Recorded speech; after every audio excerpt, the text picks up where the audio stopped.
In the endless winter forest steppe, a crunch was heard under the feet of the running hero. Life. What is life? It is like an egg. More precisely, for the young man, life was like a boiled egg. Then an arrow pierced the hero's leg, and a sharp pain spread throughout his body. And what does this mean? That is, no matter what and how the hero tried to do, in the end all these attempts had no meaning or result. The pursuer loomed over the young hero menacingly. The man took out his sword and put it to the young man's throat, examining him carefully. The chief ranger's subordinates arrived in time. They held the main character's hands behind his back and did not allow the thief to move. The pursuer's eyes flashed.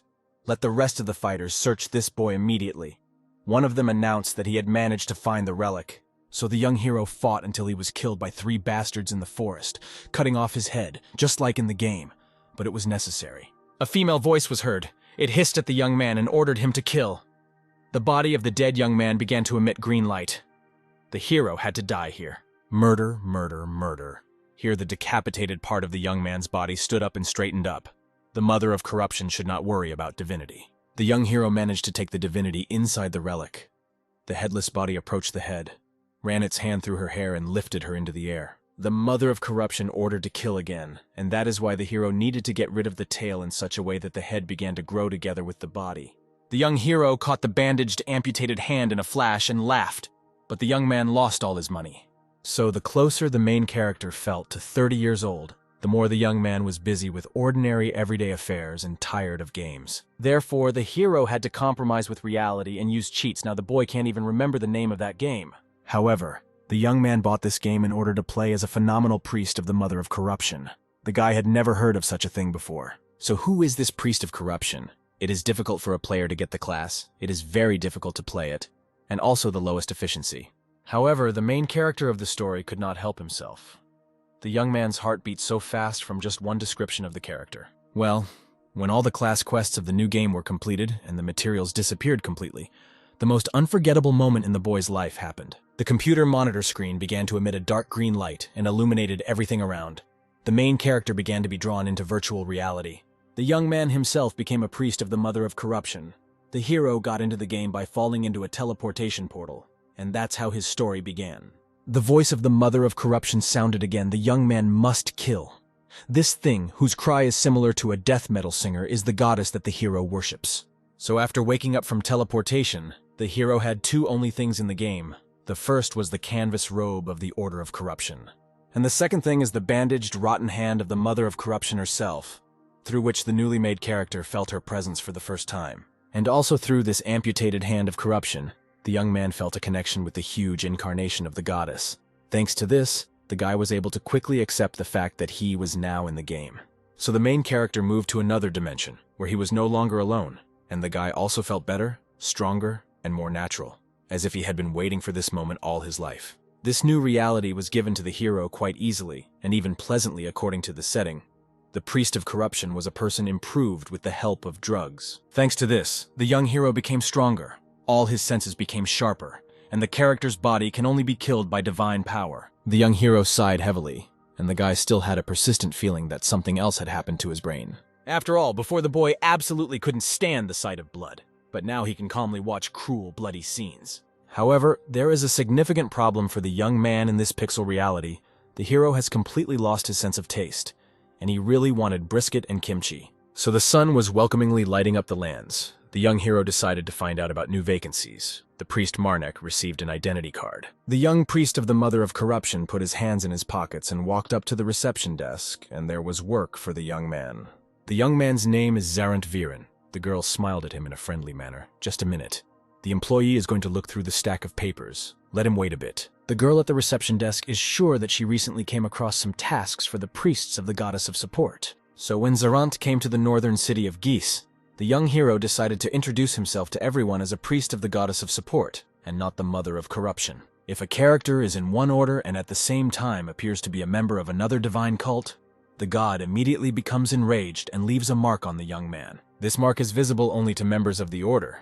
It is a kind of punishment mark among the local inhabitants of the pixel dimension. However, the divine patroness of the priest of corruption is very lenient towards such pranks of the young man without any offense or punishment, and the Order of the Mother of Corruption itself is an enemy for all other divine cults and clans.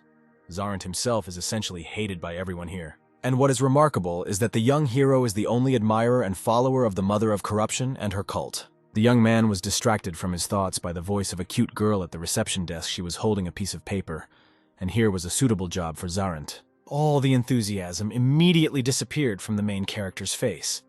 The boy clearly became depressed, having studied the document carefully. The girl will be happy to answer questions. Lord Giss's announcement spoke of a hunt for monsters or bandits. Farmers began to disappear. 30 silver for one head of the guilty, 1 silver for information. But there is absolutely nothing interesting in this task, the young man smiled radiantly. And is it possible to get part of the reward in advance? The girl gasped. What? What? A small expedition group of a motley crew of locals and travelers was assembled, watched over by the silent snow-capped peaks. Well, the girl will make a one-time exception for the priest of the goddess of support, but he will have to pay a fine if he misses the deadline. The mother of corruption loves to talk to her admirer so much, but Zarant has not fallen in love with that girl. Stop saying such things and angering the boy. The main character does not want to argue with the mother of corruption anymore. But here the young man's heated argument with his deity was interrupted by someone's voice. Zarant turned around. In front of him stood a radiant young man with an angelic appearance. The guy was sure that the priest was not from Giss.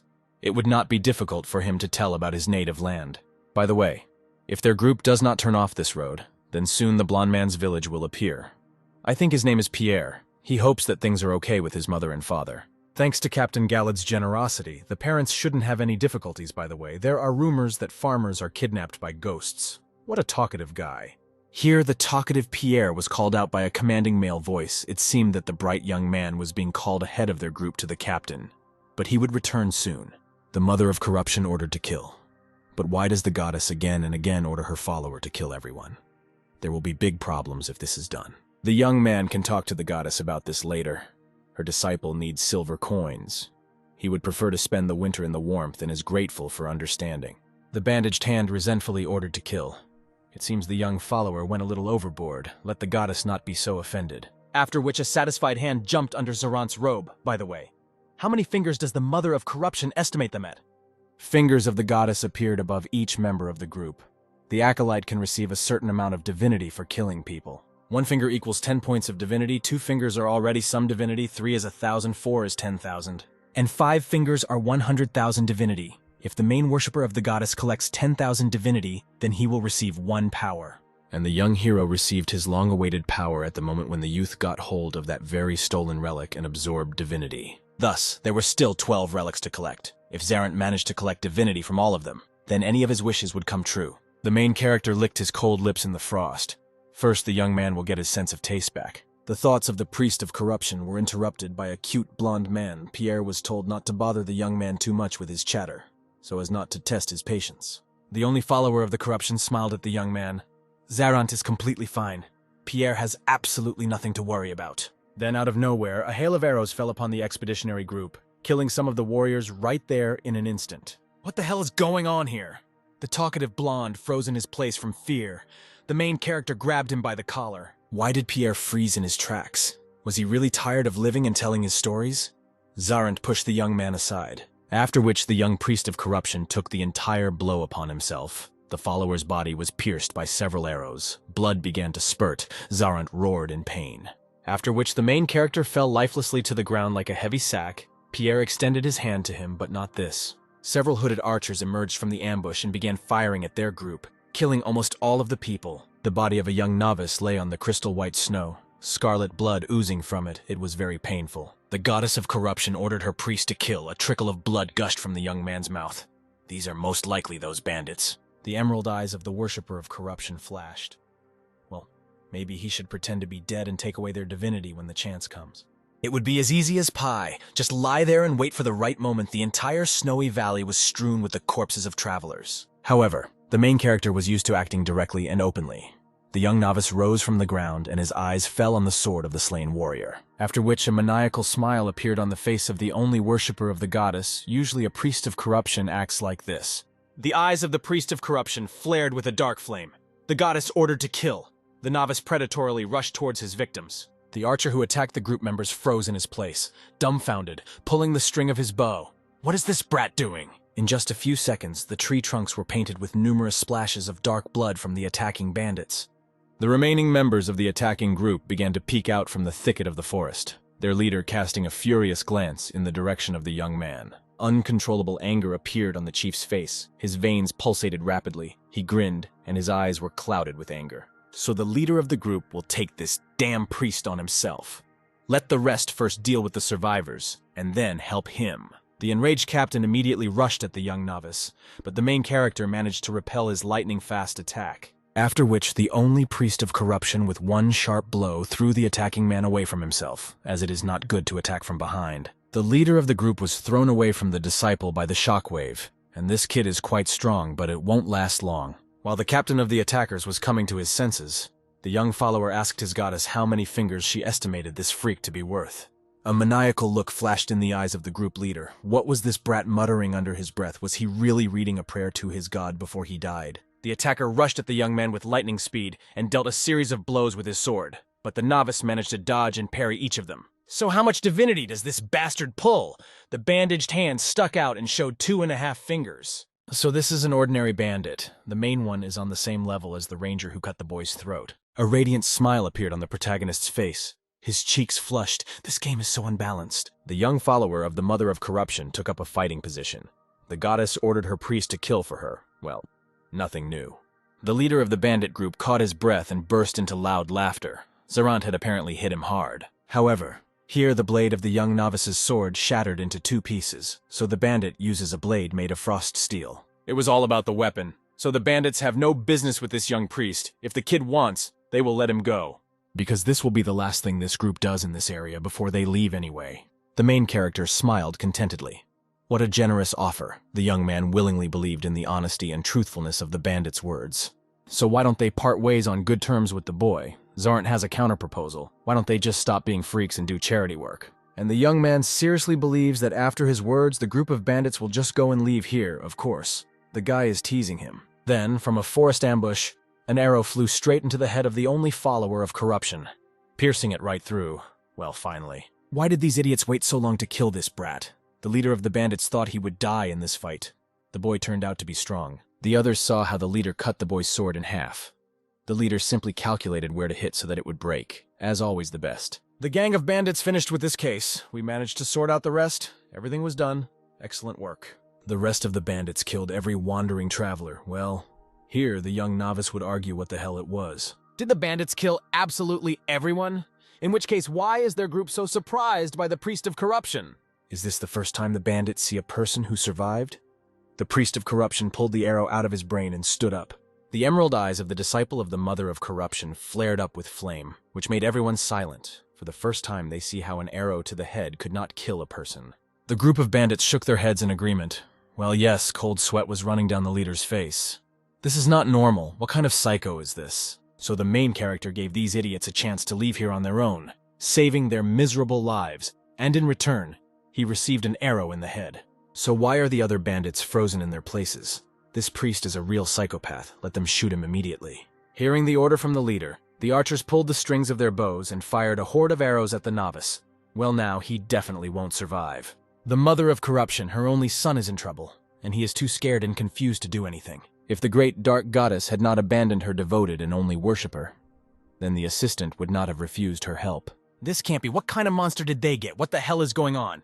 Is this what the kid is doing? The leader, in horror, ordered his gang to immediately save their skins. Why were these fools frozen? Let them quickly run away from this psycho. However, the rest of the group could not run far. An invisible wall appeared out of nowhere, and the bandits could not break through it. What can I say? This is a magical line that the living cannot cross, so they will have to die to leave here. A skill that must be activated to unleash the power of the corruption priest. The barrier hides the corruption divinity and prevents enemies from escaping. Heart-rending screams and cries for help began to be heard. Music to the ears. The novice is so happy with his power and thanks the Dark Mother for it. There was no boy, no protective barrier. But before the vile leader could finish speaking, he was finished off by some hellish monster. The rest of the crew immediately screamed in horror. What was that, except their captain? What should they all do now? How can they save themselves? In the center of the goddess's barrier dome stood some kind of giant predatory creature. This creature had just crushed the leader of the bandits. But what kind of creature is this? What kind of demonic spawn is this? And what to do with it? Is it even possible to defeat this creature? The surviving bandits stared in horror at the approaching threat. What the hell was going on here? Where did this monster come from? The entire snowy valley was filled with the chilling roar of a bloodthirsty monster. Could it really be that brat who summoned this monster? The bandits began to try to break through the magical barrier in horror. Sweat and tears streamed down their faces. The killers begged for mercy and help. Let the priest of the Mother of Corruption let the survivors go. The attackers will never be bandits again. They beg for mercy and will do what he wants. After which a smile flashed across the young man's face. The summoning monster was ordered to do with these freaks whatever he pleased, with a small note, so that the heads of the attackers remained intact, and now the severed heads of the bandits were already dangling from the young man's belt. There were bodies of the dead everywhere. The dark goddess wants her only disciple to collect divinity for her. If the priest does this, the bodies of the dead will disappear, and then the guild members who come here to investigate may suspect something. That same talkative boy with blonde curls was lying in the snow, an arrow sticking out of his body. There was a pool of blood under him. Poor Pierre. The Mother of Corruption ordered to kill. Let the goddess not worry. Her faithful follower will sort everything out here. We need to try to save this boy. Firstly, saving this poor fellow will clearly improve the priest's reputation. And secondly, for this Zarant will need the help of his goddess. It was necessary to stop the bleeding from Pierre's wounds, while someone was holding in his hand the very same relic that Zarant had stolen earlier. So what happened to the very man who dared to encroach on this precious relic? He was beheaded on the spot. Well, what did the Rangers do with the remaining body of the thief?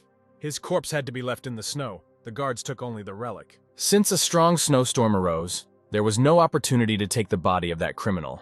What will the priestess say? Before the minister stood a young girl of unprecedented beauty with ink-colored hair and eyes the color of ice. The priestess would go on a pilgrimage. The rest could return. The novice immediately froze in his place in amazement, as if the priestess was going to go on a pilgrimage. But why so suddenly? There was a heavy silence. The minister shook his head, but let the priestess not say that it was all about this prophecy. Another silent silence hung in the air.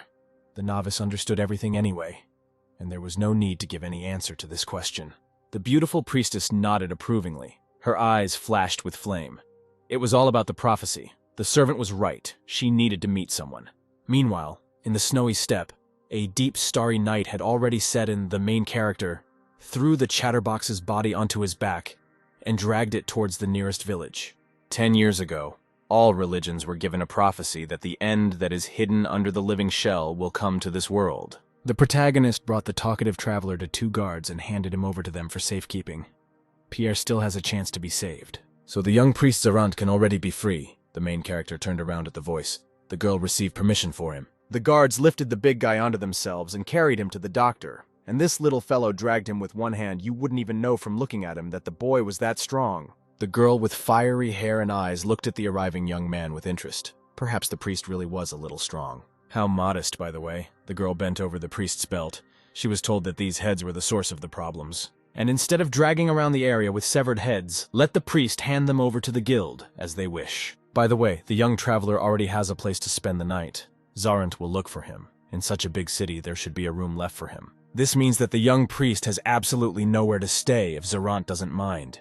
The young man can spend the night with the girl. The dark goddess ordered to kill. The protagonist's cheeks instantly flushed red. The priest must kill. The protagonist swallowed nervously. A friendly morning came. The sun's rays broke through into the room of the novice of the Mother of Corruption. The hand of the goddess tried to reach his neck. My best and favorite YouTube viewer, the Mother of Corruption told me that if you do not write a comment and put a like, she will come for me tonight and strangle me. Please save me and do not forget to subscribe so that the Mother of Corruption does not come to you at night. The Dark Mother ordered the kill. The goddess must understand why her disciple accepted the girl's offer. The young man had no hidden motives. The door to the young man's room creaked. A female voice wished the priest good morning. One matter required the young man's attention, so he had to be woken up. The girl shouldn't worry. The young man had time to get enough sleep. What's the matter? The Lord would like to see the traveler. The goddess's hand began to pound the bed. So the main character is urgently summoned by the Lord, and the sweet girl knows why the chief wants to meet the priest.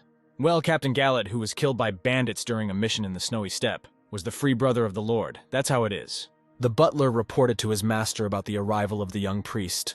The Lord put his cup on the saucer. He was glad to welcome his guest. The servant may be free. The butler bowed to his master and left the Lord's office. Let the young guest pass. So the owner of the city of Gisa, Lord Tredden Filion, a stately man with gray eyes, behind which something was clearly hidden.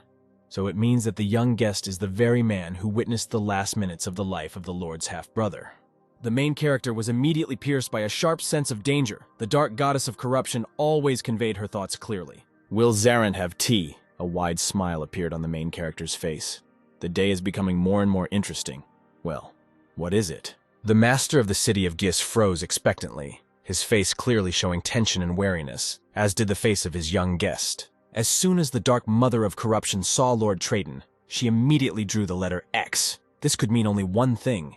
The emerald eyes of the priest of the dark goddess flared up with flame.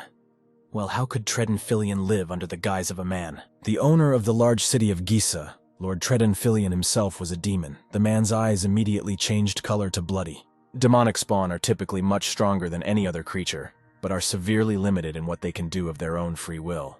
In order to become part of this world, demonic beings must make a contract with other living beings. And it is for this reason that demonic degenerates are so attracted to other living beings. But the gods hate demons who gave as much as they took. Therefore, they announced to all followers and living beings that from now on, those who are called demons are pure evil. This is how the priest's bloody hunt for demonic creatures began, a terrifying and irreversible process. By the way, the demon follower class was quite difficult, so it was usually avoided. The protagonist smiled. The only disciple of the mother of corruption remembered this, because the demon follower was the second class the boy played with. A deafening silence fell over the office of the head of the city of Gis. The demonic entity clearly did not expect such openness. After which the demon in Lord Tredon's body laughed. Well, thanks to the sacrifice of his free brother, he could meet an important guest. Judging by how the young priest quickly and easily saw through the demon's disguise, Zarant is not a priest of the goddess of support. The eyes of the demonic master of the city immediately flashed with hellish fire. The guy can call it creeping anticipation. The main character nodded in satisfaction in response, and Zarant is a follower of the mother of corruption, and the name of the young man is already known to the Lord. Well, it seemed to Lord Tredon that all the disciples of the Dark Mother were destroyed. Who would have thought that the demon would meet the descendant of corruption? Let the young guest sit down. There is no one else here anyway. To be honest, the demon did not call the priest for any specific reason. Captain Galad led a squad of mercenaries. With him in the group was Zarant himself. The priest of the Dark Mother can tell how he died. The lord of the city of Gisa will repay the young man for his troubles, in which case the two have come to an agreement. The priest smiled. The main character made decisions very quickly if it was a question of a decent reward for the efforts and time spent by the young man. What an unfortunate coincidence. The young novice raised his head. The younger brother complained that there was no work at all this winter. And then Lord Tredon, bypassing the rules, gave his free brother a task, not even realizing that this would lead to Captain Galad's death. This thing people call life is quite a complex substance. This demon is not so bad. The protagonist took out a red velvet bag with gold coins from his pocket. The dark goddess of corruption orders to kill. Well, what a tone. The creeping expectation was not trying to tempt the priest with gold. These were pure intentions. The demon wanted to know the fate of his brother. The main character is not a greedy novice at all. Why does the Dark Mother exaggerate so much? Gold, by the way, does not rot, unlike many things. Well, there's no need to be angry. Why is the Dark Goddess so angry? It is important to be able to listen to everything to the end. The novice stroked the amputated hand. The young follower of corruption cleared his throat. His bandaged hand began to rub and point his finger at his priest with satisfaction. Of course, the Dark Mother knows that what is also just as long-lasting, unfading, and indestructible is Zarant's love for the goddess. The bandaged hand of the Dark Goddess sat comfortably in the palms of her only follower. That's better. The protagonist's cheeks flushed for the young novice. His Dark Goddess would always come first. And it is for this reason that the mother of corruption should not worry about anything. People come and go, but the goddess will remain with him forever. After some time, the main character was already greeted by a good-natured girl at the reception desk. The priest decided to return. But the young novice did not want to greet the priests of the Order of Enlightenment. The boy turned around at the noise. Cold sweat began to run down the boy's face. This was the last thing he needed. Zarin had no desire to greet the fanatics. The members of the Order of Enlightenment all turned to look at the young priest at the reception desk. That was the last thing they needed. The main character only had to look once at these fanatics, and the Dark Mother noticed that one of them had a sacred relic. One of the members of the Order approached the young man and wished enlightenment to the righteous man. He did not think that he would meet a priest of the goddess of support here. The main character became significantly tense. Although he didn't show it, the young man should stay away from this fanatical cult. In front of the boy appeared an athletic brute with an axe on his back. His name is Orvis, and he is the pendulum on the scales of justice. That big guy with snow-white hair and a horn on his forehead is called Cornu, the next member of the Order of Enlightenment Bode. And this charming and brave girl is also a member of the Cult of Enlightenment. Her name is Petipa. The lady in the robe immediately bowed. Well, there is nothing left to do. The main character bowed. His name is Zarant, and he serves the goddess of support. The young man is glad to welcome them. The girl added contentedly that the priests of the Order of Enlightenment also remain here, just like the priest Zarant. What a relief. This means that now the protagonist does not need to take risks. Fortunately for him, there will be other opportunities to take the relic. Well, that's one less problem. And it's very timely, but the young man still can't relax. He needs to keep an eye on these guys. The only problem with consuming a divine relic is that the corruption divinity will inevitably come out. Maybe he could steal this sacred relic from the fanatics right now. The young man's eyes flashed with recent nostalgia. Thoughts about theft were interrupted by the voice of the leader of the Order of Enlightenment. First, they will meet with the Lord of the City of Geese. Therefore, the spiritually enlightened will talk to the disciple of the Goddess of Support another time. Well, why should fanatics go to the demon? Finally, the unexpected travelers turned around and focused their attention not on the main character. You need to be careful with them. The main character's thoughts were interrupted by a girl. Usually the guild provides lodging for the priest for a small fee. Rael smiled. So that's why the girl suggested spending the night in the guild, of course. The guy didn't think that it was a matter of personal interest. Of course, the young traveler stayed here overnight because of his position as a priest of the Goddess of Support. What other reasons could there have been for this? Zarant froze with a stony grimace. The guy immediately blushed. He thought so, of course. The girl was just doing her job. However, Rael still had one thought about the priest of the Goddess of Support, that, what if it would be possible and appropriate? The girl's voice became languid and velvety again. She whispered in his ear for the priest to cast a blessing of preservation on the food. To prevent the food supplies from spoiling so quickly, why couldn't Rael say it normally? Why whisper it in his ear? Zarant shrank back in embarrassment. The Dark Goddess ordered to kill. The girl doesn't even know what to answer him.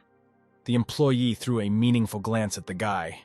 It seems that these two young people are having a lot of fun, a strong-willed male voice called out to the main character.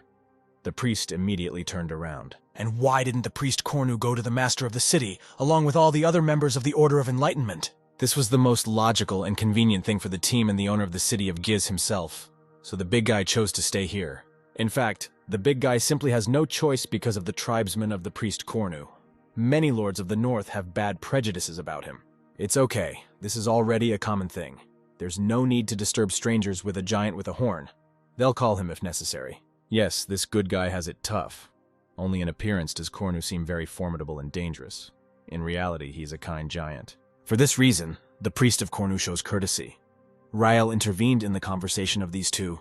She does not think that the Lord cares about such things. It's just that the city's master may be a little cold, but Lord Tredden does an excellent job of the job entrusted to him. And the owner of the city also knows how to perfectly separate personal and work. The locals treat him well, so there is no point in saying anything bad about the Lord. Priest Cornu will remember the advice of the young guild employee. The girl nodded contentedly in response. And what else can she tell about the Lord? The young priest of the Goddess of Support is simply curious as to why the Order of Enlightenment needed to meet with the master of the city of Geese. The member of the Order of Enlightenment put his hand on his heart, to be honest.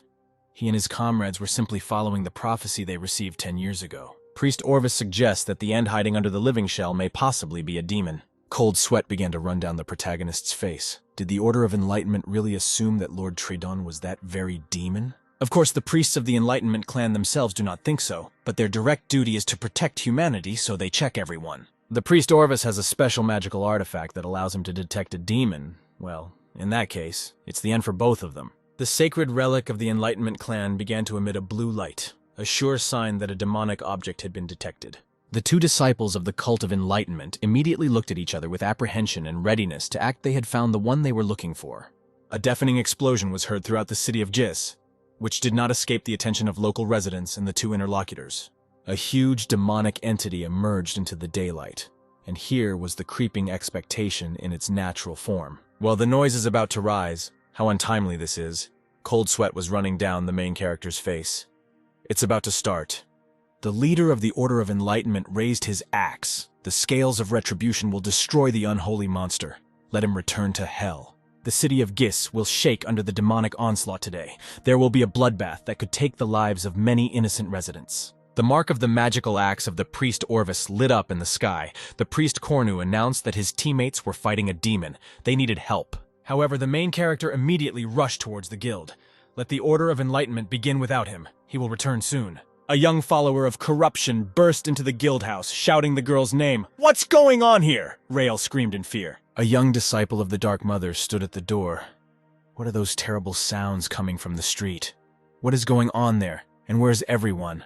The main character lightly picked up the girl in his arms. She is now in danger, but she must tell where Pierre is being treated so that the young man can find him. Sensing the approaching danger, the priest of the Dark Goddess immediately jumped out of the house. There was no more time. Right behind the backs of the two young people, the guild building was destroyed into pieces. The priest managed to pull the girl out in time. Everywhere there were terrifying screams and cries for help. Rael pressed herself against the young man in fear, wondering what had happened here. Local residents tried to save themselves. Some crawled out from under the rubble of houses. Some pushed others to clear a path for retreat. The girl in the arms of the main character did not stop screaming and looking around. There were already so many injured and killed. The city of Geese was in chaos, and right in the epicenter, a huge demonic creature was raging. What kind of monster was this? The girl from the guild started screaming shrilly. What the hell is going on here? Let him not think about it and point out where exactly Pierre is now. Rael pulled herself together and pointed her index finger at the building. Over there, they are currently treating a fellow support priest. The main character burst into the local hospital in a matter of moments and found that same talkative boy on a hospital bed. The once talkative big guy was peacefully snoring on a soft white sheet, and behind the wall a real hell had opened up. He had to be pulled out of here. Well, this big guy is very lucky to have such a friend. Zarant smiled. The young man just saved him, and he can't die here. The young hero wrapped the sick man in his blanket and threw him over his shoulder. Why couldn't the priest carry the girl in his arms? She had to hold on herself. How does this young man manage to carry such a big guy on his shoulder with such ease? And he's even planning to carry a girl on himself. As Zarant says, the girl jumped onto the handsome savior's back and grabbed his strong neck. Rael blushed. After which the handsome hero immediately rushed from the spot. The follower of corruption tightly clutched the chatterbox and the girl behind his back. Explosions and death cries were heard everywhere. The girl called out to the priest. "Rael knows the local secret passage." In that case, let him quickly show the way to it. In fact, they are almost there. The secret path is behind that door. That house at the end of the street has a secret passage outside of the city of Geese. But the front door is usually always locked. The main character did not listen. The beautiful priest of corruption put his foot forward and smashed the front door into splinters. The secret passage was open. The girl could no longer contain her delight. The charming young man was simply incredibly strong. He just took and knocked down such a door with them in his arms. So if the situation gets worse, then let the girl escape through this secret passage. Rael nodded. Wait a minute. Where's her beautiful savior going? And what about the young priest of the goddess of support? He needs to go back. Was this young disciple really going to confront the demonic creature alone? It would be certain death. However, the main character no longer heard the girl's hysterical screams. She told the guy to immediately come to his senses and come back. But it was too late. Before the girl had time to call out to the main character, he had already disappeared from her field of vision. Where did the young man go? It's so dangerous there. The entire happy and sunny city was strewn with corpses with severed limbs, disfigured faces, and the blood of the townspeople flowed. How many innocent lives were taken by today's battle with the demon? Something caught the attention of the main character. The young man's eyes showed bitterness of regret. The only follower of corruption immediately came across poor Cornu. The young man immediately rushed to his wounded body. The priest of Cornu opened his eyes with difficulty, and it was the priest of Zarant. The poor fellow's dark blood was flowing from everywhere. His wounds were too deep. Unfortunately, the main character Zarant will not be able to help the priest Corn in any way. He will have to be left here, where the rest of the priests of enlightenment are. But not this kind thug. Cornu simply faithfully and nobly fulfilled his duty to humanity, standing up for its defense. Priestess Patina is already dead, her body smashed against the wall of the building over there. The young man turned around and was horrified. She died a terrible death. Cold sweat ran down the young novice's face. How can one defeat this demonic creature? There is a sacred relic that the Order brought with them. This is the sacred white sword. The priest Orvis has already plunged it into the head of the demonic entity. We need to get to it. If the main character manages to climb onto the monster's head and pierce its demonic brains, the monster must die. These were the last words of poor Cornu, after which his hand fell lifelessly to the ground. The second priest of enlightenment was killed. The protagonist silently paid tribute to the fallen warrior on the battlefield. The young man really felt very sorry, but he was not able to save Corna. The only follower of the Dark Mother bowed down and called out to his dark goddess. The youth asked her to accept this man. So the main character collected 100 divinity. Meanwhile, the priest of enlightenment, Orvis, dealt a crushing attack on the demon.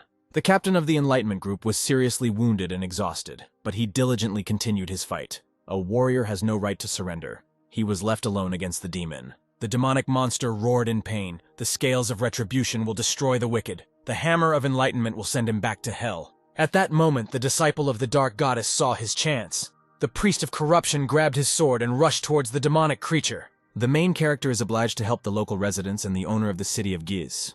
Well, and this poor fellow from the cult of enlightenment, he needs to act quickly. It worked great. The young descendant of corruption managed to climb the monster unnoticed. All that was left was to get to the sacred sword of the order. Here the main character froze. His eyes widened. Cold sweat ran down his face. But not a deadly roll. The damn hellish reptile did a somersault around its body and almost crushed the priest of corruption. Zarant lost his balance. The only descendant of the Dark Mother flew off the demonic reptile in a matter of moments towards the stone road. This will hurt. The blow was devastating. An explosion thundered throughout the city. A column of dust rose up, and the young man could not move. The main character fell with all his weight on the stone road like a heavy sack. It was very painful. The Dark Mother ordered to kill. The only descendant of the corruption is fine. There is no need to worry. The young man's legs were smashed against a stone. Blood began to flow from under his body. It's okay, the boy will come to his senses soon. The main character turned his head and saw the sacred artifact. An interesting turn. The protagonist brought the artifact of the Order of Enlightenment to his heart. The priest of corruption brings this item as an offering to his dark goddess. The emerald eyes of the novice flared up with flame. The guy was restored. The priest asks his goddess for new strength. A follower of the dark goddess asks to remove the seal of the mother of corruption. The deity accepts the sacrifice of its priest. Everything around is illuminated with green light. So apparently the divinity of one sacred relic is enough to open one force from the mother of corruption. So another seal has been removed. The novice asks the Dark Mother to explain what this has given to her follower. The amputated arm jumped to the side quite happily. Now the Dark Mother's hand can move on its own. Zarant is glad that the goddess will be able to support him from a distance now, but isn't that a little too little for such a valuable relic? The bandaged hand clenched angrily. The novice was simply overwhelmed with joy from the growth of the mother of corruption. This is a joke. Let him not be angry. Okay. The only descendant of corruption is not in the best situation now, so he does not intend to joke anymore. The young man took a deep breath and closed his eyes. It was time for him to recover and deal with the local demon. So the main character spread his arms to the sides. The priest of the dark goddess sacrifices 10,000 divinities to his mother. In return, the young novice asks his dark goddess for new power. The mother of corruption endowed her priest with the text of corruption. The main character's face showed disappointment. Yes, the effect is very simple, but it seems to be quite powerful. When the text of the curse is activated, green metaphysical tattoos appear all over the body of the follower of the goddess. Metaphysical tattoos began to appear all over the protagonist's torso, enhancing his physical abilities. Well, this is quite a good power from the Dark Mother of Corruption. The novice wrapped his body in a robe and began to rise to his feet. In this situation, strengthening one's own resources was very useful. The young man's broken and crushed legs regenerated. The main character began to look around. This demonic entity left everything around in ruins, covered in human blood. Here, the attention of the follower of corruption was attracted by something. The young man immediately ran up to the mutilated corpse. It was the priest Orvis, the last of their group.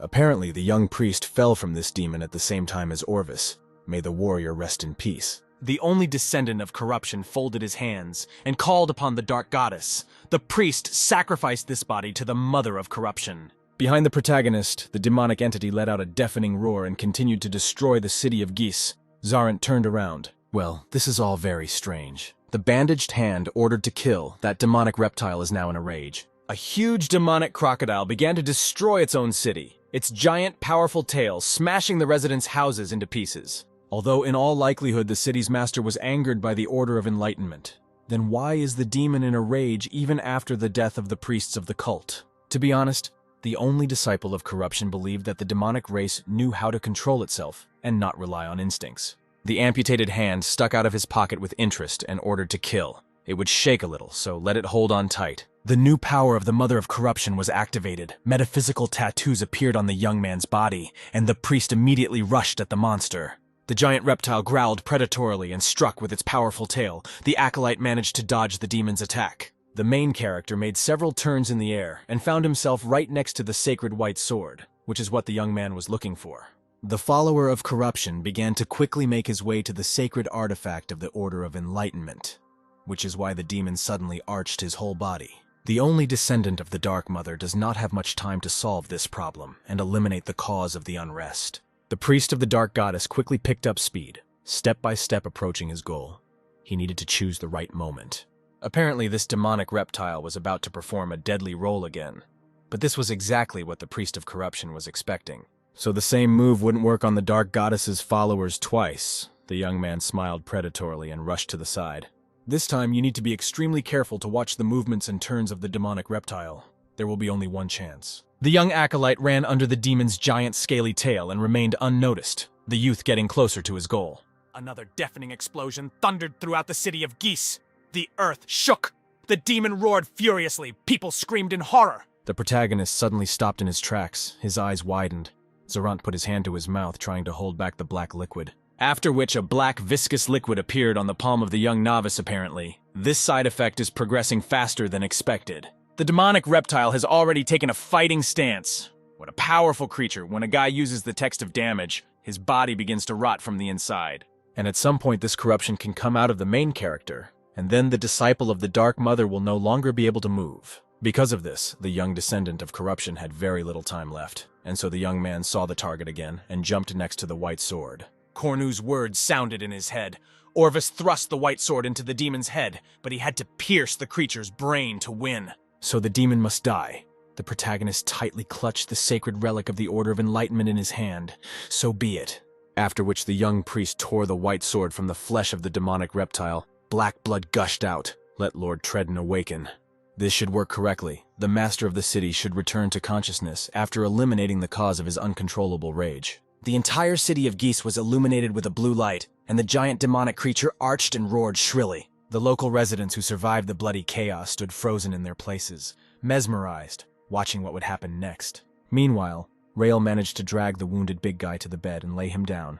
The girl's attention was also drawn to the blue flash. What is that there? The girl walked up to the broken entrance door in amazement. What is going on there? Is her beautiful savior alive? The blue light began to fade, and in the center of the bloody traces of chaos lay the mutilated body of the city's master, with almost all of his limbs torn off. Well, finally, Lord Treddenfillion came to his senses and returned to his human form. The main character smiled contentedly. Here the master of the city came to his senses and with great effort whispered that the meeting with the boy had become a blessing for him, which the demon had not counted on. There is no need to exaggerate so much, the young priest poked at the white sword. Apparently, this thing in the demon's head was greatly suppressing his mind. What will the head of the city of Geese say? 2 gold coins were not lost in vain. The main character extended his hand to the demon. A warm smile appeared on the face of the city's owner. Yes, this money paid for itself with interest. The novice helped the demon to rise. Meanwhile, the incredibly beautiful blue-haired priestess was following her mission and a blue flame appeared in her palm. The ground beneath the feet of the girl and her interlocutor in a white robe was illuminated by a blue flame, and everything around was covered with snow. The hooded ranger with the scar on his nose looked around the ground in surprise. He was surprised every time he saw the manifestation of this priestess's power. Amazing power. But the body of the very thief who stole the sacred relic is nowhere to be found, although the ranger beheaded him right here. Although on the other hand, not much time had passed since that moment. The thief's body could have been torn apart by hungry animals or monsters. The blue-haired priestess nodded to the ranger. It was indeed possible. Both types were found in the local snowy steppe. Well, the young priestess thanks the ranger for escorting the girl to this place. She has one more request. Could the ranger name all the cities closest to this place? The priestess should check everything herself and make sure. The protagonist walked with Lord Tredden's butler through the ruins of the former city of Geese, and the damage was caused by his own master. The city chief's servant bowed politely to the young savior of the Lord, and opened the front door for him. He was already expected inside. The only descendant of the mother of corruption went inside, where he was already joyfully greeted by the demon who ruled here. And here was the young savior. The protagonist is glad that everything was resolved in this way, and the demon Tredon remained alive, albeit in a new configuration.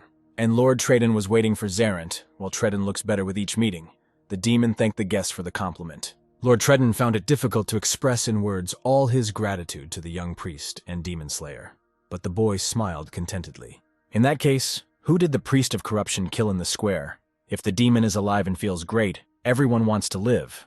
The Lord does not believe that the fate of a living being is simply death. Well, the young follower of the Dark Goddess agrees with the demon.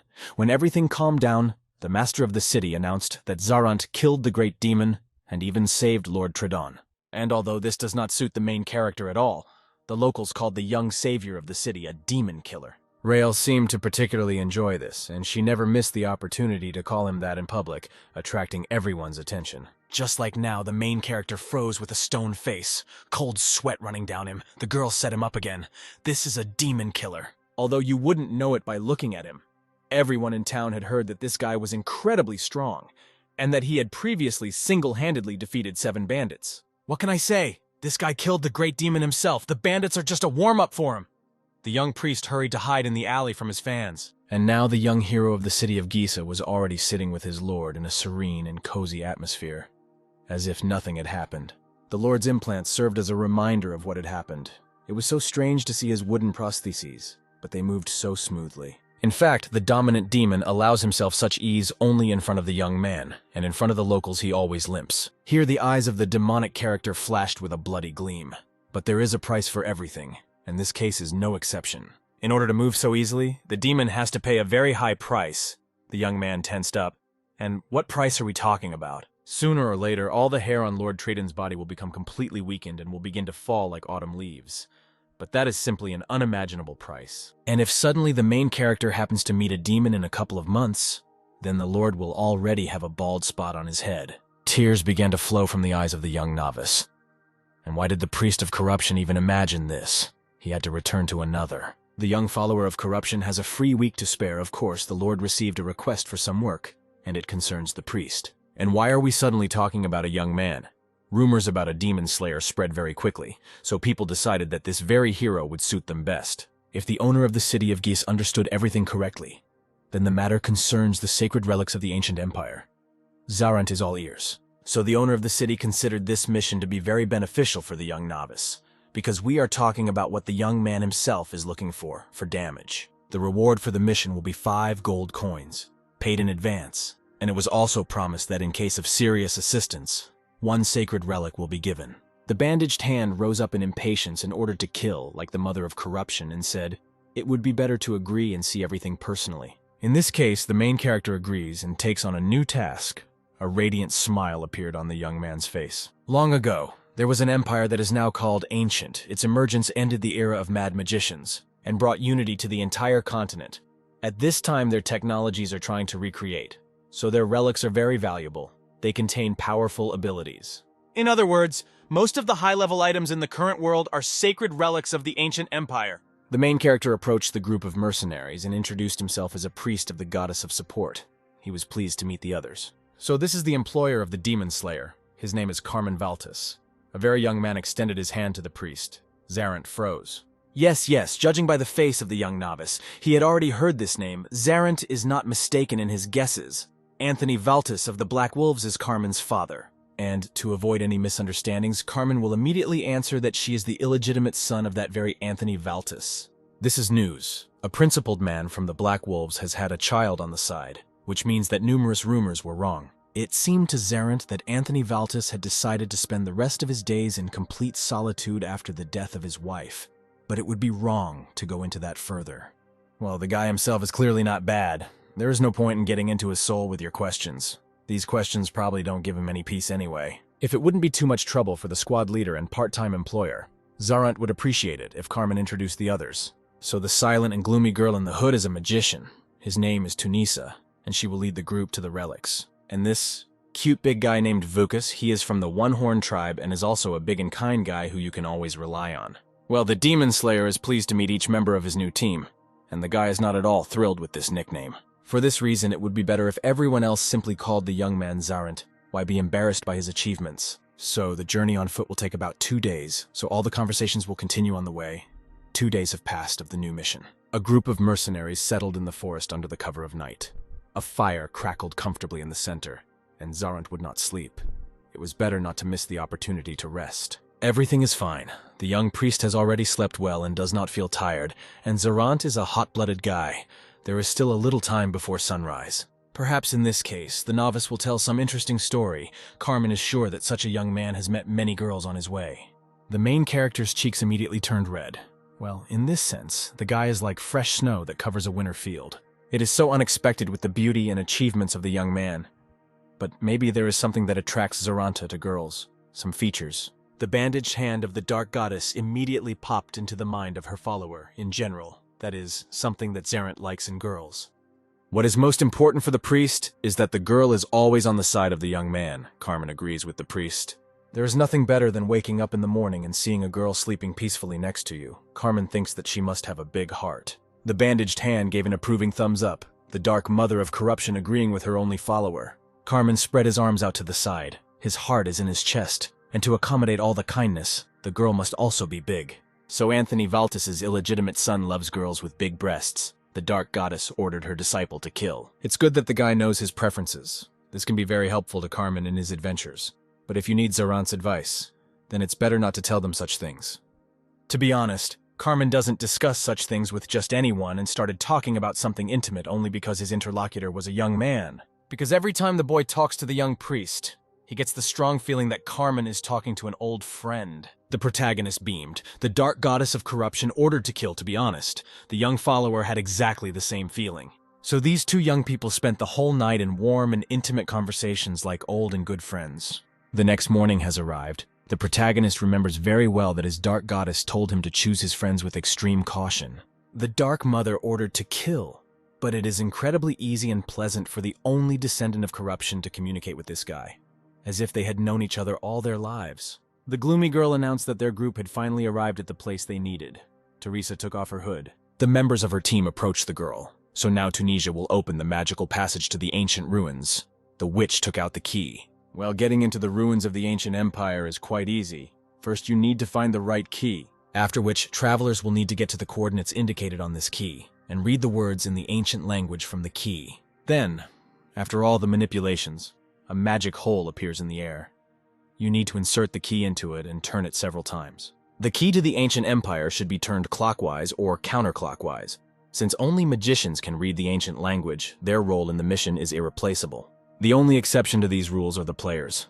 The emerald eyes of the protagonist immediately flared up with a dark flame. That's right.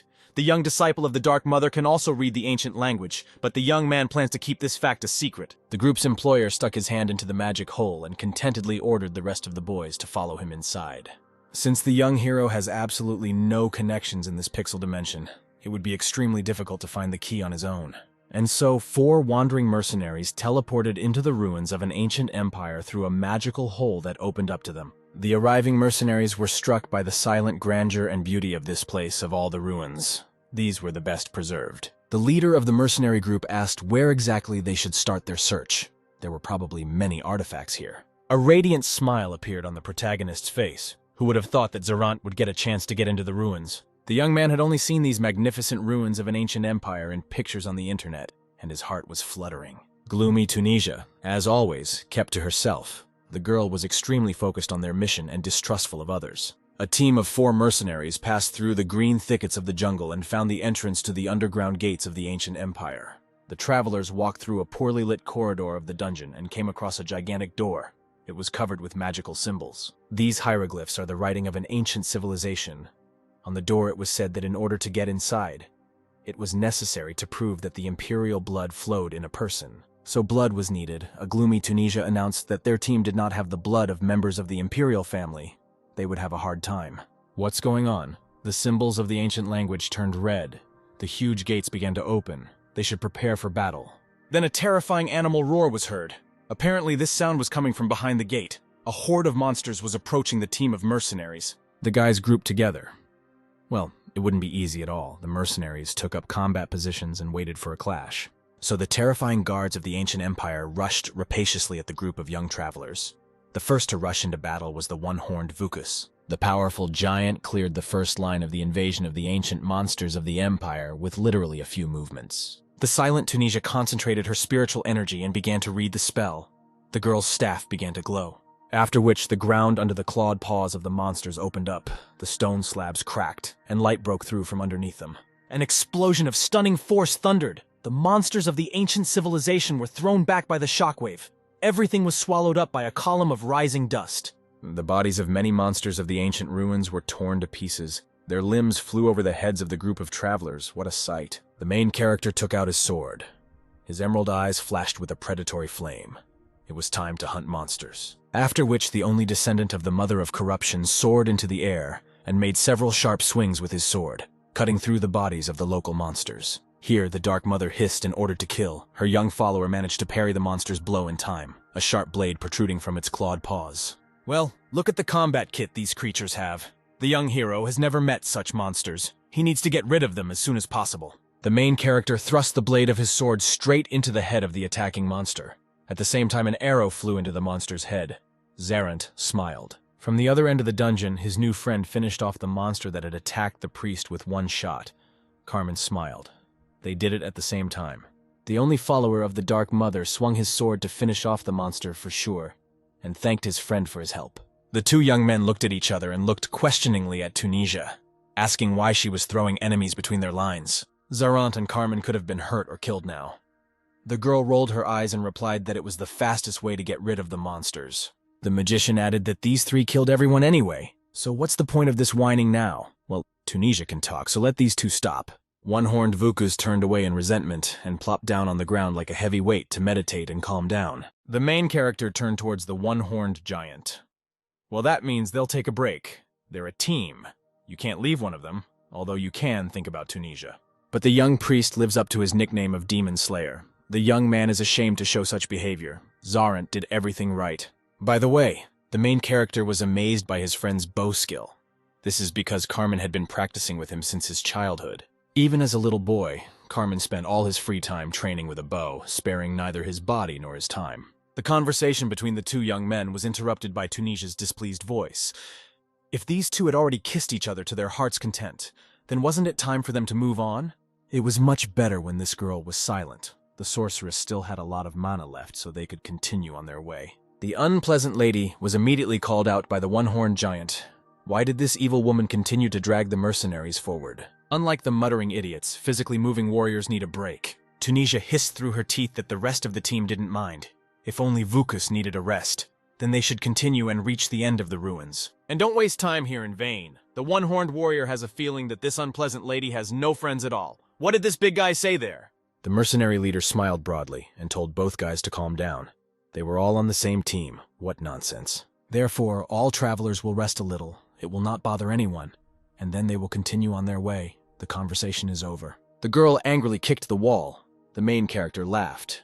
In this pixel dimension, those who are called magicians are really all stubborn idiots. To be honest, the main character had met representatives of the magical race before, and none of them had a pleasant disposition. Perhaps the worst people to deal with are witches and wizards. They are all pompous, thick-headed idiots with delusions of grandeur. Since becoming a magician is not difficult at all, because these people are simply born magicians, they are not used to working and achieving. There are minor differences between different people, but those born with mana awaken when they reach a certain age. During the process of awakening magical abilities, knowledge of the ancient language fills their heads.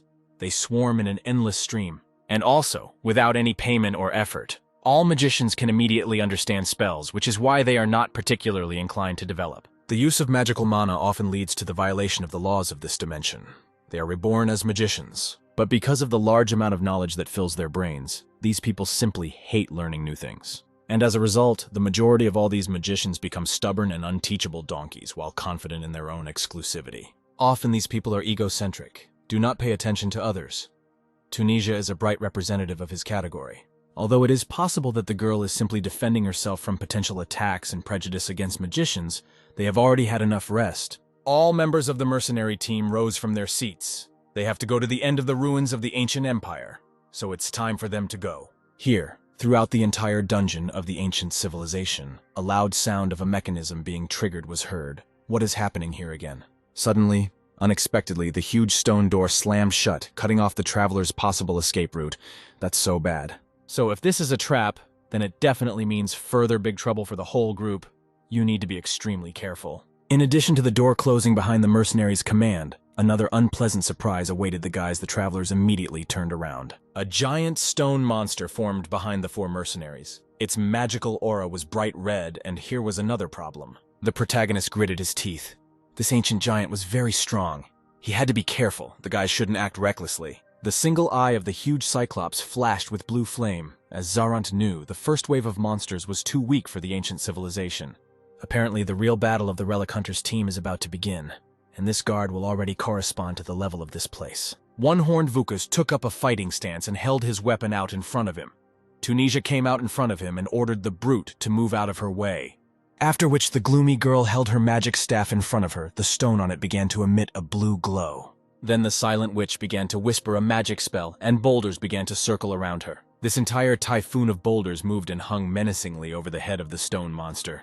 Sparks began to fall from the monster's eye. This did not escape the attention of the leader of their team. Carmen ordered the girl to immediately finish and run away from there. It was very dangerous. Of course, the stubborn and overly confident girl did not back down and continued her spell, ignoring Carmen. The stone brute released a column of magical flame into the curtain of boulders in Tunisia, causing a deafening explosion. The three guys immediately jumped up from their seats and looked at each other in fear. They were all alive. This is only for now. The stubborn girl remained standing in her previous place. Now it is the stone monster's turn to attack. The girl looked up at the stone Cyclops in fear. Tunisia was not ready to repel the monster's blow and simply froze in fear. Why is the girl frozen there? Let her immediately get out of the monster zone of destruction. This big guy will crush her now. But Tunisia did not hear anyone. She was paralyzed with fear.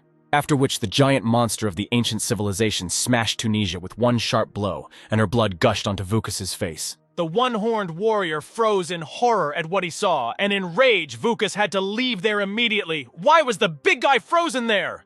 Carmen, in horror, tried to reach his friend, telling Vukas to duck immediately. The monster's fist was already flying towards him. The body of the good-natured and loyal big guy was hit by the crushing force of the blow from the ancient stone monster, but not Vukas. The team leader gritted his teeth. It was just the two of them with the young support priest against this ancient block. However, the main character was not scared, so his friend wants to continue living. What? Let Carmen answer the young man's question. Of course, he wants to. Well, his friend made his choice.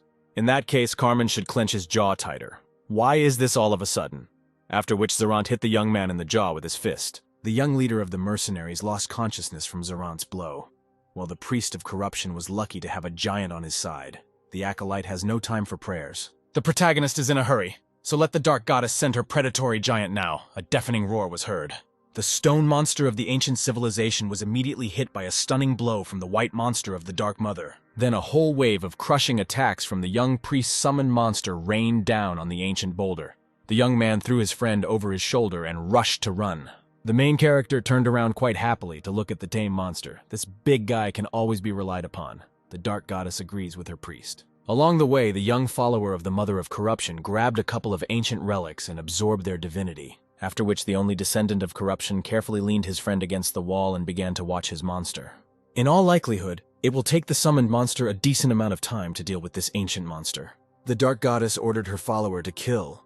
Well, the disciple also thinks so. Why should he stay away and miss out on the fun? It is necessary to help the summoning giant of corruption. Besides, the target of the young acolyte is the thing that the stone monster uses as an eye. The main character rushed towards his old enemy with a predatory expression. Well, the boy needs that blue crystal, so the monster is doomed. This is the only part that is different from the rest of the body of the ancient civilization's stone guardian. If it is destroyed, he must die. While the summoned monster of corruption distracts the enemy, the young man has a chance to remain unnoticed and destroy the crystal. The emerald eyes of the only priest of the Dark Mother flared with flame. The young man felt the approaching victory. The young novice soared into the air and found himself right above the head of the stone opponent. Well, that big guy got caught. The protagonist made a sharp swing of his sword, and in one movement broke the blue crystal of the stone monster. After which, the ancient block fell to the ground. The summoning monster of the Mother of Corruption let out a victorious roar. The young man analyzed what was happening. Well, the stone brute was destroyed. The main character's friend was saved. The ancient relics were already waiting for the priest of corruption. The young man was grateful for the help. Here the bandaged hand of the dark goddess jumped out of the novice's pocket and began to wriggle, pointing her finger to the side. What's going on there? The only descendant of corruption turned around, portals opened, and other stone monsters began to crawl out of them. So this is what the young follower of corruption did not expect at all. There were too many of these guys, and even for one young man. The main character exchanged glances with the dark goddess's summoning monster, and how many of these creatures were there that the Dark Mother ordered to kill. Yes, This ancient civilization took good care of the safety and security of its sacred heritage. Anthony Valtis's illegitimate son regained consciousness. The first thing the leader asked was whether Vukas and Tunis had survived. The answer was disappointing. Unfortunately for the young priest, there was no chance to save these two. Everything happened too quickly. They died. The key had to be activated when the stone monster fell from the ceiling. Carmen didn't really know these guys. They just met, and these two died because of the leader's greed. There's no need to beat yourself up like that. Both were hired to carry out the mission and fully understood the risks they were taking in doing so. Carmen is grateful for the words of comfort and support, but apparently he is a lousy leader. What kind of place is this? This is the room behind the black door. But how Zarant managed to do this? Apparently it's better not to ask Carmen. He was knocked out to prevent him from seeing some things and saved his life. The son of a family of wild black wolves understands perfectly well that everyone has something to hide. The young man had good intentions. The rest is unimportant. Therefore, the young man will not pester with questions and swears on his last name that one day he will be able to repay his friend's debt. Well, the main character will be waiting for this with impatience, and the young priest does not refuse gifts. Both young men laughed. Ahead was another stone corridor of the ancient ruins of the Empire. They were about to make the final push in this story on the way to the sacred relics. Such is the nature of Zarant. You have to take it while it's offered. If Carmen is already better, then it's time for them to move. The stone giant is still nearby. The young hero simply ran away. In fact, the young man did not lie entirely. After defeating the first monster with the help of damage, 3 more of them fell. And then the only descendant of the Dark Mother left the summoning monster as a punching bag and simply ran away while he had the chance. The main character ran up to his friend. The young man opened the giant door with great difficulty and immediately kicked Carmen in there. She also asked the white giant of the Dark Goddess to deal with the ancient hulks. The guy hopes that the monster will survive this and will not get angry at the priest. And so the 2 young mercenaries ran through the entire dungeon and ran into a huge door with symbols again. They reached the end of the ruins. Well, the main character suggests to his employer not to waste time here and finally go inside before the monsters catch up with them. The huge forged doors of the ancient ruins gave way and swung open, revealing a room in front of the young men where the sacred relics should be kept. At the end of the secluded room, the sacred sword and necklace of the ancient empire were floating in the rays of magical light. The guys really did it. These 2 objects were hovering over a vat of glowing blue liquid. Wow, so that means the story in the book was true. Carmen took a deep breath and turned to the priest for support. The young man knew he was in no position to ask, but still, if the main character can give the employer that necklace next to the sword, later Carmen will definitely thank the young man. And what is so special about this necklace? The young disciple of the Dark Mother smiled. He was just curious, he didn't mind. So it's called a family tree. If you drop some blood and think about a specific family tree, it can very well be Carmen. That is, this ancient sacred necklace is used as an offering. It is able to show the way to the one the owner is thinking about. The protagonist understands exactly how his friend wants to use this artifact, since Carmen talks about the family tree. Well, the young novice has probably already guessed about his employer's plans. Carmen is trying to find her mother, whom she has not seen since birth. A radiant smile appeared on the face of the only descendant of the mother of corruption. Zarant understands this. Carmen will not mind if he takes the sword for himself. So the 2 ended their mission to the ruins of the ancient empire, each of the young men taking what was theirs and also gaining a friend. The young mercenaries sat by the cozy fire and remembered how they managed to escape from that stone thing at the last second. To be honest, Anthony Valtis's illegitimate son had already thought that it was in this dungeon that he would meet his death, without finding any answers. The main character shook his head. They were lucky that everything worked out, and the priest Zarant will be able to bless Carmen, of course. The satisfied young man held out the sacred necklace of the ancient civilization to the center. It really means a lot to Carmen. Of course, the young novice smiled. May the goddess of support help Carmen find what the young man so longs for. The priest of corruption's friend stretched his hands, closed his eyes, and pricked his index finger. Everything was ready for his long-awaited ritual. After which Anthony Valtis's illegitimate son dripped blood from his finger onto the sacred ancient artifact. Well, at least everything worked out. Rays of red light immediately burst out from the ancient necklace. Apparently, the sacred artifact activated its effect. A radiant smile appeared on the face of the son of the Black Wolf family. How long the young man had waited for this important moment of truth. After which, a drop of Carmen's blood turned into a compass needle. What a relief. The young man knew that his mother was alive. The protagonist bowed good-naturedly to his friend. Zarant is very glad that this sacred necklace was able to help Carmen.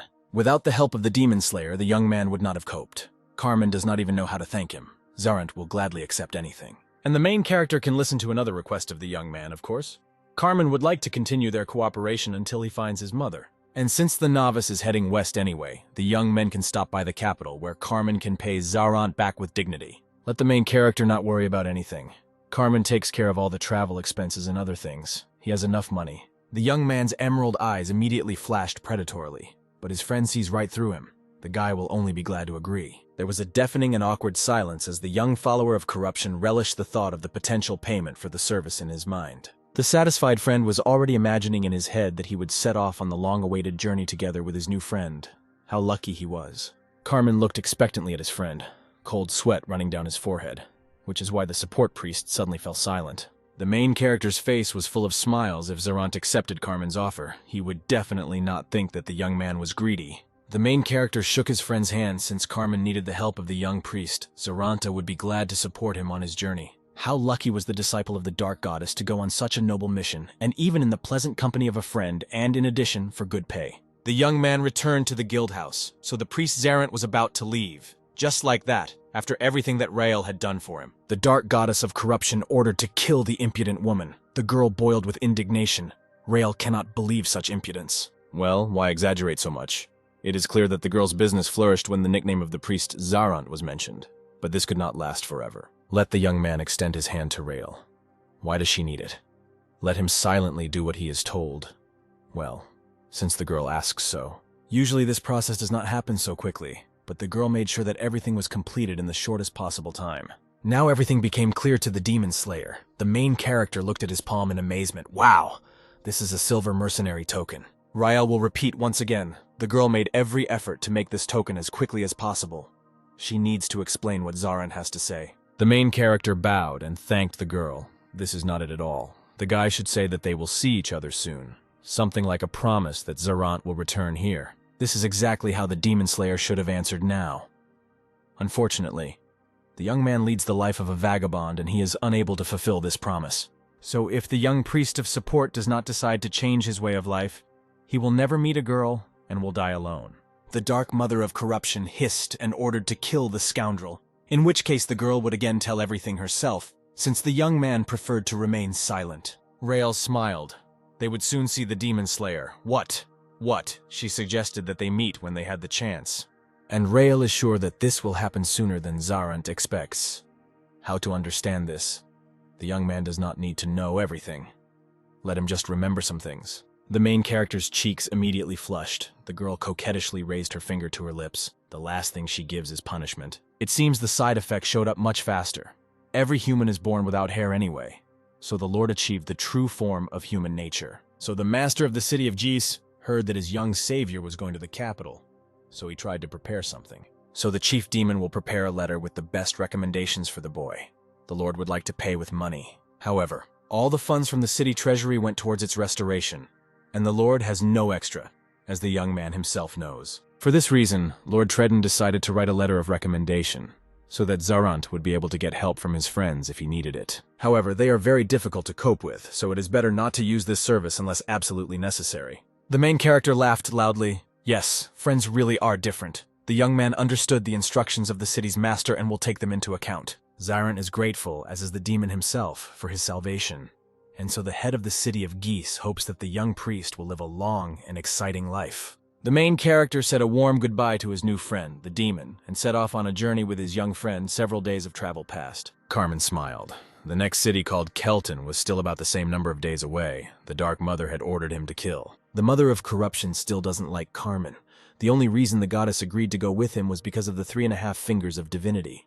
If the Priest of Corruption can absorb Carmen, he will be able to obtain about 10,000 divinity, which will be enough for a new power. With the potential to develop up to 4 fingers, however, the young man himself thinks that it is better to see such a cheerful and pleasant person alive. Here, the main character with a sharp movement took out his sacred ancient sword from the ruins. What is happening? To which Zarant took out his weapon. The descendant of the Dark Mother froze expectantly and hid.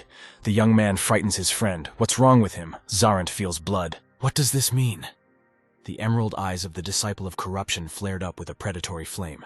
The smell of blood was very close. Something dangerous and bloodthirsty was approaching the young men at a very fast speed. Then something burst out from under the snow. What the hell? What was that just now? A gigantic black spider flew over the heads of the wandering travelers. after which the huge, deadly predator jumped onto the top of the tree and stared at its potential victims. Carmen also took out his weapon. It was a giant snow spider. The young man slowly reached his hand for the arrow. The giant snow arachnid crouched down and prepared to pounce, after which deadly poison sprayed from the monster's mouth. The snow spider monster spat its web at the young man, and Carmen responded by drawing his bow and taking aim. However, his friend was interrupted by the young priest of the Dark Mother. The novice made several swings with his sword. Black blood gushed out on him. The sacred sword flashed in the hand of its owner. Well, the day had only just begun, and the boy was already all dirty, and what a sight he had now. The giant spider immediately roared painfully and crawled to the side. When the follower of the goddess uses this sword, you need to think in advance about a place where you can wash yourself. However, the only disciple of corruption really likes the sharpness and hardness of his weapon with it. Any conflict is resolved faster. The protagonist rushed at the spider-like monster with a vengeance, flames flashing in his eyes. This sword is too sharp, blood is gushing in all directions. Lord Tredden welcomes the priestess to his city. The guest room was completely destroyed, so he has to receive the guest here. So under the current circumstances, there is no need to choose a place. There is no need to worry about it. So that brought the priestess here. Such pilgrimages are extremely rare for the Blue Flame Torch sect. Let the city leader take a look at this. Lord Tredden pulled the sheet of paper with the portrait towards him, and so the Master of Gis met this young traveler in the local area. Although the portrait was rather clumsy, the leading demon immediately recognized him as his young savior. Why did she need a priest of corruption? And Lord Tredden may wonder why the Blue Flame of the Torch sect is looking for this young lad. The Blue Flame has personal reasons for this, is it true? No one comes to mind for the Lord. Tredden is forced to say goodbye since there are no more questions. In the current state of the city of Gis, its owner has absolutely no free time, of course. Of course, the priestess bowed. However, the leading demon did not miss the fact that the priestess was thinking about something in her head, and the girl left the room. Well, it was obvious to the city master that this blue-haired girl from the Flame sect was clearly not looking for a boy with good intentions. In theory, everything should be fine if Lord Tredden didn't say anything. Meanwhile, the guys were examining the corpses of the snow spiders. The main character asked with disgust why his friend was poking around in the insides of these monsters. Carmen was looking for a bag of poison. So why does the young man need this bag of poison? The thing is that it contains a very strong anesthetic that will come in handy in different situations. Carmen, with a sharp movement, tore out some bloody organ from the corpse of a snow spider. You can smear the arrowhead with poison or just sell it. This knowledge is quite strange for the young master, Zarant laughed. Where did his friend get such knowledge? Black blood splashed on the young man. Both boys were covered in the dark blood of snow spiders. Carmen had taken part in many monster hunts, and there's nothing better than learning something new while practicing. So the blood splattered more than expected. Zarant dodged. In that case, the young priest is ready to help with this. Since he is all dirty, let Carmen show where these bags are. There is just half a day's journey left. After Carmen trained her friend and they collected the remaining bags of poison, the guys decided to find a shower, which sounds cool but is unlikely. Two travelers were approaching the fortress wall of the city of Kelton when a guard ran out to meet them, amazed at what had happened. Cold sweat was running down the guard's face. His gaze darted from one youth to the other. He was clearly frightened of how these two got here. What a strange question. The young men with stony faces replied that they were simply walking here along the road like everyone else. But that's impossible. Since the city of Kelton has been blocked for the past 3 days, it's all because of the monsters. And the guard can tell in more detail. As the guard said, the attacks of monsters have become much more frequent, which is already strange. And also after inspecting the attack sites, the guards were unable to find either the corpses of the monsters' victims or their belongings, which is also strange. Carmen's bloodstained face took on a serious, tense expression. This was all very bad. More trouble was in store for them. That is to say, Kelton's guards were unable to find even those who were attacked by snow spiders, which is really strange. Common snow spiders suck blood from their victims, and after this, it is very difficult not to leave absolutely no traces. Here someone's voice intervened in the conversation of the three men. Well, what else happened? Another guard was running towards them. The lord of this city requests an audience with these two travelers. The young men exchanged glances. They will be taken to the headman's estate.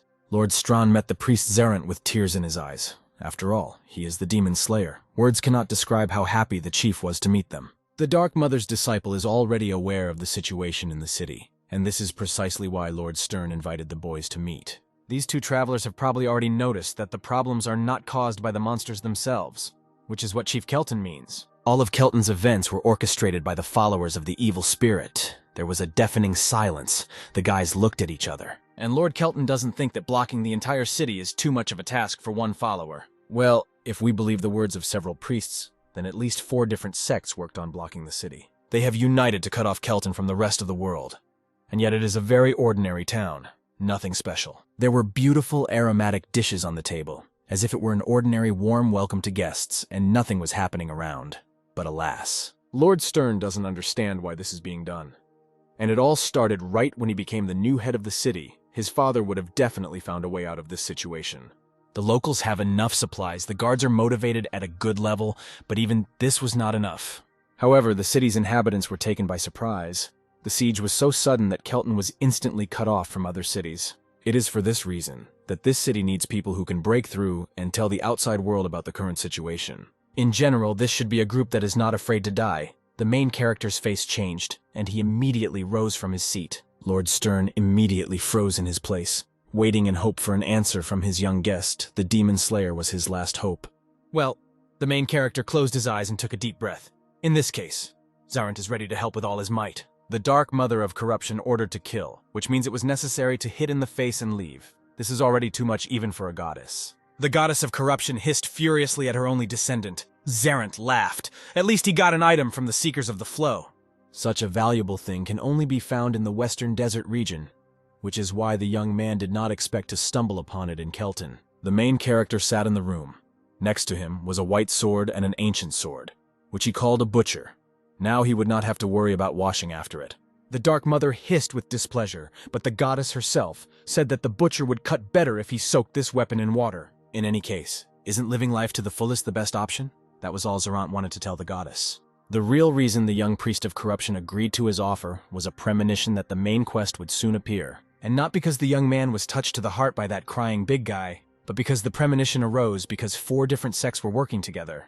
Although the concept of an evil spirit sounds quite scary. In the game itself, it was quite ordinary and simple, nothing impressive. Just a label from the main gods who consider the characters evil, and as a bonus, such people became targets for others. But there is one detail that unites all the followers of the evil spirit. It is very difficult to find anyone sane among these guys. Unlike the sects and orders of the main gods who hunt evil spirits, the sects that serve them very rarely unite. That is why the priest of corruption had a feeling that something would happen soon. 4 evil sects that united and surrounded the city. And all this did not give the disciple of the Dark Goddess any peace. Something large-scale and sinister was brewing. It was necessary to sort everything out. This clearly cannot be a simple coincidence. The protagonist spurred his horse and set off under cover of night. His new friend riding a brown horse was galloping along with him. Something caught the young man's attention. Carmen called out to his friend in horror. Giant snow spiders rushed after the young travelers. Well, the time had come. A smile appeared on the protagonist's face. The Demon Slayer will distract the attention of these monsters to himself. What is Zarant talking about now? Behind Kelton's group of saviors, a horde of deadly monsters was born. Even for a Demon Slayer, it was too dangerous. The main character shouted that the group would definitely be caught if they just ran. At such a speed, they would be caught very quickly. Let the young man's friend definitely bring reinforcements to the city. The young priest is counting on him. This cannot be done. They will go together. However, the main character no longer heard his friend after his words. Zarant let go of the reins of his horse and began to fall into a snowdrift. Carmen turned around and realized in horror that the only descendant of the Mother of Corruption had now sacrificed himself to save the children and the entire city. The young follower of the Dark Goddess smiled contentedly. Well, what a cool thing, the young man said at the end. The bandaged hand hissed at him. Anthony Valtis's illegitimate son gritted his teeth and spurred his horse. He could not turn around to continue on his way. He had to bring reinforcements. Deadly monsters rushed from all sides. Death flashed in their bloody eyes. They felt human flesh. The main character collapsed in the snow in front of a whole army of all sorts of hellish creatures. This night will be very exciting and long. The entire snowy steppe was bathed in the green flame of the Dark Goddess. Wow, who would have thought that this was the Mother of Corruption herself? The Dark Goddess ordered her young priest to kill, so the audience finds the young man's acting entertaining, which is a good compliment. So now it's time to see what the followers of the evil spirit who hide in the shadows are capable of. And so the main character made a couple of sharp movements and took out his 2 sacred swords. The body of the priest of corruption radiated a dark green flame. The only descendant of the Dark Goddess rushed into the very epicenter of the born monsters. The young man chopped up their bodies one by one. The emerald eyes of the priest of the Mother of Corruption flashed with a predatory gleam. There is nothing better than combat practice. And the butcher really began to cut better. The death cries of hellish creatures from the shadows began to resound throughout the snowy steppe. their dark blood flooding the snow-white cover of the earth. The main character smiled and laughed. If this happens every day, he will have to drag the bathtub around with him. The mother of corruption ordered to kill. They will discuss it later. They probably know that Zerant is already here, but they did not even come out to greet him. What terrible manners. The young priest of the Dark Goddess had expected a more impressive reception and hospitality from them. The main character entered the cave. There were boxes and other objects everywhere. He was told that the carts were empty. Apparently, the monsters took all the goods with them. The Dark Goddess of Corruption hissed. Her young follower stopped and came across a lifeless, dried-out body. Here is the victim of the snow spiders. The boy understands their joy after a delicious dinner, but using the remains as decoration with some design decisions is difficult to agree. The Dark Goddess of Corruption hissed and ordered to kill.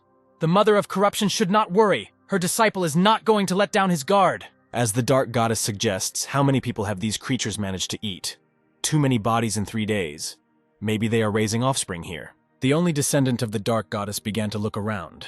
Everything indicated that a whole brood of vile creatures was being prepared here. The young priest of corruption has marked out the widest tunnel for himself, and has begun to move towards it further into the depths of the cave. A quick meeting awaits him. And these huge tunnels, they were big before, as if some giants lived here, and divinity shimmered above the young man's head. The main character raised his gaze to the top of the giant cave. The young priest smiled. Well, why don't they all come out to greet the guest?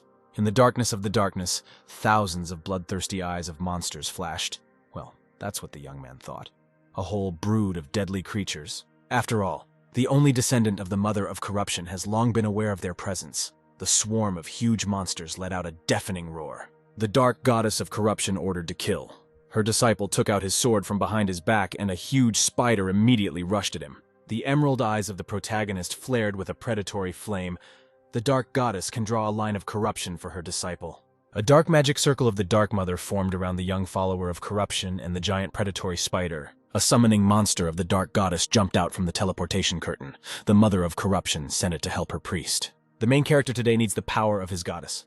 The novice will sacrifice the head of this man-eating spider to the curse. A series of devastating explosions thundered. The ground shook under the feet of 2 giant monsters. The big guy of corruption is trying his best. However, here the attention of the main character was drawn to the terrifying, painful cry of the white monster helping him.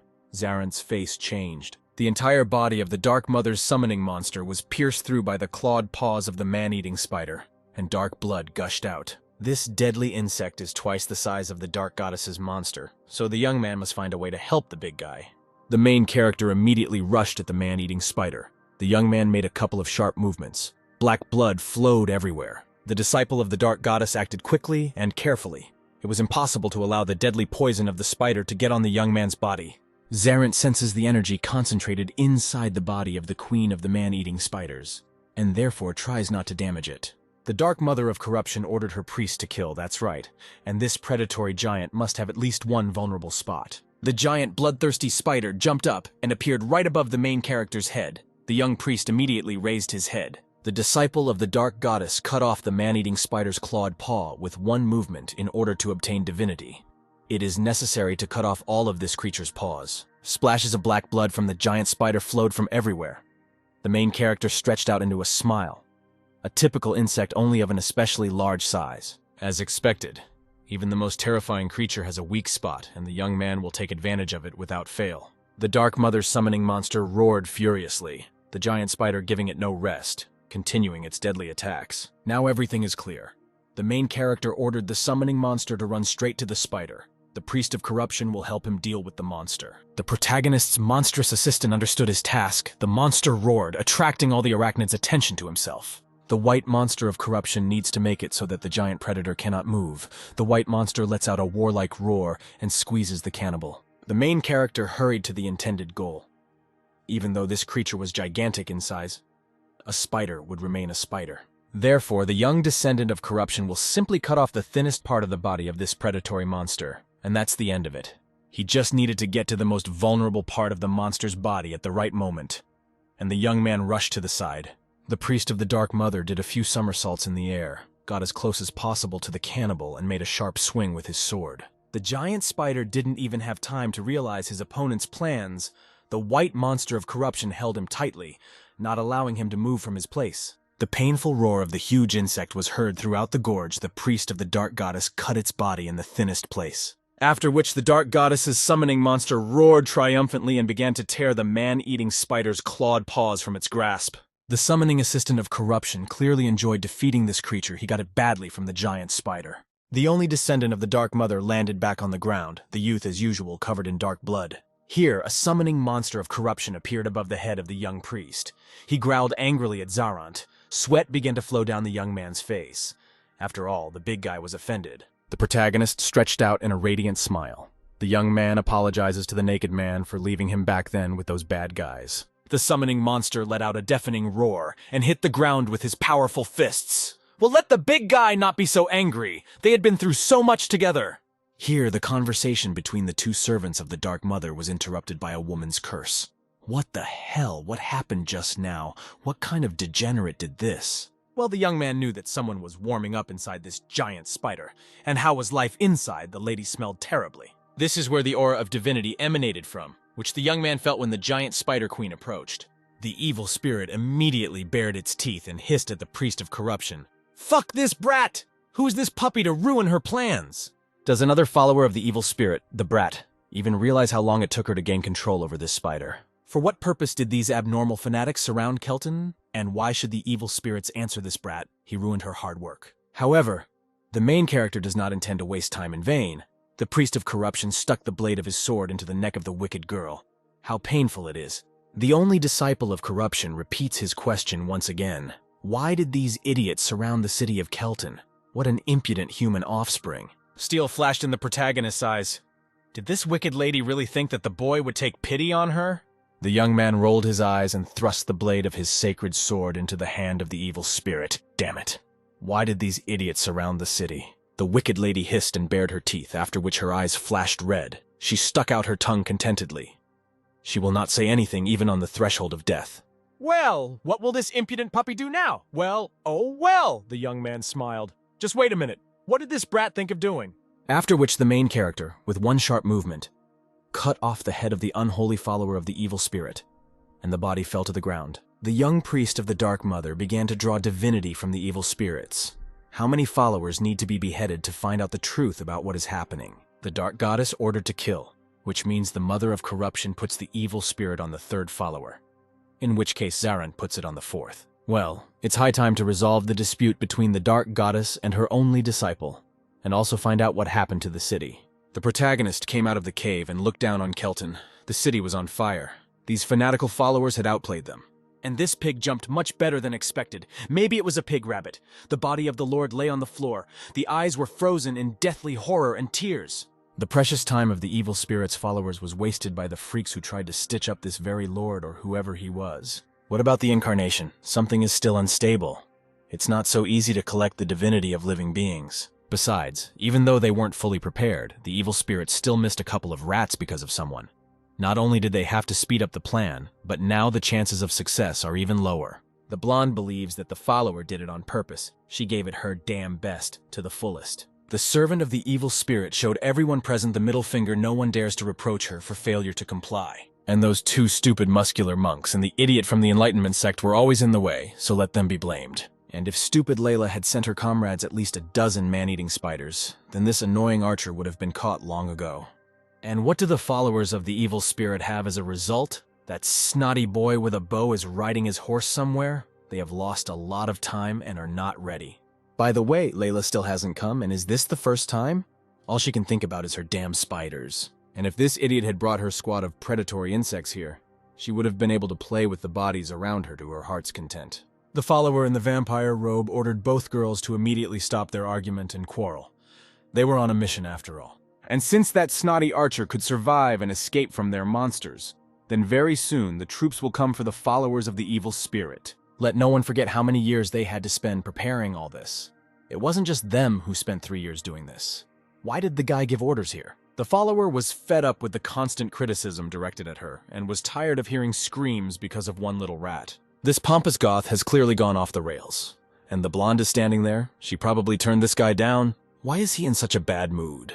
The follower clearly sees that these two have become close during this time. The blonde checks the situation outside, acts as if no plan will work without her. Let Parna immediately shut her rotten mouth. She was given little attention, or she can't accept her uselessness. Layla will be punished. At this point, the conversation ended. A smile appeared on the face of the hysterical follower. Well, since they were punishing her, she would keep quiet. Before the three culprits had time to disperse, the blonde's head flew off her shoulders, and the emerald eyes of the priest of the Dark Mother flashed in the shadows. What the hell is going on? What kind of creature was this? A priest of corruption appeared in front of the follower in a vampire robe. The follower of the evil spirit was literally split into two parts in a second by the sacred sword of the disciple of the Dark Goddess. What is this? What kind of hellish creature dared to attack the coalition of sects of the followers of the evil spirit? They are the ones to be feared. What kind of demon is this? Well, the mother of corruption is right. You can't just kill the third follower, otherwise it will be an unfair dispute. However, these people were able to manipulate divinity, and were more than capable of inflicting significant physical damage on the youth. So the Dark Goddess is probably more concerned about the safety of her priest than winning a stupid argument about why this psycho is talking to himself. What's wrong with this guy? He's mumbling to himself, smiling at this moment, talking to himself. He's clearly crazy. What kind of creature is this? Why does this degenerate glow with a green magical light? It means that the frightened girl is a follower of an evil spirit. Cold sweat began to run down the attacker's face. A shiver ran down her spine. This psycho was now addressing her. The girl began to back away in fear. What did this maddened killer want from her? Why was he hesitating to kill her? He dealt with her comrades in a second. There's so much fear being generated by the bunch of resentful and embittered idiots that this psycho is spouting. So why are these idiots surrounding Kelton? Well, everything is much more interesting than the main character assumed, and it took the followers 3 whole years to figure it out. The follower of the evil spirit led the priest of corruption to a huge and slippery substance. No one would waste so much time on nonsense. So this follower's name is Parna, and she immediately gave up all their plans without a fight, as if she'd been waiting all this time for her moment when she could lay everything out. The story is quite simple. Followers of an evil spirit want to sacrifice all the local residents of the city to create some kind of incarnation. Or in another way, the incarnation is called the Ball of Divinity. For this they hid for 3 years in the city, but still started 5 days earlier, because of a whole chain of various events, which, by the way, led to the escape of the protagonist's friend, so that Carmen managed to escape. The young follower of the Dark Goddess took out his sword. Parna immediately began to back away. What was this boy up to? Well, what are the ladies' guesses? Of course, the priest of corruption is going to kill this creature of flesh and blood before the monster awakens. Parna squeaked in fear. No need to do this. They had been waiting for this day for 3 years. The main character came up and cut the substance with one movement. The girl screamed shrilly. If the life of this creature was threatened, then its awakening would begin in an unstable state. Well, apparently the guy was a little hasty in his actions and made his task a little more difficult. Something began to form from the substance. This creature of flesh and blood began to show separate parts of the body and moan. How painful it was. The blood began to gurgle. The creature was in damn pain. A one-eyed monster, roaring in pain, burst out of the stinking, slippery flesh the Dark Mother ordered it to be killed. Her priest senses that there is a sacred relic inside it. And this means only one thing for the young novice. A predatory smile appeared on the youth's face, that the follower of corruption will awaken a new power. And this meatball will become an offering to the Dark Goddess Zarantha. What is this psycho doing? He doesn't understand at all how it all works. Before Parna could finish speaking, the blade of the main character's sacred sword entered her neck. This is a punishment for a follower of an evil spirit. The head of the skier of the cult of evil spirit immediately flew off from the rest of the body. This lady had a very bad character. Once again, the young novice absorbed the divinity. What a productive day it had been today. And this was only the beginning. In addition to the bodies of the followers of the evil spirit, the main character also managed to absorb the lord of this city. A little more is needed before the discovery of a new power. And this one-eyed, stinking Cyclops would be perfect as the Dark Goddess's next meal. But the butcher won't help here. If you chop this creature with this ball, its wounds will quickly heal. But you can't let the monster's attacks pass by either. It will quickly crush the young man. And since it's just a round lump of meat, it's hard to find any weak spots in it. Just like the queen of the giant man-eating spiders. What a vile creature these fanatical followers of the evil spirit have created. What rubbish. Well, in that case, there is only one thing left to do. The Dark Mother of Corruption ordered her follower to kill. That's right. The young man put his sword in its sheath and rushed to run away from here. The newborn monster immediately roared in resentment. The monster was in so much pain, there was only a little bit of divinity left before receiving new power. The disciple of the Dark Goddess turned to look at the newborn monster. There will definitely be problems with this monster, and you need to be prepared for them. On the way, the protagonist began to absorb the divinity of the killed local residents, whose corpses lay everywhere. The protagonist decided that he would run away and collect divinity until he could collect enough. The newborn monster roared in pain and rushed after the running boy. What a fun game, you can't get caught! Very soon the main character will have to fight one-on-one with this evil creature of the cult of the evil spirit, and the priest will not let his goddess down. We need to find the new power of the dark goddess as soon as possible to resist this meat crap of those psychos. Zerent must win! The newly minted monster in the center of the main square froze and let out a shrill roar, its shockwaves spreading throughout the city. The main character immediately stopped and covered his ears. Even the scream of this creature radiates divinity. It is definitely a living disaster. Here, the tentacles of a hellish creature rushed predatorily towards the priest of the dark goddess. He can do this too. It will be a tough fight. The main character was breathing heavily. The young man reached for his sword, although it would be of little use now. He needed to hold out until the next power of corruption. The only descendant of the dark goddess was covered in blood. The young man barely dodged the attacks. He was just a mother of corruption asking for help. Here, a green teleportation window appeared above the head of the giant meat carcass. The monster looked up questioningly. In the only eye of the monstrous Cyclops, a reflection of the Dark Mother's summoning assistant flashed. The golem was clearly tired of this week. From the dark magical curtain, the Dark Mother's summoning monster jumped out and immediately dealt a crushing blow to the enemy. The earth shook from the battle between two monstrous titans. The body of the monster of the Mother of Corruption was pierced by sharp tentacles. As Zerent knew, one golem would not be enough. The young novice told the monster of corruption not to bother too much. The young man would return soon. He needed more bodies of elite soldiers or knights. As long as the newborn monster of the evil cult is focused on the boy's monstrous assistant, it has a chance to gain the power it needs. The entire city was ablaze. Most of the bodies had already been destroyed by the merciless flames.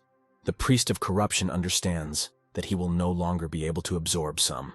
How many innocent lives were taken by these degenerates of their evil spirit sect? This city was like a ghost, not a single living soul.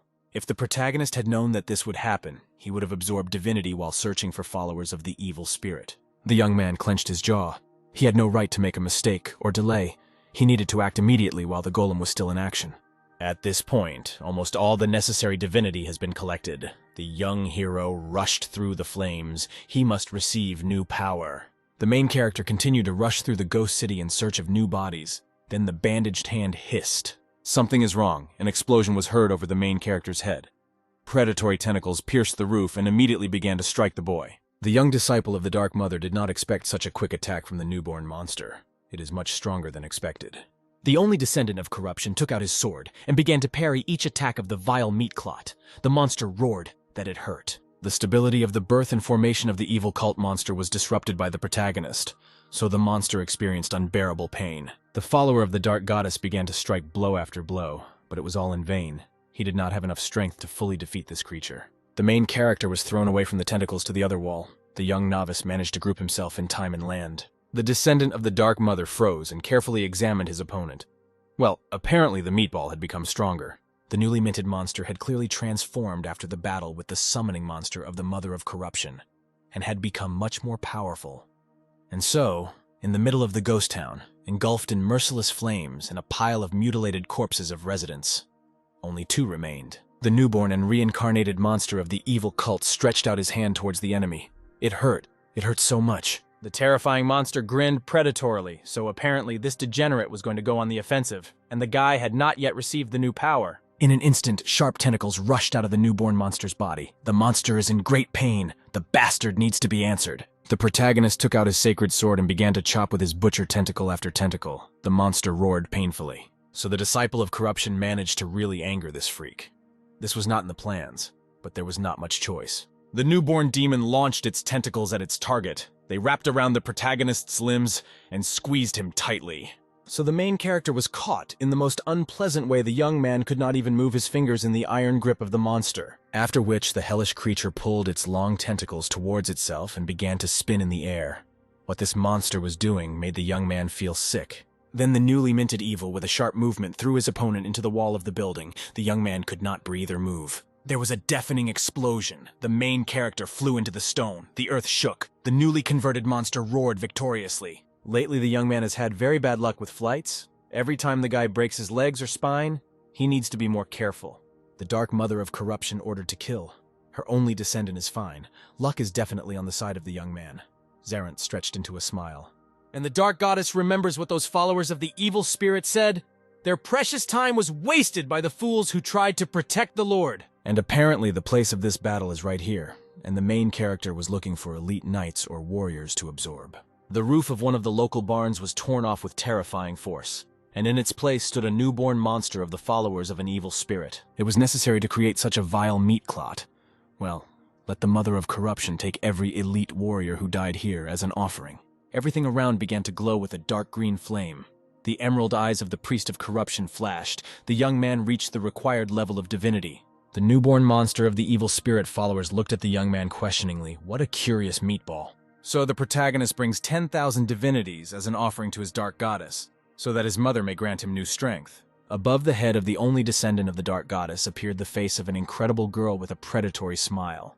So be it, the sacrifice is accepted. After which everything around was plunged into pitch darkness, in the center of which stood the only descendant of the dark mother of corruption. The monster began to look around questioningly. Studying the new reality, the monster was clearly confused. Here the steps of the main character were heard. The monster immediately turned around at their sounds, and in the distance the dark silhouette of the young priest of corruption appeared. The Dark Mother's acolyte drew his sword with satisfaction and declared that this meat clot would feel much more pain and suffering. The newly converted monster of the evil spirit's followers shook its head questioningly from side to side, trying to see where the threat would come from. This damn monster will remember these hellish feelings forever and will never want to be born in this dimension again. The young man thrust his sword forward. Sensing the danger in the steel of the sacred sword, the hellish creature immediately roared threateningly, and sharp blades immediately burst out from its clawed paw. So the dark goddess gave her disciple a new power called the Pit of Corruption. It decomposes all living beings that find themselves inside. The darkness of the dark goddess consumed all the survivors in this city. That is, only the young disciple and his monstrous opponent. Of course, such a side effect also concerns the priest of corruption himself, but the young man can use the text of the goddess of corruption here. The same cannot be said about this creation of an evil cult of followers. Nothing can protect this vile monster from the all-consuming darkness of the goddess of corruption. This power will help its bearer choose those parts of the body that will decompose and rot first, which are not needed in battle. The newborn monster stared questioningly at his arm. His limb began to rot from the inside, became black and rotten, and then fell off completely. So the main character will be interested to see what will fail faster in this pit, the regeneration of the monster, or the decomposition of the corruption. After which the main character raised his sword over his head and rushed at the hellish monster. The young priest's finger completely rotted and fell off.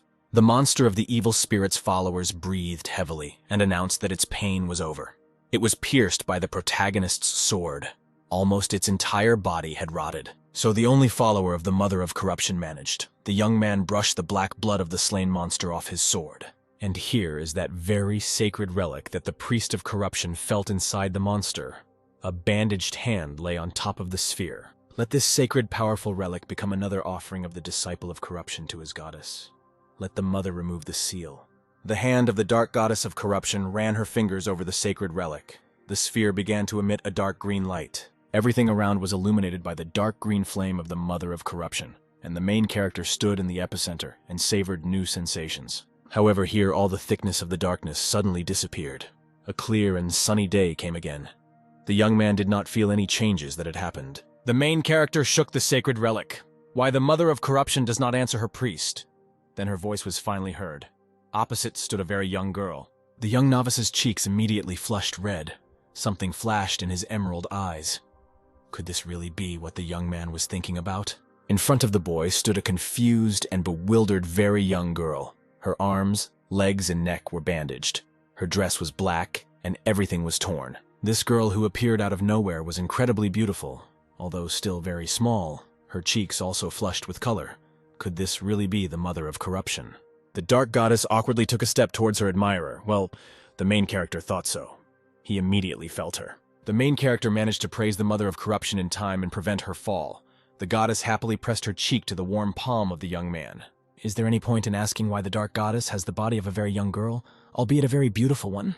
The mother of corruption should know the answer. Could the only descendant of the dark mother ask her a question? The girl immediately turned to Zarant. In this dead incarnation there is the divinity of another god. Is there a way to somehow collect and extract it? After all, it would be a great pity if such a divinity simply disappeared along with this meat clot. The girl thought about the young man's words. After which the little goddess put her hands in front of her and strained with all her might. The girl began to grunt and strain. What a funny sight. The goddess, incarnated in the body of a little girl, made every effort, but nothing worked. She cried in resentment. She couldn't do it. The main character burst into tears of delight. He really is a real child. There is no need to strain yourself so much if it is impossible. Let the goddess come here. The Dark Mother of Corruption immediately rushed to embrace her disciple. The divinity was already mixed, so it cannot be separated. It's a pity, of course, but nothing can be done about it. The young man began to comfortingly stroke the floating girl's head. So these two managed to remove the seal of the Mother of Corruption with the help of this relic, and collect another 10,000 divinity. Let the Dark Mother of Corruption bestow new power upon her priest. The eyes of the young man and the little goddess flared with green flame. The two heroes were surrounded by a green magical sphere, after which a giant pillar of flame from the Dark Goddess burst out of it. The main character smiled good-naturedly. And how to understand all this? Why did the Dark Goddess give this to her only disciple? The bandaged girl puffed out her chubby cheeks in a belligerent manner and clenched her little fists, which meant using this power as much as she wanted. Isn't this power too powerful and terrifying because the young man had just received a curse of corruption? The girl nodded to him contentedly. But this crushing force is very close to evil. All living beings within a city-sized radius of destruction will immediately rot and decompose. The protagonist has nothing against absorbing all sorts of villains or hellish creatures, but killing innocents for the sake of divinity is not something he would like to do. In any case, why did this incarnation end up with a sacred relic with the sealed divinity of the Dark Goddess? The sacred sphere that contained the divinity of the Dark Mother of Corruption was destroyed, its fragments scattered across the city's main square. The young incarnation of the Dark Goddess was happily spinning and examining her new body. The girl was very amused by her current position. What if this is not just a coincidence? What if the divinity of the Dark Mother was used to create that hellish monster? Here the young man's face changed. Seriousness and heaviness appeared in his eyes, and the main character's head began to hurt from such thoughts. The Dark Mother of Sleep very clearly felt that something was wrong with her only disciple. The goddess turned to the young man in fear. It seems there's a bigger problem now. Zarant has taken too many attacks with divinity. The Mother of Corruption has become afraid. The only descendant of the Dark Mother of Corruption fell to the ground unconscious, and a bandaged girl immediately rushed towards the young man in fear. The Dark Goddess was sobbing loudly. Salty tears were running down the girl's cheeks. She was screaming loudly. Her eyes were stinging from tears. The young man's consciousness became foggy. His emerald eyes lost focus and began to cloud over.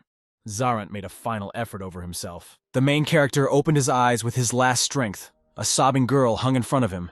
His body had already reached its limit. Sometime later, the young disciple of the Mother of Corruption woke up, and the first person he saw was his friend.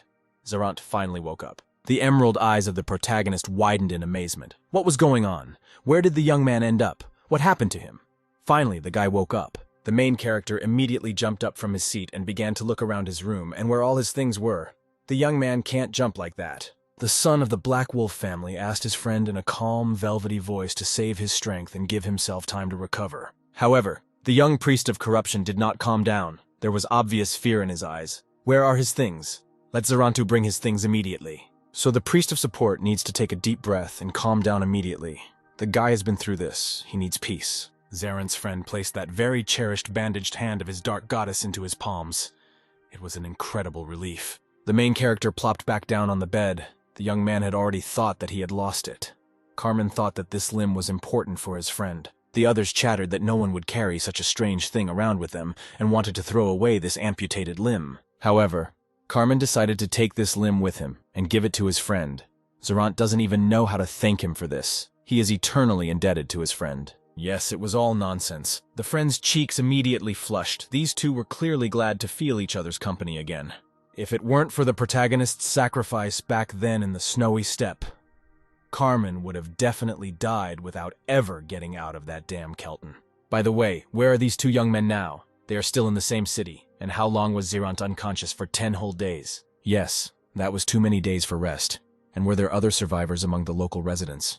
The only person who was alive and breathing was the priest himself. Carmen managed to escape from a whole horde of hellish creatures and followers of the cult of the evil spirit in the forest, and only this saved him from certain death. The entire city of Kelton was cleared out by evil fanatics. Now it is a ghost town, and it still seems that the dying cries of the inhabitants are heard from there. Meanwhile, a painful cry from a fleeing man was heard across the expanses of the snowy steppe, and a sharp blade was pierced into his leg. The poor man then fell to the frozen ground.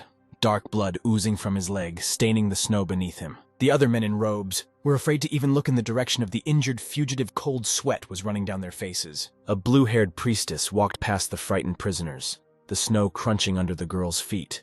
That was the sound of approaching death. The fugitive began to tearfully beg his warden to spare his life and not kill him for attempting to escape. But there was only emptiness in her icy eyes. The priestess announced in a steely voice that the fugitive would not be able to go any further, but the prisoner would be able to continue on his way as long as he did not kill him.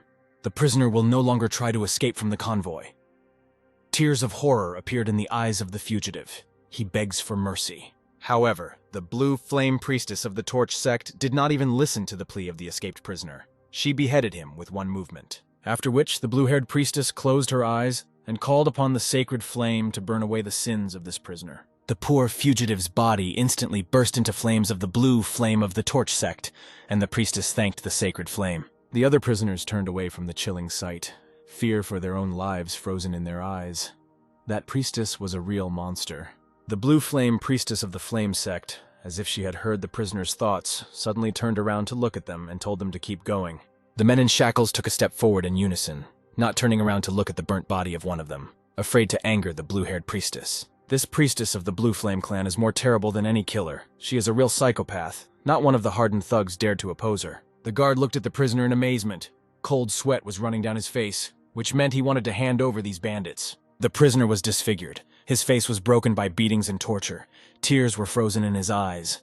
They are the bandits of the Snow Bear. Behind the first beaten man sat a whole column of similar prisoners, their heads down, awaiting their sentence. The Snow Bear's bandits begged the guard to arrest them and send them to prison immediately, away from this priestess. An incredibly beautiful girl said that the prisoners themselves wanted to surrender to the power of the law.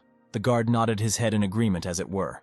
However, the lord of the city of Kelton appointed a reward for the capture of the Snow Bear bandits, but died at the hands of the followers of the evil spirit. Therefore, the blue-haired priestess of the Torch sect will have to wait a couple of days to receive her monetary reward. And what happened to the followers of the evil spirit next? The young priest Zarant destroyed them all, including the monster they summoned. This priest Zarant is also a demon slayer, as he previously exterminated the demonic reptile in the city of Geese. This young talent is still within this city. The blue flame priestess of the Torch sect needs to know this information. The eyes of the blue-haired follower of the blue flame flashed with something completely unkind. The guard immediately tensed up and swallowed. And so the priestess of the blue flame went to the local tavern, where the locals were already openly relaxing. Did any of them know where to find the priest, Zarant? This is the young guy who dealt with the followers of the evil spirit. The men raised their mugs up and began to rejoice, hearing the name of their hero.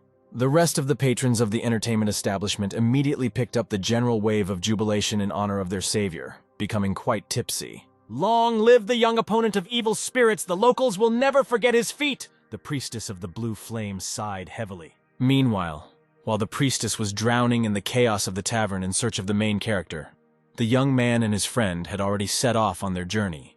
A satisfied smile appeared on the face of the main character. The demon Tredin managed to warn the priest of corruption in time. Otherwise, trouble would have awaited him. Lord Tredin has something to tell his young friend.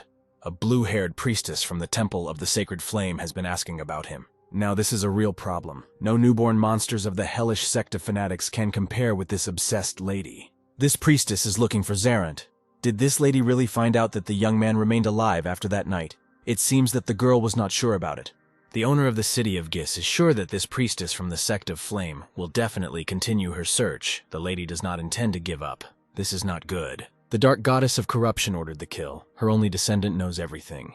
It would be madness to remain in Kelton next to the priestess. The main character's friend looked questioningly at the support priest, asking why the young man kept turning to look at Kelton. The disciple of the Dark Mother remembers well that that girl of incredible beauty was also the strongest of all the people he had met. The goddess estimated her at 4.5 fingers. The main character thanked his friend, the archer, for immediately setting off on the journey with him without any questions. Zarant has nothing to worry about. The young man would rather get out of Kelton as soon as possible than continue to attract everyone's attention. A smile appeared on the face of the only follower of corruption. How he liked this guy. The Dark Mother ordered to kill him. 2 weeks have passed since the two young travelers began their wanderings. Carmen may be mistaken, but the Ermal family coat of arms can be seen in the distance. The son of the Black Wolf family squinted and looked carefully into the distance. The young man also began to peer into the horizon. Ahead appeared the silhouette of a certain crew accompanied by guards. Apparently the young hero's friend was talking about this detachment. So Carmen means that very great family of the Lord of the Southern Lands. That very family of Ermil, the friend nodded approvingly. On the top of the forged carriage there really was a majestic coat of arms. This white camellia is their family coat of arms. In that case, the young travelers should greet the great family. Since they have crossed paths, is it necessary? The Lord's flag is not visible. So most likely there is a distant relative, or a child riding in the carriage. So it would be better if the young men simply pass by silently. And so the two wandering heroes approached the majestic carriage, which was accompanied by people in red robes. The main character and his friend began to silently walk past the family carriage of the great family, as was appropriate in such a case. However, the priest of the Dark Mother's attention was immediately drawn to something inside. Zarant whispered that someone was tied up and locked in the carriage. The conversation between the two traveling friends did not go unnoticed. The guys should be ready for an attack. These people are actually thugs. Cold sweat began to run down Carmen's face. The guards in red robes immediately reacted and took out their weapons, their eyes flashing red. What silly children. These two could have just walked past the carriage instead of sticking their long noses where they don't belong. The chief guard ordered his subordinates to kill these two brats. Carmen reached for arrows. The guards rushed at the young travelers. However, the body of one of the guards was instantly pierced by the sacred sword of a young novice, and then with one blow the attacker lost his head. What the hell was that just now? The rest of the attackers immediately froze, cold sweat running down their faces. And who are these guys? These idiots waved their weapons so clumsily and recklessly the protagonist knew that under the robes were hiding pathetic kidnappers, and not warriors. There was clearly something wrong with these puppies. They were too strong for simple wandering teenagers. The bandits were afraid to approach them. So there were only 8 of these blockheads left. The young friends looked at each other. Carmen pulled the string of his bow. Well, who will be next among these stupid bandits? Why the hell are these thugs messing around with children for so long? Let them finish already. Are these pathetic, cowardly idiots really afraid of some children with weapons? The kidnappers don't have time for this. Let them finally kill the bastards.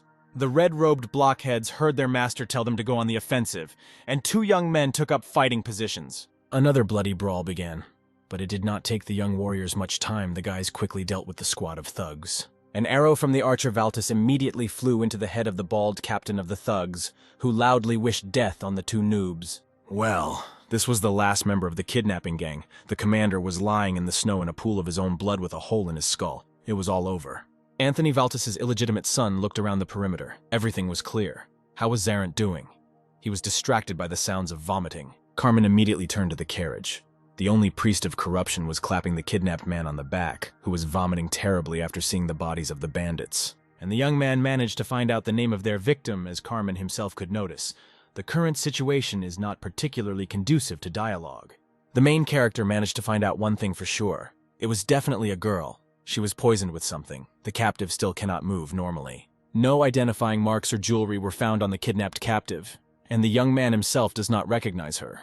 So he must wait for a convenient opportunity. And what color are the girl's eyes? She has golden eyes, which means she is the lady of the Ermel family. Let the guy stop hitting her on the back, otherwise she will never stop vomiting. Here Carmen's eyes widened in amazement and admiration for the beauty of the captive, and the young man's cheeks immediately flushed red. A beautiful girl with ash blonde hair and golden eyes appeared before the boys.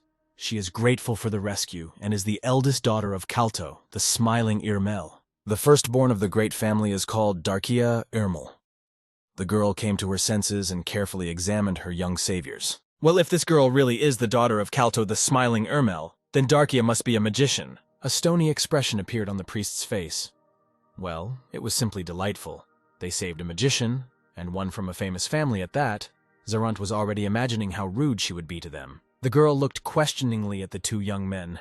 Why were they looking at her so intently and whispering, "She was actually here too"? A blatant smile appeared on Carmen's face. They would not be biased towards this injured young lady. Carmen exchanged a conspiratorial glance with his friend.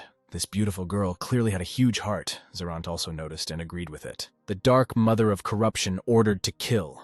The whispering of 2 young people was interrupted by the girl they saved, so maybe they should get to know each other. Darkia Ermel would like to know at least the names of her young rescuers, judging by the clothes of one of them. The guy is a priest. The main character was beaming with a smile. That's exactly it. The young man serves the goddess of support. His name is the priest Zarant. Zarant is a very good name. But could the kidnapped heiress of the great Ermel family ask these 2 young men for help?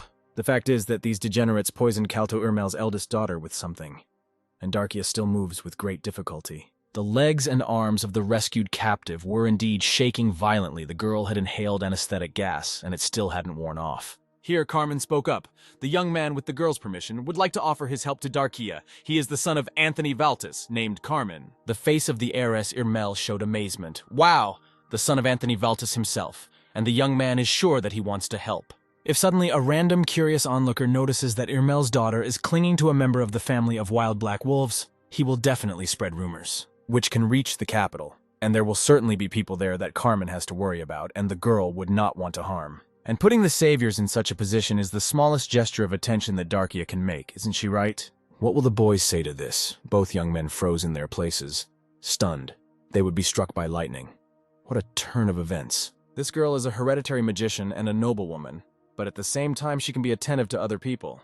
It's simply amazing. So it is necessary to immediately hide the sincere surprise at the humanity of the heiress, and how exactly Darkia ended up in such a situation. Well, Kalto's eldest daughter, Irmelia, has no concrete evidence of involvement, but she has a very strong feeling. Not even that. It would be more correct to say that the heiress of the great Irmel family is sure that she was kidnapped by her brother. He always despised his sister. In the golden eyes of the young heiress of a great family, there was a dull pain and heartbreaking loneliness. This girl had clearly suffered greatly. It was Darkia's brother, his name is Darso Irmel, who planned and organized everything, and it was he who hired these stupid thugs. The girl blushed and hugged herself with her arms. Thoughts about her brother clearly caused unpleasant feelings in Irmel's heiress. Carmen was horrified by what she heard.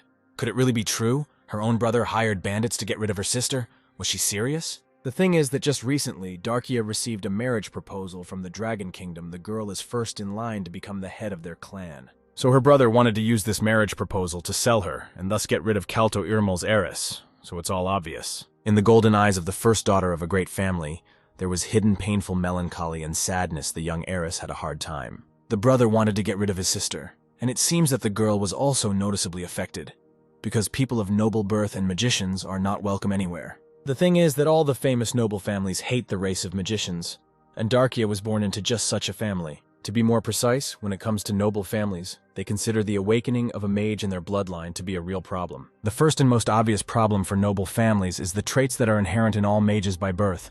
They are very destructive for a nobleman. Because members of the mage race are incredibly difficult to teach even basic manners, and they are also always self-centered. Power in the hands of such people can lead to consequences that will be difficult to correct. The second reason is the tales of old times. Mages are not given high positions because before the creation of the ancient empire, the story of the era of mad magicians was passed down from generation to generation. Most of the races of this dimension believed in history, and it was for this reason that the leading families tried to fence off the mages from power. And when the first daughter of the great Irmel spoke of her desire to become one of the 4 great lords of the Northern Kingdom, it was surprising. Besides, Darkia wasn't going to kill and take revenge on her brother to get this high position. Zarant was intrigued. How this unusual girl is going to make the impossible possible. But Darkia is repeating her story for the 3rd time. Therefore, the young men had already turned their attention to each other.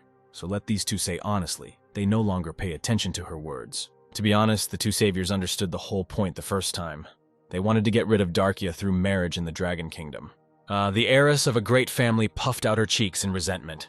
The young men really listened attentively to every detail of her story. But this was repeated again and again.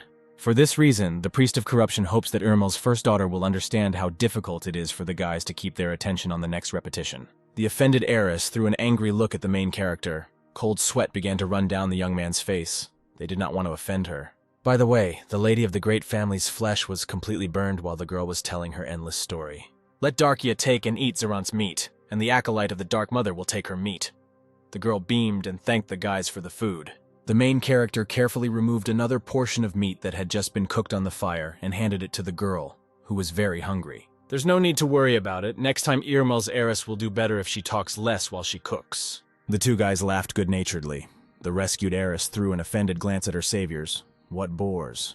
Could Darkia ask the two travelers for help? Well, it was only a matter of time. Could the young men take her to Beatus, which is in the lands of Irmel? After all, the young heiress of a great family is clearly falling into yet another evil hand, which will want to take advantage of her high position. And if two young men agree to help the heiress of a great family, then the girl will give them as much gold as these two weigh. The protagonist could hardly contain his smile after hearing this. The High Lord's family was on a completely different level. so generous. After which, the only descendant of corruption looked at his friend.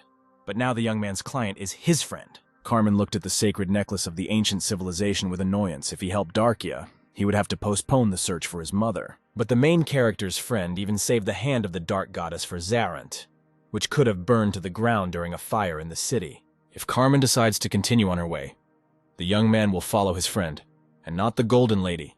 The mother of corruption advises the priest to overeat in order to weigh more. Of course, the dark goddess of corruption reveres and loves gold. But is this a reason to make her only descendant a clumsy ball? The silence was broken by Anthony Valtis's son. Since the two friends had intervened in the girl's fate, they would go through with it. Any member of the Valtis family would have done so. Carmen was truly a worthy representative of the wild Black Wolf family. A trio of wandering travelers walked through the winter steppe, and a village was already visible ahead. All three immediately perked up. What a village! The protagonist hopes that these three will have a chance to take a hot bath after a night in the winter forest. The three young travelers entered the local guest house, Carmen negotiating rooms, Zarant showing Darkia a backpack for hiking. Isn't this travel bag too heavy? The backpack is quite bearable. Carmen made arrangements. Their rooms are on the 3rd floor, and they will also have hot water prepared for them. So all three travelers can take a hot bath, wash off all the dirt from the hike, and then have a good snack together. A great plan. The table was strewn with various hot and aromatic dishes. Everything looked delicious.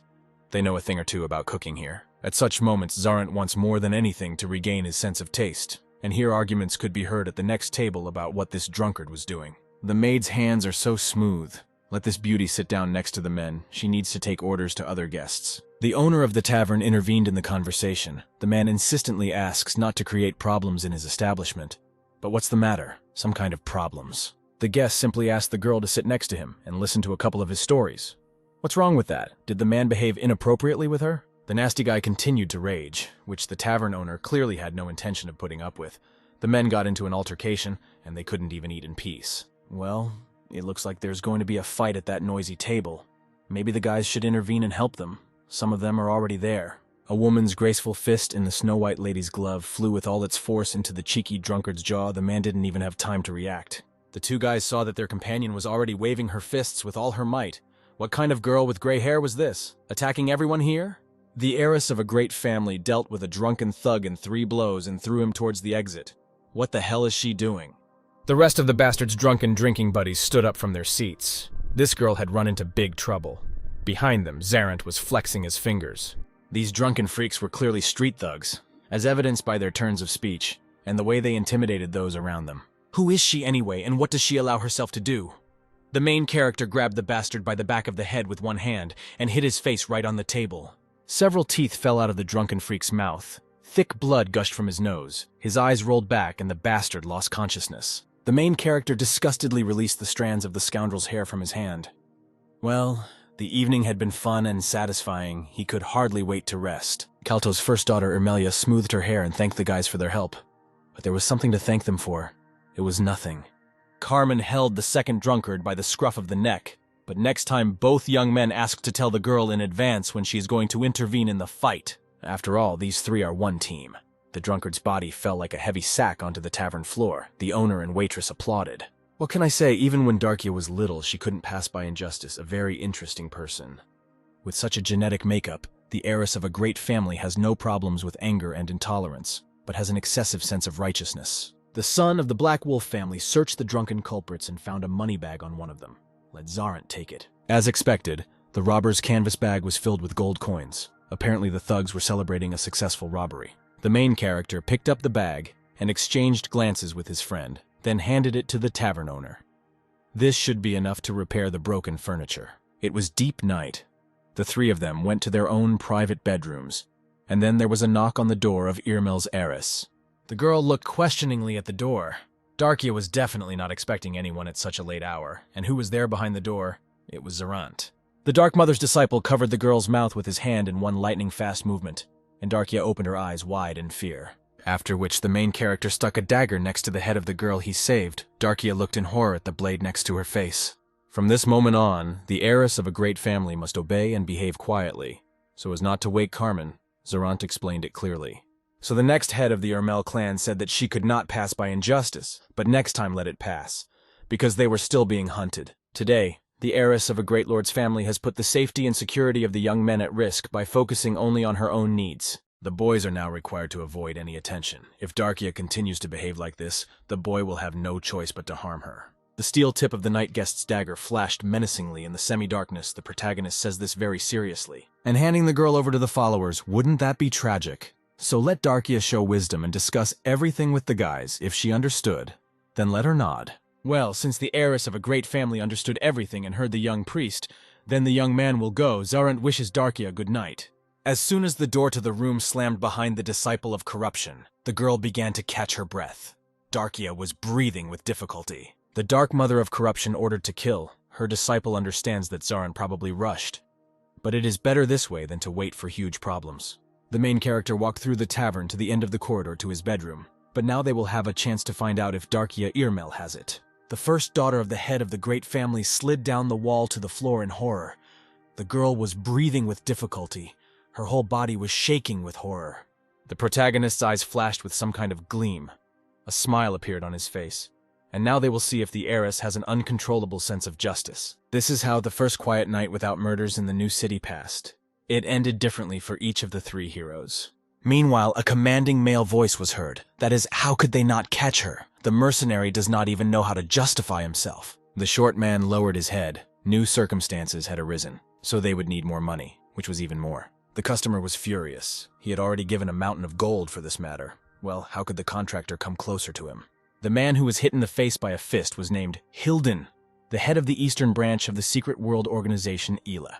Let him immediately explain why they needed more money. If they start talking about big losses, Hilden will be a corpse.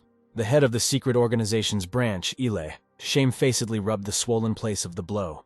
The man sighed heavily. He could not be contradicted.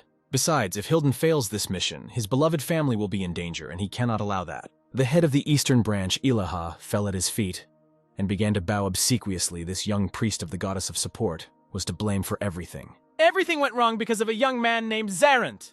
What nonsense is Hilden talking? The money was needed because of some priest. The man begins to lose patience, and the executor of his condescending trust, Hilden, completely ceased to be afraid of death. Let the gentleman listen to the branch head to the end. This young support priest is not an ordinary novice at all. There is something in him. First, this young support acolyte defeated the demonic reptile in Giz City with just a sword. And just recently in the city of Kelton, this young man destroyed the strongest monster, which was made from the lives of all the inhabitants by the followers of the evil spirit. This wild guy managed to cope with everything alone and received the nickname of the sworn enemy of spirits. He is already known throughout the area, as is his incredible strength. The imperious gentleman involuntarily thought about what was said. He had indeed heard some unprecedented rumors about this guy. So this means that the same young priest of the goddess of support and the son of Anthony Valtis from the rumors took Darcia? That's exactly it. That in that case there would be more money. Cold sweat ran down Hilden's face. A smile appeared on his face. Everything worked out. At least somewhere the name of this annoying priest of the goddess of support helped the poor performer. But he must not screw up next time. However, next time they have to cope. The customer was the third prince of the Dragon Kingdom named Vadis Draco. Hilden succeeded. His sweet wife and beloved children. The rabbits will be safe. What a relief. Meanwhile, the unsuspecting protagonist was settling into his new bedroom, the long-awaited peace and quiet. So a little time passed, and the main character was already full of regrets. He should have been softer. She would have understood Zarant anyway. The mother of corruption chewed her food and raised her finger with an important look. Why bother with someone who is just a client? Then there was a knock on the door of the protagonist's bedroom. The dark goddess and her only disciple immediately turned towards the sound. After which, the dark mother of corruption instantly disappeared. Who is knocking there? It is the first daughter of Kalto Irmel. Then let Darkia come in. The main character noticeably tensed up, wondering what this noble person was planning after the scene that the dark goddess's disciple had played out in front of her. The heiress of a great family entered the young man's room and closed the front door behind her. Darkia was still wearing her pajama dress. The girl immediately noticed a plate of food on the protagonist's bed. It was not too late for dinner. Zarant was very hungry. After which, the main character removed the plate from his bed. They can discuss something together.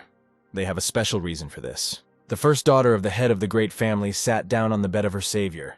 The young man sat down next to her and waited silently. So the reason why the young man decided to warn Darkia in this way is because she was born a magician. To be honest, the heiress of the Irmel family already knows the answer to this question. It never leaves her and torments the girl all her life, not giving her a chance for happiness and peace. The main character's face became serious. The young man took a deep breath and confirmed Darkia's words, as the girl knew.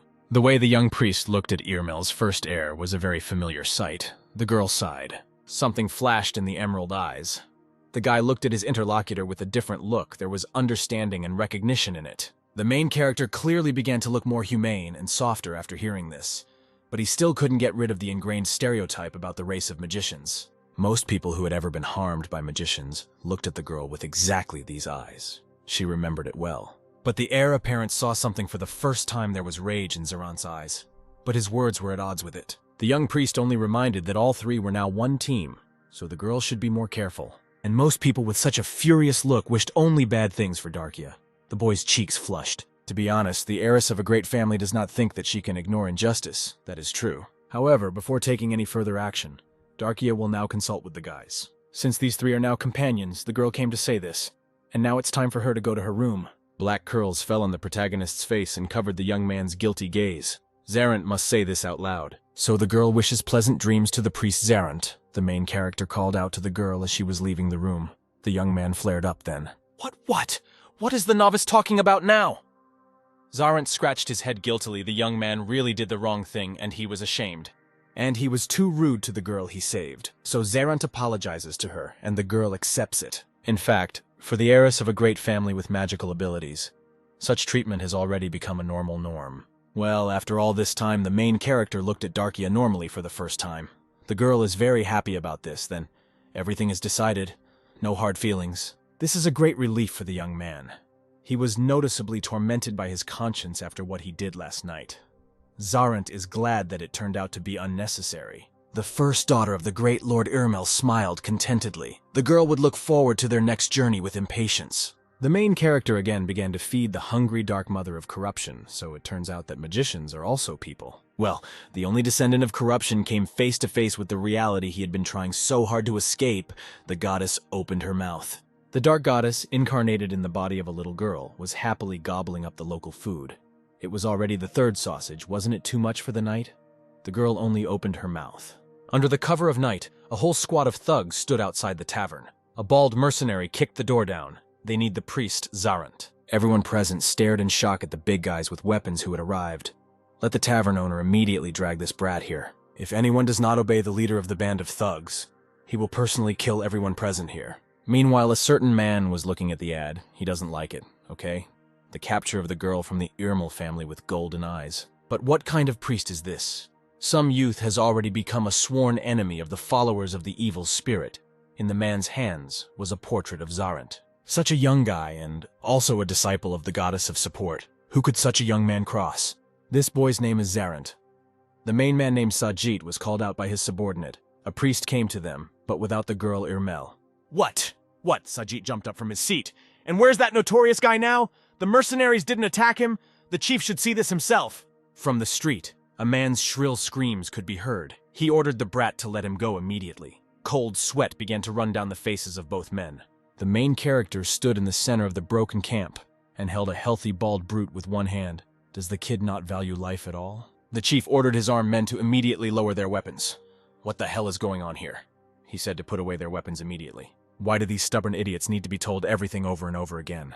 Let them immediately lay down their weapons and take a step back. After the chief's loud cry, the mercenaries immediately put away their weapons and looked expectantly at what was happening. They should have kept their head up while their mission was being explained to them, and now as a result their unit is in huge trouble. The chief immediately broke into a radiant smile in front of the boy. So this was the same famous priest of the goddess of support named Zarant. That's exactly it. You can just call it Zarant. The young man continued to strangle the bald guy, but can the young man let go of the one he holds in his hand? Of course, this bald idiot already got his. The big guy plopped heavily on the ground. The boy needs the captain of the mercenary team. So this good-natured young man in a cassock really is a very strong guy, which means that numerous rumors about him are not lying. The rest of the mercenaries in the squad froze in their places.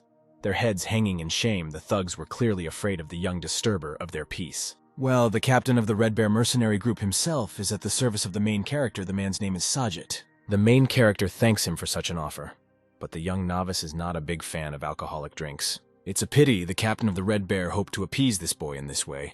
It looks like he has no choice. Well, Sajit's bald colleague burst into the tavern tonight in a very indecent manner, and said all sorts of nasty things to the customers. And that bald guy also drew the protagonist's attention to the fact that his captain was eager to meet the guys who had arrived. The captain of the Red Bear scratched the back of his head. Well, apparently they were talking about the fight in the guest house with several members of the gang. This is the situation. The captain is cornered by his own goal for the first time, and what should Sajid do now? Say it directly or test the waters. In fact, the Red Bear mercenaries were looking for a girl with ash blonde hair and golden eyes at the request of the Ila organization, which cursed them. Well, the rumors about this young novice are simply terrifying. Even the very thought of a quarrel with him is frightening to the point of trembling. How badly the captain got into trouble. The captain of the Red Bear squad pursed his lips in displeasure. Sajid didn't want anything like that at all. He was just carrying out a task. And Vice Captain Pelgan is to blame for everything that is happening. All the troubles are because of this freak. The culprit of what happened himself approached Sajid's tent. The young mercenary immediately recognized the heavy-set man as Vice Captain Pelgan, and how disgusting the mercenary felt. The vile, huge mercenary threw the sentry away from the tent. The adults will talk here. Let him take a walk somewhere for now. The vice captain's figure resembled a barrel with a cork, so that meant the notorious priest Zarant himself had come to the mercenaries. What a daredevil. So, Brother Zarant is the man they need. Let the boy answer whether the girl with golden eyes and the famous surname Irmel is traveling with him. That golden heiress is needed by the vice captain, so he needs to find out the location of this girl. So let the puppy not delay with the answer. Pelgan will be paid well for her. In this, the barrel was not mistaken either. In that case, let the brat listen here carefully. Let him give them the girl and get lost. Sajid was horrified. Well, that's it. They're all finished. This huge piece of dope will destroy their entire squad. The main character didn't listen to the end and with one movement cut off the bastard's hand. The rest of the Red Bear mercenary group watched in horror as the vice captain's severed limb flew over their heads. Pelgan's piercing scream echoed throughout the camp, and the vice captain of the Red Bear fell to his knees and roared in pain. It's great that the vice captain is so stupid that he tells everything about his plans and intentions. This significantly saves the young man's time. How funny. The young follower of corruption does not remember telling anyone his name here. Icy sweat was running down Sajid's face. And this impudent degenerate burst into the tent and began to give orders to the young man, as if he were his obsequious, cowardly lackey. The culprit was horrified and looked at his people. Let someone save Sajid. Who is this damn youth? The priest's eyes flashed. So let the members of the Red Bear gang immediately name the one who ordered them to track down the priest and his guys. The guy guessed everything. One of the mercenaries shouted to the others that the vice captain of the Red Bear group had his right arm torn off. The mercenaries immediately rushed towards Captain Sajid's tent, apparently. This priest did not understand the situation he was in. The Red Bear group was told to kill the brat immediately as soon as he left the tent. These idiots did not understand the situation they were in. The hardened thugs froze in their places. The blood of their comrades gushed over them. The first line of bandits was cut down in seconds by the young priest. Who is this guy? This young man is definitely a human being. His strength clearly exceeds normality. Steel flashed in the young man's eyes. Sajid knew this was a bad idea, and now it had turned into a fatal mistake that would cost them their lives. The vice captain of the mercenaries lay on the ground in horror and asked Captain Sajid to help his comrade immediately. This guy is a real psycho. In that case, this piece of meat is completely useless for the disciple of the Dark Mother, and there is no point in keeping it alive. Here, the movement of the main character's sword was interrupted by Captain Sajid's spear. Interestingly, the young man did not think that he would eventually intervene.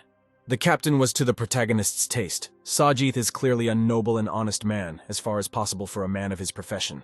The vice captain breathed a sigh of relief. Sajid really didn't want to do this, but the captain has been with this team for more than 15 years.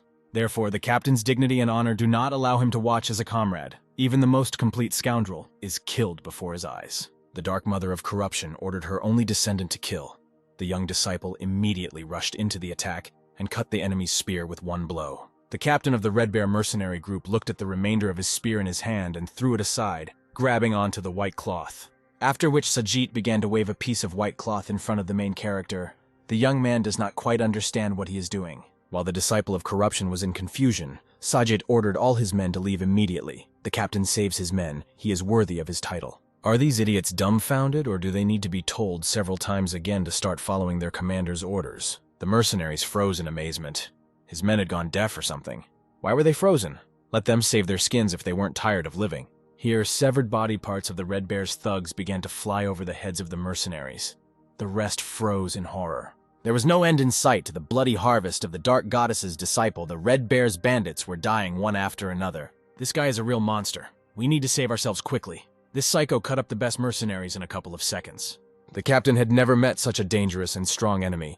Even if the entire squad attacked him at once, there was no chance of victory. The captain gritted his teeth as his men died before his eyes, their bodies scattered everywhere, their dying cries forever imprinted on his soul. The main character understands everything perfectly and agrees with his dark goddess. In any case, it is necessary to find out who sent a detachment for the young man and the boys. The emerald eyes of the young follower of corruption flared with a predatory flame. The disciple is obliged to lure the customer of their chase into the light. Sajid is a very nice person, but he is an executor who has important information that Zarant must find out. The eyes of the Red Bear captain flashed bloody red. Sajid rushed into the attack. He simply had no other choice. The main character covered his body with the corpse of one of the group's mercenaries, and the guy lifted the big guy by the scruff of the neck with just one hand. After which the young novice took out his sacred sword and rushed towards Sajid. Now it was his turn. The Red Bear captain grabbed his subordinate's spear and repelled the young man's attack. This guy was incredibly strong. The rumors were true. Sajid will take this boy on himself and hold him for as long as he can. Let the survivors save the vice captain. The wounded big guy is still in the tent. He needs to be pulled out of there and taken away. What nobility and self-sacrifice. The protagonist raised his fist over the enemy's head, but the captain would not last long. Sajid gritted his teeth. Who is this young priest? He has incredible strength and power hidden within him. The captain is sure that Zarant is not even fighting at full strength right now. A series of deafening explosions thundered. The attacks of the young priest of corruption were stunning in force, but the captain managed to survive. The captain will hold the defensive line until his last breath. He will not let this crazy acolyte near his people. If Sajid surrenders, then his Red Bear squad will definitely not have a single chance of salvation. There is no retreat. Sajid managed to repel every attack of his young opponent. The young man had not fought with such a strong and worthy opponent for a long time. The captain focused all of the protagonist's attention on himself and their fight, after which Sajid ordered his men to immediately shoot Zarant. So the Red Bear mercenary squad also has archers. It would be unpleasant if an arrow pierced the boy's joint. However, the hail of arrows from the hired archers never fell on the main character. And what's the matter? The Red Bear's people did not hear the command of their captain. The two opponents saw that Sajid's mercenaries rushed to flee into the forest. They abandoned their captain, who risked his life to save them. And the rest of the mercenaries do not have the same honor and dignity as their captain, so these two will continue their fight, or what? Sajid threw his weapon aside. What damn cowards! Their team had served together for 15 years, and they just ran away. The captain will tell the young disciple of corruption everything in exchange for preserving his life and safety. That's wonderful. The entire snowy steppe was dotted with grave crosses of killed mercenaries. The captain himself wanted to save and then kill the vice captain. And now he feels strange. After all, that healthy idiot really did die, although not at the hands of the captain himself. Sajid must hate the young priest. And the boy's going to kill the captain if he answers him positively. A smile appeared on Sajid's face. The main character sighed calmly and closed his eyes. But was there any point in leaving alive someone who felt deep hatred towards the young man? Well, it's true, the captain isn't very good at such things, so it will be difficult to explain. The law of mercenaries is quite simple. Kill or be killed. There were times when Sajid had to work with people who had killed his partners just yesterday. Of course, this does not mean that the captain was close to the murderers, but after all, he did not attack them with an axe, so he does not feel hatred towards the novice. It's just that Sajid feels lonely anyway. This group was a failure from the start. The sad flag was fluttering in the wind for the last time. Well, the main character understands every word of the captain and even feels it on his own skin, but this is really the price for his chosen path. And what the captain will do now, he doesn't know yet. Sajid hasn't felt loneliness for 15 years, so now he's a little confused. The captain never even thought that he would ever do something completely different, so this is a difficult question. After all, the captain has been involved in fighting his entire life, so Sajid assumes that he will eventually return to this job anyway. The only descendant of the Dark Goddess nodded contentedly. Everything was going well, which meant they could continue their communication. The protagonist nodded his head in satisfaction. That's great. In that case, Sajid doesn't want to meet the employer who will pay him a lot of money. In front of the reconciled warriors sat a pouting and dissatisfied girl with ash-blonde hair and golden eyes. And now the two former opponents were already sitting at the same dining table in the tavern. The heiress Irmel puffed out her cheeks with displeasure. Why was Kalto's first daughter Irmel so pouty? Were there really stains of someone else's blood left on the young man? The girl shook her head. The main character washed himself very well, but there was a clear sense of reproach in the girl's voice, which meant she didn't like the fact that Zarant left without warning her. What an enviable insight after the conversation last night. Darkia hoped that she and the young man had strengthened their connection. Apparently there was a misunderstanding. Zarant himself told the girl to discuss all her actions with them. And immediately after that, this happened. The main character simply took it and left his team of his own free will without any discussion, which somehow didn't turn out very fair. And has Her Highness, the heiress of a great family, ever killed a person? The girl immediately froze from the question she heard. The first daughter of the Great Lord had never done this. Darkia immediately lowered her head. That was why the young man went alone. It was not difficult for the young disciple of the Dark Mother to do this alone. There was no need to expose the others to danger. The first heiress of the great family sighed heavily. The young man's words really did contain common sense and a correct understanding of the situation. It seemed to the main character that in this matter the boy and the others would not be able to reach a compromise, and the fight would be to the death. Darkia slammed her fists on the table, but she could have just warned him. She had slept well and had a good breakfast, because she didn't know anything. This is also a good reason not to disturb the future head of the Ermel family. But next time the main character will definitely warn her. The guest house table was once again strewn with fragrant and wonderful dishes. What a curse. A real torture not to be able to feel this taste. In that case, let the young man forget about Darkia's misdeed in the tavern, the young people agreed. Then the tavern door opened with a bang. Carmen flew into the guest house. Her friend left at night to talk to the thugs they met here yesterday. He needs help. Therefore, the son of the Black Wolf family suggests that they immediately grab the weapon. And 3 listeners looked at the young man with satisfaction. So the young priest of the Dark Mother had already returned, or something. Carmen stood dumbfounded in the doorway of the tavern. The trio giggled good-naturedly. So they have a significant addition to their team. And who is this healthy stranger?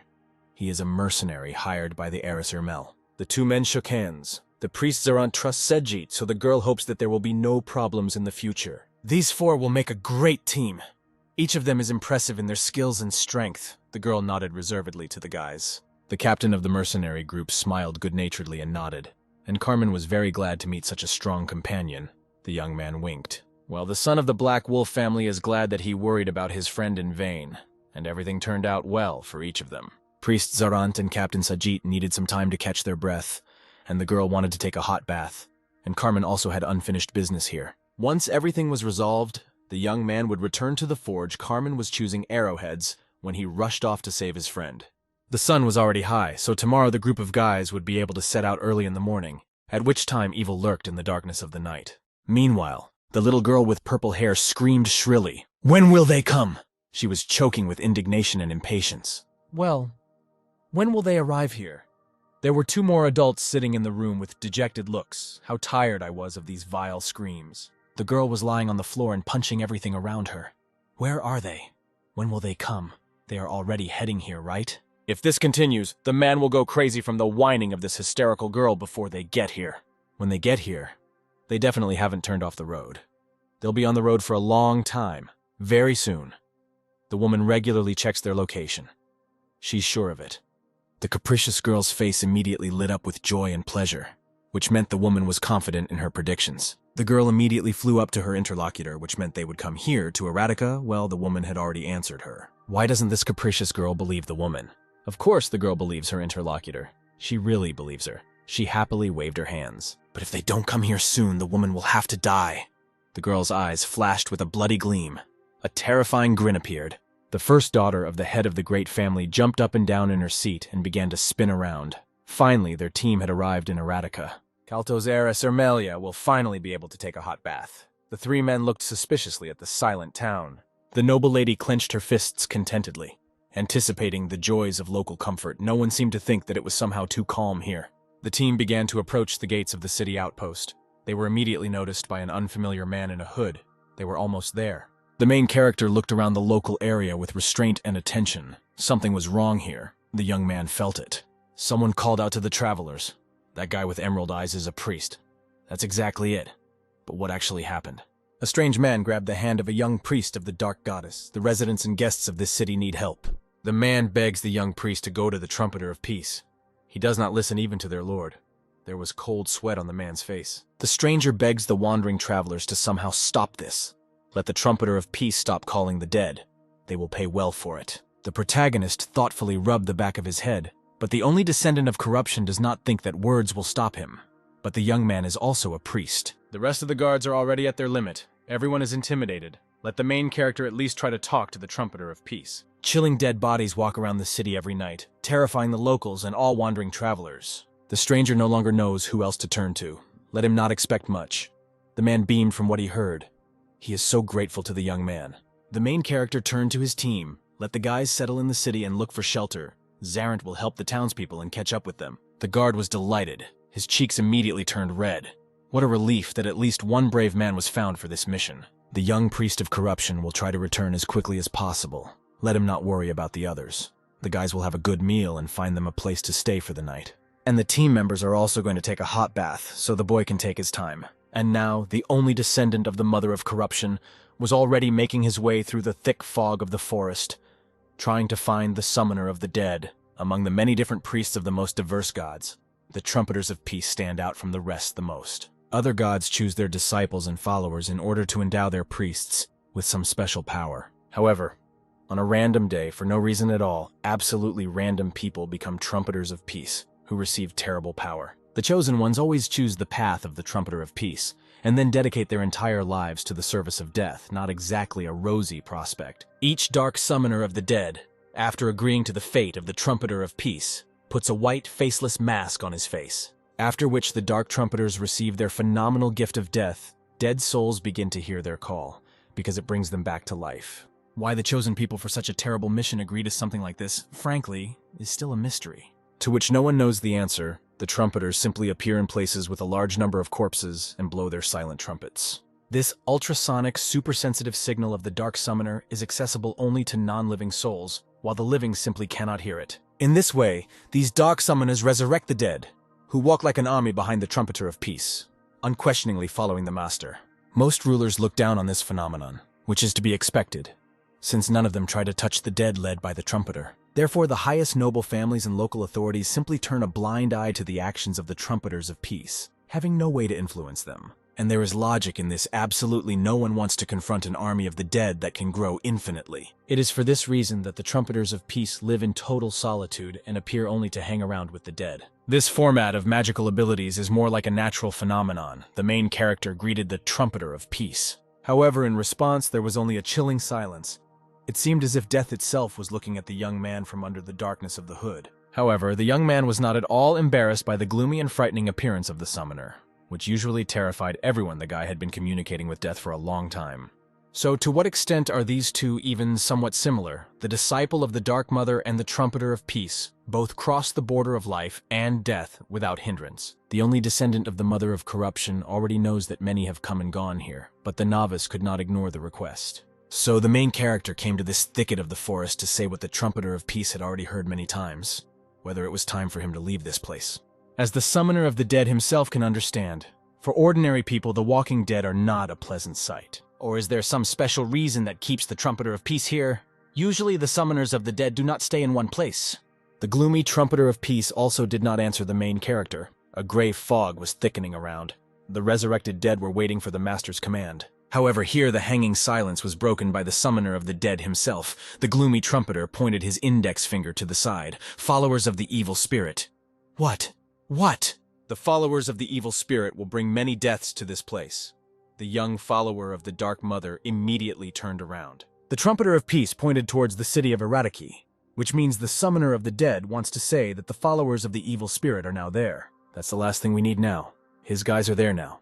Zarant personally sent the team into the clutches of evil-obsessed fanatics. The gloomy summoner in a dark robe sighed heavily. An energy pillar appeared in the sky behind the main character. Everything had already begun. The Dark Mother of Corruption ordered to kill. Her disciple will not allow what happened to the locals in the city of Kelton to happen again. Then the only descendant of the Dark Goddess was late. But this time the young man will not allow these degenerates to do whatever they want. At this time, the capricious girl with purple hair hysterically screamed and stamped her feet. He is not here, and the follower said that he is already here. How much hysteria and whining can you do? The servant of the cult of the evil spirit is already tired of repeating the same thing to this brat. Let her calm down already. The woman is sure that his companions are already in the city. Let the capricious little girl just wait a little. They will be found soon. Let the liar just die. Here the third follower of the evil spirit intervened in the conversation. It seems he was found. The girl immediately became inspired. Where is he? Where is he? She can't see. Let the capricious girl talk less and look around more. then she will definitely not miss the appearance of her priest. The follower of the evil spirit pointed towards the dark silhouette in the flames.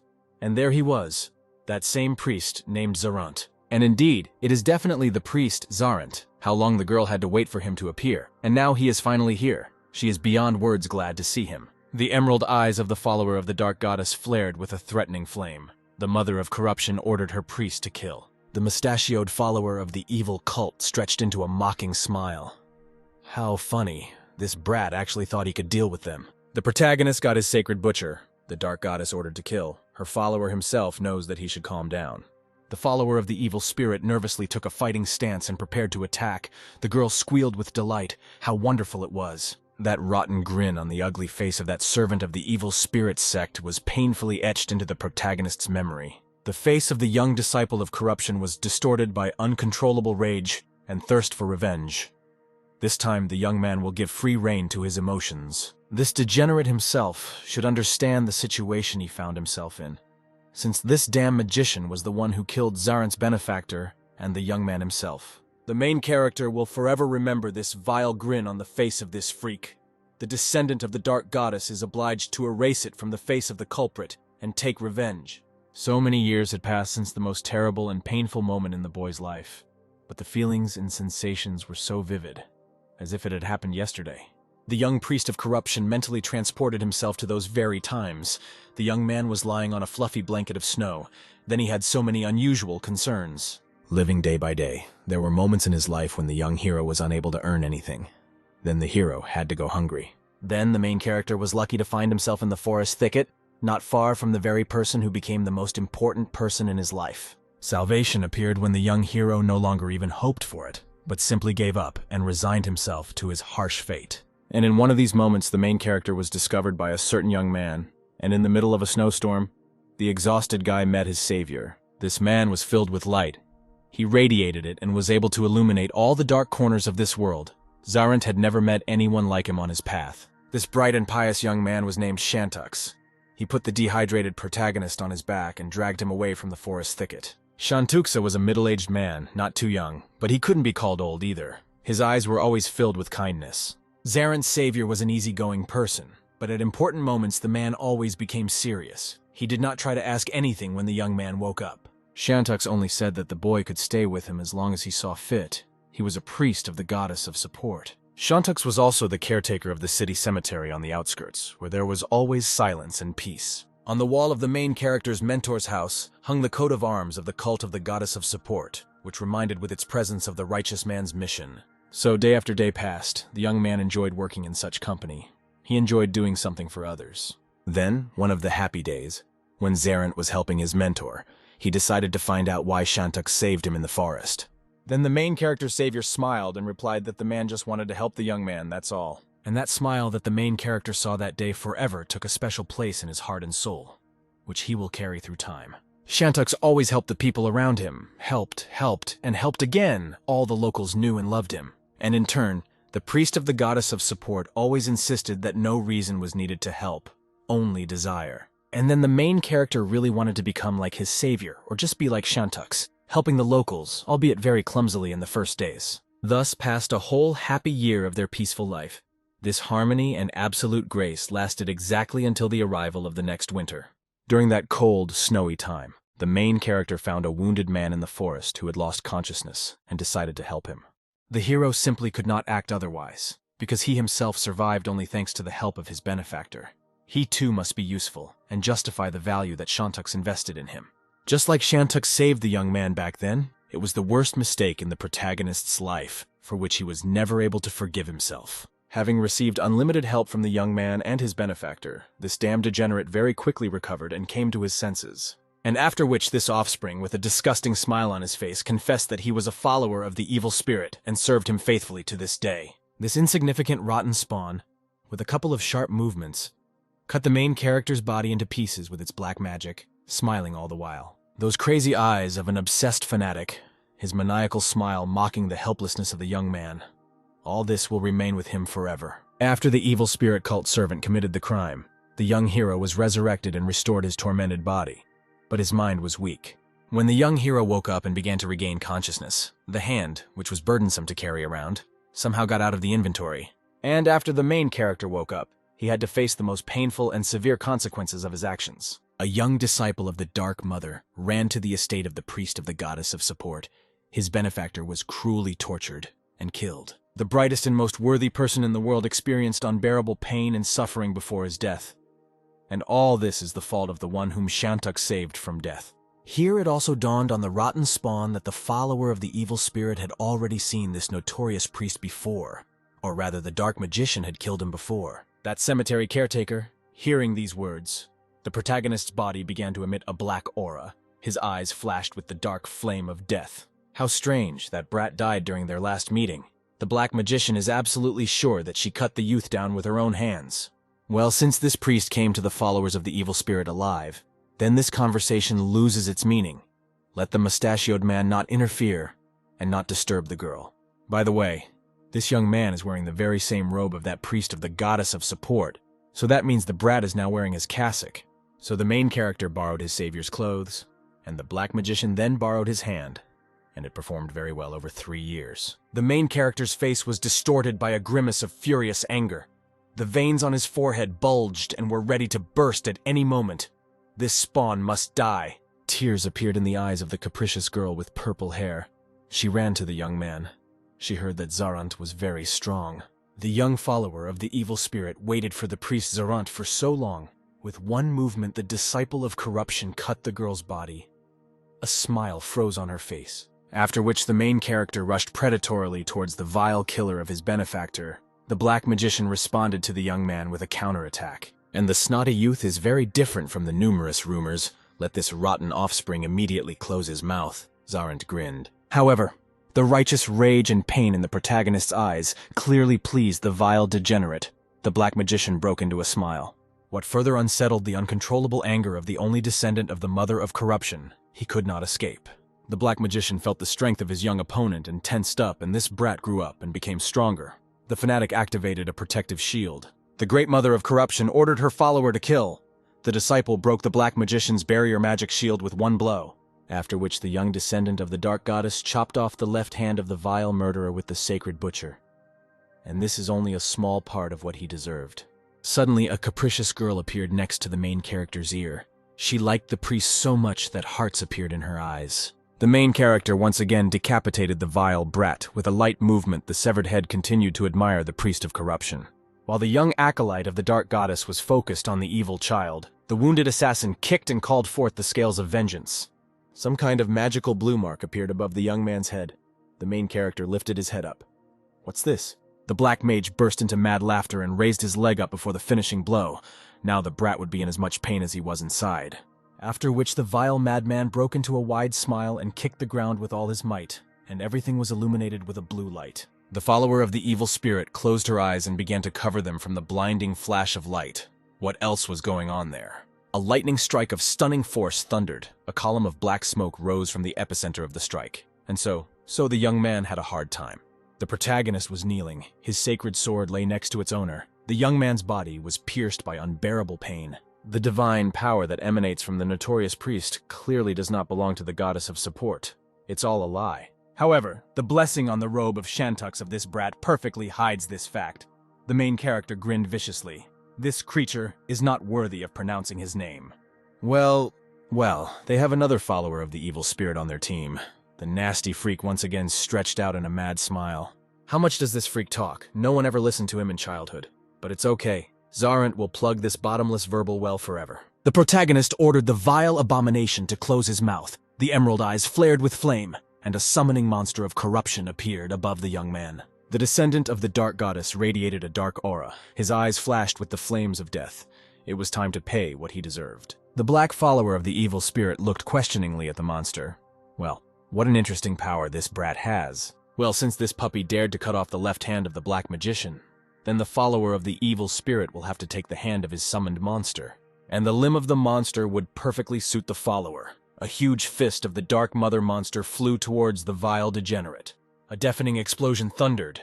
The fist of the summoning monster met with the barrier defense of the black spirit follower, while the dark goddess's summoning monster was trying to break through the vile killer's magical defense. The protagonist rose from his knees and stood up. So on this fateful night, the young disciple of the mother of corruption will kill the black magician Riverkel at any cost.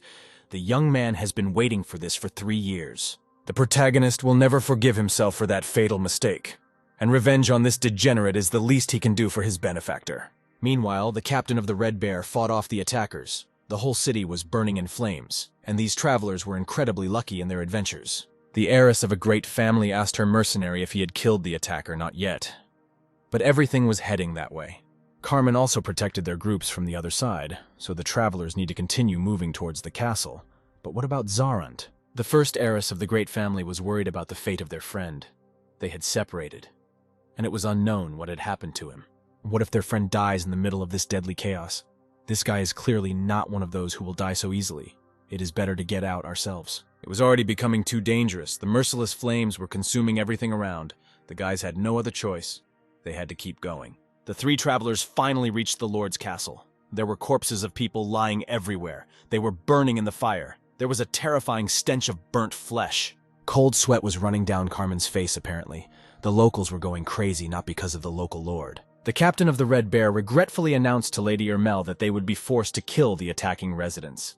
There was no other way out. One of the maddened townspeople rushed towards the arriving travelers. Sajid immediately eliminated the threat. Getting out of the city will not be easy. So their team will have to make a road out of corpses. If the heiress of a great family wants to live, let her imagine that she is cutting meat. It will be easier. A whole horde of maddened locals was already rushing towards the team of travelers. The captain of the Red Bear will lead their group. No one should lag behind. Kalto's first daughter, Irmelia, grabbed her sword and began to cut her way to survival with her comrades. The illegitimate son of the wild Black Wolf family looked at the girl with curiosity, and Darkia held up well. The son of the Black Wolf family looked around. There was thick smoke from the fires everywhere, but there might still be survivors somewhere out there. The 3 travelers were hacking away at the madmen who were attacking them. They were swarming literally everywhere. They needed to get to the fortress gates. The captain of the former mercenary group turned around to face the army of psychos approaching them and saw a huge white monster in the distance. This huge, deadly monster stood behind the young disciple of the Dark Mother, as if protecting its master. The capricious little girl with purple hair smiled contentedly and began clapping her hands. Everything was exactly as she expected. I wonder how far the enemies can go. The evil girl is very curious. The young priest is already approaching. The follower asked, "Couldn't everything be solved with words, since only followers of the evil spirit had gathered here?" The girl clenched her fists. No way. The evil little girl had been waiting for this for too long. The main character looked at his opponents and exchanged glances with the summoning monster. "Let's go." The giant monster of the Dark Goddess let out a warlike roar and dealt a crushing blow to the Black Mage. His protective barrier shattered into pieces. The emerald eyes of the protagonist flared up with flame. The young man grinned predatorily. "How much longer can you mess around with this freak? It's time to die." This brat is so funny and nervous. The Black Magician gets wild pleasure from communicating with him. The 2 of them will have something to remember later. The only descendant of corruption clutched his sacred butcher tightly and rushed at the vile killer. The Black Magician smiled predatorily in response. A whole cloned horde of Black Magicians rushed at the young follower of the Dark Goddess. The brat can't show anything else. The main character gritted his teeth. How this chattering idiot got on his nerves. He needed to finish him off right away, and not drag out the pleasure and start with his hand. Just a steel sword and fists. How boring and primitive it all is. Let the kid cool down a bit. The boy has already tired out the follower of the evil spirit. Here, the head of the vile murderer was instantly cut off by someone's dagger. The main character stared in amazement at the decapitated body. What the hell is this? They weren't finished yet. The main character turned to the side from where the deadly dagger had come. Sajid was running towards him. The body of the protagonist's benefactor's killer fell to the ground like heavy garbage. Just like that, the young man didn't even have time to feel this moment and comprehend it. So it was the captain who beheaded the Black Magician with one movement. The guys also fell into an ambush. A whole swarm of maddened residents was chasing the man. Sajid ran past the young disciple of corruption, leading the entire maddened herd of townspeople behind him. The captain simply helped the young man along the way. So the guys got into trouble. How are things with the team? They need help. Everything is under control. They can handle it. The locals ran past the main character in a maddened crowd, pursuing the captain. Even if there were 10 times more, the guys would easily deal with them. Well, while the friends of the Dark Mother's novice do not require his intervention, the young man is obliged to finish what he started here. Once the main character read that revenge is always empty, but the guy himself never thought that it was so empty, Zarant hoped for relief. The priest of the Dark Mother didn't want anything dramatic at all, but this ending makes absolutely no sense. Inside the young follower of corruption, there was still a devouring emptiness, and the dull and aching pain left the young man. But nothing can be done. It has already happened. So the only follower of the Mother of Corruption brings this body as an offering to his goddess. However, a white light began to emanate from the body of the decapitated killer, which illuminated everything around, and the priest of corruption stared questioningly. The Mother of Corruption ordered to kill. This freak was suddenly filled with divine power. Is it possible that the filthy killer is still alive? Well, to begin with, the main character will return the right hand of his benefactor. The young man with one movement of the holy sword cut off the right limb from the body. This hand belonged to the benefactor of the priest of the Dark Mother. Shantux then pulled him out of the snow and saved him, and then helped many more people. It is necessary to pay tribute to one's benefactor. The heavy thoughts of the protagonist were interrupted by the frightened cry of the servant of the evil cult. The follower of the evil spirit warned that they were in deep trouble, and it would be better to resolve all issues with words. But now it was their turn. The young servant of evil was simply delighted with this guy. The priest Zarant is simply amazing. They should definitely be friends. The capricious girl must have missed what this priest had just done. Let him do it again. The woman grabbed the crazy girl by the scruff of the neck. Let the little one shut her mouth already. They need to get out of here quickly when the priest is in such a state, but does not distinguish enemies from allies. The protagonist turned to the Dark Mother's summoning monster and asked him to throw the young man in that direction, after which the monster would be free. Well, he needs to finish what he started and then return to say goodbye to his mentor. The young man doesn't have much time left anyway. The giant white monster extended its palm in front of itself, and the young acolyte jumped onto it and braced himself for the jump. The little girl with purple hair began to squeal hysterically and wave her hands. Let this stupid girl let her go. The girl will kill her. The evil spirit's follower told the brat to finally shut her mouth. She was too noisy and was attracting a lot of unwanted attention. How much longer can you scream and kick? Is this stupid woman tired of living? That guy is a real psycho. He will cut her into pieces. However, these two vile minions of evil were unable to leave the crime scene. The protagonist blocked their path in a matter of seconds. Well, that's it. The servants of the evil cult did not manage to escape from the city in time, and now they will pay dearly for their misdeed. These two cowardly chickens forgot to explain to the main character what happened in the city, and why the followers of the evil spirit are here. The girl with purple hair broke free from her colleague's hands and began to clap her hands joyfully. She would tell the young man everything. So the little evil minion's name is Prila, and that gloomy woman with the terrible hairdo is called Baina. And what is this little girl up to? Here the little capricious girl brought her finger to her lips and smiled predatorily. They are what is called the secret society of followers of the evil spirit. The main character stood there with a stony expression on his face, clearly not impressed by the dramatic speech of the inspired brat. Or another name for their coalition of evil sounds like Liberatio. The eyes of the young girl flashed anxiously. Mania appeared on her face. It's really great that they met here. The little girl is very happy that now she and Zarant will become friends. She was waiting for him so much. Prila began to jump impatiently from foot to foot and squeal joyfully, and the priest Zarant remembers those evil guys he killed in the city of Kelton. Of course, the main character began to get acquainted with their rotten cult with them. That's right. Those three criminals were also members of the Liberatio. And that's one of the reasons why Prila, Ben, and that headless guy were all really looking forward to the famous Demon Slayer today. The girl never asked how many Liberatio there were, and Ben doesn't know either. Prila came here when she was told she could have some fun. That headless boar named Riverkel should have known about the number of followers of the evil spirit, but he will not answer. The black cult of Liberatio sent this Riverkel here with some specific task, and this is what he looks like now. The main character is grateful for the long-awaited meeting.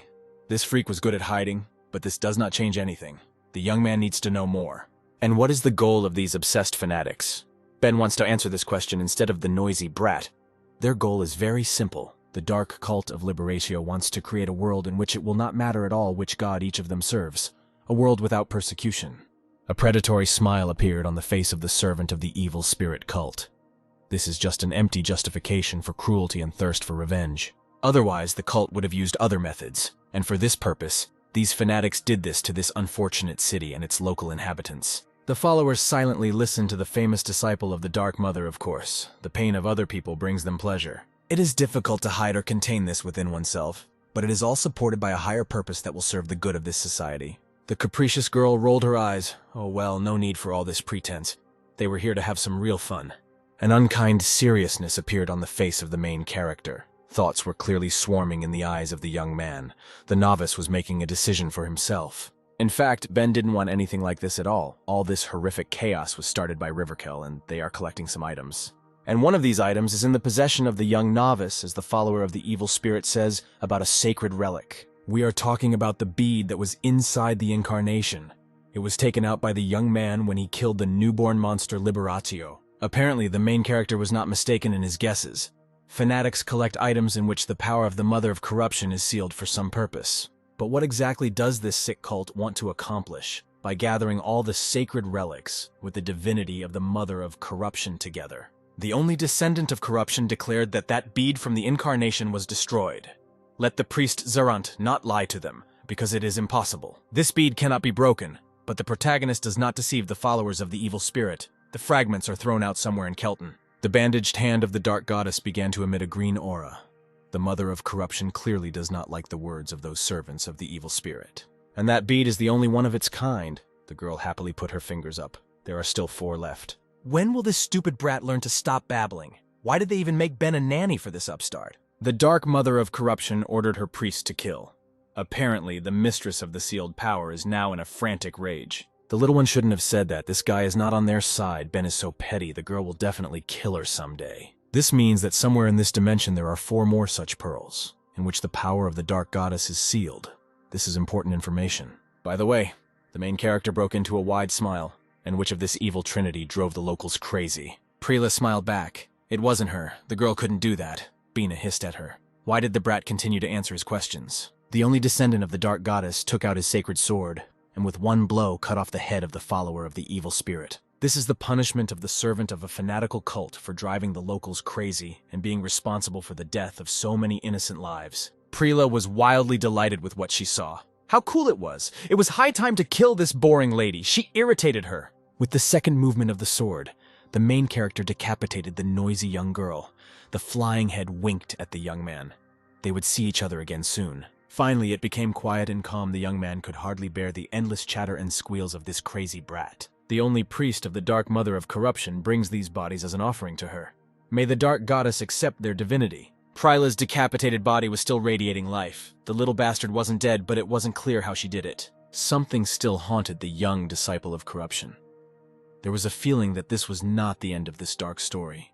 You need to find your guys and find out how they are doing in case any of them were wounded or injured during the battle. And then, you need to get out of here. The protagonist thanked his Dark Goddess for the help and support of his only descendant. It was time for them to continue their journey. So the cause of the disaster in the city has been eliminated, and now it has become much quieter and more pleasant here. The main character was called by a familiar friendly voice. The young priest boys approached him, and suddenly all the locals fell to the ground. Carmen suspects that this was the work of his friend. The main character nodded approvingly. The young man was very glad that everything worked out, and all the guys remained safe and sound. Sajid smiled contentedly. It wasn't too difficult, but it wasn't very pleasant either. After all, these people were innocent. They were simply mad. That's exactly it.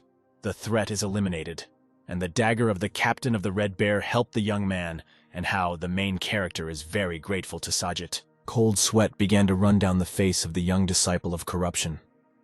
The young man really hoped that the captain did not see how the monster of the Dark Goddess was fighting for the young man. So it is time for the group of travelers to move on, because very soon something big will awaken here, which is what we are talking about. Carmen exchanged questioning glances with the rest of his teammates. But isn't this the problem solved? Isn't this the end? Here the boys froze in their places in amazement. A strong frozen wind rose around them, and a chill ran down their backs. A huge hellish creature with a bunch of red eyes appeared before the travelers. It stank of rotten flesh and blood. The entire body of this vile creature was covered with someone's teeth, various limbs that moved in disarray. Then, from the flesh of the vile creature of evil, someone's head began to emerge. It was sheer madness. The guys could barely hold back the urge to vomit. The son of the Black Wolf family froze in his place. What kind of abomination was this? The guy looked at the transformation of the hellish mutant with disgust. Well, how can you hold back what was recently eaten for lunch when the boy sees a huge crumb of people's entrails stuck together? Wait a minute, so this body art house is the bodies of the local residents of the city. Everything points to this. Well, actually, it was precisely about this final awakening that the main character told his friends, but it was too late to leave. What a disgusting taste the creator of such a vile creature has. Even after his death, he collected all the corpses to take this hellish form. Although on the other hand, All this rotten and stinking mess perfectly conveys the true essence of the black follower of the evil spirit, a power that suited Rivercole perfectly. The black mage was like a scavenger, picking up body parts from others and making them his own. The heiress of the great family sighed heavily. The protagonist understands that Lady Ermel does not want to cover her hands in blood. But the young disciple of corruption will definitely console the girl's moral suffering later. And now the heiress of a great family needs to pull herself together. And how the follower of corruption is going to console Kalto Irmel's first daughter. The young man will think about this later. But there is no need to worry too much. Their team just needs to stall for time. The guy really hopes that their battle will not drag on for long. First, the team of guys needs to buy time to save people, and is there any help planned? At this time, a horde of resurrected dead led by a dark summoner had already entered the ghost town they were waiting for their moment. The protagonist nodded affirmatively. The young priest was confident that they would not have to fight alone. The trumpeter of peace had been waiting for this hour all this time. The captain of the Red Bear looked in amazement towards the fortress gates. It seemed that their saving help was already here. The dark trumpeter of peace already led his dead legion. The summoner silently played his golden trumpet, commanding death. The dark-robed trumpeter of peace blew several times before his horde of resurrected dead charged towards the newborn Liberatio monster. The giant hellish spawn let out a warlike roar. The living dead did not feel fear or doubt. They unquestioningly followed the trumpet of their master. The army of the dead began to climb over the slippery body of the vile creature. The trumpeter's warriors began to tear its flesh with teeth and claws. The resurrected dead sank their teeth into the slippery flesh and tore it apart, which caused the monster to cry out in tangible pain. The monster of the evil spirit's followers roared painfully, and the four observers watched what was happening with interest. The four friends watched what was happening. This revived undead came in handy for them. They took the entire blow of the monster on themselves. Who would have thought that the guys would have to witness the birth of this creature? And even more so, fight this hellish mutant.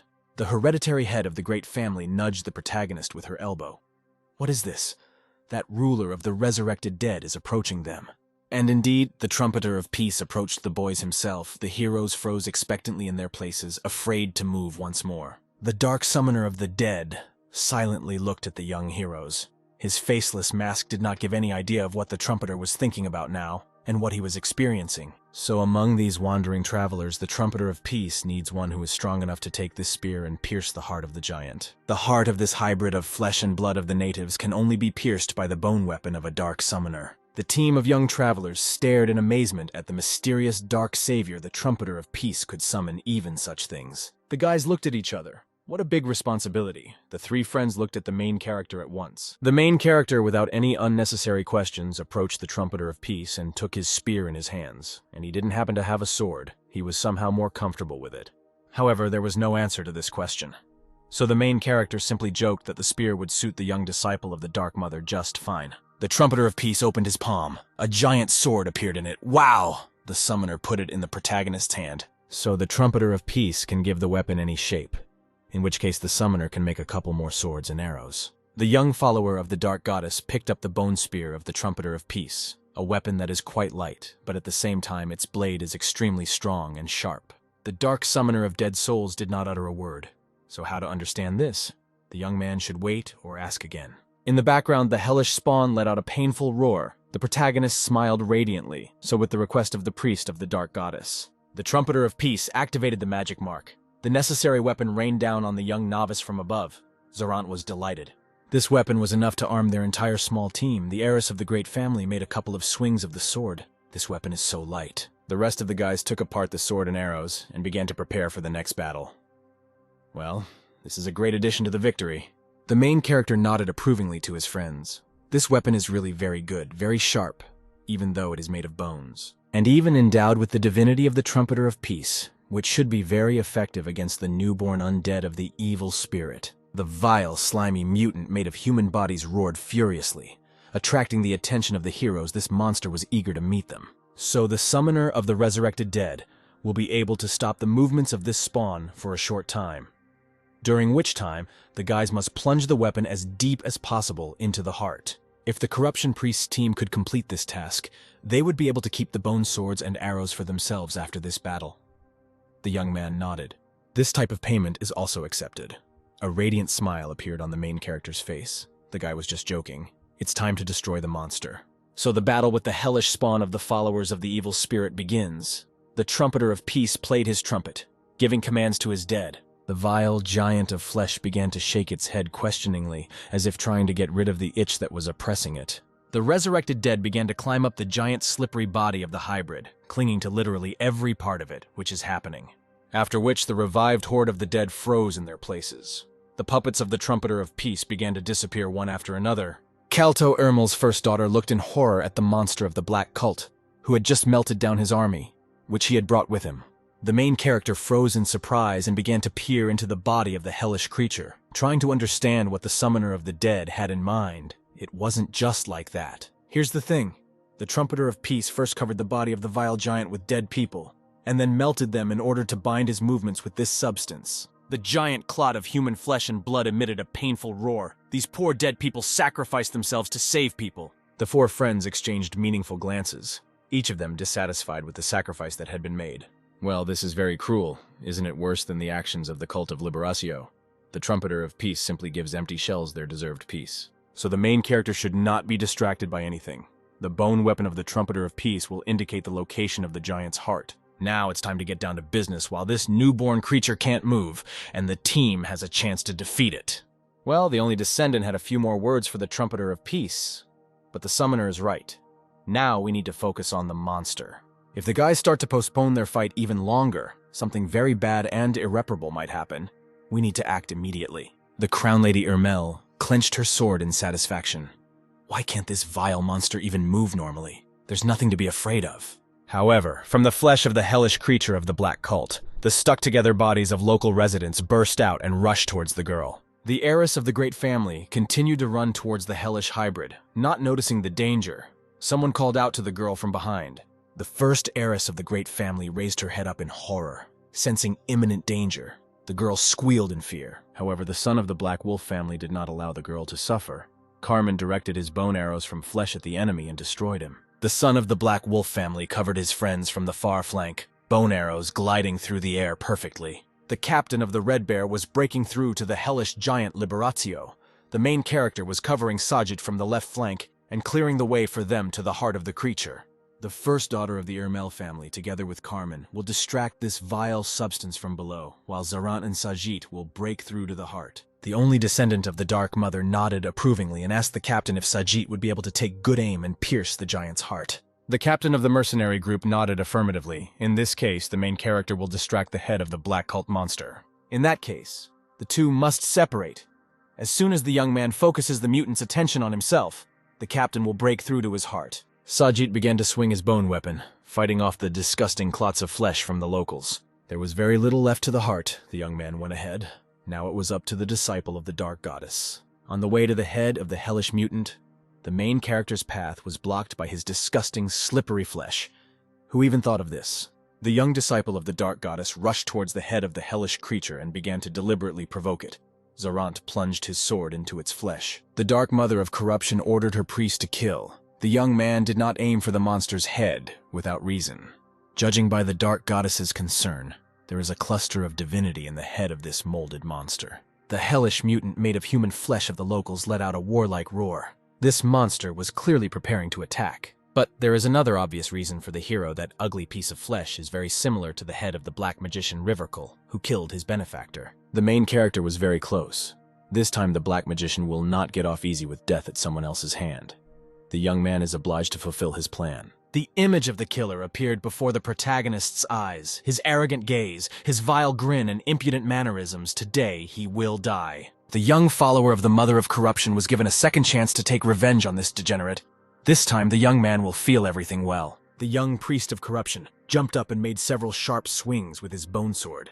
The youth would definitely smash this degenerate's head into pieces. Every movement of the Dark Mother's descendant was given to the priest with long-awaited ease. His hand was firmer than ever. Black blood spurted everywhere, splashing Zarant's body, and pieces of the vile killer's severed face flew in all directions. The protagonist did a great job on that nasty grin. The killer's nasty pieces of flesh will never come back together again. After which, the main character stuck the bone sword into the ground with satisfaction, and now it was up to the captain and his spear. The emerald eyes of the protagonist flared up with flame. The young man completed his part of the task. How are things with the captain's heart? Meanwhile, Sajid had already reached the most important organ of the monster of the followers of the evil spirit. Just in time, there was no time to waste. The captain raised his bone spear over his head and thrust the weapon with all his might into the monster's huge heart. Black, thick blood gushed out, after which the hellish giant immediately let out a painful roar, a direct hit to the very heart. Sajid did an excellent job of his part as expected. Behind the heiress of a great family, one of the bodies of local residents fell heavily. What was happening? Why did parts of the monster suddenly start to fall off? The heiress of the noble family, Ermelia, watched what was happening in amazement. The danger had passed, and this time there was no continuation. The heads of the poor residents, their limbs began to melt in a matter of seconds. They succeeded. The captain reached the heart. The trumpeter of peace watched in solitude as the blood of its many victims gushed from the monster, now without his dead army of the resurrected. The main character held his hand out in front of him. It was covered in the dark blood of a hellish giant. The priest of corruption held a red sphere with divinity. The protagonist closed his eyes and smiled peacefully. The young man felt that Zarant was finally able to fill this void. Finally, peace and tranquility appeared in the soul of the young novice. The young man took revenge for his benefactor Shantux. A smile appeared on the face of the descendant of the dark goddess, and the blood of local residents who had been sacrificed to evil flowed like a river under the young man's feet. The young novice was called out by the first daughter of the Ermel family. The young man is not injured. Everything is fine with him, and he is very happy to see the others. The main character became much softer in his face and look. It was clear that in this fight the young man had gained a lot and decided for himself. It was a great plan. It worked out great, to be honest. Everything went somehow quickly and easily, and everyone remained safe. And where is the captain of the Red Bear, who actually defeated this hellish creature? Sajid is already here? This bone spear is really good. The team enthusiastically exchanged their impressions after the battle. The main character was called out by the trumpeter of the peace and ordered to follow him. As always, the faceless white mask of the Dark Savior did not allow one to understand his thoughts and intentions. This man is a real mystery. Then the Dark Summoner pointed his index finger at the young man and announced that only Zarant should go with him. The rest would remain. As the trumpeter of peace wishes, after all, the boys owe their salvation to him. The young man followed the silent summoner. The trumpeter of peace walks smoothly and unhurriedly, without making a single sound, but this guy clearly doesn't like to chat. I wonder what the trumpeter of peace wanted to talk about with the descendant of the mother of corruption. Maybe he realized that Zarant took that red bead. Or, on the contrary, he guessed that the young hero is, in essence, also a follower of the evil spirit, the mother of corruption ordered to kill. The protagonist stopped in his place, no longer blindly following the Dark Summoner, and pulled out his sacred sword from behind his back. The trumpeter of peace whispered through his mask that he was approaching a presence the summoner had felt before. What is it all about? The main character listened intently to the words of the mysterious trumpeter of peace. Zarant does not understand his motives. It is an overwhelming feeling of a higher being that is not like a human being. That very part of God is already here. This is a cosmic ancient force that this dimension has never seen before. It is inevitably coming very soon. The young man became even more confused. The white mask of the trumpeter of death and peace suddenly turned black, and behind his back was some kind of disgusting, chilling lump of flesh.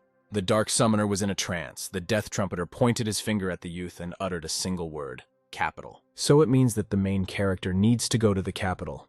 And what will await him there? What does the young man need to prepare for? After which, the black mask of the Trumpeter of Death and Peace immediately dissolved. The summoner collapsed exhausted to the ground after the trance session. The Trumpeter might want to say something else or add something of his own, but the Dark Summoner himself doesn't know anything and doesn't want anything. He's just a radar. What kind of gift is this? If the task of the Dark Summoner is to help the main character, then what are all these riddles for? Why can't it be said directly? Well, in that case, these two can already return back to the rest of the guys. The young man helped the Death Trumpeter to his feet. And again, these two returned through the ruins of the city to the remaining boys in complete oppressive silence. The Trumpeter of Peace is still a very contradictory character, and the Dark Summoner can help deal with the unrest in Erratic. As a dead man, his resurrected guys would be very useful here. The Trumpeter's duty to peace does not include helping the living, after which the Summoner turned around to see what the young man wanted from the Guide of the Dead. Did it really work? The main character didn't even hope that this inconspicuous guy would listen to him. It would be great to find all the survivors. Let the young man speak already. This is clearly not all. It will still be necessary to transfer all the surviving residents to the surviving buildings, if the Summoner can. The Trumpeter of Death and Peace silently took out his trumpet and played a few magical chords on it. It seemed he understood the priest of corruption. The living dead began to crawl out from everywhere and wander around Eradicate. Two guys smiled at them contentedly. The girl squealed in fear. By the way, the main character will be very grateful to the Dark Summoner if he can transfer useful things there. The mysterious guide of the dead souls once again blew a silent melody for his dead, and the trumpeter will help them with this. Things can burn if you just leave them, and now they can be of great help to the surviving citizens of Eradicate. And we still need to put out the fire. Let the guy say everything at once. The work of the trumpeter of peace and death in the city was finished. Behind the travelers, there was already sunset. The young man handed a certain bundle to the summoner. The right hand of the benefactor and mentor of the priest of corruption is wrapped in this cloth, and the young man decided to leave it to the trumpeter in peace. Of course, the mysterious conductor of death did not make a single sound in response. The main character is no longer surprised, but knows that he is doing the right thing. The boys thanked the trumpeter of peace for saving them and the city, after which they said goodbye and saw off the trumpeter of death with his resurrected horde of the dead. Receiving help from the trumpeter of death, no one would ever have thought that this would ever happen in reality. Well, what can I say? The young man spread his arms. The trumpeter is a very good man. The girl pushed Zarant after all. It was he who asked him. To be honest, the main character really asked for a small favor, but he didn't think that the trumpeter of peace would listen to him. The first heiress of the great family smiled contentedly, after which she took the main character's hand with her fingers. Well, nevertheless, the request of the young priest of the goddess of support was very useful to them today. The mother of corruption ordered to kill. It was deep night in the city. The young novice was looking out the window. The dark goddess of corruption was sitting on the floor next to the sphere and was being capricious. So what then did the trumpeter of peace try to tell the main character at the city's fortress gates? Maybe he was talking about a sacred relic, that it is in the capital. Which in turn means that the trumpeter of peace and death already knows that the young man is in fact the descendant of the mother of corruption. The young man smiled, and the dark goddess remembered the god they met today. It would greatly help to understand the situation. We are talking about that frightening clot of dark matter that stood above the trumpeter of peace and death. They seemed to be relatives with the mother of corruption. Then, after the destruction of the hellish monster, the trumpeter of peace and death said that he knew nothing and did not want to know, which meant his secret was safe. This is good, because it only means that the guide of dead souls will not reveal Zarant's identity. He doesn't care about that. While the protagonist was pondering what had happened, the goddess in the form of a child was seething with rage. She was beating the sphere, gnawing at it and kicking it. But in that case, what did it all mean? And what does it lead to in the end? Here, the mother of corruption in a rage threw a red sphere at the ceiling. What is she doing? Tears appeared on the cheeks of the dark goddess. The girl began to poke the bead in the direction of the bead, which meant that the mother of corruption could not get the divinity. The Dark Mother shouldn't worry. Zarant is sure she can handle it, even if the goddess is angry. Throwing things is not the best way to express it. The protagonist is grateful to the Dark Mother for trying to help her follower, but one should not attach such importance to failure. The main character extended his hands to the capricious girl. There is no need to be so upset. Why shed tears over such a thing? And if the dark goddess stops throwing things in different directions, no matter how upset she is, she will become 3 times more charming. The girl in bandages waved her hands contentedly. Would the mother of the damage be more charming in the eyes of the young man? No. The goddess was distorted with a grimace of resentment. Streams of tears gushed from the girl's eyes. The dark goddess began to shake her arms and legs in displeasure, twitching in the young man's arms. Why does the mother of corruption never listen to her priest to the end? The goddess is already the most charming for the young man. The girl immediately calmed down. And this fact will not change. His devotion to the dark goddess is unwavering and eternal. The girl pressed herself against Zarant. He stroked her head. Meanwhile, in the tavern, 2 guests were discussing how the followers of the evil spirit began to rage here and there. Not only in this kingdom. These degenerates are constantly found in the Dragon Kingdom in the east, the Desert Kingdom in the west, even in the northern and southern empires. It was heard that Kelton and Eradicate had recently suffered at the hands of these mad fanatics, and their city might also be in danger. They even say that followers of the evil spirit have already been seen nearby, but there is nothing to worry about. There is one person who has dealt with those cases. Of course, we are talking about the savior of the city of Eradiki. The interlocutor has already heard something about this young hero. His name is Zarant. This young boy is a priest of the goddess of support. Thanks to him, the locals can sleep peacefully in their homes. And drinking this quiet evening in the local tavern, long live the priest of the goddess of support, Zarant. The girl listened attentively to the storytellers. The blue flame priestess loudly placed her mug on the table, the great savior of Eradicate. Just think, Priest Zarant, they will meet soon. Meanwhile, the annoyed Hilden was walking down the castle corridor. Damn followers of the evil spirit. He even convinced Lord Eradicate to help kidnap the princess. But because of these stupid candy wrappers, both the mercenaries and the lord all died during the bloody mess in the city. What idiots! The whole plan failed. Insignificant, worthless fools! And that damn prince of the Dragon Kingdom, that pompous heir, will definitely be furious. However, if you do nothing, things will only get worse. So you should accept the current reality and work with what you have. A helpful man approached the large doors of the royal bedroom and knocked. It was Hilden. He asks for an audience with His Highness. The third prince of the Dragon Kingdom sat in the shadows and was already waiting for his servant with more bad news. Well, what this time? The acidic eyes of the third heir to the throne flashed with rage. Well, that's it. Hilden will pay for his spectacular failure. Since that thug said there, we need to give him absolutely everything that the guys have. The bandit sat on his knees and begged the young man for mercy. The dark blood of the attacking bandit gushed over the first heiress of the great family, and the girl sighed heavily. Death cries and pleas for mercy were heard from everywhere. The girl had a hard time enduring all these bloody executions. As if reading his companion's thoughts, the main character turned around and announced to her that he was going to bury these bandits. The only descendant of the Dark Mother dug a huge hole, threw the corpses into it, buried them, and put a cross next to them just like that. The Dark Priest of the Mother of Corruption asks his goddess to accept these human bodies as a sign of his priest's offering to her. The Dark Mother of Corruption ordered to kill. The goddess inscribed the divinity of the thugs. Thanks to them, they were able to collect a little more. So it was time to go back. The four friends set off on their way contentedly, Carmen and Sajid laughing loudly in the background, Darkia holding herself reserved and tense. The main character clearly feels the growing tension of the lady from a noble family. What's the matter? The girl is clearly trying to talk to Zarant. This is indeed so. So, what is the problem that so clearly and noticeably worries the heiress of a great family? Darkia began to shift from foot to foot in indecision. Well, Kalto's first daughter, Irmelia, is not trying to blame the young man for anything. Let Zarant understand her correctly, and let him not drag it out, but say it as it is. The interlocutor turned away dejectedly and began to sort through the strands of her silver hair, which reflected the sun's rays. The priest never spares bandits. And the girl is sure that the novice does this for a reason, and not because he wants it. There is a reason, and she would like to know it. If the main character doesn't want to talk about it, then they won't. Behind them there was laughter and boyish squabbles again.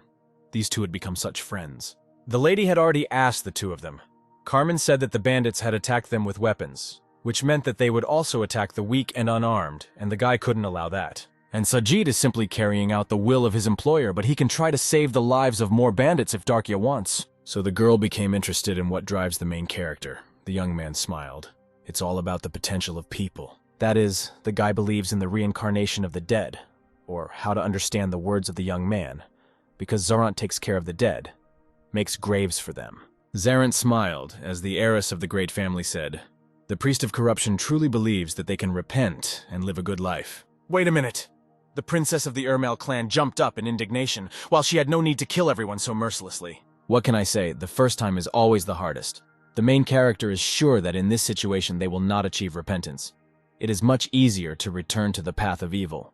And it is for this reason that the disciple of the Dark Mother kills. The young man does not give evil a chance and cannot afford to risk others. In the head of the young heiress of Kalto Irmel, all sorts of formulas and various equations of all possible ways of developing the situation in the event of a pardon began to spin. Do mere mortals even have the right to judge the actions of other people, since they themselves are not holy and sinless? In other words, none of their gods allow such a judgment on their worshippers. It is wrong. The dark goddess of corruption ordered to kill. The protagonist smiled at her words and put his hand on his heart. The novice knows everything. The mother of corruption allowed her only descendant to bring scoundrels to justice and deal with them at his own discretion. Zarant does not kill bandits for the sake of some kind of justice. It is simply the choice of a young man for which he takes full responsibility. It's very interesting that if the protagonist wants to spare evil, then he will allow it to harm the innocent again, and will be held responsible for their growing number of sins. So it is better to immediately cut off the root of evil at the root, so that it does not repeat its misdeeds in this life, and innocent souls do not suffer. The young follower of corruption chooses such responsibility. Zarant has no idea how and when he will have to pay for the murders he commits. No matter how heavy the burden on the main character's shoulders is, this is a choice that the young man made on his own. And it is close to him. Emerald eyes suddenly flashed, to spare the evil man with a black heart and soul, and let him kill the most illustrious preacher. That was the price he paid. This was the most terrible and painful experience of his life, and that was exactly what Zarant's pity and compassion cost. An exorbitant price. The protagonist clenched his fists furiously. The priest of corruption would not allow anything like this to happen again. Zarant would not be held responsible for the sins of others. Therefore, it does not matter at all what potential a person has to correct his nature and soul. He made a promise that he will never again spare evil. The heiress of a great family thought about the words of her interlocutor, continuing to nervously tug at the strands of her ashen hair. Here the girl's face turned red, cold sweat began to appear on her forehead, and Zarant could not tell her what had happened to him then. The heiress of a noble family exploded from tension and pressure.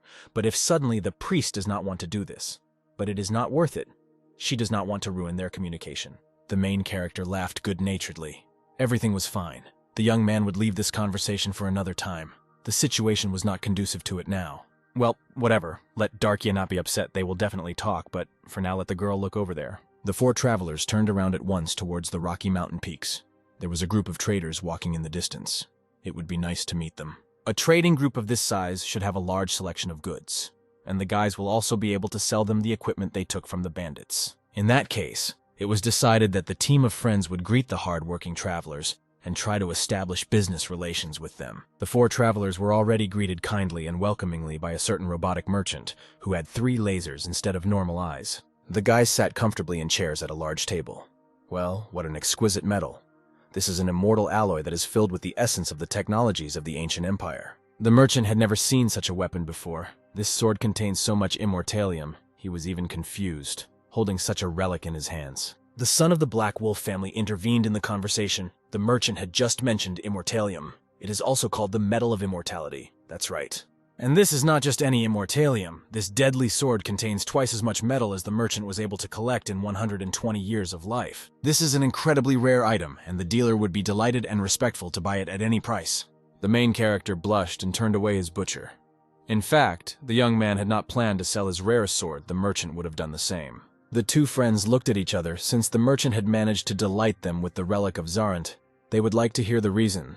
After all, he had not invited the guys for nothing. That's exactly it. The merchant simply admired the wonderful item. In fact, he would like to hire a team to accompany him to the capital. This refers to the capital of the Northern Kingdom.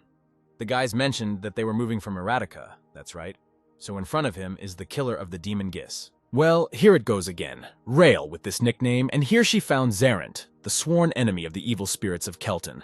And this is already something new. The merchants have already heard about the numerous exploits of the young priest and his incredible victories. The young man is very capable. How embarrassing. The boys will be paid well for their help if the travelers agree to accompany them. The conditions will be better than those of other traders. Carmen narrowed his eyes. The guys already had so many plans and tasks that had not yet been resolved. They needed to think about the proposal a little. The young guests of the shopping group can think and discuss the proposal as much as they want. They are not rushed. Of course, the merchant will be very hopeful for a positive outcome of the developments without them. Their trading group cannot do without them along the way. Thus the eventful day passed, and a deep, quiet night came. The heroes stayed overnight with the trading group in luxurious tents. Meanwhile, the main character was giving a massage to the child incarnation of the Dark Goddess. This is how it should be pleasant and a little ticklish. The young descendant of the mother of corruption smiled contentedly. That's how the guys decided to take on another task on the way to the capital. When the disciple of the Dark Goddess receives money for the task, he wants to see a cozy and nice place to live. The girl shook her head contentedly. Then a shrill scream was heard from the street. The main character immediately interrupted the massage and turned around to the sounds of noise. What else was going on at such an hour? The members of the trading group were crowded on the street. It was pitch black all around, but in the darkness a swarm of flying bloodsuckers could be seen. Is this a direct attack on a trading group? The merchants are completely unprepared for such troubles. These creatures are bloodthirsty and deadly. The giant predatory man-eaters rushed towards their intended targets. The flying creatures had fast and strong wings, as well as sharp fangs. From outside, terrifying, heart-rending screams and death cries were heard. The priest of corruption covered his goddess's ears so as not to frighten the girl. Right in the middle of the night cover, the ultrasonic signal of the night-flying bloodsuckers was heard, their eyes filled with bloodlust. The protagonist mercilessly waved his sacred butcher, fighting off the horde of night bloodsuckers. There were countless of them. The son of a family of wild black wolves also shot back with a bow. How many of these creatures are still flying here? There is no end to them. The experienced archer's arrow immediately hit the intended target and took off the head of one of the flying creatures. But there were still so many of them left. The two heroes were surrounded on all sides by a whole swarm of bats, and the young men were all covered in the blood of the night bloodsuckers. The main character wanted to have a quiet rest after a hard week in comfort and warmth. What the hell do these hissing winged mice need here? A shrill male scream was heard in the forest thicket. Calto Irmelia's first daughter concentrated and began to form a sphere of light. A man-eating bat loomed over a local resident, leaving the man lying on the ground screaming in terror, trapped. However, someone's spear got ahead of the heiress of the noble family. The weapon hit its target with lightning speed and pierced the beast's head right through. The lady from the great family did not even have time to launch her magical pillar of light at the night bloodsucker. The man immediately got out and ran away from the danger that had passed him. Zarin told the girl not to do that again. The lady has poor control over her magical power, so such an attack is much more dangerous than the enemy's spear. The girl immediately roared indignantly and clenched her graceful fists. Everything wasn't that bad. Why be so rude to the young magician? Calto Irmel's first daughter is actually sure that she will be able to hit a night bloodsucker of such a large size, but they fly fast. The movements of flying enemies are not as predictable as those of walking ones, and there is no guarantee that a spell that misses will not kill its own ally. The noble lady stamped her foot in resentment and turned away sharply. It was better to hold on to this weapon for other occasions. Darkia understood everything. So the main character entered the bright and cozy tent, all covered in the black blood of flying monsters. The young man will at least spend the day clean. So the young disciple of the Dark Goddess would like to discuss something with the chief merchant of this group. The young man left bloody marks on the carpet. The robotic representative of the trade guild looked at the guest expectantly. The demon slayer would not want to hide his beautiful weapon made of immortalium. A cold seriousness appeared on the face of the only descendant of the mother of corruption. It depends on what they answer the young man. In such a case, the merchant needs to show his wisdom accumulated over the years. It is always better to think before speaking. So the main character spent his first night not in his luxurious tent, but bathing in pools of blood, which was clearly planned intentionally. The sacred sword of the only descendant of the Dark Goddess was heavily stained with black blood. This should not be the case. So why is their trading group, which is simply on its way to the northern capital, attacked by followers of an evil spirit? The young disciple of the Mother of Corruption clearly sees the involvement of the henchmen of the evil spirit sect in these attacks. It is foolish to deny it. The guys won't believe the representative of the trading organization if he answers that he has no idea about the reasons for what happened. The main character clutched his phenomenal sacred sword made of immortalium. It goes without saying how much more accommodating people become with it. Okay, the chief merchant will tell everything. There is no need for that at all. The fame of this young man far precedes him, so he will not test his patience. This is the correct understanding of the matter. The young man put his sword back in its sheath. Zaran hopes for the merchant's honesty, and the boy is ready to keep it a secret. Well, of course. A smile appeared on the main character's face, because now the young man is a paid mercenary, so he is ready to take this secret to the grave. The representative of the trade organization is glad to hear this. He has something to tell. The chief ordered his assistant to bring that thing. The young servant in the robe immediately returned to the luxurious tent with a certain wooden box and placed it on a wooden table. And what should this mean now? The merchant put his hand on the box. The followers of the evil cult want to take possession of the item that is here. The trade guild was given this item, and their group is obliged to take this thing to the capital of the Northern Kingdom, so they are going there. Apparently the trading group has already suffered numerous losses after so many attacks, so why not refuse the request? The whole point is that the deposit in this matter was immortal metal, and the merchants were promised more immortalium upon completion of the mission. To be honest, the chief merchant never understood the value of this item, he asked another priest. But he was also not in the know. This is the very object that so attracts the fanatical servants of the evil spirit. These madmen hunt for it. The main character immediately froze in amazement in his place. The dark mother of corruption ordered to kill. This cannot be. This luxurious gold necklace made from precious metal alloys is a sacred relic that contains the divinity of the goddess of corruption. The bandaged hand of the mother of corruption in the inside pocket began to glow. Now it is clear why the fanatics needed this necklace. How is this even possible? A young novice has an amputated hand of a dark goddess, and how do the followers of an evil spirit know the location of the object? The representative of the trading organization wondered what the demon slayer thought about why these evil cult fanatics were hunting for this necklace. To be honest, the main character himself has no idea, although he thinks about it quite often, but he is sure that he will soon find out. So now the priest of the Mother of Corruption understands the situation the trading group is in, so they should discuss the terms. Since the team's true mission is to confront the cult of the evil spirit, and not simply escort them to the capital, the pay should be different. The representative of the trade guild nodded in agreement. This was a fair demand. The young man offered to double the amount that they were initially promised. How to double this? The robotic trader jumped up in his place. This is such a big fee. On the other hand, he doesn't really have an exit. The merchant covered his face with his hand, so he agreed with the new conditions of the priest of the Dark Goddess. They came to an agreement. Well, the main character has decided on the issue of a decent price for the safety of the sacred relic, and now he also knows where to get a new item, a fruitful night. And the boy didn't think of choosing a merchant as his profession, instead of a priest. In no case. It's a great pity, such talent is wasted. The captain immediately noticed traces of battle on the trading organization's gun. Their group had been repelling attacks for a long time. It was necessary to say so right away. The traders tried to hide it, but the guys were still moving in one direction, so they would have gotten into a fight anyway, even if they had refused the order. A radiant smile appeared on the face of the son of the Black Wolf family, and their young priest turned out to be the most cunning of all, and doubled the amount for their services. Since there are no more topics for discussion today, all the friends can go to their tents and go to bed. Tomorrow they will set out again. The dark goddess of corruption ordered to kill. The main character cannot do this. If the young man steals the sacred relic right now and is caught, it will be terrible. The mother of corruption ordered to kill and raised her thumb up. If there is no body, then there is no case. The goddess reasons just like a hired killer. Where did she pick this up? It would be better for both of them not to rush into action. The main character has not yet managed to figure out the capabilities of that robotic man. The dark goddess ordered her priest to be killed. The mother of corruption knows very well that this metal does not rot, so the corruption will not work. A smile appeared on the young novice's face. It would be better to let the followers of the evil cult steal the sacred object, and in the process of returning the sacred relic to the merchants, absorb its divinity and return to them the now empty necklace. The bandaged hand began to fidget rather. Why did her only descendant previously hide his genius? The mother of corruption overestimates him. Then again a shrill cry was heard from one of the traveling merchants. Their camp had been attacked, but Zarant had only just taken a bath. It would be better to deal with this quickly. The merchant shouted for each member of their group to be careful. There was a monster attacking outside. A huge horned mutant went on the offensive and scattered a group of traveling merchants.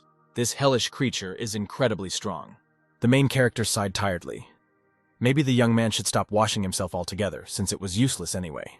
The mother of corruption shrank in fear. He was joking. So this clawed-horned freak with a powerful tail is a carpal. This monster moves quickly. Its claws are able to pierce even a stone. The only descendant of corruption took out his rarest butcher and raised it above his head. We need to finish this quickly. Of course, sharp horns and claws are incredibly strong, but they are no match for the immortal metal in the hands of a young priest. The main character took a good run and made one movement with his hand. The sacred sword made of immortalium cut off the monster's horn. The eyes of the young disciple of corruption flashed. What a stubborn brute. A real ram. The guy should have been resting by now. And because of this horned giant, he is forced to get dirty again and gallop through the cold forest. This monster will pay dearly for this. And so, in just a few swings of the sacred sword, the huge monster was destroyed by the descendant of the mother of corruption, and the snow was sprinkled with dark blood. The young follower of the dark mother exhaled tiredly and brushed the black blood of the monster off his butcher. And again the boy was all dirty. It was time to return to camp and wash the blood off again, but the young man's attention was drawn to a red glow behind the bushes. What the hell is going on here? Suddenly and with lightning speed, something maddened jumped out of its hiding place. The guy had already seen it somewhere. This can't be. Not this fanatical, hysterical brat with a mania for friendship. Why the hell is she still alive?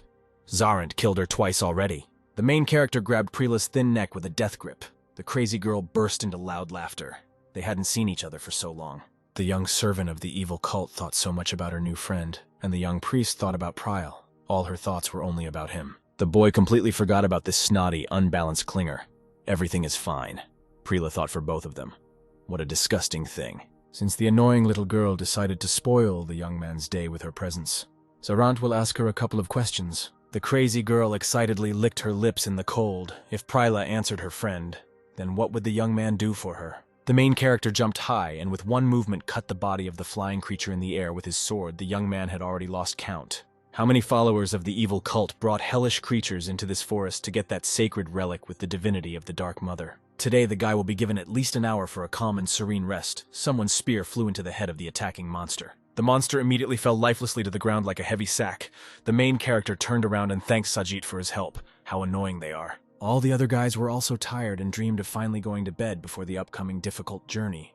Carmen sighed heavily, after which the young archer pointed his finger to the side. That hellish creature was trying to escape from them. Zarant and Sajit immediately turned around. The horned monster with the captain's spear in its body rose to its feet and tried to escape from the team of travelers into the forest thicket. What a tenacious bastard. Let the guys rest a bit. The night was terribly tense and nervous. The priest of the Dark Mother will deal with this monster himself. The boys nodded approvingly to their friend, after which the main character predatorily rushed after his target into the dense forest. How did the horned mutant manage to survive with such a wound? The captain is an excellent weapon user, and his throw should have killed this brute. The only descendant of corruption raised his sacred sword of immortal steel over his head. The monster would definitely not survive the blow of this weapon. The young man made a throw. The priest's butcher instantly pierced the horned monster's body. The mutant let out a painful death roar. So the young novice has dealt with this hybrid. Maybe now he and his guys will finally be able to breathe a sigh of relief. How this horned one stinks. The only descendant of the curse went further into the forest and apologized for being late. He was detained. The girl began to squeal indignantly. How could he be late for her? Well, okay. The crazy little girl jumped from the branch of a tall tree in one jump, and now the boy will fulfill her every wish. Of course, the priest of the Dark Mother didn't even intend to do this. What was this possessed, clingy thing even talking about? Pryla stretched into a smile. First, this loud little girl had to answer the main character's questions. Okay, Pryla jumped up enthusiastically. So how many people were in their group, including the girl herself? There were 4 pursuers. Pryla is the most adequate here, of course. That's it. However, these pompous idiots continue to pretend that they don't notice the girl. It's so rude. Pryla easily lays out all the plans to her enemy. If the guy had been on the same team with her, he would have also ignored this girl. What rude people, really? Pryla was delighted, and the annoying girl knows why her group of followers of the evil cult were sent here to attack the trading group. It's all about the sacred necklace. The followers of the evil spirit must take this item from the leader of the group, and how did they even know about the necklace? To be honest, this information is unknown to Pryla, so the girl will not answer the priest of the Dark Mother. What a disappointment. However, the possessed girl knows that the person who handed over the sacred relic to the Merchant Guild was from their secret sect, the Liberatio. We are talking about the same secret society of fanatical followers of the evil spirit. That's exactly it. But aren't they on the same side? Of course, all the servants of the evil sect have common goals. Then what is the reason for such an act? Is there really a split in the cult? Everything is not so bad. But other reasons do not come to the hero's mind. Well, maybe a small internal conflict happened.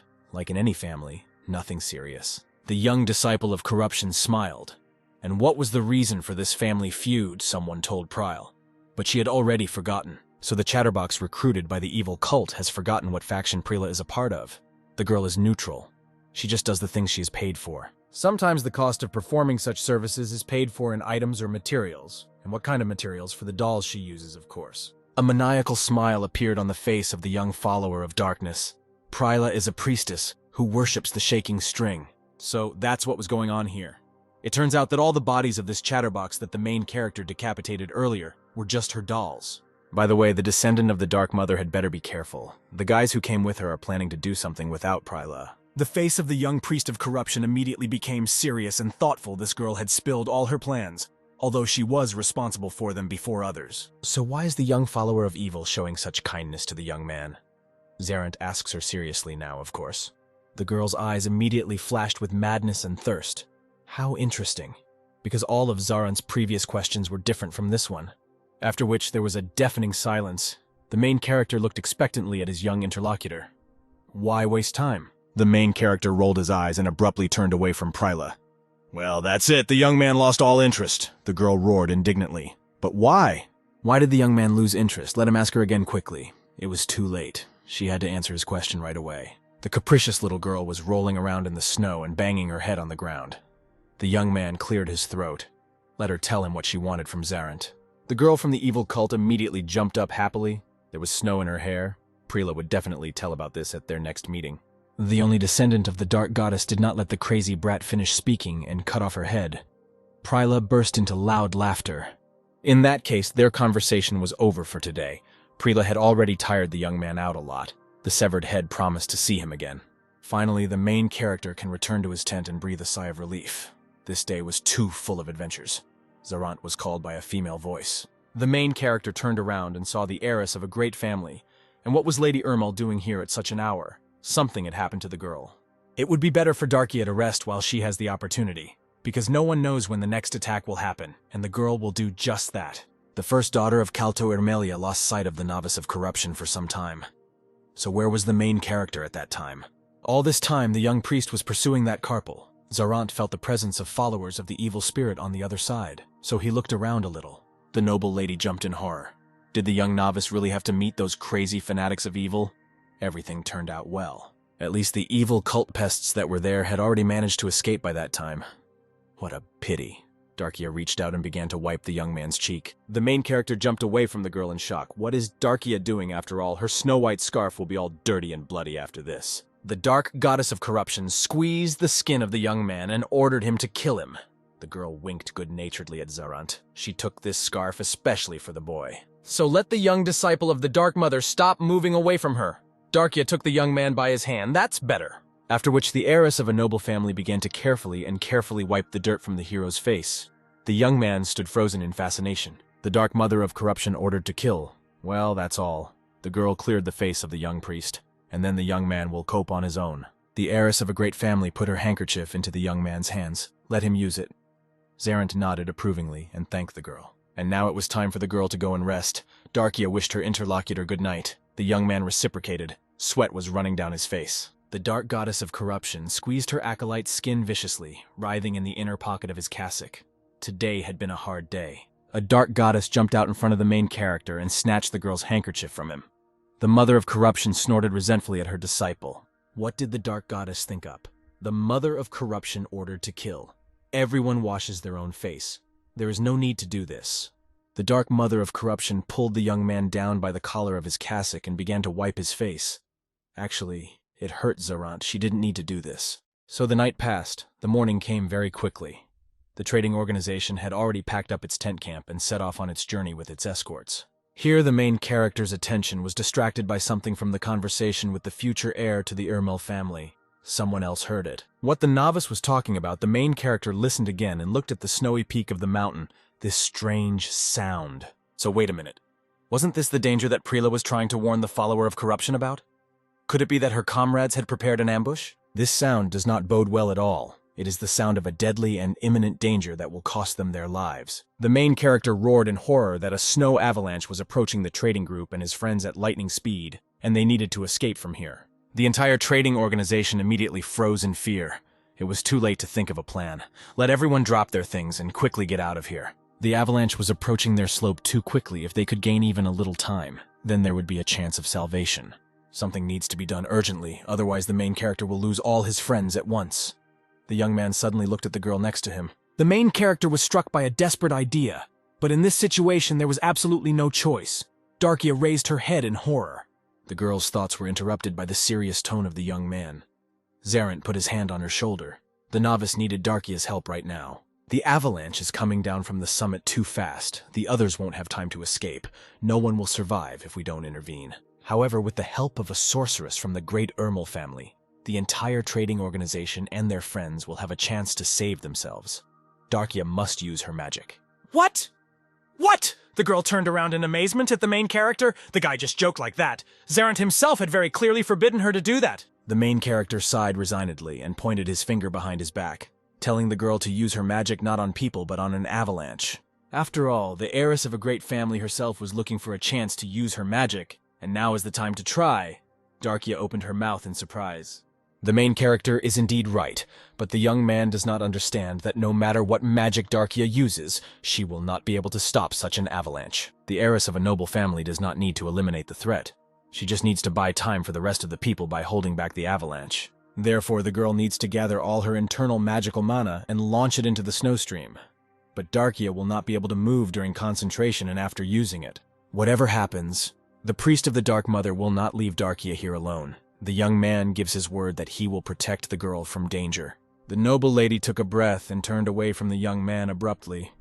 Well, Darkia would try to fulfill his request, and it would be better if the guy kept his promise. Since the girl was now completely and utterly trusting her life into the hands of the disciple of corruption, the young man smiled good-naturedly and nodded to her. After which Darkia began to concentrate on her magical mana. Magical marks began to appear around her. It seems she is succeeding.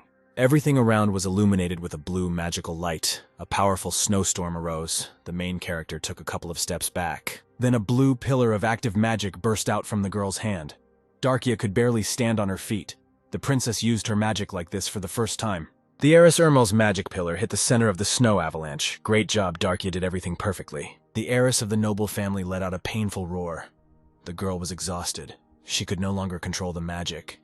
Tears flowed down her cheeks. Let her magic disappear. The Dark Mother of Corruption previously valued the Crown Princess at 3 fingers. After her magical defense, the Mother of Corruption awarded her 3.5 fingers. In all likelihood, the girl awakened the innate magic within herself, which she had to suppress all this time, and became stronger. After which Kalto's first daughter Irmelia fell down without strength. The main character quickly arrived to her and managed to catch Darkia in his arms, not letting her fall. Lady Irmel had done a great job. It was enough to give the others a chance to escape. The young man was sure of that, of course. The snow avalanche almost swallowed up the young disciple of the Dark Goddess and the future head of the Great Dynasty. They succeeded. Darkia went limp in the protagonist's arms and lost consciousness. What a relief. It means the young man won't have to knock out Princess Irmel. The only descendant of the Dark Mother looked at the coming snow avalanche and roared. Let the Mother of Corruption summon her golem immediately. A teleportation window appeared above the head of the young disciple of the Dark Goddess, and the head of a monster of corruption appeared from it. Let the summoned monster protect the priest of the Dark Goddess from the snow avalanche. The golem covered the young couple of guys with its giant hands. A tear ran down the cheek of the heiress of a great family. It was okay. The young man was next to Darkia and would not let anything bad happen to her. They would be saved. The Dark Mother's summoning monster stood up to protect her only descendant. A deadly snow avalanche swallowed everything around. After the ambush of fanatical followers of the cult of evil, everything around was covered in white snow. Then from the snowdrift, a thunderous roar of a golem was heard, after which the summoning monster of the Mother of Corruption dug itself and its people out from under an unbearable pile of snow in a matter of seconds. The protagonist took a breath of fresh air. The golem shouldn't make so much noise here. There are people nearby. It's better to let him get the stones that are stuck in his body for now. Since the descendant of the Dark Goddess no longer requires the help and protection of the summoned monster, the golem can be sent back. Then a weakened, barely audible female voice was heard. The girl opened her eyes and saw Zarant in front of her, which meant they survived. The boys actually managed to escape the avalanche, but the young man and Princess Irmel lost their group in the general confusion. The protagonist carefully knelt down on one knee and lifted the noble lady's body. Darkia can move after returning to consciousness. The young heiress of a great family tried to move her legs. Darkia was completely immobilized. Her mana was depleted and had not recovered. Well, it's okay. With time the girl will get better, and it will be easier for her to endure such experiments. Darkia looked up at the young man. She saw everything. The main character was struck as if by lightning. Cold sweat began to run down his face. His pupils dilated. What does Princess Irmel mean? The future head of the noble family paused and looked closely into the eyes of her interlocutor. The girl saw how Zarant summoned that terrifying monster. The emerald eyes immediately flashed with danger. The Dark Goddess of Corruption ordered to kill. Her only descendant would not do such a thing. In fact, Kalto's first daughter Irmelia had long since realized that her savior did not serve the goddess of support. Even so, clouds were gathering in the protagonist's head. This is very bad. The young man was careless, and now has a witness to his deal with the Dark Goddess. The priests of the goddess of support do not fly with a sword in their hands. In addition, Zarant is too strong, so it was not difficult to guess. Well, it's just that the young disciple of the Mother of Corruption devoted a lot of time to physical training. They both know that this is not true at all. The young Princess Irmel knows very well that the novice carries his hand in his inside pocket and often talks to himself. Of course, the young priest of the Dark Goddess was sure that he was behaving very carefully. But if you watch him closely, it is obvious. In general, noticing the oddities in the boy is not such a difficult task. The bandaged hand has already assessed the girl in 2.5 fingers. As the disciple of corruption wishes, however, Darkia saw everything today. The guy shouted something about his mother, and then a giant golem appeared. Wait a minute. The girl finally realized who exactly her savior was worshipping. The young man immediately stopped her from continuing her thought out loud. The protagonist is obliged to warn Darkia. They say that silence is golden. The girl saw nothing and knows nothing. The young descendant of the Dark Mother knows very well that there is enough loyalty to Princess Irmel, so let him keep everything a secret. Zarant saved her life. When will the guy let Darkia finish speaking? And Lady Irmel doesn't care whether he's a follower of the evil spirit or not. She doesn't care what. This is what the heiress of a great family wanted to say all this time. Zarant is a good person, sometimes ruthless, of course, but generally good. But a lady from a noble family does not worship any gods anyway. Darkia decided that the young man would listen to her to the end only if she was in such a state.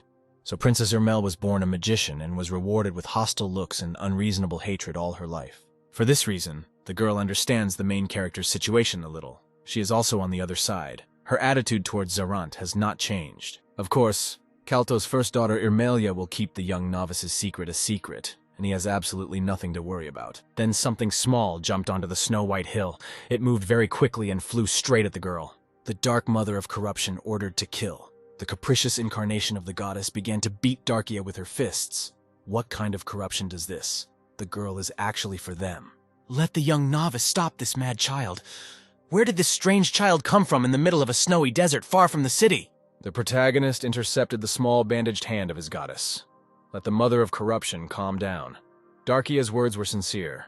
The Dark Mother ordered her priest to kill.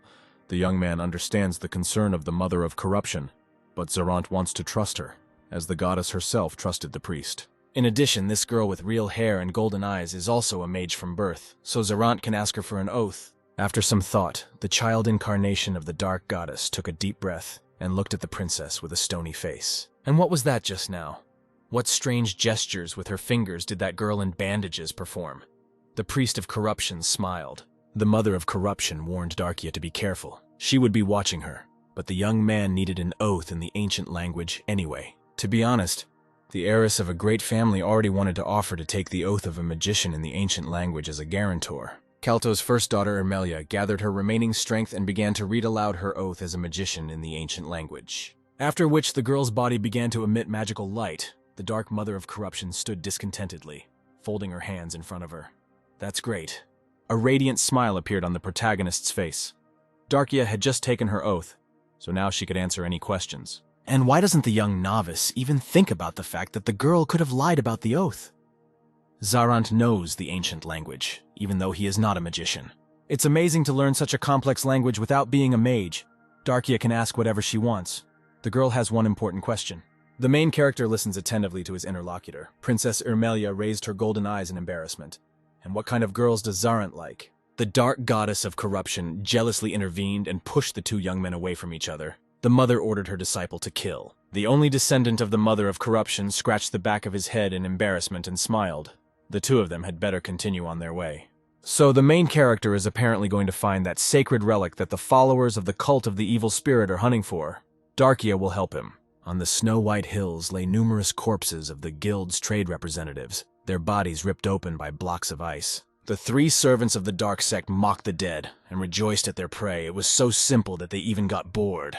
This is the very same sacred necklace in which the divinity of the dark goddess Prosi is concentrated. This is exactly that relic. So that annoying hero from Erotica had long since been buried under an avalanche. The guy had definitely frozen to death. The girl had prepared a huge avalanche for him. So that notorious boy will definitely not survive such a snowy collision. It's time for the followers of the evil spirit to return.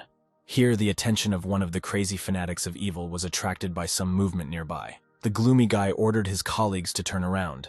All three of the attackers immediately turned their heads to the side. And who was this?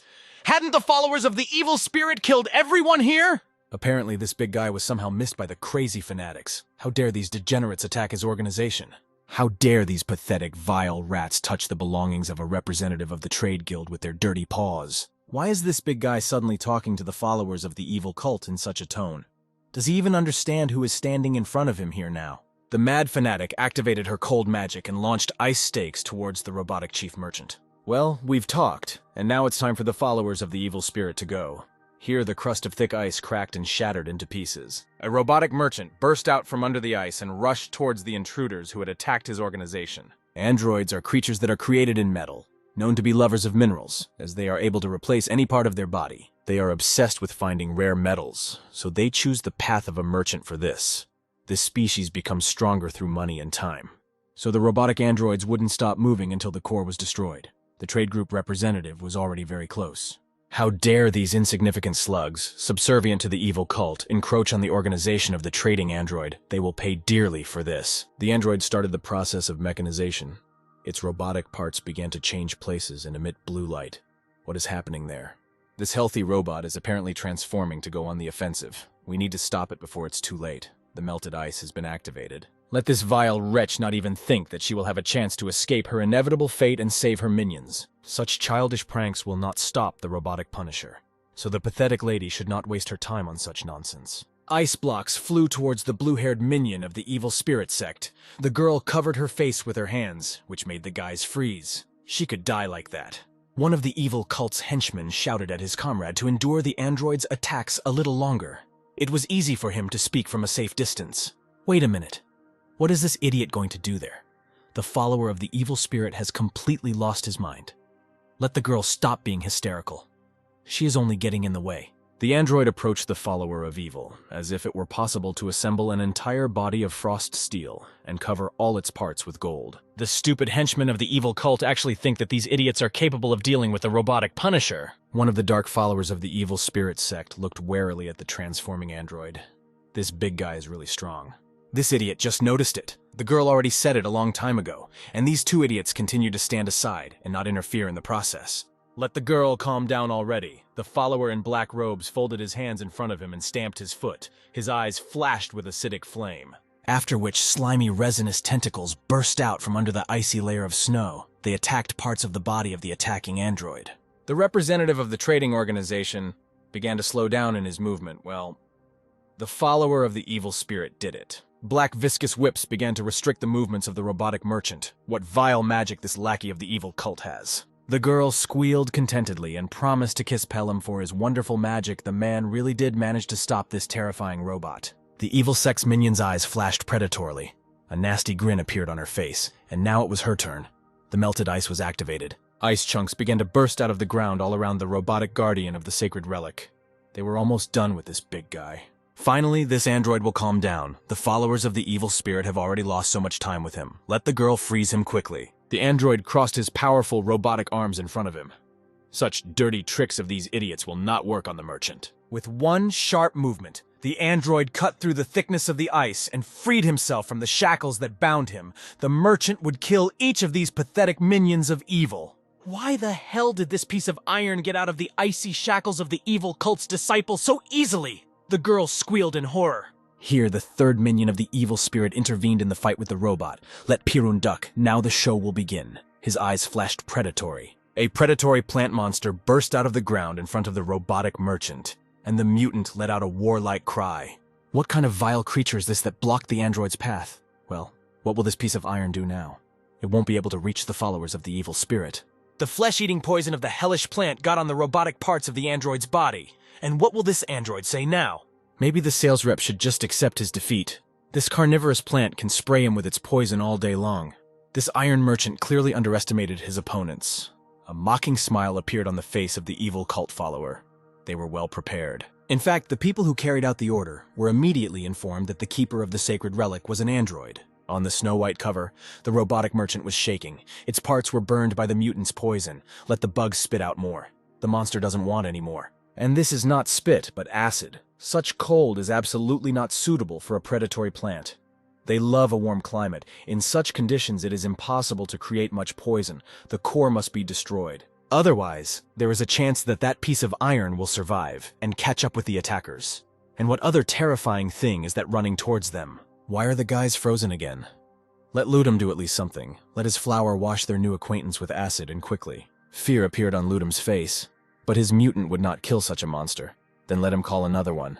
And where is that crazy Prela anyway? Piruna will have to do everything herself again. Let Palem cover her comrade. The evil spirit's minion will try to detain the monster. The melted ice has been activated. Ice spikes have started to emerge from under the snow. We need to stop this monster before it smears them. The Dark Mother's summoning monster let out a warlike roar. It didn't seem like Peruna's ice cubes had scared this scary giant at all. Wait a minute. This terrifying mutant just jumped over the icy cliffs of the evil spirit's follower. Are there any other ideas? Let the shadow do something quickly. Otherwise all the minions of the evil spirit will die here. Pelham rolled his eyes. He will do everything now. The summoning monster of the Mother of Corruption bared its teeth and growled. The golem raised a giant fist above its head. This brute goes on the offensive. Meanwhile, in the forest thicket, the main character was carrying the heir to the great family in his arms. And what was that terrifying roar that was heard nearby? The only descendant of the Mother of Corruption smiled kindly at the girl. Darkia will be able to move further independently. Well, the princess of the Ermel family will now try to get up on her own. The young man carefully laid the girl on a snow pillow. Everything is fine. Darkia has already recovered and will be able to move on her own without Zaran's help. But the young man does not want to help his monster. The girl even feels sorry for him. The priest of the Dark Goddess stretched into a satisfied smile. In fact, the young man would like to intervene and help the golem, but let Darkia look there. The princess of the Ermel family looked questioningly at her interlocutor, and then obediently turned her gaze to the battlefield. Well, this is a robotic merchant who keeps a sacred relic. The android was rushing to the offensive again. Damn henchmen of the evil cult. This time the android will definitely crush them all. Each of them will answer for their reckless insolence. A giant night bloodsucker rushed at the keeper of the sacred relic, and the android cut its body into 2 parts with one movement. The representative of the trading group is doing well, although the android's current position cannot be called advantageous. In fact, the robotic guardian of the sacred relic is now in the minority. The android is surrounded by a swarm of bats. Here the main character's thoughts were interrupted by the warlike roar of his summoning golem. What was going on? Did the monster really need help? However, the white monster was clutching something tightly in its fist, then raised the object behind its head, and began to aim towards the priest of corruption that the golem had planned. Why did the summoning monster aim towards the guys? The golem swung well and threw something dark towards Zarant. With a deafening whistle, the huge carcass of a black-winged bloodsucker impaled itself on the sharp branches of frozen trees. And what is this? Here, a bandaged hand emerged from the inner pocket of the cassock of the novice of the dark goddess, and the young man immediately became serious. So this object is located right inside the body of this winged creature. The first heiress of the great family watched what was happening in horror. The princess of the Ermel clan had great difficulty holding back her urge to vomit. The young man poked around in the dead carcass of the bloodsucker and pulled out a sacred necklace. The protagonist stretched out into a satisfied smile and nodded gratefully to the golem. The summoning monster smiled back and raised his thumb up. The only descendant of the dark goddess is thinking about something. This big guy is doing an excellent job and is greatly helping the priest of corruption. So the disciple of the Dark Mother sacrifices this sacred relic and strengthens his previously discovered skill. The Mother of Corruption ordered to kill. Everything around was illuminated by green flame, and this skill will be the strengthening of the summoned giant of the Dark Goddess. The heiress of a great family is observing something like this for the first time. Who would have thought that the girl would be happy for the monster? A green magical sphere appeared around the golem, and the summoned monster of corruption began to transform into its improved version. After which, winged bloodsuckers swarmed around the golem. Their eyes flashed with red flame, and the bats began to be molded by magical light. Rays of light began to emanate from the dark goddess's magical green sphere, cutting through the bodies of the winged creatures in a matter of seconds. A maniacal smile appeared on the protagonist's face. The young man's emerald eyes flared with the flame of corruption. Everything is fine with Zarant. His appearance is a little scary. The whole area heard the chilling roar of the transforming summoning monster of the Mother of Corruption. The big guy changed and became much stronger. The renewed golem of the Dark Goddess crushed the winged creatures swarming around it with one movement, which was a completely different matter. It was impossible. Ludum sat on his knees in horror and was afraid to move. Cold sweat was running down his face. What the hell just happened? Animal fear squeezed Peruna's throat and did not allow a piercing scream to escape. The girl was terrified. They were all finished. A painful death awaited them. Why is the shadow frozen there? They need to save their lives immediately. Let Pelham do at least something. He is already hysterically screaming in his ear. Now the dark minion of the evil cult will deal with this brute. But Pelham did not have time to finish speaking. He was smashed by the golem's healthy fist. The still warm blood of her friend gushed onto the face of the follower of the evil spirit. Perun screamed in horror. Only not the shadow. What should she do now? The minion of the evil spirit sect rushed to run. The girl needs to save herself at any cost. No mission is worth her life. Here a limb burst out from under the snow. A robotic hand of a sales representative grabbed Peruna's leg. The evil spirit's pathetic six won't leave here. This cowardly brat was doomed. The android had an iron grip. He would not let go of Peruna. The girl began to kick and try to free her ankle. What is this? Let this piece of iron immediately remove its paws from its follower. Perun is wasting precious time. Tears of despair and fear began to flow down the girl's cheeks. She could not free herself from the android's clutches. She needed Ludum's help. Where was her comrade running off to? He left the girl to die. Let the henchmen of the evil cult immediately return for Peruna. How could he betray and leave his comrade to die a terrible death? Behind her, the girl's doomed squeals were heard. Perun was begging for help, but Ludum was only concerned about her own skin. What was she even counting on? They were all on their own. There are no friends in the cult of the evil spirit. Only dangerous followers of evil who will put a knife in the back of an ally at any moment. Here a sharp pain pierced Ludum's body. The dark, thick blood of the evil spirit's follower gushed out of the body. Horror was imprinted in the eyes. The second member of the group of criminals was defeated. Sticky sweat was pouring down Peruna's face. There was madness and a thirst for life in the minion's eyes. She couldn't die like this here in the forest. The follower of the evil cult managed to free herself from the android's tenacious grip and went on the run. 2 of her comrades had already died. She would not be next. This was Peruna's only chance for salvation. The girl ran forward as if possessed. Her eyes were clouded, saliva flowing from her mouth. Right in front of the evil spirit sect's minion, a huge blade of the summoned corruption golem landed with a deafening roar. The shock wave caused snow blocks to fall on the girl. Pirun covered her face with her hands and barely stayed on her feet. Why the hell did this hellish monster appear here at all? No one warned their group about it, and now Peruna must pay with her life for their mistake. The body of the frightened follower of the evil spirit was grabbed by the huge hand of the monster of corruption. Pirun let out a shrill screech, the steel grip crushing her body. The minion of evil arched from unbearable pain. The girl's eyes bulged out of her sockets. Pirun could not make a sound. All her bones were broken. Where did this hellish monster come from? Why is this golem attacking the followers of the evil cult? Peruna realized that she can't get out. This is the end. The dark goddess's summoning monster let out a victorious roar. The golem began to pick up speed, her victim dangling helplessly in its fist. The golem of the mother of corruption jumped high and raised its powerful hand with the captive above its head. Peruna let out a hoarse death groan, after which the improved monster of corruption landed on the ground and smashed the body of the evil cult's minion with all its might. The robotic sales representative lay on the frozen ground, almost every part of his body eaten away by the acid of a carnivorous plant. The summoning monster of the dark goddess loomed over the keeper of the sacred relic and let out a calm roar from under the shadow of its hood. The robotic merchant's eyes began to blink, and then went out completely. The android was disconnected from power and reality. A dark green flame of the mother of corruption began to appear around the main character. Excellent work. Everything worked out. The attackers were punished. The only descendant of the dark goddess began to read a prayer. The priest brings these sacrifices as an offering to his mother. Let her absorb their divinity. The summoning golem bent down on one knee and folded its giant hands in front of itself. These bodies of the minions of the evil spirit go to the glory of the dark goddess. The mother of corruption absorbed the divinity of the slain followers of the evil spirit. A satisfied smile appeared on the young man's face. It was easy. A childlike form of his goddess appeared next to the main character. The young man took the girl by the hand. Now the golem can collect divinity instead of Zarant, a very convenient addition. The bandaged girl looked questioningly at her summoned monster and pointed her finger at it.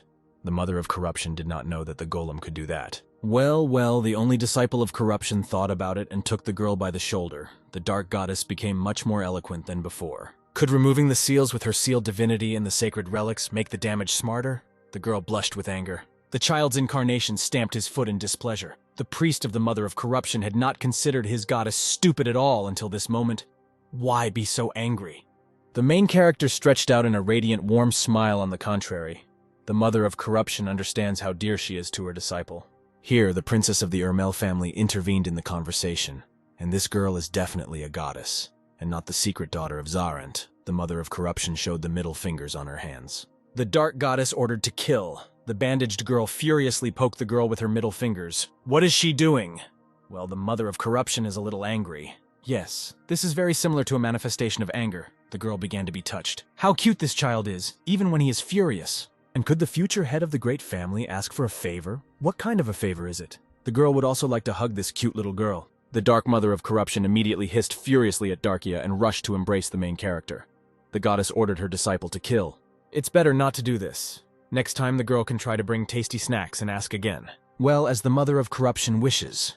But one day the heiress of the Ermel family will definitely squeeze these fat cheeks. The girl again became furious and ordered to kill. Well, why is the dark goddess so angry? Maybe we should try to say something new besides the word kill. The girl looked guiltily at the young man. After which, the dark mother began to analyze what her only heir had said and think about what her next word would be. Here an inspired gleam appeared in the eyes of the little goddess. The mother of corruption contentedly clenched her childish fists. She agreed. So the young man knew that his goddess would want to develop her vocabulary. And what kind of new word was this? The mother of corruption froze appraisingly. Then the child embodiment of the Dark Mother proudly pointed her finger at herself, so the main character is already confused. After which the bandaged girl belligerently screamed the letter I throughout the forest. Her young novice stared in amazement at the Mother of Corruption. Cold sweat was running down the protagonist's face. Well, for a start it was quite good, because everything starts with this word quite proudly. Proud of her new achievement, the Mother of Corruption once again pointed her finger at herself, and her priest clapped his hands encouragingly. Meanwhile, it was deep night in the Dragon Kingdom, and the entire area was filled with the furious cry of the third prince. Who does this idiot think he is? The heir to the throne of dragons gave this idiot everything he needed. And what was the result? An avalanche. All the prepared killers were swept away by the damn avalanche. It all sounds ridiculous and pathetic. There is no reason to justify this pathetic slug. How many times has he already let down his master? In fact, the third prince says everything to the point. But what could Hilden do with the avalanche? He was simply a hostage to the situation. Vatus Draco is such an uncomprehending blockhead. The prince should have seen how much hair fell out of Hilden's head from stress this morning. The third heir to the Dragon Throne learned today that his Princess Darkia had left the Eastern Branch area. Hilden obligingly bowed his head. That was exactly it. In that case, Kalto Ermel's first daughter came under the jurisdiction of the main branch. This is good news, since the Central Branch always gets the job done, unlike the Hilden East Branch. And it was the main branch of Ile that caught the princess of the Ermel clan for the first time, meaning the third prince intends to go to the capital. The pathetic slug understands everything correctly. His client really is going to go to the capital to hire a central branch. Hilden beamed with wild delight. This was fantastic news. It meant that the head of the Eastern Branch, Ilaha, would finally get a rest from this damn heir. Finally, that pompous, scaly lizard would leave Hilden alone, and the branch manager would be freed from his endless oppression. And that damn elusive princess with golden eyes and ash blonde hair that this idiot has been buzzing about. What a relief. How wonderful it will be to never hear that haughty voice of the hereditary lizard again. Hilden is so happy. And the obliging head of the Aleha branch will never hear again about this impudent heiress of the Irmal family. How these kids have already gotten on his nerves. Hilden says goodbye and apologizes to the prince for only being able to show failures. It's right that they don't trust him anymore. What's the point? Let the slug pack his things. What other things? After all, the third heir to the Dragon Throne is going to the capital, that's all. So Hilden will show Draco the way. After all, this ridiculous and pathetic helpful slug is much more to the third prince's liking than the rest of the locals. So let him get ready for the road. Hilden will receive special treatment and ride on Draco's back, but the head of the Eastern Branch cannot leave his post. It seems the other heads of Ile do not know about his mistakes. All the numerous mistakes of the pathetic Hilden remain their secret with the third prince. And what would happen to him if the capital found out about it? What a vile lizard, this heir to the throne. To decide to blackmail poor Hilden again, when will this end? The head of the Eastern Branch will never get rid of his master, so let him consider this a vacation and pack some warm clothes. Tears began to flow down the plump cheeks of the head of the branch, Ilek. And what was this dodgy slug waiting for? Serving evil, kindness, and understanding. Hilden himself is far from the best role model, and he is treated accordingly, so his wife and children will not see their rotten dad for a long time. The head of the Eastern Branch, Ila, wiped away his tears and went to pack his things for the flight to the capital. Daddy would definitely return to his family. Meanwhile, in the local area it was already a clear day, and the trading organization was moving in carriages towards the capital. And then the great heavenly warrior appeared before the android in shining armor. The robotic merchant was telling this story for the 5th time. The representative of the trading group talked about the event all last night and called it a magnificent spectacle, but he was saved by the heavenly gods. How could one not talk about such a manifestation of divine power? The android clapped his hands contentedly. His savior looked so brave. The princess of the great family leaned over the ear of the protagonist. This is the summoning monster of the mother of corruption. That is, the heavenly savior in shining armor. By the way, the golem of corruption itself would have been very pleased with such a stream of compliments. The android was saved in a half-dead state, and he didn't care about the appearance of the savior. For the rescued, even the sinister giant in black armor will be a great savior from above. Their turn to be tested is coming. The robotic miniature merchant apologized and jumped into the arms of his subordinate. He needed to leave for a while. The android is very grateful to the young man for his help on the difficult road to the capital. The merchant will definitely thank him with his team. Zarant will be waiting impatiently. The 4 friends continued to accompany the trading carts all the way to the capital, which was a very exciting adventure. The cheerful conversations of the friends were interrupted by a young archer, cold sweat running down his face. Carmen forgot to mention something to the guys. And what are we talking about? The young archer rubbed the back of his head. Everything can go wrong at the entrance to the capital. There are no special problems, so there is no need to be afraid. What is the main character's friend trying to tell the guys now? Then one of the knights shouted that Carmen Valtis was approaching the entrance. The head guard ordered his subordinates to immediately arrest the son of the Black Wolf family. What the hell are they doing? The young man smiled apologetically at his friends. Carmen laughed nervously. They immediately tied him up and dragged him to prison. The young man would figure everything out himself and return as soon as possible. The rest of the friends don't need to worry about Carmen's safety. The local guards and prison wardens already know him well, what it was. Meanwhile, a giant, majestic golden dragon flew over the snowy forests and approached the northern capital.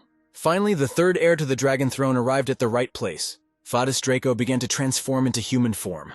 A human foot stepped onto the snow cover. The third prince changed his appearance as a mighty dragon to the familiar appearance of the heir to the dragon kingdom. Vadis Draco stood completely naked in the middle of the snowy hills in front of the northern capital of the kingdom.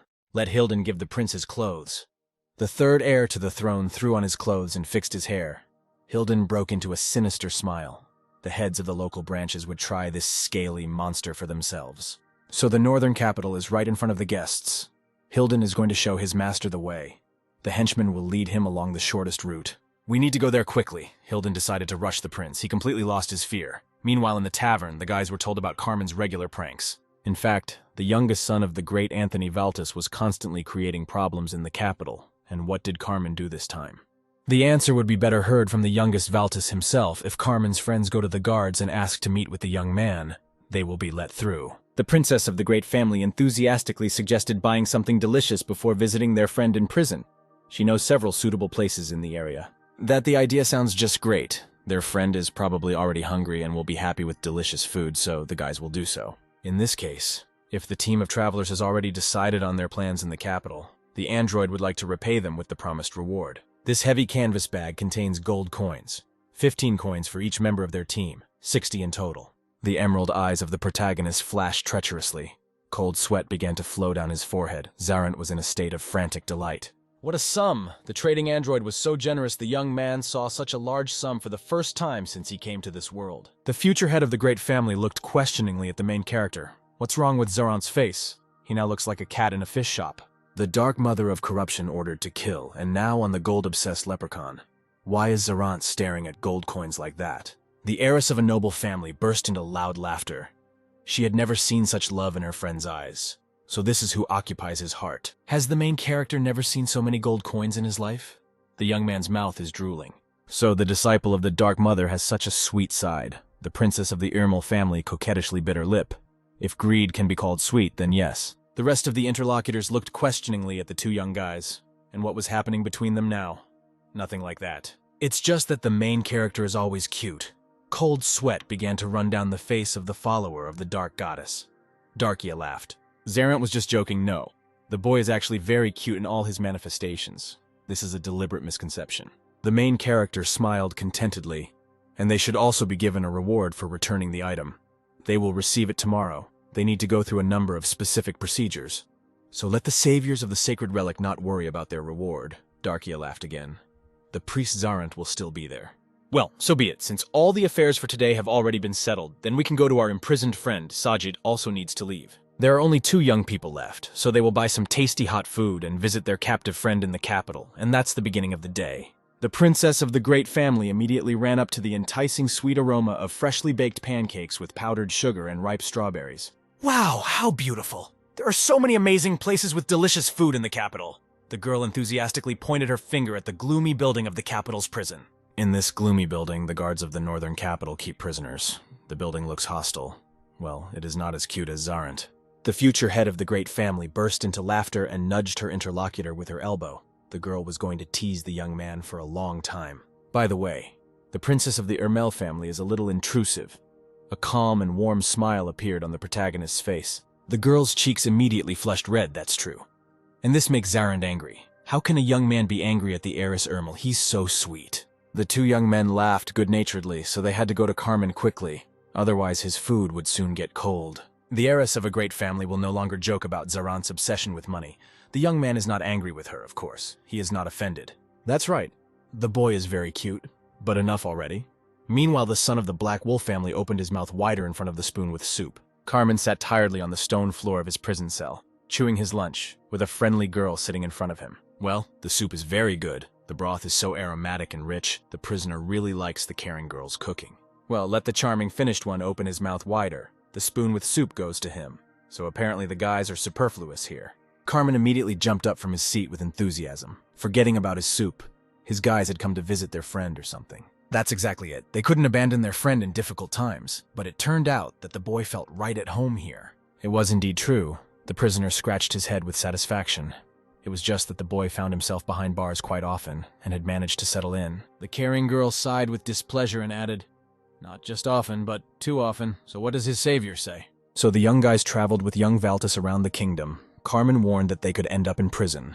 "So the friendly girl with the soup is called Aras Grata." She bowed in a slight curtsy to the guests of Carmen. "The young disciple of the mother of corruption is called Zarant, and his companion with the ash-colored hair is Lady Darkia Ermel, just as the prisoner said. Well, the guys are very pleased to meet the one who so devotedly cares for their friend. And why did Carmen end up behind bars this time?" Here the boys' conversation was interrupted by a calm, confident male voice. "Carmen is serving her sentence here for robbing Anthony Valtis' storage. Therefore, the great head of the Black Wild Wolf family personally declared young Valtis wanted, and heavy footsteps were heard from the corridor. From the shadows of the prison corridor, a stately silhouette of a certain young man in shining armor appeared. And so what did Carmen do with the key that he stole? From the darkness of the shadows, the stranger's noble, inky eyes finally appeared, his smooth, velvety voice immediately penetrating the souls of the listeners. Younger Valtis immediately smiled. Carmen was so happy to see his older brother here. Let his brother not change the subject, as he likes. Let the younger Valtis answer the question asked of him. What did Carmen do with the key that the young man stole from Anthony Valtis? If that noble knight is Carmen's elder brother, then he is also the legendary son of the Black Wolf. After all, the eldest son of the head of the Black Wolf family is the vice-captain of the Frost Knights, who are the Queen's personal guard. So this majestic youth with ice-colored eyes and silver hair is Setien Valtis, or the White Wolf. The two brothers both look like their greatest father, but the White Wolf is still bigger. So where did the younger brother put their father's key? The gazes of the two wolves of the Valtis family clashed. There was warmth and love for each other in their eyes, but Carmen continued to resist. No matter how much they argue, their father still knows that the key to his vault was stolen by his own youngest son. Setien is here to help. As he always did for Carmen, the younger brother sighed heavily and blurted out through his teeth that he had already used this key for his own purposes. Cold sweat ran down the White Wolf's face. Setien was so scared for his brother. Carmen had already been to their father's vault. How was his brother? He was not wounded. Carmen looked at his friend with embarrassment and replied that he was fine. Setien shouldn't worry about him. Just look how the White Wolf loved Carmen. Setien cleared his throat. Well, the younger brother probably knows how their father hates thieves, and Carmen stole something and still can't get it back. The eldest son of the Black Wolf family always protects his brother, but just like their greatest father, he takes the side of truth and honor. Young Valtis remembers that Anthony had told them since childhood that achievements obtained by deception are worth absolutely nothing. The noble vice-captain of the Frost Knights pointed his finger at his brother. Because Carmen himself was a supporter of nobility and correctness. Why did he do that? The younger Valtis continued his silent boycott. But Setien understood that this protest was addressed to their father, and not to himself. After all, the younger brother had to understand that no reason could justify him in the eyes of his father. Anthony Valtis would not justify theft. The young archer sighed heavily and narrowed his eyes. Their father himself was to blame for everything. If the principles are correct, then everything else will be correct. He told them that too. And the younger Valtis completely and entirely agrees with this statement of their father, which Carmen is now trying to tell Setien. However, why did these principles not apply to Carmen's mother? Why did such a principled man kick out the mother of his child as soon as she gave birth to his son? Carmen roared in pain as to why the mother of the great Anthony Valtis' youngest son had to leave the family for no reason. After all, even rats in the alley take responsibility for their females. Or the honor of their legendary father is even lower than that. The eldest son of the Black Wolf family looked at Carmen with painful sympathy, his heart aching for his brother. The youngest son of the Black Wolf family had been asking about his mother since childhood, but their father had always remained silent and avoided the topic like the last coward.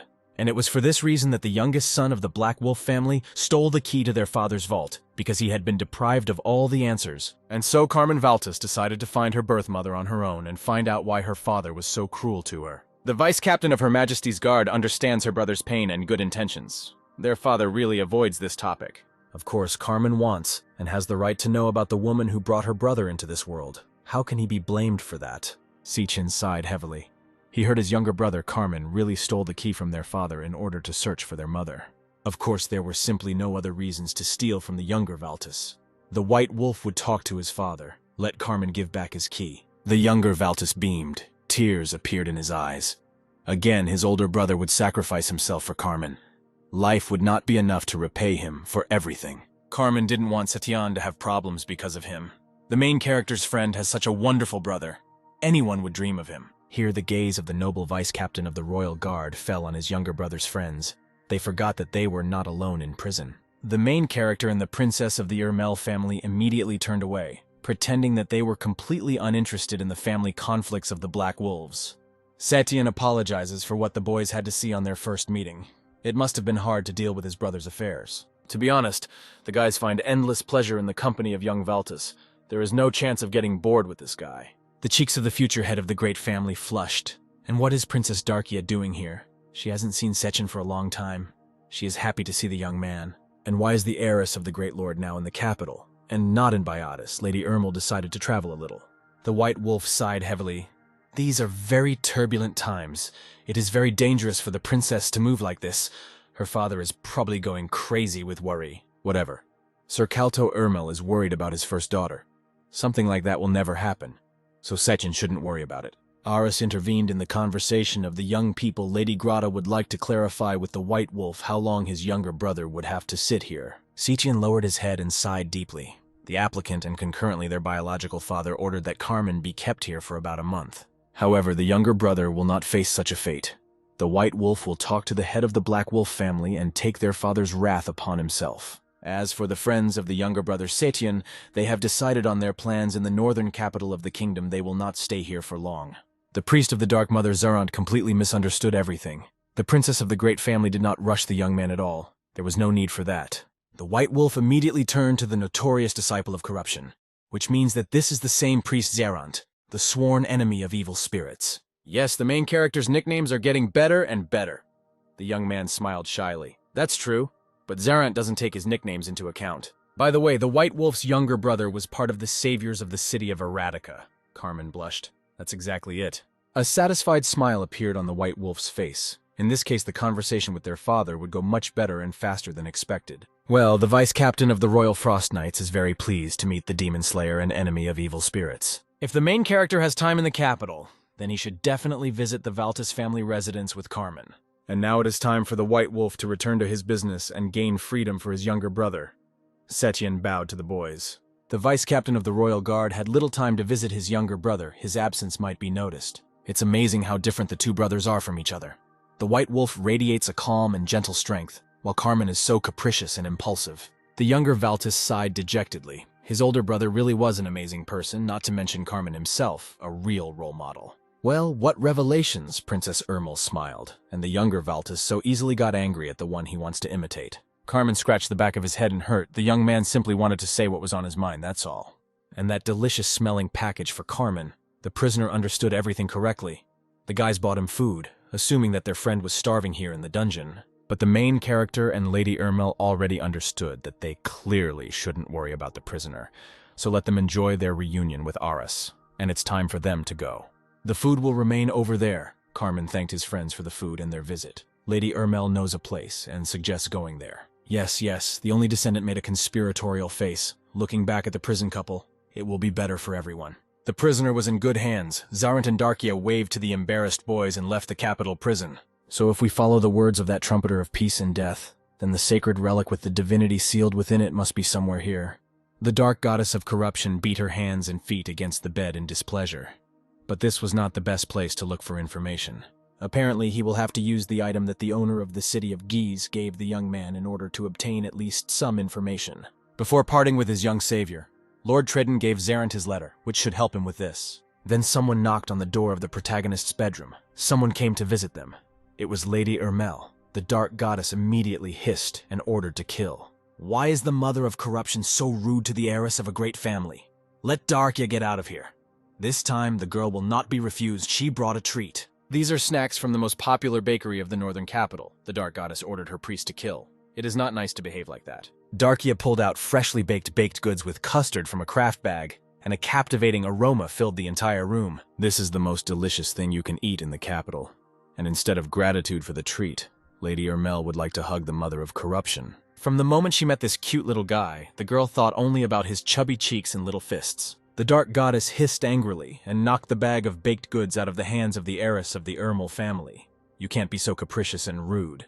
The mother of corruption cast an enraged glance at the guest. Let this girl immediately get out of her priest's room and not disturb their privacy. What did that puffed-up little brat mutter? The girl broke into a smile. The young man scratched the back of his head. His goddess acted very ugly and jealously. The mother of corruption ordered me to convey that she is a higher being who cannot be deceived by human trinkets. What a pity. Meanwhile, in the main capital branch of the secret society Elec, a dangerous blue-haired priestess was looking for that very young man. And the girl is sure that her target looks exactly like this. 1-to-1. What kind of crooked freak is this? If the request was not from the priestess of the blue flame, it would be taken as a joke. Well, the question may seem rude, but given this portrait, a man is obliged to ask it to the priestess of the sacred flame. Let the man already formulate the question and not waste the girl's time. So this is generally a person. The guy looks like a person, but the priestess is not sure about this. What's unclear about this portrait? Everything is depicted very accurately. These are the scribbles of a child, not a portrait of an artist. Some kind of mutant is depicted here. You can't show your displeasure or be rude, because this is the priestess of the sacred blue flame herself. A second will be enough for her to deal with him. By the way, what is the expected reward for finding this weirdo? The priestess of the blue flame told the man not to worry about that. A girl of incredible beauty caught wanted bandits on the way here and received a solid reward, so she has money. Well, that's a problem, since the priestess herself came to the main branch of the secret organization. That means she must pay at least 100 coins for her goal. The incredibly beautiful priestess of the blue flame is very interested in finding this acolyte, so she will pay accordingly. This is the legendary blue-haired priestess. The girl handed the man a bag of coins. There were 12 gold and 33 silver. What? What? This is quite enough for such a small service. Cold sweat began to run down the man's face. Is this some kind of joke? There are some problems with the proposed payment. The priestess of the sacred flame paid too much for such a service or something. Meanwhile, in one of the secret underground tunnels, the third prince followed the guide. Why are they cutting circles? There is very little left. How much longer can we go? Fadus Draco has just come a long way. A little more and this arrogant lizard will boil. Hilden began to cover his head. Surely this pompous air would begin to take out his anger on the head of the eastern branch again. What is Hilden doing? Why did he suddenly start covering his head and backing away? The man is not doing anything like that. It's just that there's nothing to breathe here. A mocking smile appeared on the guide's face. The freak clearly guessed that the third prince was beating Hilden and began to gloat about how afraid he was of him. What a vile degenerate! Hilden was furious with rage. Why is he being sarcastic? But at least he is the head of the eastern branch, and not a lackey. Here the guide greeted his colleague who had approached him. He was leading behind him an incredibly beautiful young lady. She looked like she was painted on paper, and that color of her long, shiny hair, deep ink, as if Hilden were looking into the ocean depths of the waves. Eyes the color of northern ice, chiseled features, straight posture, light and flowing gait, incredible beauty, the man blushed. Hilden began to rub his paws contentedly like a fly. That lady is insanely beautiful, isn't she? What nonsense, the third prince doesn't care about it. After all, there are already so many indescribable beauties around the third heir to the dragon throne who beg Vadis for love. Then in that case, why is this hereditary lizard so obsessed with this princess from the Ermal clan? Let him just choose any other beauty. If Hilden says this out loud, the heir to the dragon throne will definitely cut off his head. The guide is glad to welcome the master to the Ela organization. The guide bowed to his young master and told the head of the eastern branch to return to his business. The main branch would take care of the prince from now on. Of course, Hilden does not have a high authority and has never been a successful performer, but listening to orders from an ordinary private is humiliating. This pathetic idiot will go to the main one together with the third prince of the Dragon Kingdom. The ordinary worker was surprised. The conductor sighed heavily. Even if His Majesty the Prince asks for something like this, he has no right to let Ilec's employee inside. The third prince immediately gave the ordinary worker a resounding slap in the face. This little bastard decided to sigh heavily here. Who does he think he is? Let this insignificant blockhead bring his superiors here immediately. The third prince has no time to communicate with some servants. Hilden's cheeks flushed, as expected from this hereditary degenerate. It was not for nothing that he believed in him. The established order always collapses thanks to him. This clumsy slug is going to go further and decided to stay with his colleague. Hilden is already running after his master. What will happen next? The third prince's servant really believes in the scaly little brat. The main branch will have so much fun today. Finally, the central department of the secret organization will realize that it is unbearable to deal with this lizard, that Hilden is mumbling nothing, nothing. The first daughter of the Ermal family left the protagonist's bedroom dejectedly. The priest of the Dark Mother can keep this bread for himself. The only descendant of the corruption began to collect fragrant buns with custard from the floor. This was very vulgar and rude on the part of the goddess. There are many different ways to refuse someone in the world, and this method is not one of them. It is just pathetic rudeness. After all, the princess of the Ermel family found and bought the best treat of the capital specifically to please the mother of corruption. The dark goddess began to look away in shame, and the mother of corruption behaved like an ill-mannered and unbalanced child. The protagonist is confident that his dark goddess is actually elegant and noble, so he can realize his mistakes. The dark goddess ordered to kill her disciple patted the capricious girl on the top of her head. Let the damage apologize to the girl next time. Let the mother of corruption promise her follower to apologize. That's wonderful. And now the goddess can try these buns. They are truly amazing. The main character took out some still warm, crispy bread with custard from a craft bag, and the sweet aroma of baked goods was again heard. The dark goddess of corruption first began to sniff the crispy bread demonstratively, pretending to agree to a huge favor. How much longer can you show off, because the mother of corruption is not really like that? Here the capricious girl has tasted the taste of fresh bread. Here the eyes of the mother of corruption widened. The goddess snatched the entire package from her priest, and with one sharp movement jumped away from the young man, not wanting to share with him. The capricious girl grabbed the custard buns with both hands and began to stuff them into herself one by one, smacking her lips loudly. The child incarnation of the goddess began to grunt contentedly. Stuffing bun after bun into herself, this food was worthy of the attention of the gods. You shouldn't swallow that freshly baked bread so quickly. You need to chew your food, otherwise you'll get indigestion. You can't bite so much at once. You need to eat food in small pieces. The first daughter of the great family once again knocked guiltily and entered the protagonist's bedroom. Darkia remembered that she also wanted to try this much talked-about bread.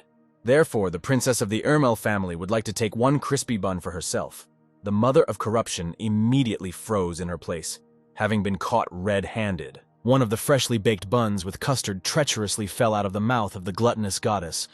Well, so this hysterical toddler first demonstratively threw the girl's bread on the floor, and now he's gobbling it up with such fury. And the heiress of a great family did not know that a goddess could not put significance and value into her words and behave so rudely. A satisfied smile appeared on the face of the heiress of a great family. So that's how it is, how low and cowardly. And this little girl is definitely a goddess. The mother of corruption clearly likes freshly baked capital bread. Judging by the numerous crumbs on his face in bed, the girl is glad that she is satisfied. And 10 minutes later, the heiress Ermel was already squeezing the plump cheeks of the dark goddess after so many buns. They became even bigger and cuter. The next day, the main character went to the friends of the demonic master of the city of Geese in general. The young man could go there on his own. And the young disciple of the dark goddess did not forget that the girl promised not to reveal his secrets and even gave him a magical blood oath. So, a friend of Lord Traden's lives in this nondescript and rickety hut? This place was marked by a demon, so yes. In front of the wooden entrance door sat a middle-aged man in a robe, apparently guarding the entrance from curious onlookers and unwanted guests. And what do these two young travelers need in the man's house? The main character took out a letter from the owner of the city of Gis from his inside pocket. So this is not exactly what the young man wanted to find now. Just a minute. The follower of the mother of corruption took out a badge with the image of a cross. The man immediately rose from his seat and opened the front door for the boys, letting the young guests come inside. The protagonist and Lady Ermel stepped inside. The man immediately closed the front door behind them. And what did the priest of corruption show the guard? This token with a cross was given to the disciple of the dark goddess by Lord Treden and ordered to use it whenever the boy wanted to meet his friend. The demon sent it much later since he forgot to immediately include it in the letter of recommendation, a surprising delicacy for a demon. And so two young travelers set off again in an unknown direction in search of new adventures. This is quite exciting. The princess of the great family was jumping happily along the underground tunnel. This place is clearly distinguished by its secrecy and confidentiality. It's so surprising that such a place exists right under the northern capital. Zaran had never even been to the city before, which means he's a village boy. However, the young man didn't seem to be seen at all when he entered this secret underground tunnel. It was just that Zarant had seen more amazing places in another world. Here the conversation between the two young people was interrupted by a silent man in a robe approaching them. Someone was walking towards them, apparently, to see them off. The princess of the Ermel family can attack a mysterious stranger with her mania, if this person suddenly does something incomprehensible. The girl shouldn't do this because the young man doesn't want to die here under the rubble of the underground tunnel. Darkia blushed with resentment. Why doesn't the main character just trust his interlocutor? Some other time. This young novice will refrain from corruption. The descendant of the mother of corruption came out to meet the stranger in the robe, so it means the man is the guide of the guys through these tunnels. However, the mysterious stranger did not utter a single word in response, so what could this mean? Maybe he is just a man of action, not words. The strange man turned sharply and walked into the central tunnel. as if inviting the young guests to follow him in a very welcoming manner. Apparently, the boys are supposed to just silently follow the local guide, without asking a single question during their journey. The first daughter of the Ermel family froze in her place and almost crashed into Zarant, who suddenly braked, causing them to stop. The guide moved to the wall. The young travelers got their bearings. Apparently, the guys should go further and open this door. In all likelihood, there are no other ways here. The guide reached for the handle and opened the front door for the guests. The young man visibly tensed up. There was complete darkness in this room. The young novice carefully studied the space with his eyes. It could be dangerous here. The main character went inside first, carefully analyzing what he saw. Princess Ermel followed the young man warily. In the darkness of the semi-darkness, sounds of some movement were heard. Wisps of smoke with a characteristic smell were flying in the air. Someone was clearly here. A drawn-out, bewitching female voice was heard. And what do such young and beautiful creatures want by coming here? The main character froze in his place and stared ahead. His companion followed his example, what was ahead, where they had come. The body of the seductive woman in black clothes began to radiate a magical aura. Her silhouette began to appear in the darkness. An alluring temptress appeared before the boys. It was a demoness with a smoking pipe. Her eyes were the color of blood, like Lord Treden's. "Wow, buddy. So the demon from the city of Janus is a friend of this charming lady in black," Zarant bowed. "He needs help." So the handsome young man needs the help of a demoness. But does the boy have a name? His name is Zarant, and this girl next to him is called Darkia. Here the flirtatious look of the charming mistress of the house instantly changed. Seriousness appeared in it. The demoness had already heard this name. The alluring lady appeared next to the young man in one movement and grabbed the collar of the cassock of the novice of the dark goddess. So, before the mistress of this house appeared that very famous opponent of evil spirits and demon killer from the city of Geese, Rael should have her mouth sewn up. The demoness looked intently at her young guest, her body radiating a dark aura, so the mistress of this house is right, isn't she? The main character practically hung on one hand of the captivating demoness. Now that's a warm welcome. That looks more like a demon. The first daughter of the Ermel family bared her teeth furiously. They came on the advice of a friend and did not expect such a reception. What the hell was this lady doing? Let the madam with red eyes immediately release the disciple of corruption and remember proper hospitality. What? Where did this sound come from? If the demoness doesn't put the follower of the dark goddess on the ground right now, then this whole damn house will be destroyed by the magic of Princess Ermel. Horror immediately crossed the protagonist's face, and a cold shiver ran down his spine. If Darkia did this, then they would all die. Zarant started again, and this was at such a moment. So the princess of the Ermel family must immediately pull herself together and calm down. The guy does not want to die because of her. Who is this flushed girl? After all, the main character just introduced this girl to the mistress of the house and called her name. But the demoness was just joking. No need to pout. The golden eyes of the heiress of a great family were blazing with flame. There was determination and challenge in her gaze. Stop pointing your fire at them. Let it extinguish. Apparently, the demoness went a little overboard with her greeting. The alluring lady was simply quite excited by their arrival at her house. So the mistress of this house, and also the girlfriend of the lord of the city of Gis, is a wriggling curiosity. Well, or to put it simply, the charming woman is a demon. Her name is Aeneas. The mistress of the house stretched into a wide smile. And the main character is therefore a priest of the goddess of support. Not at all. This is a common deliberate misconception. How interesting. In fact, Zarant is the only descendant and servant of the Dark Mother of Corruption, which is what this cute young man just said. The demoness clutched her bed in shock. Could this boy really be the son of the Dark Mother of Corruption? Was that so? Is this really true? And can a young disciple of the Dark Goddess come closer to the mistress of this house? And why is that? Well, the demoness is simply burning with desire to rummage around in his head. Magical currents appeared between Aeneas's palms, and this is absolutely necessary. It's not really necessary, but the alluring woman is incredibly curious to do this. Just interested to see why the guy is still okay. In this human form, Aeneas is not able to read much. Do not worry. The current son of corruption is very different from the rest. What does it mean that the descendant of the Dark Goddess is still okay, and why is this strange at all? The demoness immediately rushed predatorily at the young man. The owner of this house is burning with curiosity. She wants to know what is unique about this boy. Then Aeneas's hand was thrown away by a small hand of damage. The Dark Mother ordered to kill. The demoness looked questioningly at the little guest.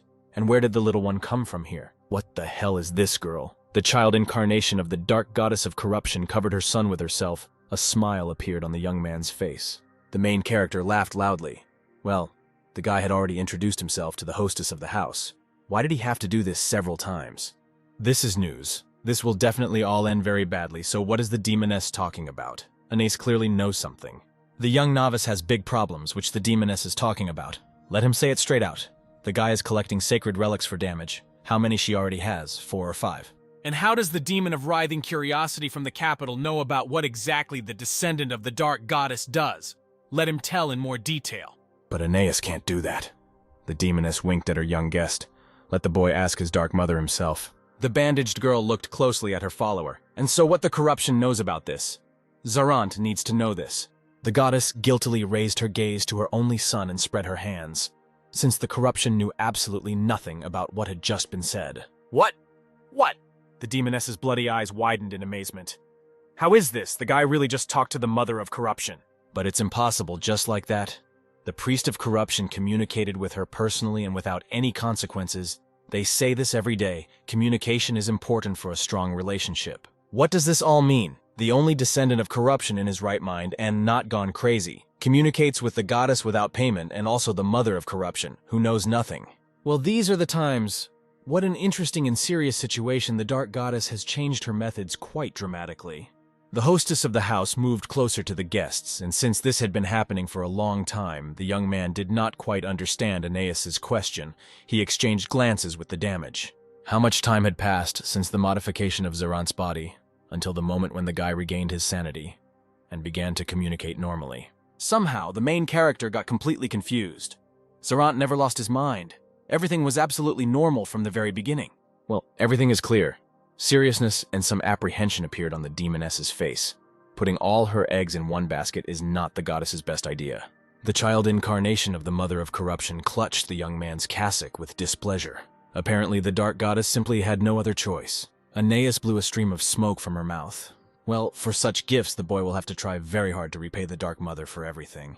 And the demoness can already explain, in an accessible and detailed way, what she means. The main character's situation reminds the mistress of the house of a walk on a tightrope.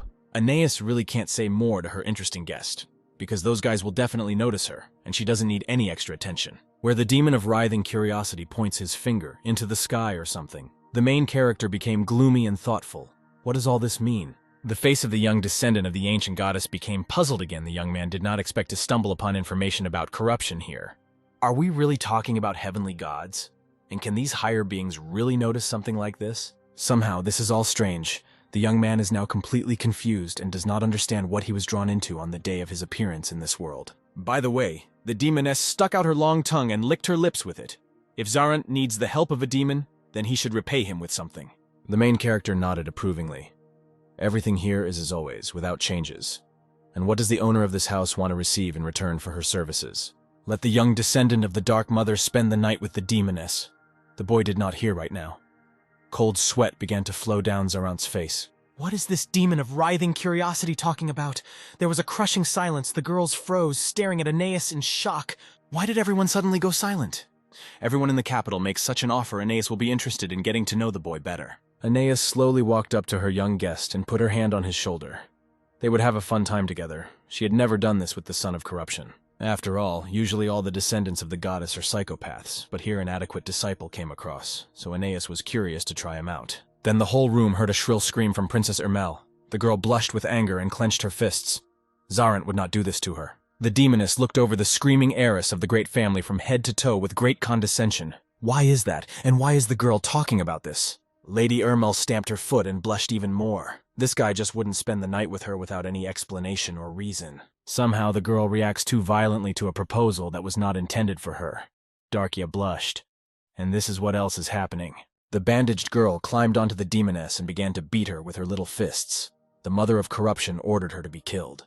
What a funny little one. Let him hold on tighter. Otherwise he will fall and hurt himself. Aeneas smiled.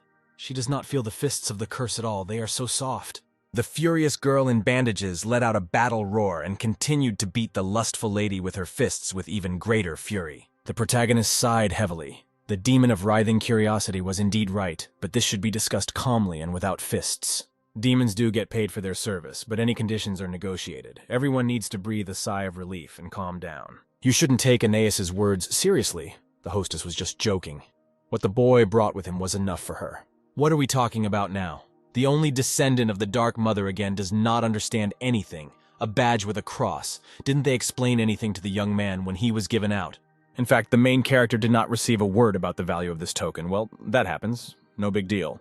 In general, the young follower of corruption has already noticed that the demonic race likes to keep things secret or speak in riddles. The main character could hand over his badge with the cross to the demoness, of course. The young novice put his badge into Aeneas's palm. With this little cross badge, you can bring some fun into your life.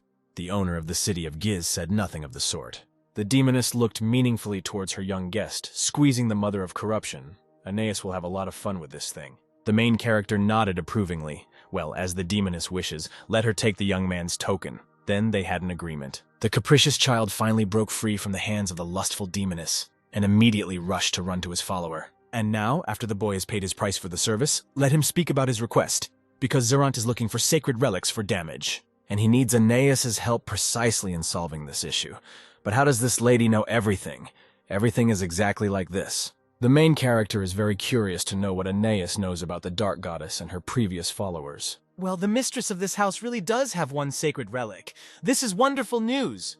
Darkia clapped her hands contentedly. The demon of writhing curiosity turned away and moved away from the guys. If Zerant wants to get the relic, then he has a proposal. The hostess of the house invites her guest to take part in fights without rules in an underground arena. Wow, there is a whole stadium underneath them. So in order to get the sacred relic with the divinity sealed in it, the boy will need to win the fight. The sacred relic is indeed in Aeneas' possession, but there is one small problem. It has already been designated as a prize for victory in the arena. The dark blood of the defeated knight was spreading across the arena, and the victorious brute towered over him. A huge crowd of curious spectators roared with wild delight and thirst for new blood, supporting their favorite fighter. So now the main character knows where the boy can find the sacred relic. If he wants to take it, then let him win. After which the mistress of the underground fights plopped down on her bed and winked at the young novice. The mother of corruption drilled Aeneas with an angry look. The demon of writhing curiosity sprawled on her bed and lit her pipe again, Aeneas wishing the boy luck in the arena. The roar of the crowd of spectators was deafening. The stands exploded, foreshadowing a new fight and a new corpse of the defeated poor guy in the arena. Bigfoot had a truly impressive build and was 5 times larger than the main character, with a mace waiting on his shoulder for its moment. A mischievous girl with red eyes entered the underground club's fighting arena and announced the already well-known winner, Bigfoot. The crowd favorite will be facing a newcomer at the other end of the ring, and the crowd should give him a standing ovation. The main character, in a thick mask, jumped into the underground fighting arena. The stands roared and clapped enthusiastically. A new punching bag for Bigfoot. The only descendant of the mother of corruption entered the underground ring quite effectively, which immediately made him memorable to the audience. They loved the show. The underground fighters and the spectators in the stands froze in anticipation and stared at the arena the show was about to begin. Bigfoot is about to crush another newcomer, and the rest of us saw how that guy in the mask moves quickly, too quickly. The fight will be interesting. It's just crazy how incredibly fast the newbie is. Maybe I should bet on this guy in the mask. Bigfoot will never lose to a newbie. A girl in a robe approached the man with a scar on his face and handed him a canvas bag of coins. She wanted to bet everything on the new guy. The healthy man accepted the lady in the robe's bet and made a mark on the board of the underground fight participants. Well, the round is about to begin, so the main character must win at any cost. The princess of the Urmel family received her ticket with a bet. The girl believes in Zerant. A couple of days ago, a young novice asked why Aeneas couldn't just hand over the sacred relic to the priest, since he would return the item to her. The disciple of the Dark Goddess simply needs to extract the divinity from the relic. Then the followers of the evil spirits will immediately understand everything. So it would be safest for everyone in the room if the descendant of the mother of corruption entered the fighting arena. And by the way, this has to be done only because of the theme of the goddess. The main character knows something about the secret organization of Liberatio, of course. This is good because the young novice will have to face the Liberatio many times on the way to search for sacred relics. It is better to reduce the number of enemies in advance. The protagonist thought about what the demoness said. It really makes sense, and they are now in the capital. The only descendant of the corruption understands what this means for him. It means that the minions of the evil spirit will not be able to use their power to the fullest extent. Of course, this is a significant plus for a follower of the Dark Goddess, but you should not relax at all. These fanatics are very dodgy. Since such a surge of dark power in the capital will be immediately noticed by local priests and they will come for them, everything is exactly like that. While the main character himself can only lose in the fighting arena, but not die until the attack is filled with divine power. However, this is still not enough to arrange a massacre in a basement fight club. What else does this mean? The protagonist isn't going to kill everyone just because they're followers of an evil spirit, but the guy did kill a whole bunch of them. But the descendant of the Dark Goddess did not destroy those obsessed fanatics just like that. There were good reasons for this. What a picky guy. Well, in that case, the owner of the underground club of Fights Without Rules is ready to provide such a necessary reason to her young guest. What is the demoness doing? Aeneas crushed the red eye with one movement. Black blood gushed onto her hand. What was she planning? A magical red sphere appeared in the palm of the mistress of the house, which illuminated the demoness's entire bedroom with a blinding light. Suddenly, everything was plunged into pitch darkness and horror, and death-dealing screams and pleas for mercy began to be heard from nowhere. From everywhere, people, maddened with terror, poured out. They were blinded. They did not see where the threat was coming from, and what would happen to them next. These poor innocent inhabitants were thrown into the mouth of yet another hellish creature being sacrificed, and they all felt their imminent death. Everywhere the bodies of the hanged were dangling from black whips. Then hell opened up on the earth, and the cries of children could be heard from everywhere. Emerald eyes flashed with rage and thirst for revenge. What the hell was this now? The protagonist was trying to bring his clouded mind back to reality. The voice of the only disciple of the Dark Goddess was steely. There was determination in it, and an accepted verdict. What was it? These are the few memories of one of the henchmen of the evil cult. Now there are enough reasons. One of them will participate in the battle. It was indeed a true story and a real memory. Unfortunately, for the demon of writhing curiosity, it is true. In this case, the main character will take part in underground battles and destroy the rotten killers from the cult of Liberatio. The stands roared as the two opponents met in the center of the fighting arena, the spectators cheering for their butcher with a mace. The protagonist is ready for the next fight. The young man's emerald eyes flashed with determination. What a relief that he is allowed to wear a mask. This disguise accessory can change shape at the will of its wearer, and Darkia received a ring that controls magical power, but does not reduce it. And so the descendant of the Dark Goddess ran into the stone press of the huge Bigfoot. Let the puppy return with good armor and weapons. After which the main character walked to the other end of the fighting ring and showed his giant opponent the middle finger. What an arrogant brat, Bigfoot is furious.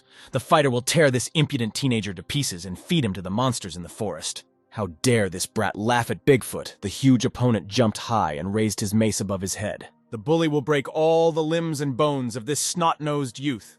The blood will paint this arena and the faces of the spectators. The crowd roared enthusiastically. Supporting their healthy winner, no one believed in the new guy's victory, except for one girl in a robe. That masked guy managed to dodge Bigfoot's attack in a flash. The way he did it, incredible speed and agility. The main character did a couple of somersaults in the air and dodged the crushing attacks of his healthy opponent. Bigfoot was enraged by the impudence and audacity of his young rival. The brute gritted his teeth and rushed into the offensive. The established champion of underground no-rules fighting roared in rage. Every blow he threw missed Zorant.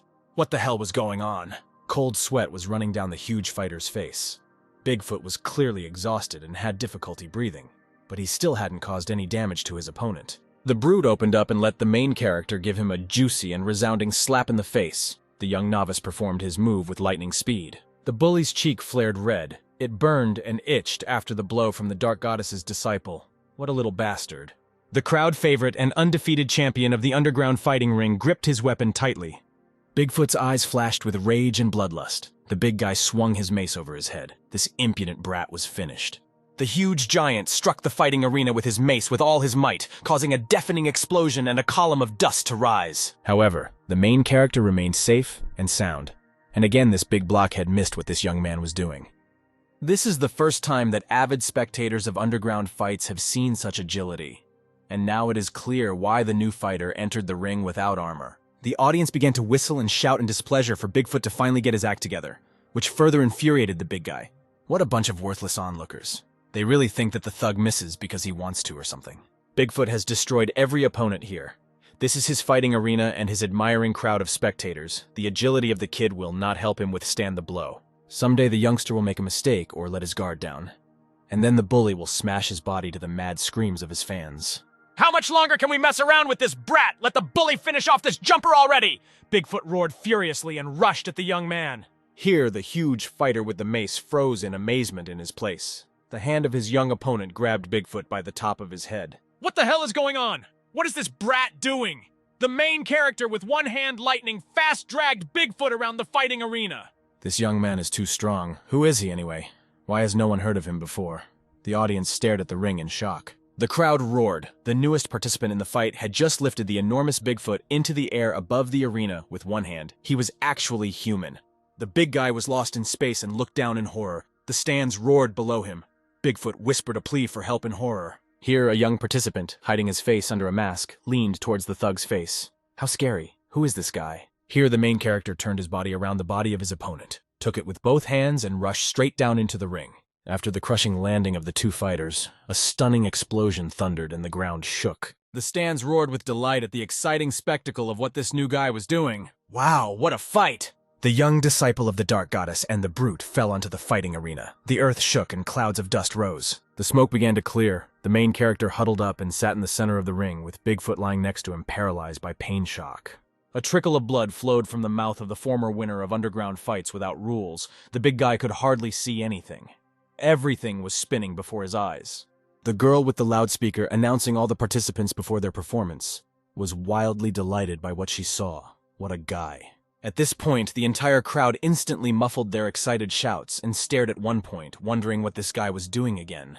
This guy is definitely crazy. He has a general sense of fear of what this new psycho is doing. The main character began to climb the stone wall with his bare hands, rising higher and higher to the very ceiling of the underground house.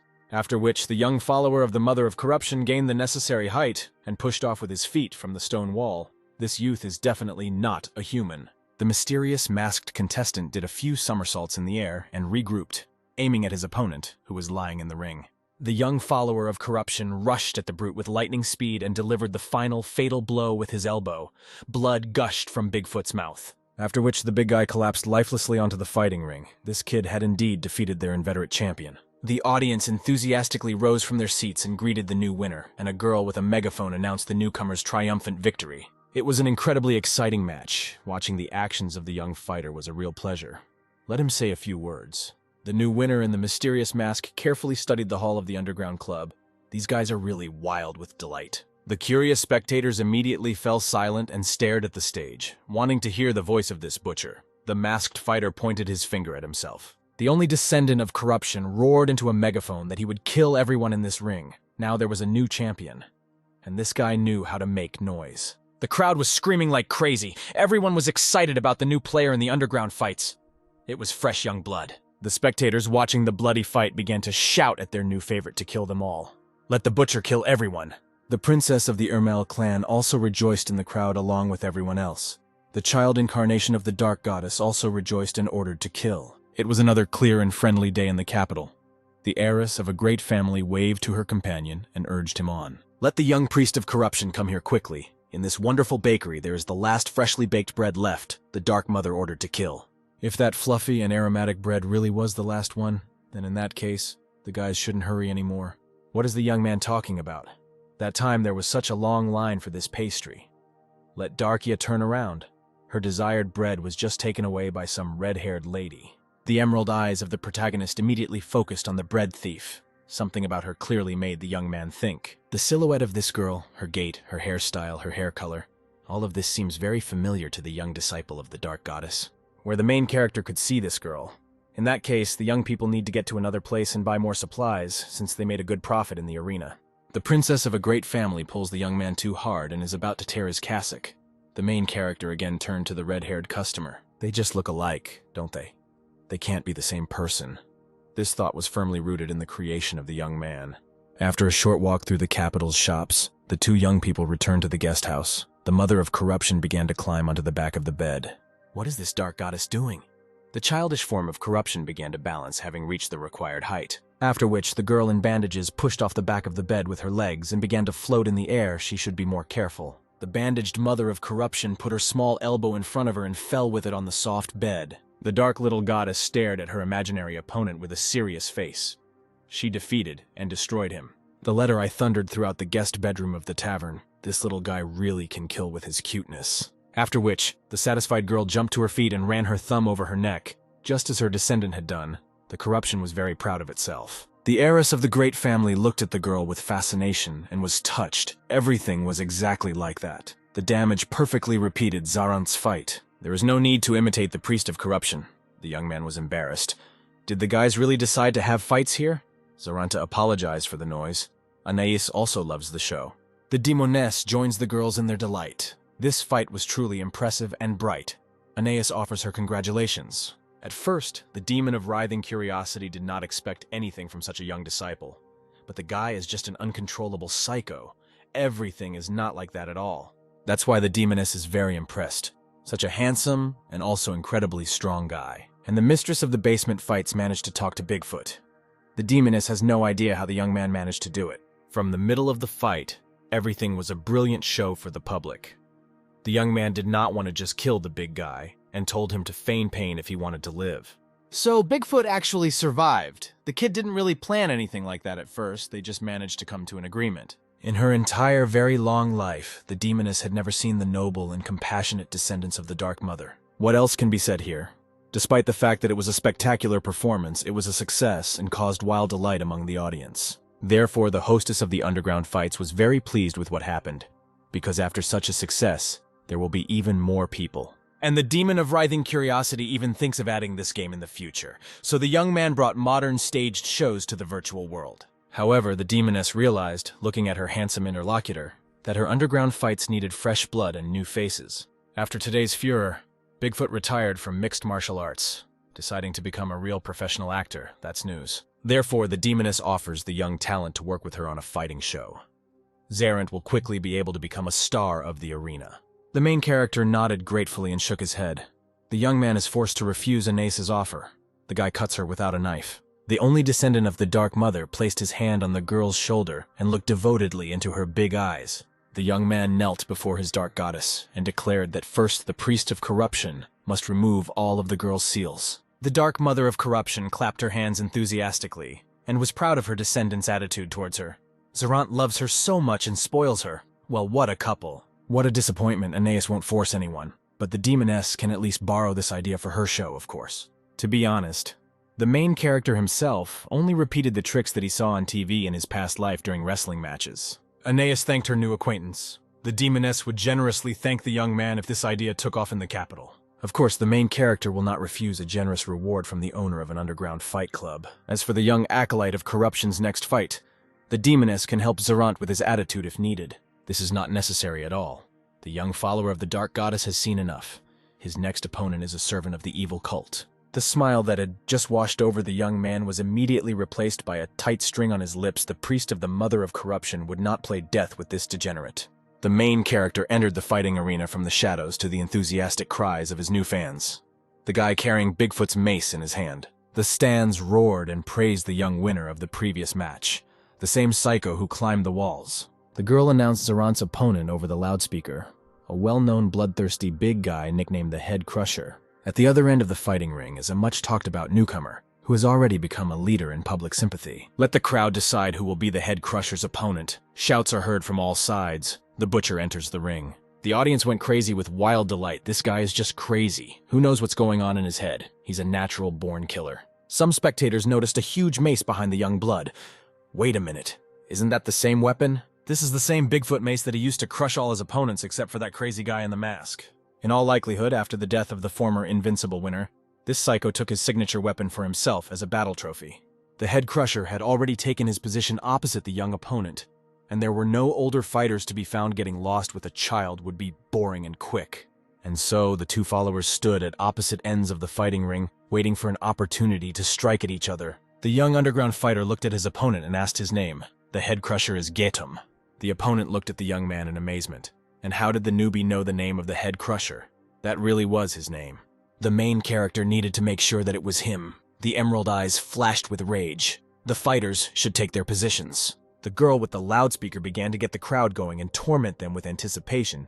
Well, since everyone is so impatient, then let the fight begin. Let the audience see a great show with impressive combat tactics and techniques. The main character crushed the enemy's head with one blow. The girl froze in shock with the megaphone in her hands.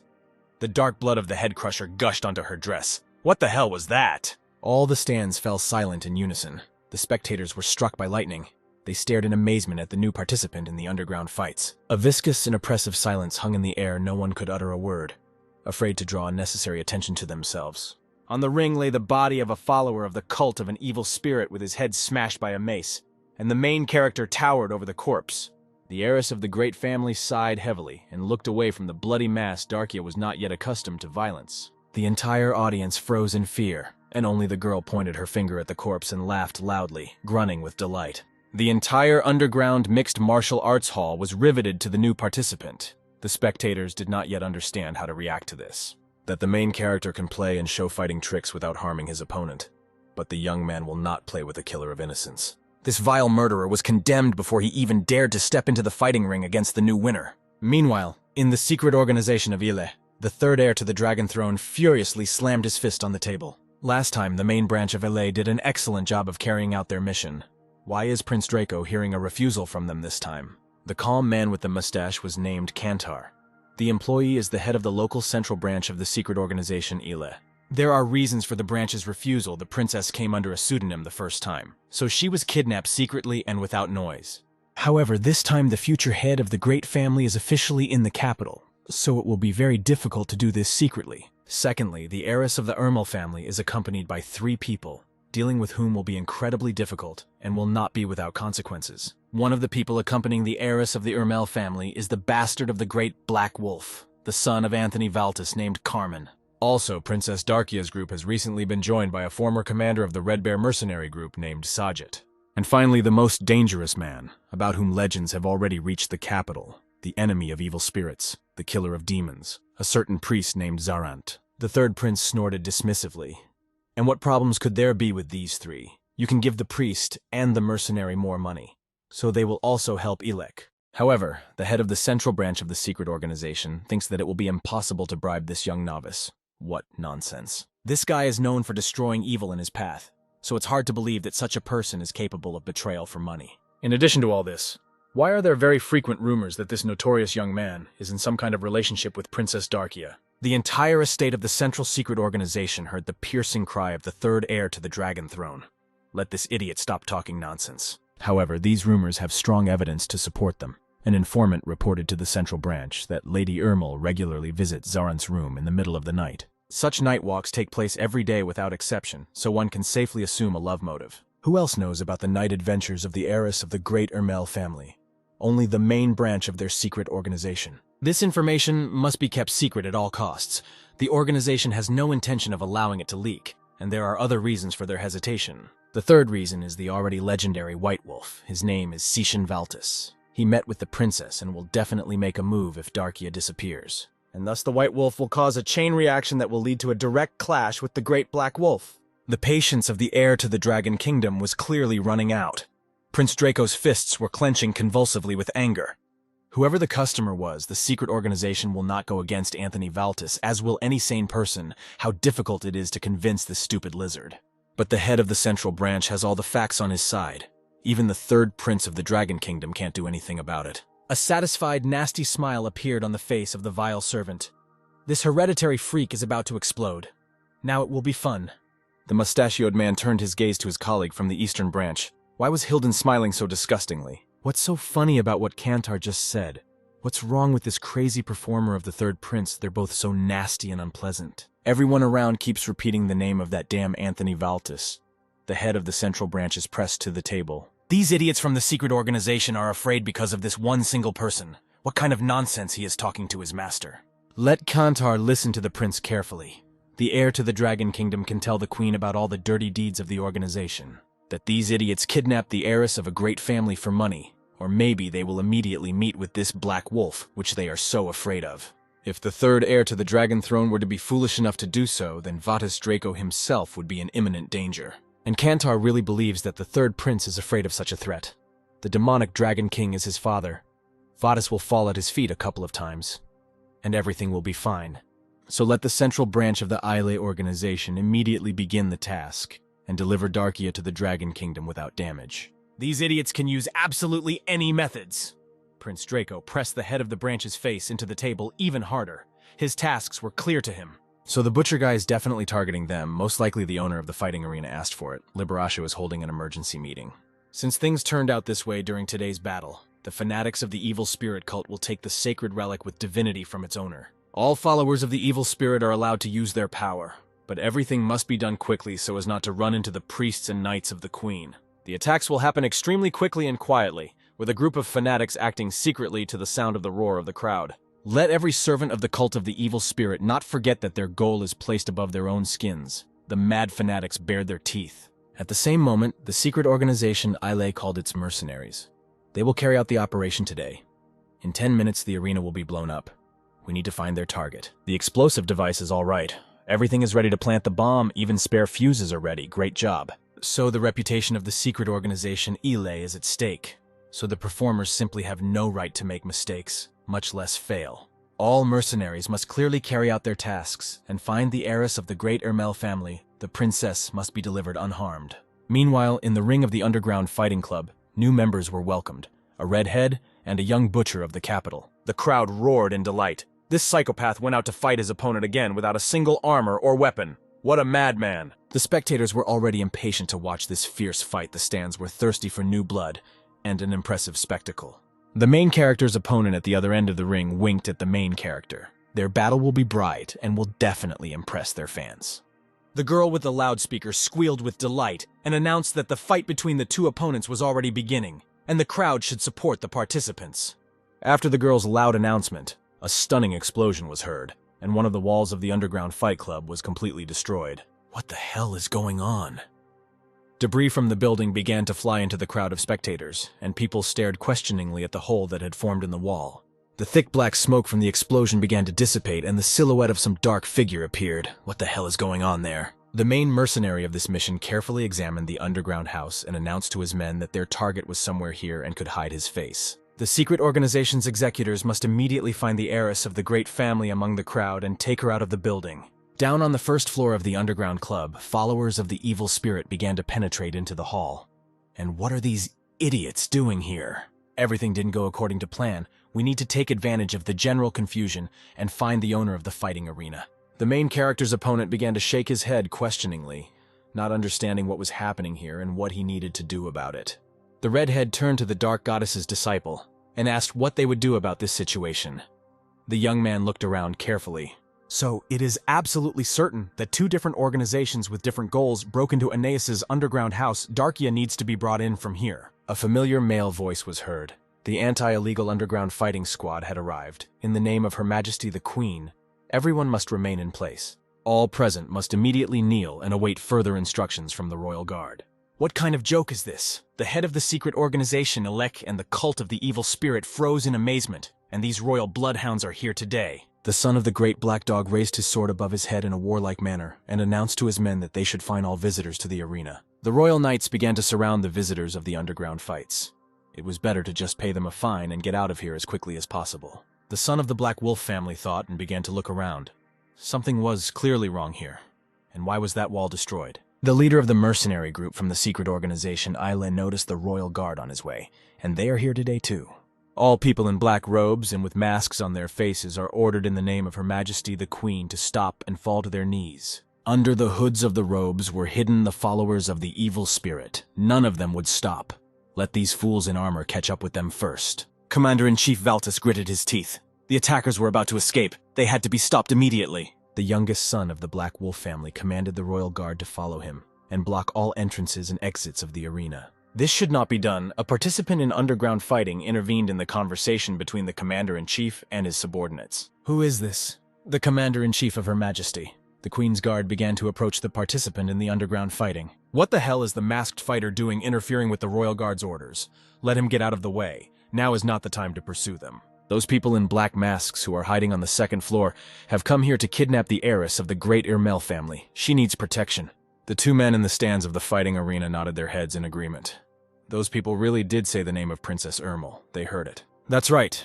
That main bandit in the black mask was looking among the crowd of visitors for a certain girl with golden eyes and ash-blonde hair. The leader of the secret organization's mercenary group, Ile, immediately reacted and ordered his men to scatter in all directions. The commander-in-chief of the Royal Knights ordered his men to forget about the escapees for a while.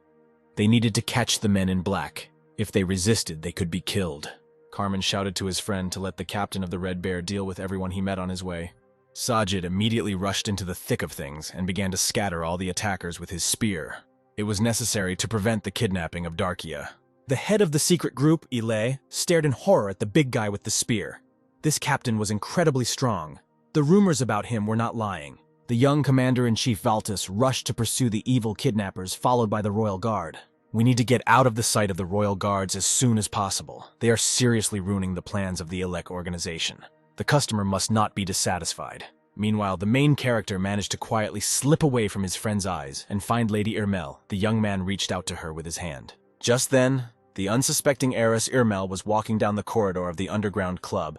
The girl turned around in fear at the sound of approaching footsteps. Behind the princess of the Irmel clan, there was a masked acolyte of the Dark Mother.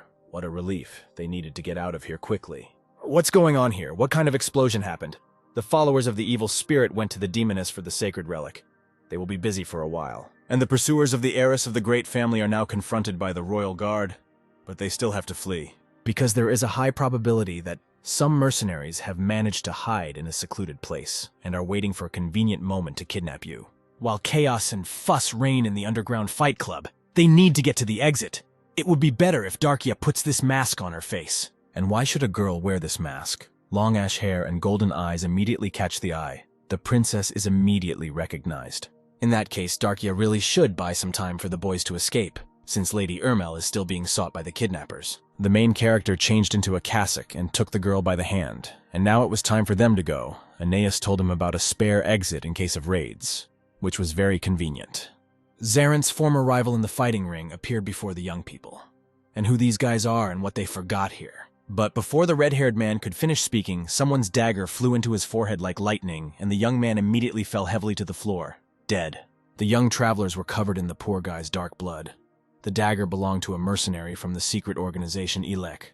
They quickly found them. The main character immediately grinned menacingly. These idiots have no idea who they are going to deal with. This is what their sentence looks like. Why does everyone have to prove the superiority of the disciple of corruption only by killing the enemy? Why can't you just take his word for it? The commander of the group, Ela, ordered his men to kill absolutely every witness on the spot, but Princess Darkia must remain unharmed. Apparently, it's too late to run. The guys should continue to fight their way through. The young man will not use the butcher sword, so as not to attract even more attention. The kidnappers of the secret organization in black masks immediately rush to carry out the order of the chief. They need to hurry. The guards are on their tail. The dark goddess of corruption ordered her descendant to kill. The emerald eyes of the youth flared with flame. Zarant rushed into battle. The sacred sword pierced the body of the mercenary closest to the young priest. His blood gushed onto Zarant's clothes. Someday the young man will definitely retain his pure appearance. The performer began to wheeze and cough up blood, his hands mechanically trying to pull the protagonist's sword out of his chest. The heiress of the great family raised her hand up, and on her middle finger a magic ring began to glow, which controlled her magic. The eyes of the kidnapper reflected the fiery magical sphere that the princess of the Irmel family had formed. They were not warned about this. A fireball from the future head of the Irmel clan immediately flew into the head of the masked mercenary, and Zarant had already pierced the other kidnapper with his sword. Excellent work. 2 more kidnappers ran out to the boys, and they immediately paid for their rotten intentions. Both of their bodies were impaled on steel swords. The protagonist and the heiress of the great family simultaneously pulled their weapons out of the bodies of the attackers, and the kidnappers fell to the floor. Princess Irmel stared at the boy. And Darkia did everything right, didn't she? She doubted whether she should use magic. Thanks to the android's magic ring, everything went well, so Darkia did the right thing. They should continue walking towards the exit. By the way, the disciple of corruption said that the fanatics of the cult of the evil spirit went to Anais, and the mistress of the house will be fine. You don't need to worry about her. The protagonist smiled contentedly. It was very difficult to kill the writhing curiosity demon that had been in the body for so long. The followers of the evil spirit have already met their doom.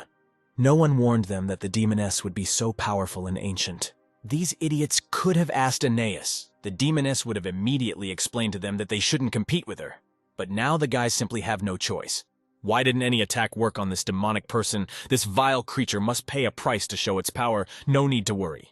It's still a demon with limited power. Let these 2 find the sacred relic.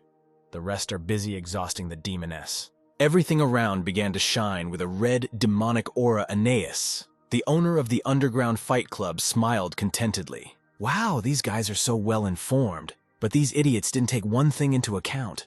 Anais always knew that one day they would come for her. The demoness of writhing curiosity licked her lips predatorily, which meant these guys had come to amuse the owner of the underground club. So the demon of writhing curiosity was also ready for the long-awaited meeting with the minions of the evil cult. Cold sweat began to run down the face of the main follower of the spirits.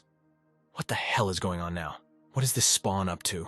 The demoness opened the hatch above her bedroom and numerous bodies tumbled out.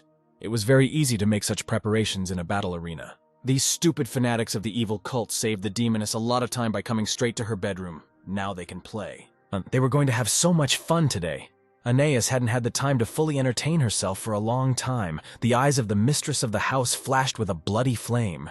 The steel royal sword with precious stones pierced the body of one of the attackers with one movement. The black-masked professional mercenary began to bleed, staring questioningly at the hole in his chest. Meanwhile, the commander-in-chief of the royal guard dealt with the scoundrels from the secret organization, Ila. They will not kidnap the princess. And how did all this happen in one day? The younger Valtus was planning to get practical knowledge on his brother's advice, and then this happened. However, the royal knights that Carmen led today have virtually no combat experience, so they suffer losses. The subordinate of the young commander of Her Royal Majesty's Guard reported on the surviving knights of their group. A serious look appeared in the eyes of the younger Valtus. The heiress of the Ermel family should now be with Carmen's friend. This means that Princess Ermel has someone to protect her, so the young commander-in-chief's task is to protect his people. Carmen rushed into battle and began to destroy one enemy after another, giving his people the opportunity to escape from the epicenter of the battle. The youngest son of the Black Wolf family is truly accurate and lightning fast, leaving no chance for his opponents. Carmen is the commander of the recruits. The young knights of the Royal Majesty are completely unprepared for a fight with professional killers. The young commander-in-chief ordered the rescued royal guard to retreat with the rest of the knights. Carmen would finish here on her own. The rest of the royal knights froze in their places and awaited further instructions from their commander. So the knights of Her Majesty the Queen should no longer pursue the intruders, but focus on defense. Junior Valtus approached one of the guards and ordered him to take command of the detachment, with the safety of the soldiers as a priority. Carmen stretched out into a satisfied smile. His friend still had strength left. They had the opportunity to have a great time together. Of course, the captain of the Red Bear smiled back. Sajid had been waiting all this time for his friend to suggest this. The captain of the Red Bear began to warm up before a potential fight. It was high time to eliminate these hired bastards. In this case, the two friends concentrate their attention and resources on exterminating these rotten degenerates. Meanwhile, the main character and Princess Ermel were running through an underground secret passage under the fighting arena. That priest Zarant is there, which means the girl in the mask with him is the princess of the Ermel clan, so they clearly noticed and recognized the guys. And the main character's mask didn't help at all this time. A mercenary from a secret organization blocked the guy's path. They had already run enough. However, the disciple of the Dark Goddess did not even think of stopping the young man pierced the kidnapper's body with his sword right on the move. Still warm blood gushed from the attacker's body. The mercenary Ileha stared at his wound in amazement, not even having time to react to the attack. Why the hell is this acolyte so fast? The priest of the Mother of Corruption twisted the blade of his sword. They don't have much time. The main character threw aside the body of the attacking kidnapper. The rest of the kidnappers will arrive here soon. We need to get out of here. And here are the rest of the attackers. What is the number of this secret group for today's mission? Well, what can you do? These guys are asking for trouble themselves and are well aware of all the possible risks. The main character is only protecting his companion, and these two vile scoundrels have chosen the completely wrong target for themselves. The only descendant of the Dark Mother, with one sharp and precise blow, cut the kidnapper's sword in half, and the mercenary froze in amazement. From the left side of the underground tunnel, the sounds of Elek's mercenary group approaching the guys were heard. The disciple of the Dark Goddess called out to his companion. The girl immediately took out her sword without thinking and began to chop down the attackers. What the hell is this girl doing? The customer didn't even mention that this noble lady owned any weapons. That's disgusting. The heiress of a great family performed combat figures and techniques with her sword with refined ease and smoothness.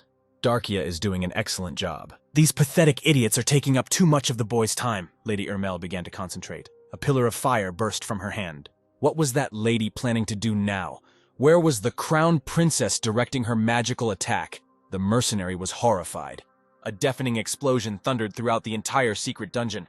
Well, everyone will soon come running to this noise. We need to get out of here in time. The main character will quickly deal with the rest of the criminals and pave the way for them to freedom. The disciple of the Dark Mother spun in the air and performed combat figures, waving the sacred sword. And there were so many of them here. The future head of the great family called out to the young man from behind.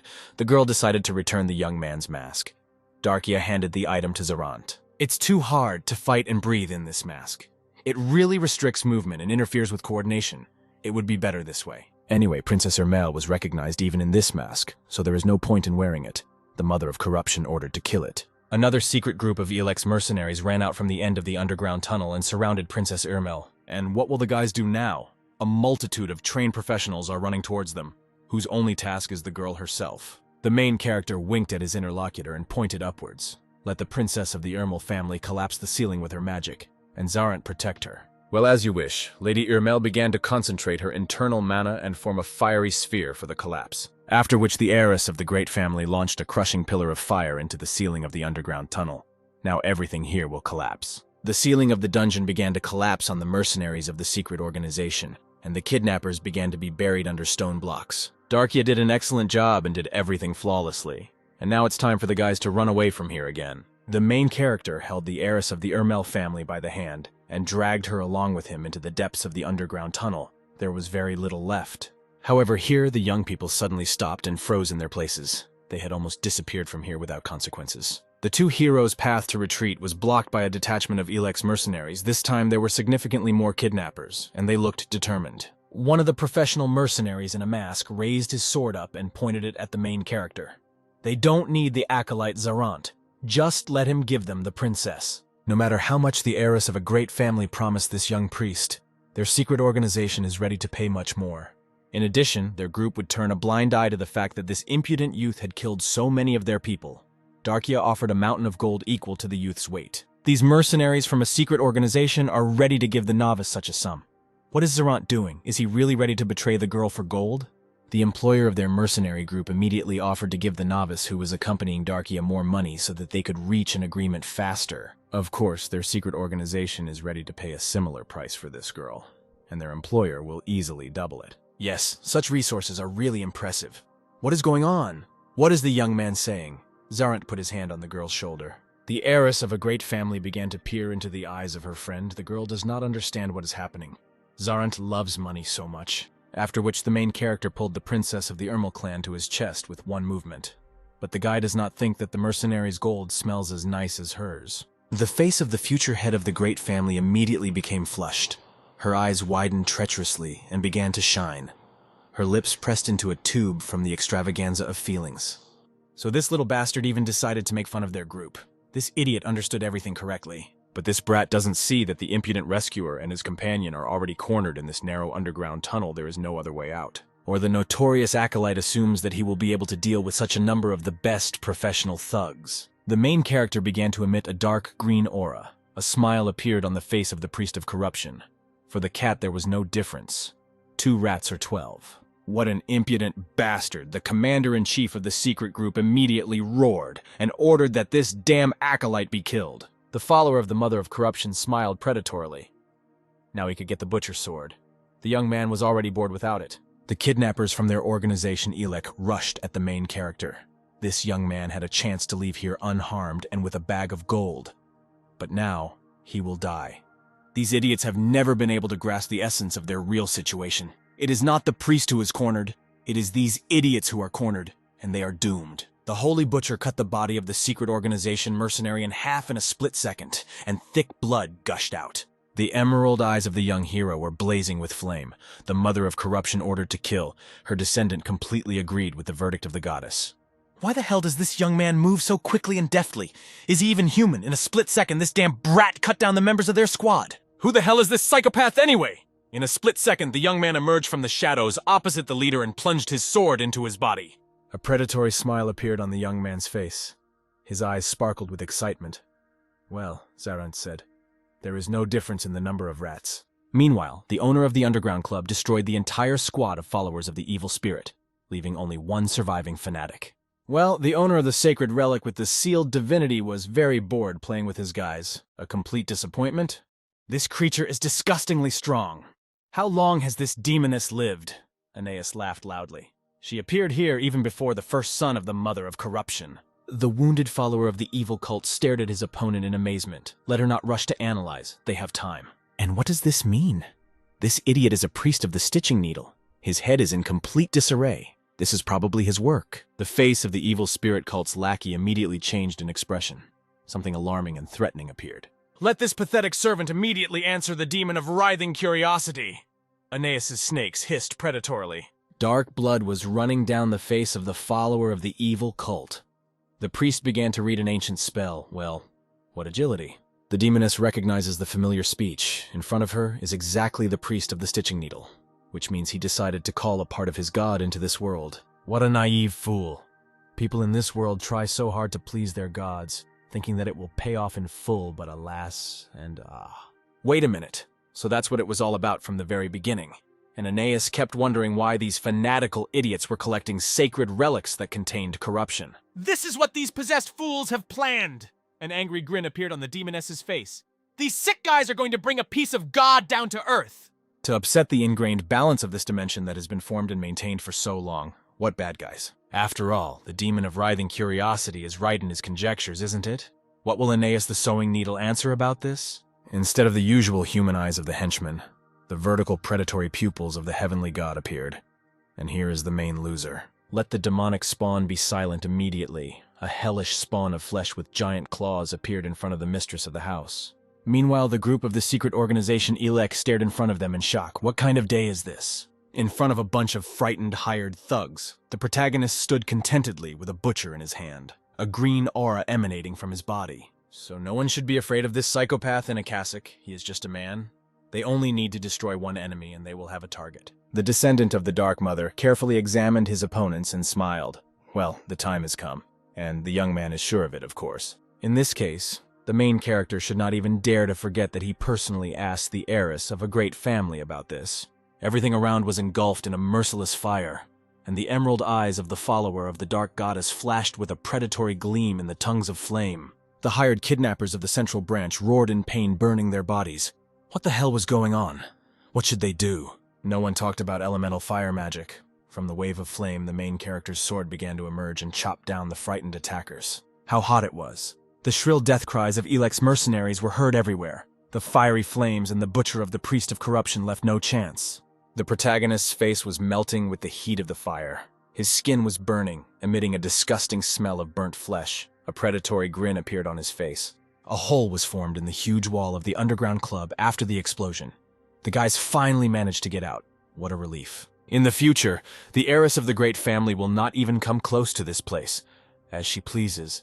The young man winked at his interlocutor. How does the main character feel?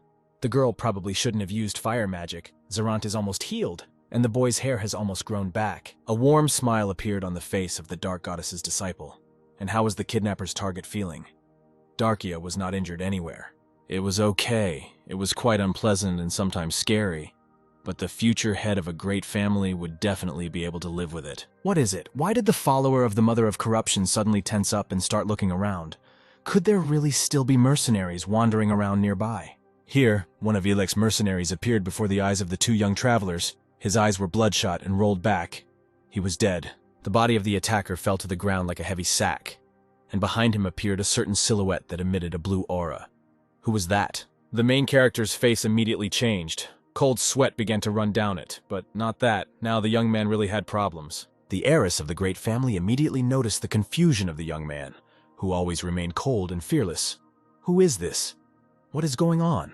From the shadows of the night, ice-colored eyes and long ink-colored hair appeared, and before the boys stood a priestess of the sacred blue flame. The young man's face betrayed fear and doubt. His emerald eyes began to dart from side to side. The priest, Zerant, really was afraid of someone. That's something. The princess of the great family had never seen her friend like this before. What kind of girl was this that plunged Zerant into such a spectrum of feelings? The girl must stand still and stay there no matter what happens. The main character desperately rushed towards the priestess of the blue flame. That same opponent, who had frightened the notorious young man calmly and confidently, raised her sword over her head. So these two already knew each other or something. For the first time, the protagonist acted impulsively, abruptly and thoughtlessly.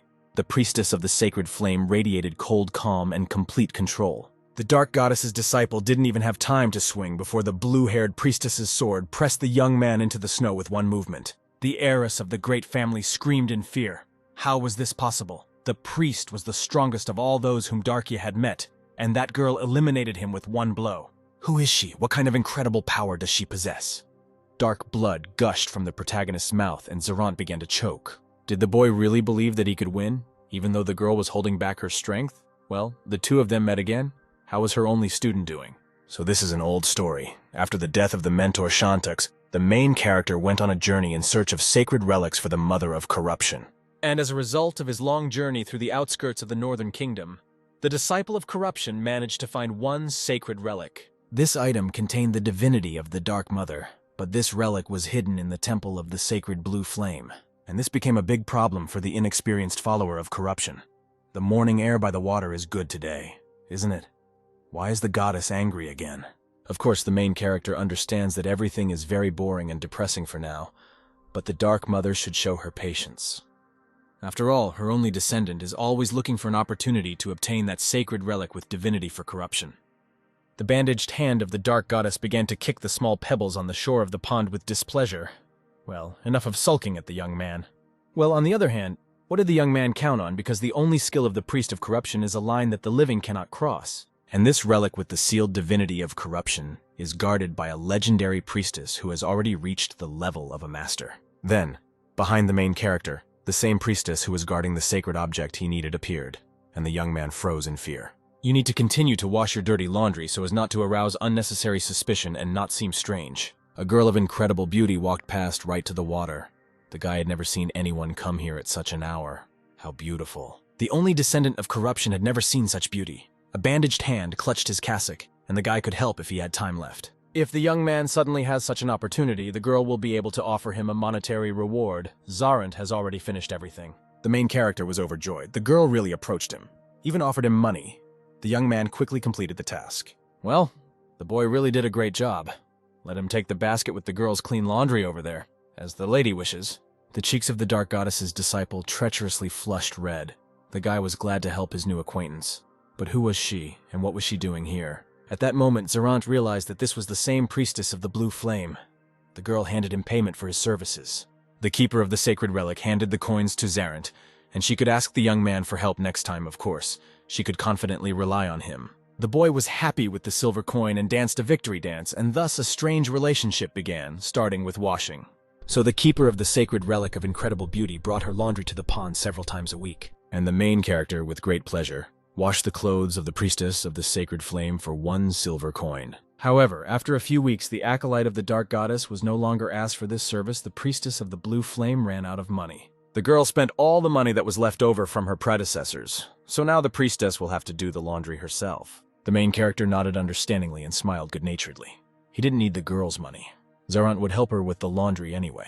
The priestess of the blue flame asked in amazement why the novice needed this. Well, the young man would have nothing to do anyway if he went home. Although in reality the main character wanted to help her and see the priestess, that girl never treated him badly, even though Zarant was a stranger here. And taking into account the silver coins that the follower of corruption has already managed to receive for his services, this will be a trifle for him. A girl of incredible beauty with blue hair thought deeply about something and closed her eyes. She has one idea, since there's no more silver left. So what does the young man think about lessons in combat swordsmanship? The main character stared at his interlocutor in amazement, interrupting his washing. What exactly does the legendary priestess of the sacred flame mean now? The young man does not quite understand her question. The ice-colored eyes immediately flashed with embarrassment. Her cheeks flushed. The girl had nothing more to offer for helping the disciple of corruption. Therefore, the priestess of the blue flame offers to teach the young priest. Zarant immediately jumped up and grabbed the girl's palms. It would be just wonderful. Since the only thing the main character has now is good physical abilities, the guy didn't know how to fight, and the teacher couldn't even dream of such a thing. What a fantastic stroke of luck. The main character has the opportunity to become the only student of that same legendary master. The young follower of the Dark Goddess did not have time to finish speaking. The priestess of the blue flame hit the young man in the face with her stick, imitating a weapon. The cheek of the only student of the priestess of the sacred flame immediately swelled and turned red from the blow. But you would never guess that such a fragile girl had such strength. The main character is not afraid of difficulties, and especially pain. Zarant has an opportunity that the young man did not even dare to dream about. The masters of this dimension in this game were top-class fighters. These characters specialized in close combat. It is almost impossible to achieve such an incredible level.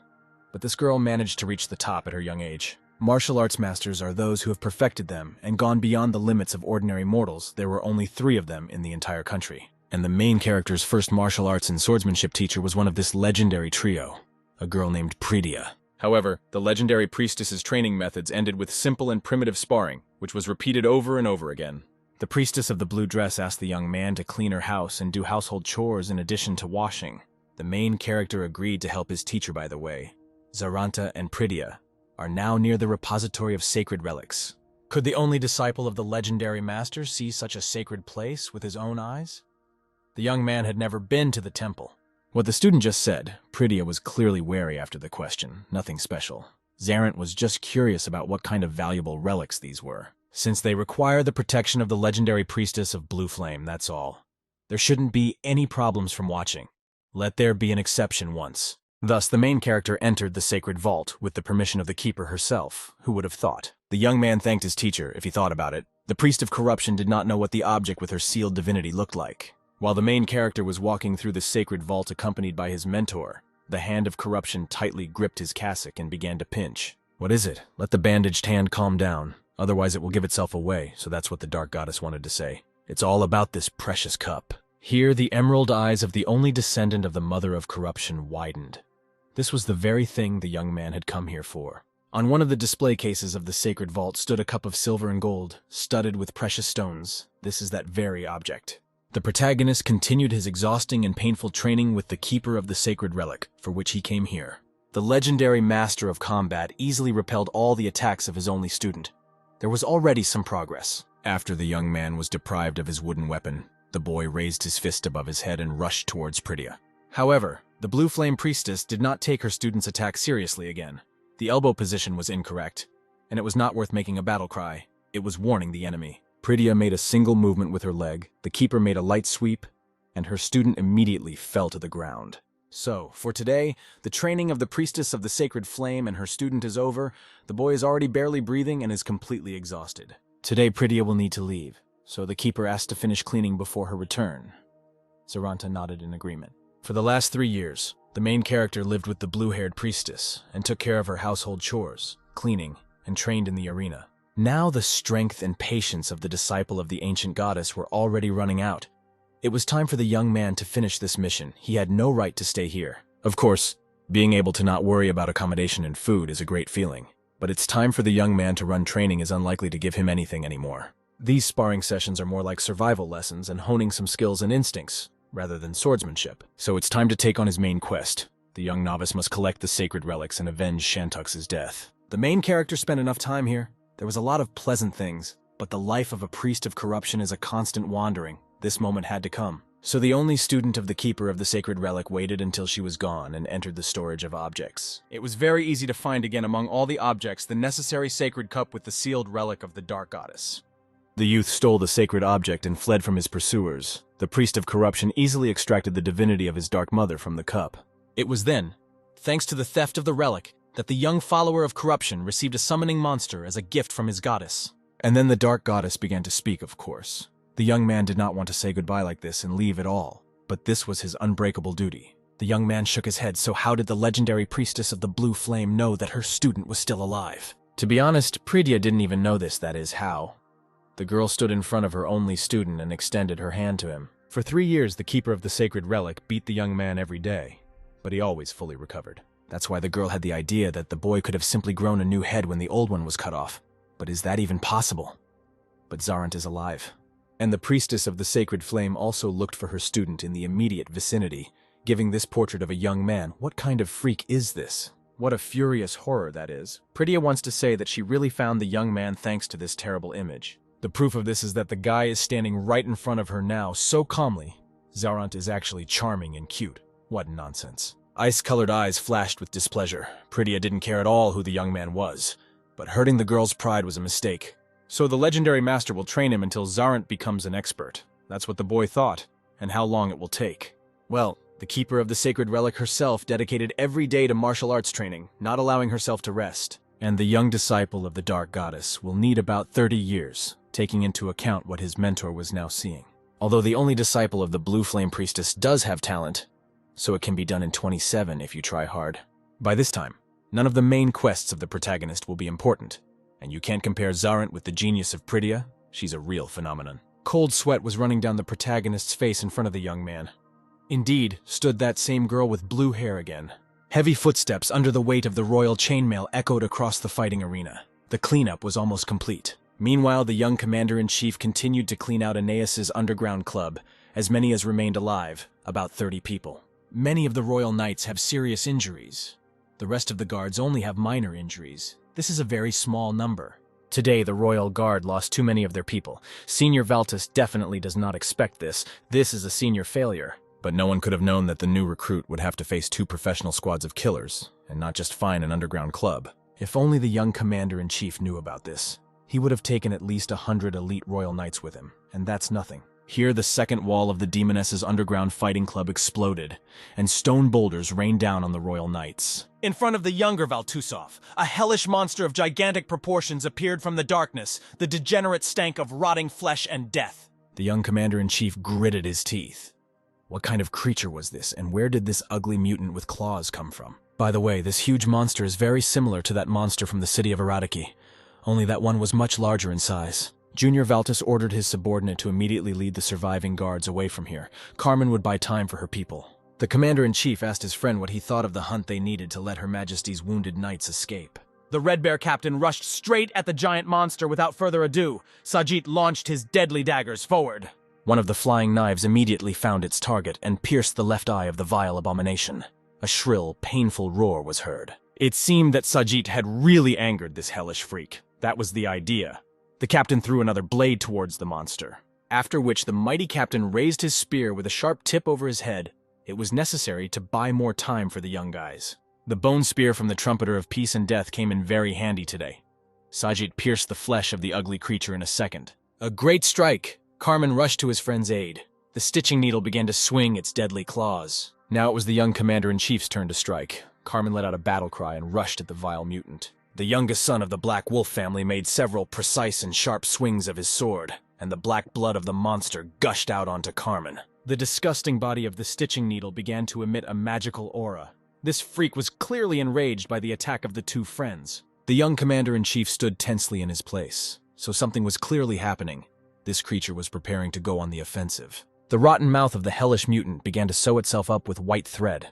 What kind of madness is going on here? What the hell is this monster doing? After which the white thread began to sew up the monster's only remaining right eye. What an abomination. The entire body of the mutant's rotten human flesh began to shine with a dark magical aura. Something was clearly going to happen now. Apparently, this creature was transforming. The young commander-in-chief has a very bad feeling about this thing. He needs to retreat immediately and get away. These 2 have given enough time for the young royal guards to retreat. It's time for them to think about their own skins. There was a deafening explosion. The whole room was illuminated by blue flames. What the hell is going on? What is this monster up to? Junior Valtus managed to take cover from the flames of the explosion behind a table that had been knocked down to the floor. The boys are in big trouble. They need to try to get out of here. In the center of the underground club's fighting arena, some kind of magical wave of a damn monster was spreading. And what will happen now? What does this mean? Carmen was still sitting in his hiding place and called out to his friend, "How was Saljit? Were there any wounds or injuries?" No big deal. This ugly mutant simply immobilized Sajit for a short time with ice magic. The captain broke the ice cube and immediately rushed at the enemy. After which, the mighty giant jumped up to the head of the hellish creature in one movement and stuck his bone sword into the top of its head. Let this scum perish already. One of the heads sewn to the body of the monsters begged the captain to stop and howled for help from the sewing needle. Let their god come. What's going on? The captain of the Red Bear froze in amazement. What other stitching needle? What kind of crazy creature is this? Here, sharp needles with thin blue threads began to burst out from everywhere from the body made of human flesh. What is this? Needles and threads were even stuck into the corpses of the dead mercenaries of the secret organization. Why does this monster need the dead? What is he going to do with them? The survivors of the kidnapper from Ile tried to escape and evade the magical needles of the deity. But all was in vain. The same fate befell them. Cold sweat began to run down the young commander-in-chief's face. Something was clearly brewing. They needed to leave here immediately. They needed reinforcements. Sajit jumped off the mutant's main head, and the 2 friends immediately rushed towards the exit of the Demoness's underground arena. Magic threads from the sewing needle flew and sparkled everywhere, and one of them pierced the ankle of the Red Bear captain. The younger Valtus immediately stopped and returned to his friend. The young man began to swing his sword, trying to free the captain. Here, one of the giant claws of the vile mutant struck the ceiling of the underground arena, causing a rockfall. The giant predatory claw made several sharp swings and aimed at the stone ceiling of the underground club. Sajit looked up in horror and told his friend to get out immediately. Otherwise, the 2 of them would be crushed by those stone boulders. Carmen will never leave her friend to die. The situation is dire, but the young man will fight for both of them to the end. The youngest son of the Black Wolf family raised his head up and saw the impending threat. They would deal with this. The young commander-in-chief of the royal guard raised his sword and began to cut through each falling boulder in order to save himself and his friend. The younger Valtus managed to avoid the rock fall, but then the monster's magical needles pierced the young warrior's arms and legs. The younger Valtus of the Black Wolf family let out a painful roar, his entire body pierced by unbearable painful agony. Then a stunning explosion sounded above the heads of the three characters, its fiery dome rising above the forest crown. The heiress of the great family immediately jumped up in fear in her place. The priestess of the sacred flame remained standing calmly in her place. The main character dodged the boulders that fell on him, and the mentor is not going to go there and see what happened. Pridia saw a man on her way here, and for this very reason she does not consider it necessary to rush to the scene of the incident. This legendary man will reach the source of this explosion much earlier than the priestess of the blue flame. There is no point in her rushing. Cold sweat was running down the face of the dark goddess's disciple. Who are we talking about now? What kind of legendary person is this who surpasses the powers of Pridia? The younger Valtus was bent over in painful agony, his entire body pierced by the unbearable impulses of the stitching needle. Meanwhile, in the hellish heat, amidst numerous painful cries and groans of the trapped fighters, a majestic black wolf appeared. A legendary master of combat, Anthony Valtus covered the distance to the monster in one movement and cut its claw with his sword. Red eyes flashed with strength and fury. The head of the Black Wolf family arrived at the scene to eliminate the threat to the residents of the kingdom's capital. The younger Valtus immediately recognized his father. And what was Carmen doing here? The son was supposed to lead the new recruits of the royal guard. Although this is not a timely conversation, the Black Wolf cut the monster's strings with one jerk and his youngest son is able to move. The young commander-in-chief of the Royal Knights nodded in response to his father. In that case, let Carmen take her friend and get out of here quickly. It's getting too dangerous here. Junior Valtus and his friend are not ready to fight this creature. Let them take care of their own safety. And the legendary Anthony Valtus will take care of this hellish mutant made of human flesh. Carmen bit his lip and nodded approvingly. The commander-in-chief of the royal guard helped his friend to his feet, placed his arm over his shoulders, and carried Sajid away from the underground club. Here, the attention of the greatest master of martial arts was attracted by numerous snake hisses. So who is this? From under the stone ruins crawled a huge clot of giant demonic snakes where that damn thief had put Aeneas's item. Let this vile divine degenerate immediately return the demoness's thing. The thief must immediately answer where he hides her item. The head of the Black Wolf family stared at the two giant monsters in amazement. Wait a minute. These two are about to fight. Should Anthony even interfere? The demonic snakes hissed furiously and rushed predatorily towards the body of the stitching needle. Damn vile thief, he will pay for this! The hellish mutant parried the attack of one of the demonic snakes with its powerful claw, and the other immediately hissed threateningly. The scaly demonic creature hissed menacingly, its bloody eyes filled with uncontrollable rage and thirst. In the shadow of darkness appeared the head of the demoness of writhing curiosity. Aeneas ordered to give back immediately what belonged to her. To be honest, the legendary master has no idea what exactly this rotten lump did to anger that snake queen, but he needs to ensure safety. During their devastating attacks, these two monsters are capable of destroying the capital, killing dozens of civilians in the process. Anthony Valtus went on the offensive. Black blood began to spurt out of the monster's human flesh. Aeneas hissed in displeasure. The giant white snake closely watched the actions of the human representative, what this martial artist was doing. At this point, the greatest martial artist jumped onto the giant stinking body of the stitching needle and ran up towards its head. What is this man doing with a sword? The demoness of writhing curiosity froze in horror. Let this warrior not touch this creature. She needs her item. Anthony Valtus raised his giant sword over his head, but Aeneas asked not to touch this thief. This is her goal. If the Black Wolf decided to destroy this degenerate, then the thing that the mistress of this house needs so much could be destroyed. Several giant snakeheads of the demoness appeared above the legendary warrior's head. Let the man not interfere with Aeneas. However, in response there were only the ringing blows of Anthony Valtus's sword.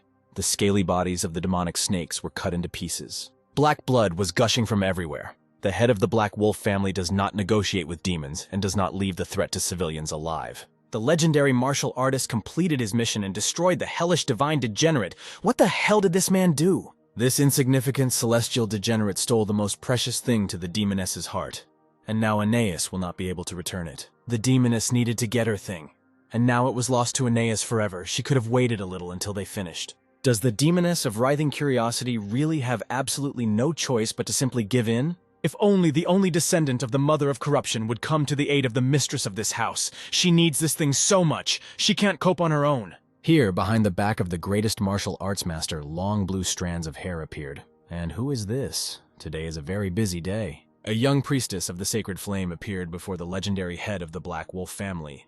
Prydia must buy time for her student. The demonic snake looked questioningly at the blue-haired girl. She asked Zaranta for help. And who is this? And where is the young man? The ice-colored eyes flashed. The priestesses of the blue flame had long wanted to experience the strength and power of the greatest master of their country.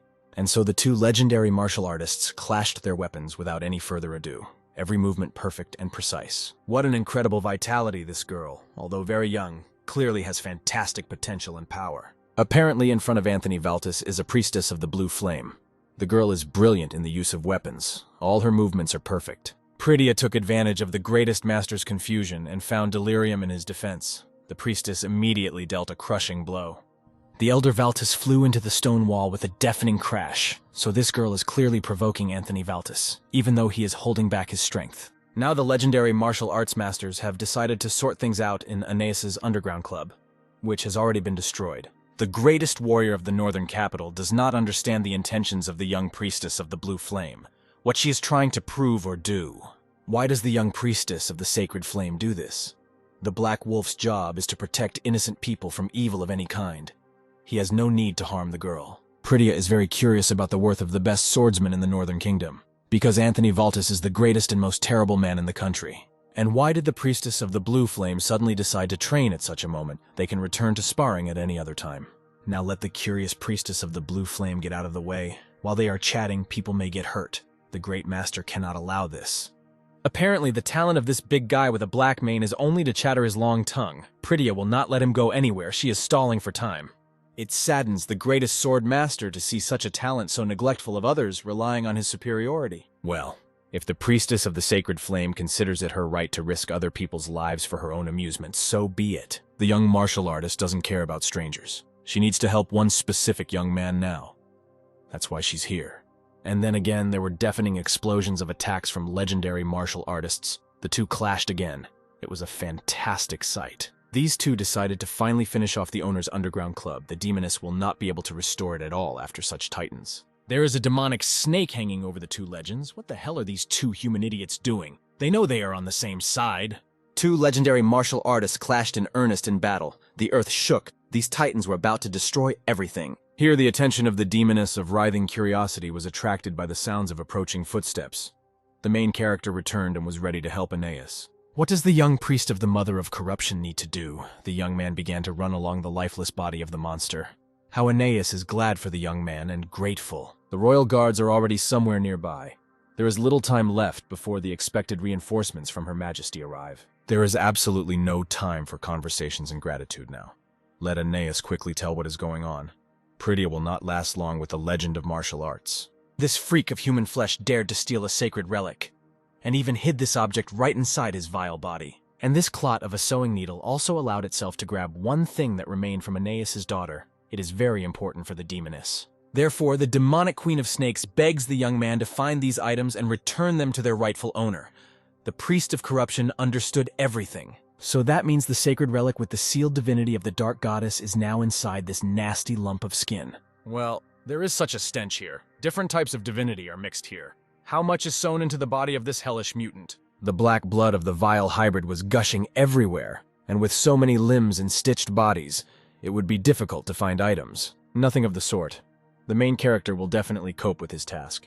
The demoness of writhing curiosity believes in the boy. The only follower of the dark goddess is pleased to hear words of support, but it does not really help much and does not affect the situation as a whole. Here, right in front of the main character, a magical sphere with a divine aura appeared. Why did the Mother of Corruption appear at such a moment? The dark goddess ordered to kill. What the hell is the child embodiment of corruption doing here? It's too dangerous here now. The capricious girl in bandages clenched her little fists belligerently. She would fight with her son and help him. How can the Mother of Corruption help the main character in such a guise? Now the goddess can only beat with her soft nippers. It's too dangerous here. And the young novice has too little time to complete the mission, in which case, he will also have to look after the capricious child. Mother asks for no choice for the priest and is causing great inconvenience right now. Instead of his mission, Zarant must protect her. The bandage girl also wants to participate. The damage threatens the lives of both of them with its whims. If it is too dangerous, let it return to the hand. The giant demonic snake hissed belligerently. Since the main character's hands are tied and he is forced to babysit the goddess, Aeneas will help him. The body of the demoness of writhing curiosity began to emit a magical color. Numerous snakes began to wriggle and hiss. The demonic scaly ones began to wrap their bodies around the flesh of the disgusting creature and tear it apart. The main character held the girl with one hand, and with the other he plunged his dagger into the human flesh of the monster. Yes, the goddess helps him so much. What a day full of meetings. The main character will not be able to wash off the stench and blood of so many dead people for a long time. This is truly his personal record. It will shake violently. The Dark Mother must hold on tightly to her offspring so as not to fall. The young man will support her. The only disciple of the Dark Goddess began to plunge his sword into the monster's body and pull himself up on it. The corruption immediately grabbed hold of his neck. The girl saw a lump of flesh below and began to scream and twitch hysterically. It was dangerous here, she had been warned. The damage was already interfering, and now Zarant would fall because of it. The main character landed with one jerk on a flatter part of the monster's body and began to chop up the bodies of the attacking freaks. From every hole or wound on the hellish creature's body, these leathery freaks crawled out. Who even thought of creating such an abomination? The girl immediately grabbed her novice's neck, which didn't help the young man much in his movements, which is why she tagged along with him. The mother of the curse pouted resentfully. Her follower sighed heavily and rolled his eyes. There was no other choice. The curse text was activated. At that very moment, a whole crowd of leather mutants rushed towards the main character. They moved slowly and awkwardly. The young acolyte had enough speed to outpace their advance and parry the blows of the undead. The corruption hung on Zarant's neck. A dark green aura began to shine everywhere. The protagonist activated his corruption text skill and dealt a crushing blow to the enemy. The girl watched what was happening with satisfaction, being in the front lines of active military operations. The goddess was completely bored in the hand, but here it was so fun. Here, the childlike embodiment of the Dark Goddess began to twitch and sniff loudly through her nose. Snot flew out of her nostril from the tension, over there. The girl in bandages began to poke her small index finger towards the clot of flesh. She had found a sacred relic. Excellent work! The Dark Goddess of Corruption immediately beamed at the praise of her disciple. They will cope much faster. We'll have to tinker with these creatures a little more, and then make our way to the sacred relic with the sealed divinity of corruption. The main character felt with one hand someone's sword in the human flesh of the hellish mutant and threw it at the head of one of the leather attackers. The follower of the Dark Goddess was stuck here for a short time, but managed to find a sacred relic. The item is located near the cut on the neck. The giant demoness of writhing curiosity nodded her head contentedly. Aeneas was grateful to them. She still had a chance. The demonic snake will tear and chew all this human flesh of the clot of the sewing needle, but will get its items. Aeneas hissed furiously. The giant demonic scaly creature began to writhe and squeeze the monster with its body. Once this insignificant slug dared to defile the personal items of the ancient demoness with his spirit, the price for this would be great. This degenerate is just a pathetic little human who serves a loser in heaven, and still dared to look down on Aeneas. Meanwhile, the main character began to quickly get away from the disgusting mutant's human flesh. The Dark Mother of Corruption pointed her index finger to the side and ordered to kill. Her follower examined the place indicated to her. Under the thick fold of skin, something was clearly emitting light from within. This was definitely a sacred relic with the divinity of a goddess. The main character understood everything. The young man threw the girl in bandages off his neck and thrust his hand with all his might into the vile flesh of the mutant. The light from the sacred relic with the Dark Goddess's divinity sealed in it became even brighter. They are on the right track, almost ready. After which the young novice with one jerk pulled out a small chest from the monster's human flesh. This is exactly what Aeneas told them about. So Zarant successfully completed his task. This chest should contain the relic of corruption and the things of her daughter that are important to the demoness's heart. Interestingly, the leathery hands of the disgusting monsters began to slide back down his body, as if they were afraid of the contents of the chest. Is this reaction caused by the sacredness of this relic with the divinity of the Dark Goddess, or is there another reason for this? The Dark Mother ordered her follower to kill and pointed her finger to the side. That's right, they had absolutely no time left. While Aeneas's demonic snakes were tearing out chunks of flesh from the clot of the sewing needle, the young man waved his hand at her. They found everything. Let those two quickly come down from there. The blue-haired girl won't last long. They both need to manage to hide before that moment. The child incarnation of the Dark Goddess clenched her fists contentedly. This is where the adventures of corruption ended. Let it return to the hand. The goddess puffed out her cheeks in displeasure and returned to her bandaged hand. A green magical flash flashed. That's better. Well, now that the saviors of the objects are safe, let that insignificant degenerate in heaven listen to the demoness carefully. As long as there is even a drop of life force left in this human body, Aeneas will not forgive either this freak or his believers. and this pathetic and envious cretin will still pay for everything he did today. The demoness does not forgive such things and will never forget. The descendant of the dark goddess jumped off the corpse of the clod of the sewing needle. The demonic snake immediately sank its teeth into him and began to swallow him. The follower of the mother of corruption landed on the ground. Everything around was in smoke, which helped him hide from unwanted eyes. The young man urgently needs to get out of the underground club. A whole royal guard of knights has already arrived here. He cannot be allowed to be noticed. One of Her Royal Majesty's armed guards froze in his tracks and ordered everyone else to look at something. In front of the newly arrived members of the royal guard was a strange apartment. A huge demon was devouring a hellish mutant threatening the capital.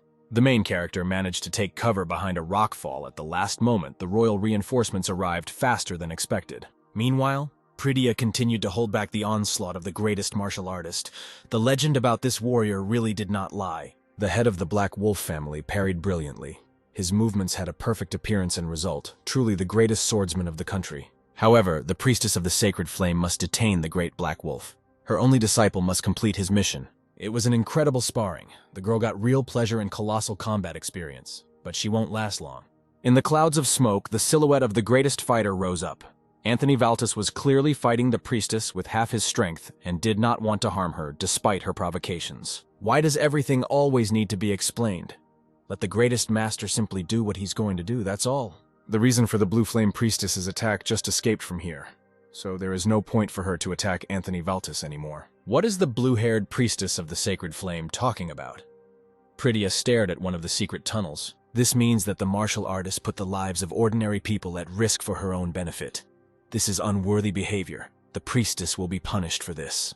But here is where the definition will come into trouble. The priestess of the sacred flame does not bear any responsibility for her activities. A breathless subordinate of the greatest Black Wolf ran up to him. Let the servant arrest the priestess as politely as possible. This young girl has brilliant control over her body and is a master, so no provocations or rudeness. It will be done.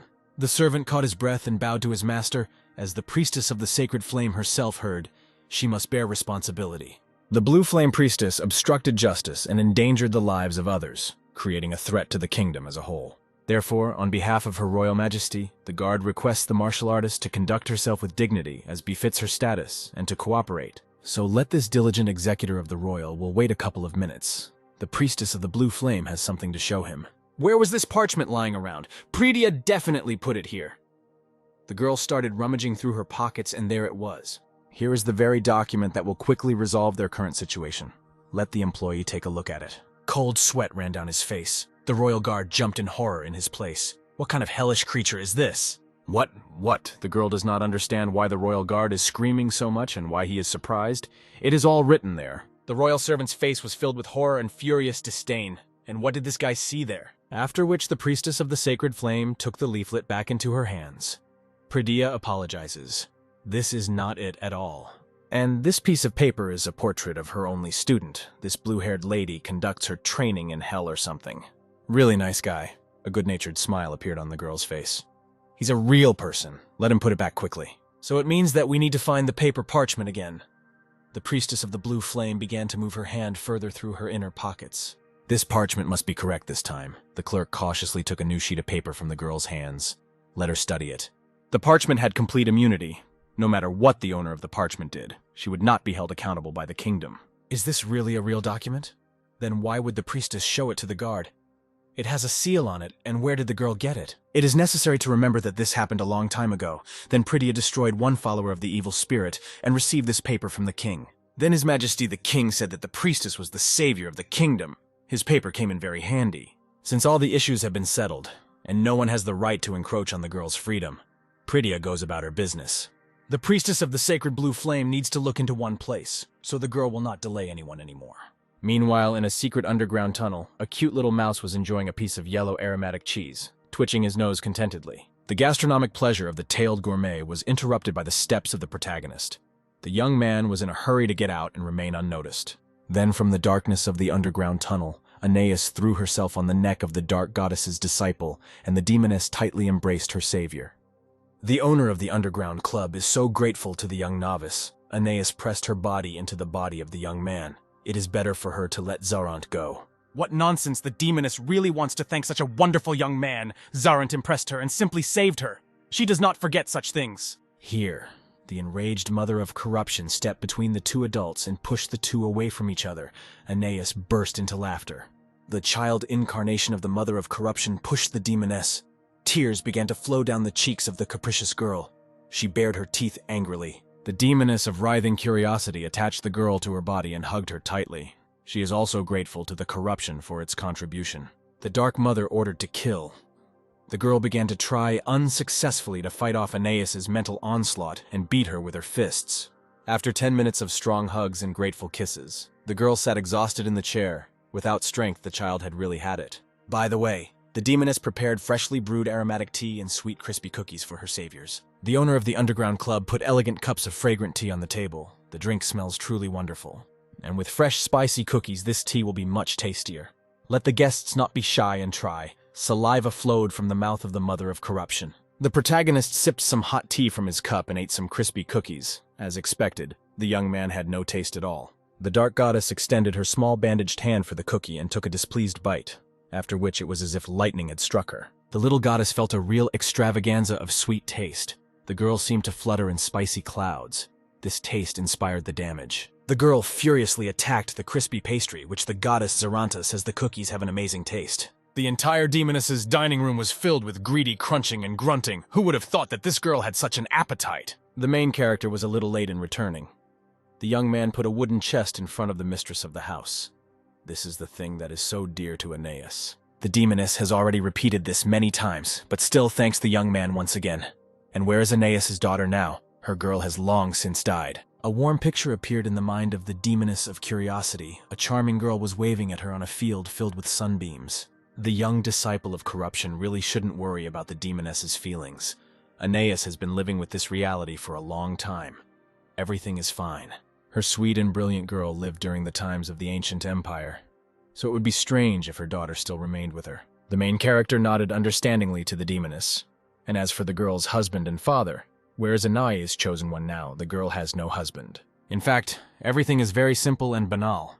When the demoness managed to take possession of this beautiful human body, she was already pregnant with a girl. Since the main character and his sweet mother helped the demoness save her memories, she will show them something.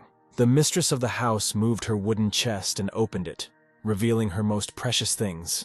They clearly belong to the child.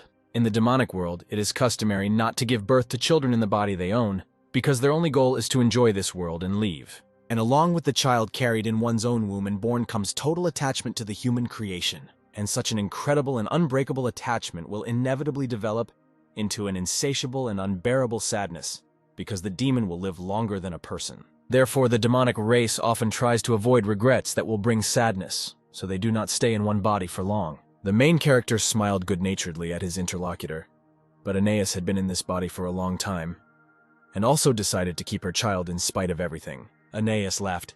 She is the demon of writhing curiosity. Her name speaks for itself. She was curious. All demons do this at least once. And for these reasons, the demoness was able to bring a wonderful human girl, the beautiful Cylon, into this dimension, whom she immediately fell in love with. By the way, the mistress of the house slammed her chest shut with a loud bang, the sacred sword that the young man showed at the first meeting. It still has strange teeth, and what's wrong with it?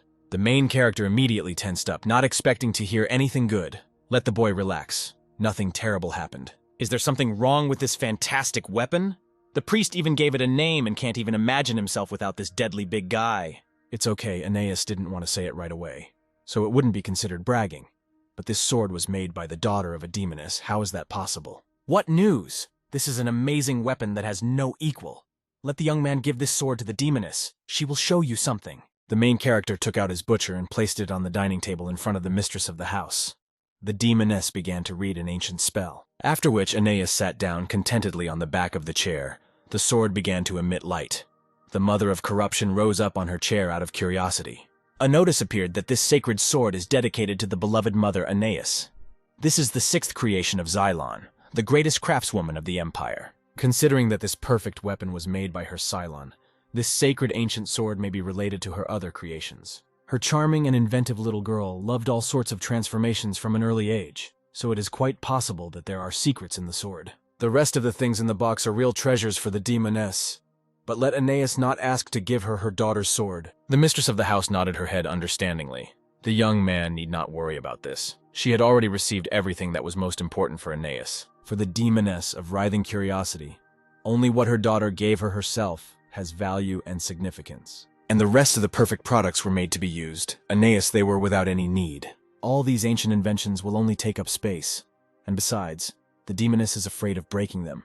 And as a mother, she knows better than anyone that her Cylon would definitely not want this. The girl in bandages ate almost all the cookies and began to tug at her descendant's sleeve. What does the damage want? It clearly needs something. It makes eyes. There was only one sad, crispy cookie on the guest plate. The mother of corruption desperately wanted another portion of the sweet treat. The demoness laughed contentedly and began to be touched in her kitchen. The second drawer from the left. It was all filled to the brim with these cookies. That's why the little girl can eat them all there. How cute this little one is. Perhaps it's true, especially when he grunts with pleasure. So the owner of the underground club still couldn't figure out how she could thank her savior for such help. The demoness slowly and leisurely thrust her chest forward demonstratively. Perhaps the young man wanted to do something while the damage was gone. The demoness winked coquettishly at her young guest. Aeneas promises the young man that he will definitely like her treat. The main character shrank into his chair in embarrassment. The guy was forced to refuse such generosity and ask not to say such things about the mother of corruption. What a pity. Let the boy immediately inform the demoness if he changes his mind. Last time she was joking, but not this time. A gluttonous goddess appeared behind the mistress of the house with a full plate of cookies. How then to thank the charming priest? Perhaps the demoness had something valuable that could please her savior. A plate of treats fell onto the table with a crash. The little goddess folded her hands in front of her and ordered to kill. What this child says, that you can pay with gold, so that there is as much of it as cookies. What a pragmatic little guy. The demoness really likes the greed of this little girl. The main character smiled good-naturedly. There is one problem, though. It will cost a lot of money to restore Aeneas's eyes, as well as to compensate for all the damages and restore her resources. The underground fight club was almost completely destroyed. It needs to be rebuilt from scratch. It is very expensive. Besides, the demoness would not want to thank her savior with coins. They disappear too quickly and easily. For such a task, something special needs to be selected at first. The demoness thought about going with the young man. However, participation in endless battles in different cities does not appeal to Aeneas, and the path of the son of corruption will definitely go through rivers of blood. Such is the fate that is prepared for the young disciple of the dark goddess, and it does not at all attract the demon of writhing curiosity. It seems that Aeneas has come up with something. The girl does have something for the young man. The demoness put her chest down and took it from the table. The hostess of the house is forced to leave her dear guests for a while. Let them not go anywhere and wait for the girl here. Aeneas is sure that these two will not regret after their time spent. The girl began to tug at her descendant. The young man will ask to wrap the cookies with him. The main character smiled good-naturedly. How much more baking could this child fit into? And Aeneas really did have a divine appetite. The owner of the underground club shook some small bag in front of her guests and put it on the table. That's exactly it. Under the demoness's graceful hand lay a small bag. The object in it was probably flat. What was it? All this time, the demoness was waiting for the opportunity to sell it to the right person. But it would be better to give it to the follower of corruption. The main character felt the canvas bag and carefully put his hand into it. The young man took out some intricate object. It was the key to the ancient ruins. What an enviable intelligence the boy has. Such a reward would be quite sufficient for the efforts of the main character, wouldn't it? Moreover, since the young priest of the dark goddess appreciated the creation of his daughter Aeneas, he will be able to find another one of her inventions there. The main character nodded gratefully to the demoness. Aeneas handed the young man a package, and the girl put some more crispy cookies for them to take with them. What a bag. Well, this girl has quite a big appetite. The demoness smiled, and she also added something else to it. The young novice took the bag of sweet treats in his hands and thanked the owner of the underground club. It was a pleasure to deal with her. The dark goddess also thanks the demoness. Aeneas nodded her head. She knows when they will be able to meet with Lord Traden's friend again. The girl grinned contentedly. This time the guys got a little carried away. And now one of the demoness's eyes doesn't work. This needs to be resolved. For this reason, Aeneas will have to leave the northern capital, in which case they should say goodbye. Let the guy take care of her. Something flashed in the red demonic eyes. The face became focused and serious. This is really important. What does the demoness mean? In fact, the young man is doing great. Let him just remain himself, so that the mother of corruption will continue to smile. Well, there was something warm and soft in Aeneas's gaze. There was even something maternal in her gaze. Who would have thought? The main character was going to do just that. He didn't even have to be asked about it. The girl knows this well. She just wanted to say it out loud. After a warm farewell to the demon of writhing curiosity, the protagonist left her underground club with a huge bag of cookies.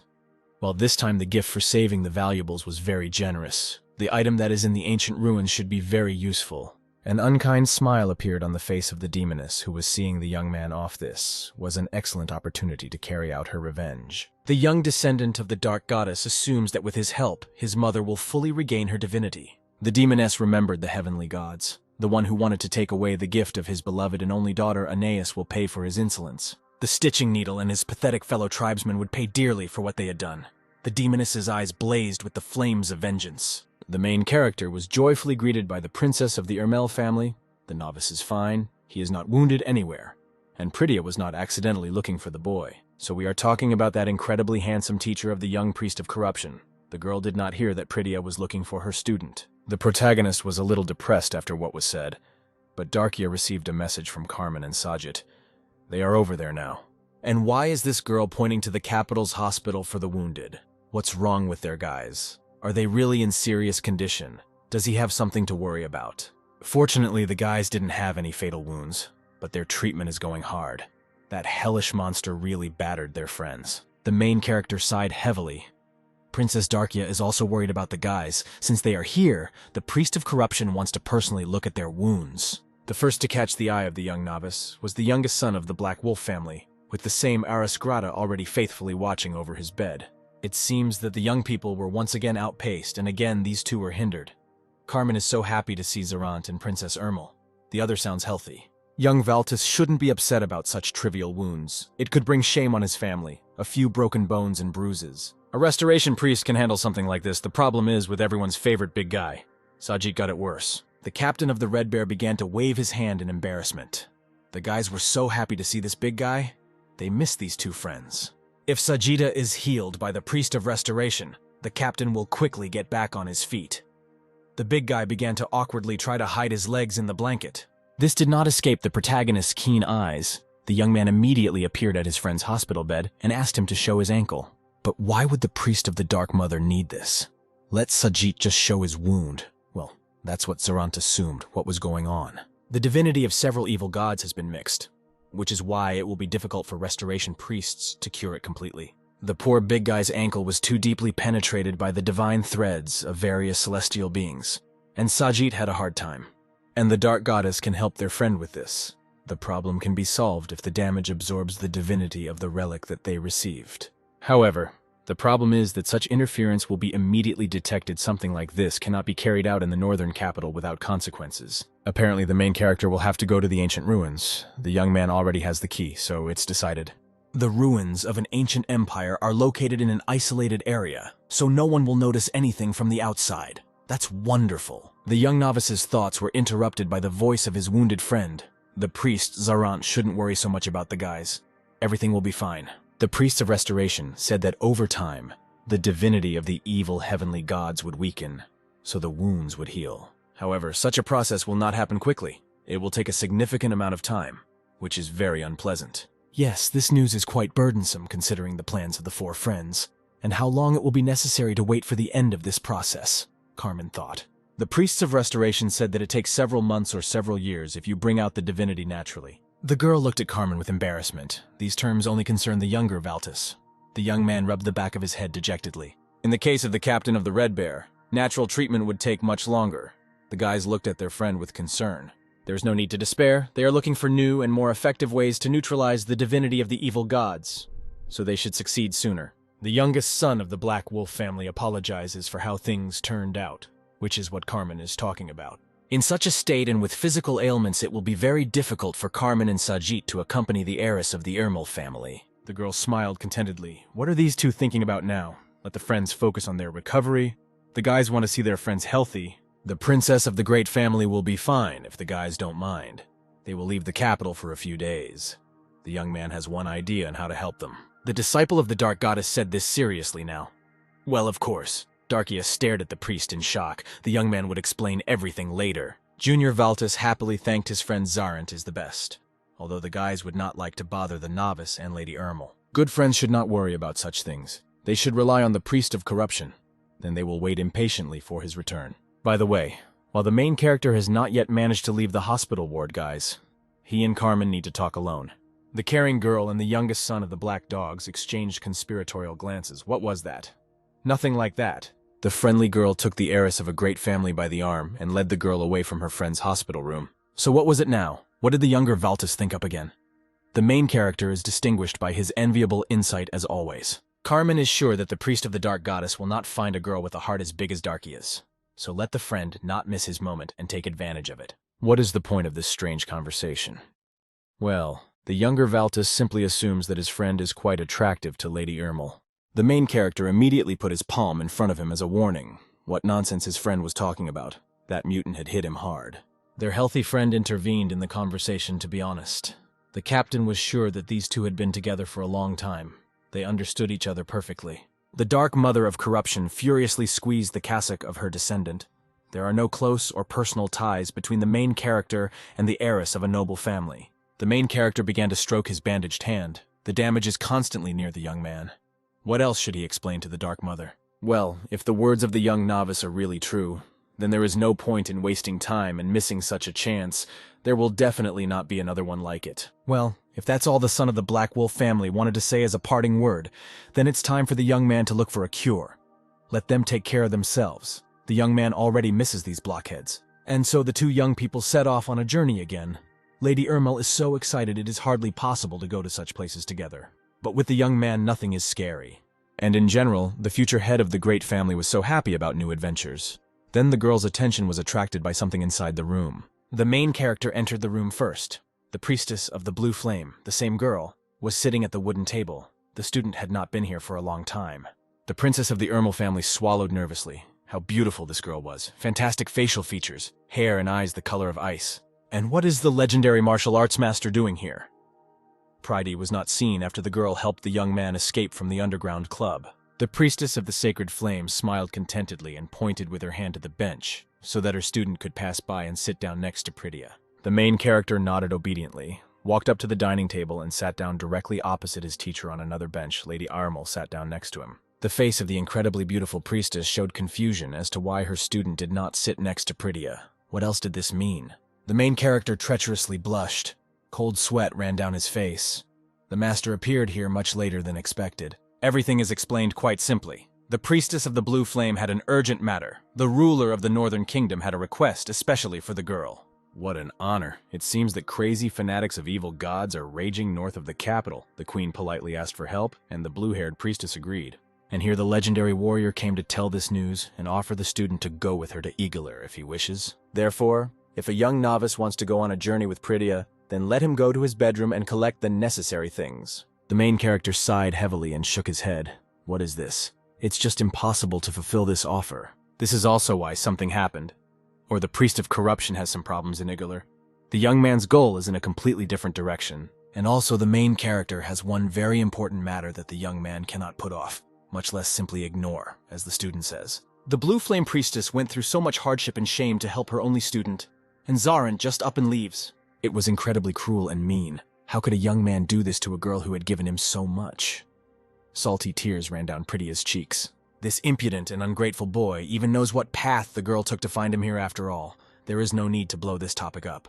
The protagonist gritted his teeth. The boy wouldn't fall for it anymore. Prydia brilliantly simulated crying. What a bastard.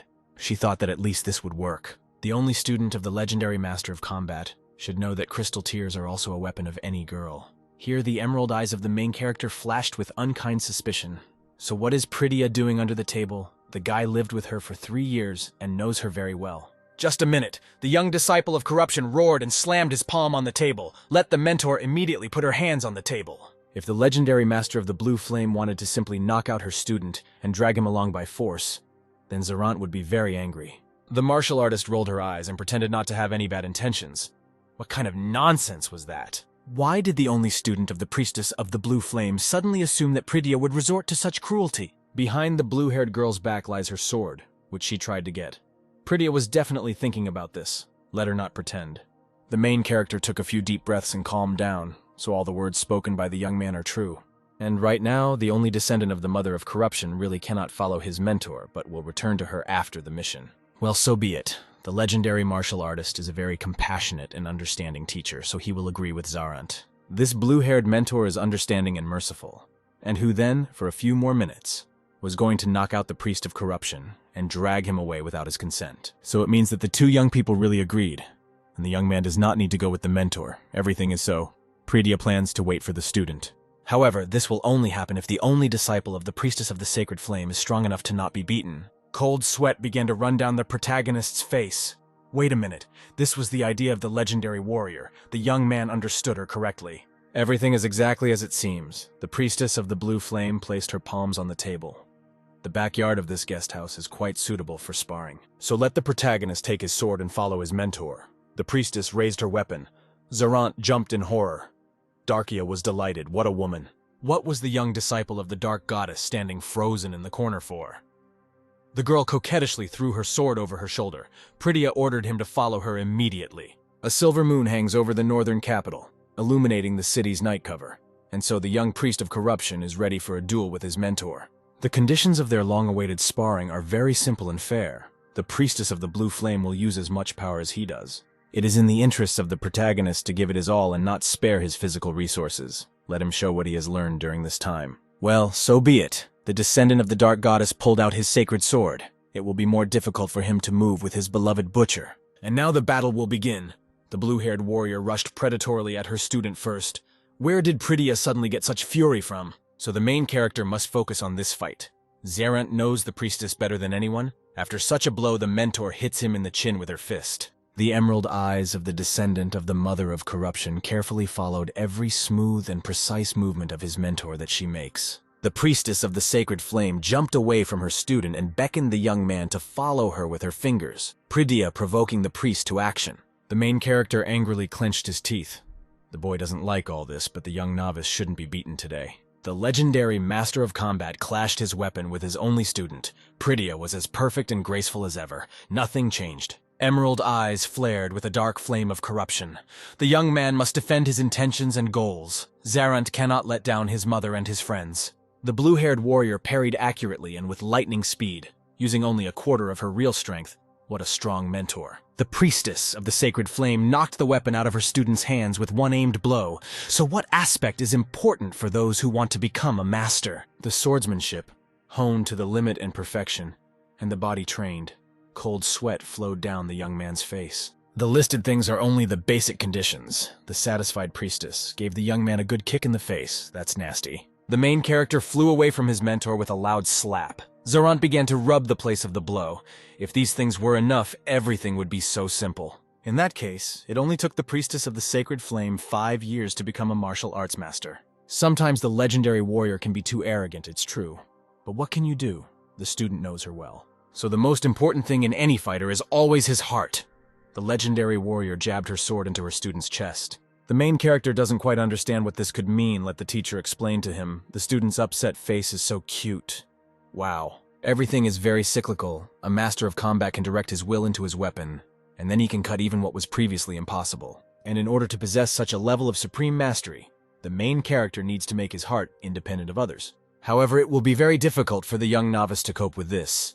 The priest of the mother of corruption immediately tensed up. What did his mentor mean? The whole point is that the only student of the priestess of the sacred flame relies very heavily on someone, and this is unacceptable. Therefore, the legendary warrior would like to know what exactly the follower of the dark goddess is so strongly and obviously dependent on. The priestess of the blue flame cannot help but worry about her only ward, no matter what stupid things the young man might do. The main character sighed heavily and narrowed his eyes.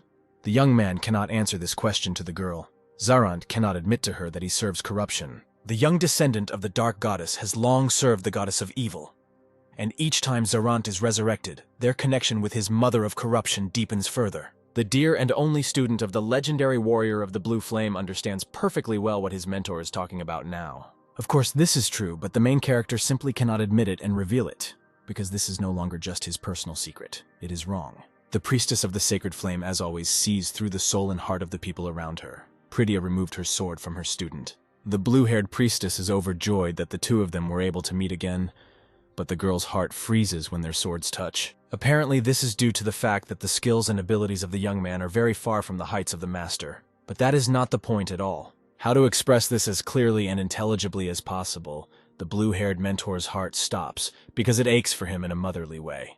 How motherly! The young man froze in amazement. Pritya has a very strong feeling that she raised a son who was taken away by some snake. That the priestess of the blue flame put all her strength into her only child, and some vile scoundrel with vile intentions simply stole him from Pritya. This is a very specific remark from the mentor. Something you rarely hear from her, and that is why the girl is so upset. This dangerous addiction is so deep that the young novice will hate Pritya if the teacher breaks it by force. Of course, the priestess of the sacred flame does not want this, so she will not force her student to renounce the erroneous influence of a certain snake. However, the legendary mentor will ask her student for one favor. Zarant must do it for her and for himself. What the martial arts master says, letting the young man always carry a relic from the church of the sacred flame, Pritya put a silver ring in his hand. Then the girl raised her hand, so that the person with the black ring could always know where the person with the same white ring was. The protagonist smiled warmly and nodded his head. The young novice will be happy to wear this illuminated relic, and you can ask a question. The only descendant of the mother of corruption was always tormented by one question. How could his mentor be both a master of martial arts and a priestess of the blue flame? Well, people don't become priestesses because of the depth of their faith. Rather, God himself chooses you for this place. The girl suddenly became serious and gloomy. Even the great and legendary masters regard the heavenly god as an object. What else can I say? It sounds incomprehensible. Masters who have achieved perfection in martial arts are not blind to their emotions and are not influenced by them so much. And it is for this reason that Pritya continues to consider the youth her disciple, despite the evil divinity that the youth radiates. Moreover, the legendary warrior suggests that her protege become a master of combat, not just like that, but what exactly is meant. If the main character succeeds in this, then the guy will be able to distinguish and separate his own emotions from the alien emotions of the god that settled inside Zarant. The only descendant of the corruption put his hand on the chest pocket with a bandaged hand. The guy is really under the evil influence, but cannot do anything. This means that the legendary mentor of the young man knew that her student was a servant of the evil god, and even that Zarant was dependent on him. And since when does Pritya's only student consider his teacher an idiot? This is not true. But I can ask one more question, as many as you like.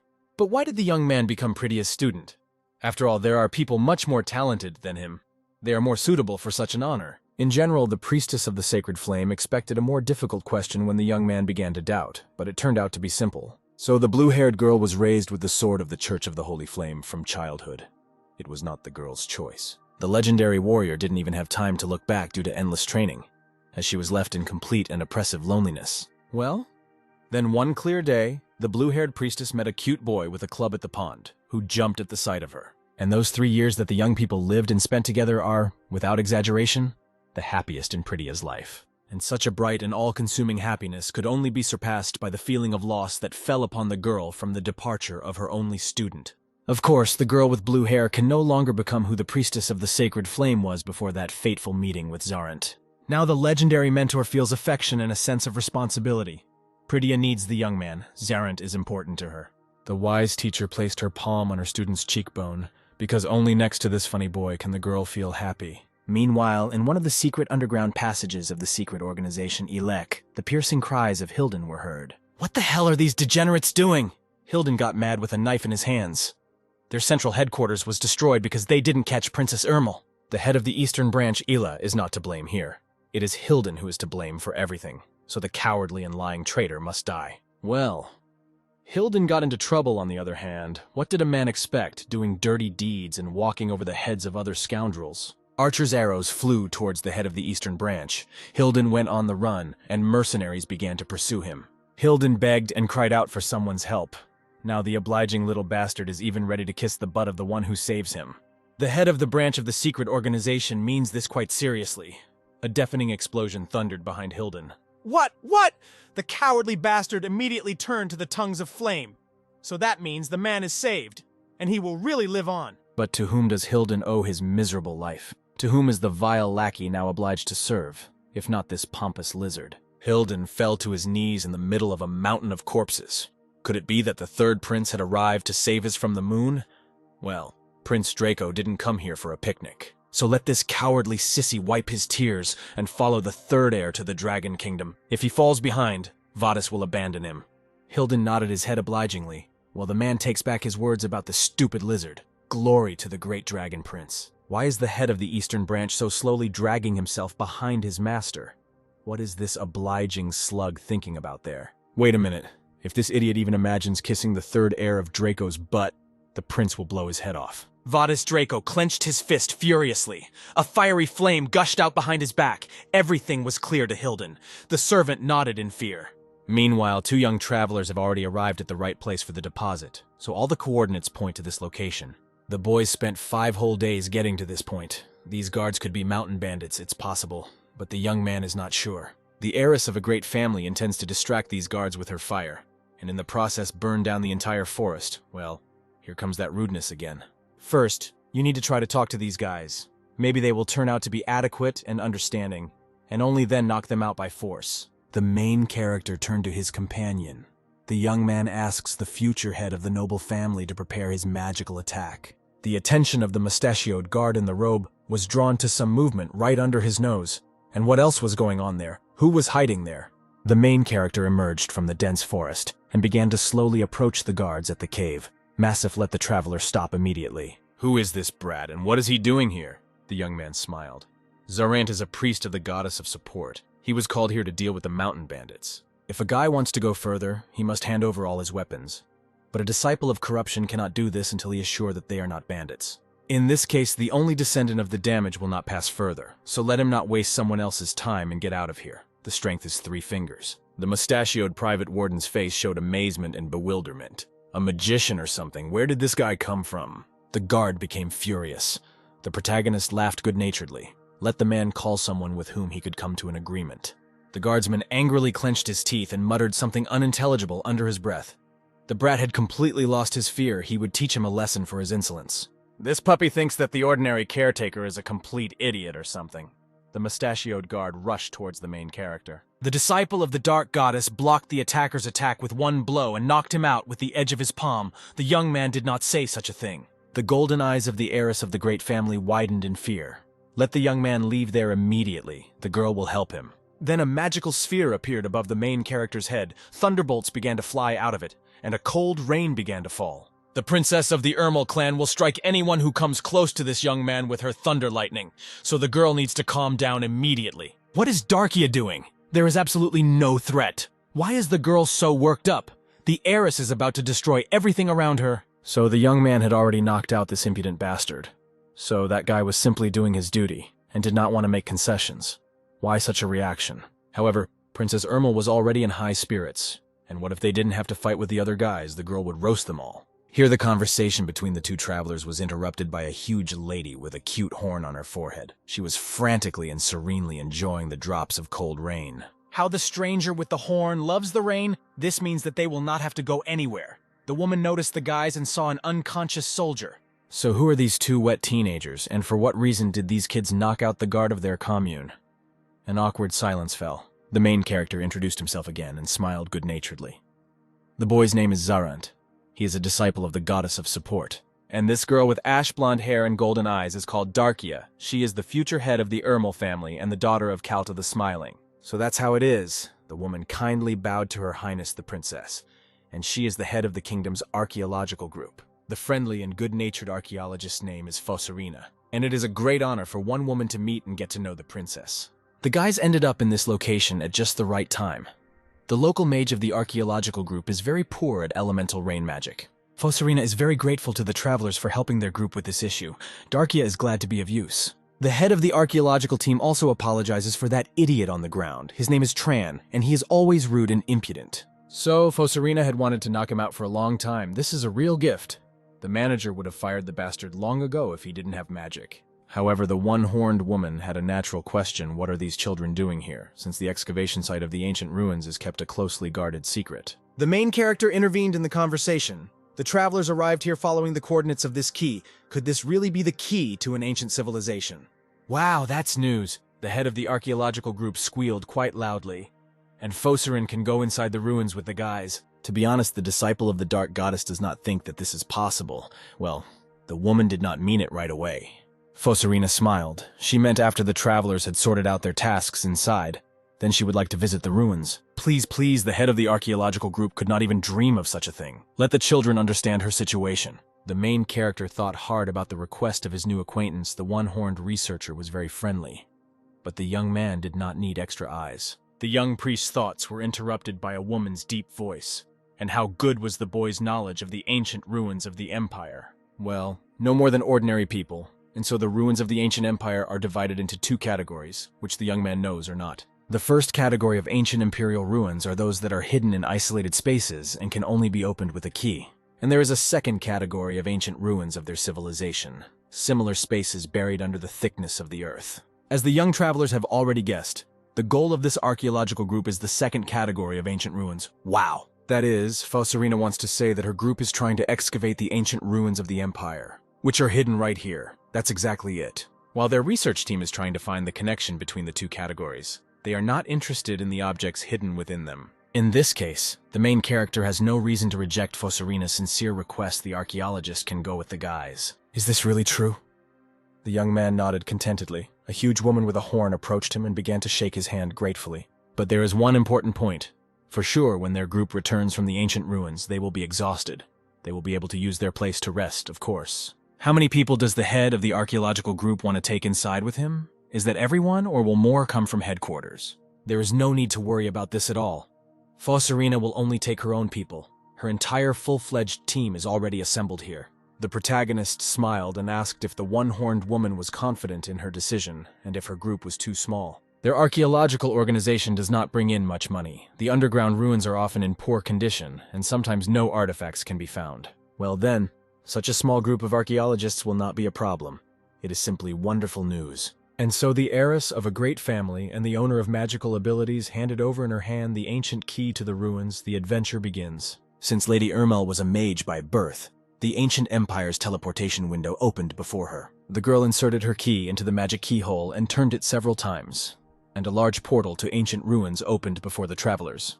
The entire research team of archaeologists stood transfixed in their places, as the history of their measurement was being made right now. The leader of the archaeological team clenched her fists in delight and began jumping up and down with impatience. They were actually doing it. The main character stepped forward of the entire archaeological delegation and stuck his hand into the magic portal. First, the area should be studied first. And now the only descendant of corruption has already emerged in a new dimension of the ancient civilization. Well, the young man has arrived at the right place. An enthusiastic female voice was heard behind the young novice. This was the first time Darkia had done something like this. It was breathtaking. This place is incredibly beautiful and so interesting. The view here is really worthy. But the guys cannot waste time. Both travelers must remember their tasks. There will not be much time to solve them. The Dark Mother ordered to kill. The young man remembers everything. The protagonist took out a sacred relic from his inner breast pocket. Let the goddess accept these earrings with sealed divinity as a sacrifice. The young disciple of the Mother of Corruption began to read prayers and ask for new strength. His body was surrounded by a magical green sphere. Darkia covered her face. The sacred relic with the divinity sealed within it was engulfed in flames of corruption, the goddess having sucked out all the divinity. A dark steel sword with increased divine power appeared in front of the main character, which means this is the young man's new power. Finally, the disciple of the Dark Goddess received a powerful attack ability, a miraculous power with a large radius of destruction. The dark sword of the Mother of Corruption fits perfectly into the hand of her disciple, is very convenient to use and also maneuverable. The main character took the newly made weapon with the divinity of corruption into his hands. This sword infects everything it touches.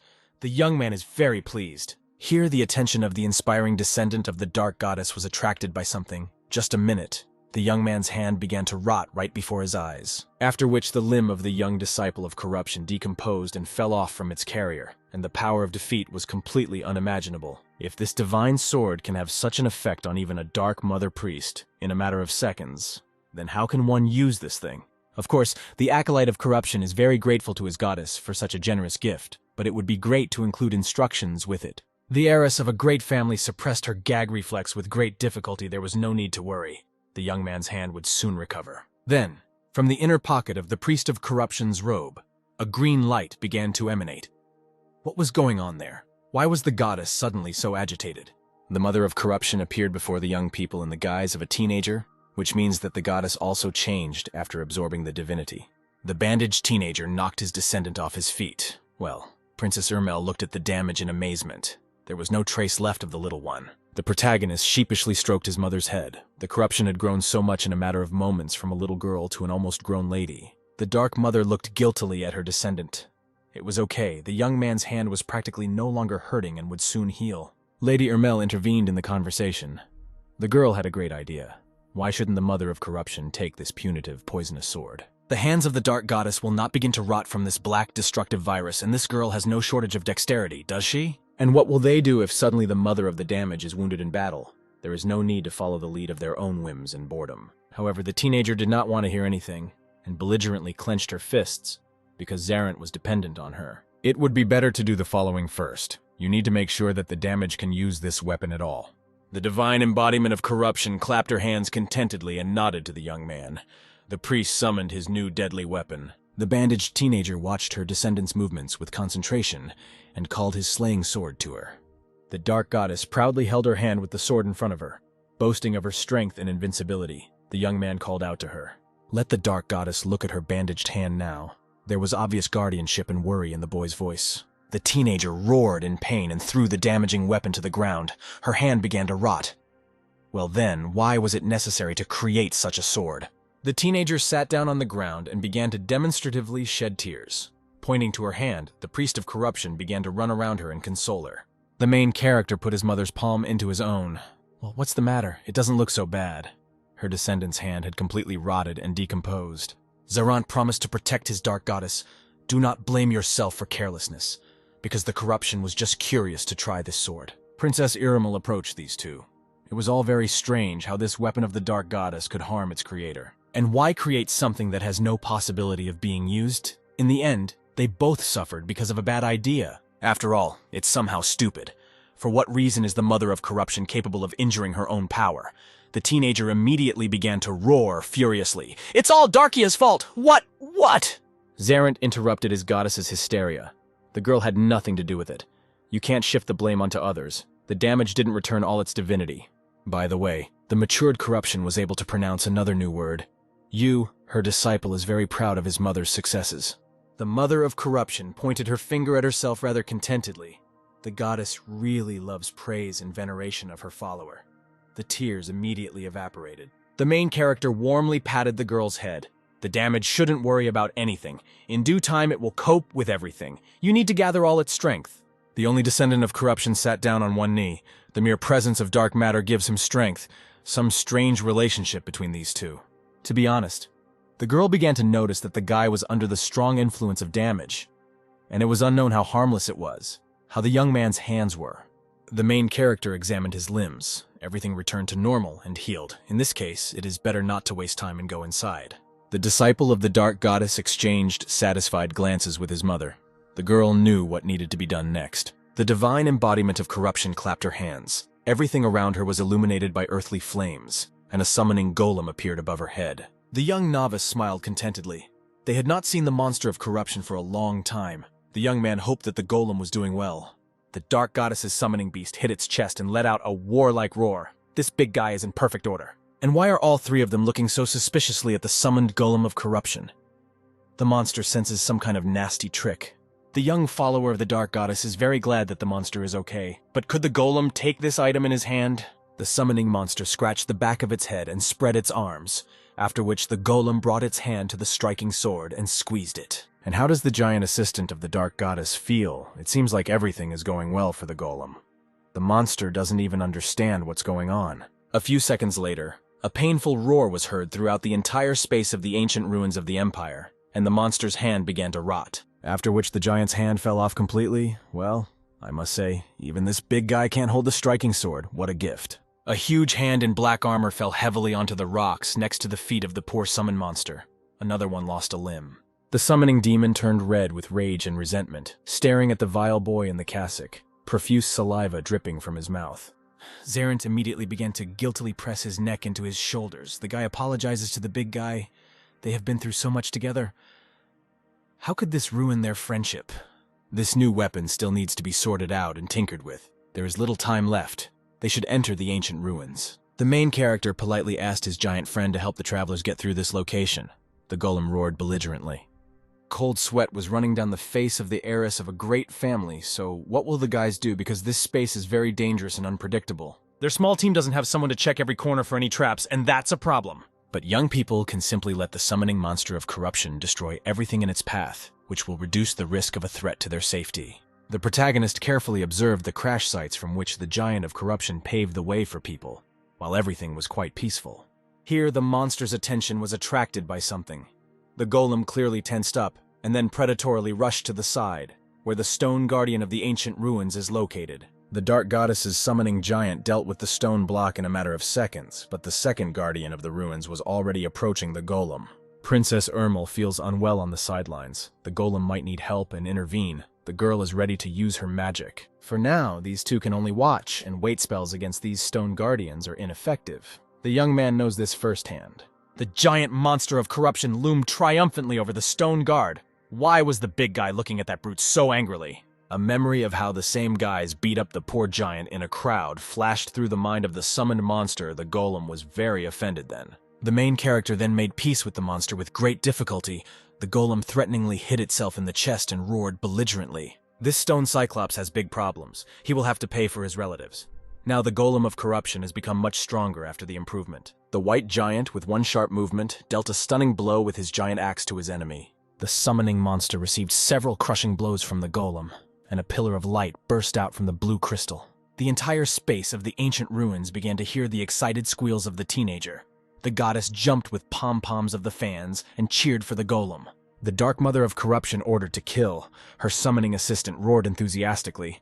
It was not in vain that they improved this big guy. While the two young men watched the fight between the two giant titans, the bandaged teenager clung to the boy. And what did the Mother of Corruption intend to do? The incarnation of the goddess pulled out a dark green pearl from the pocket of her descendant's cassock, after which the Dark Mother of Corruption applied the green sphere to her body and closed her eyes, after which a powerful whirlwind arose. The protagonist looked happily at the evil goddess.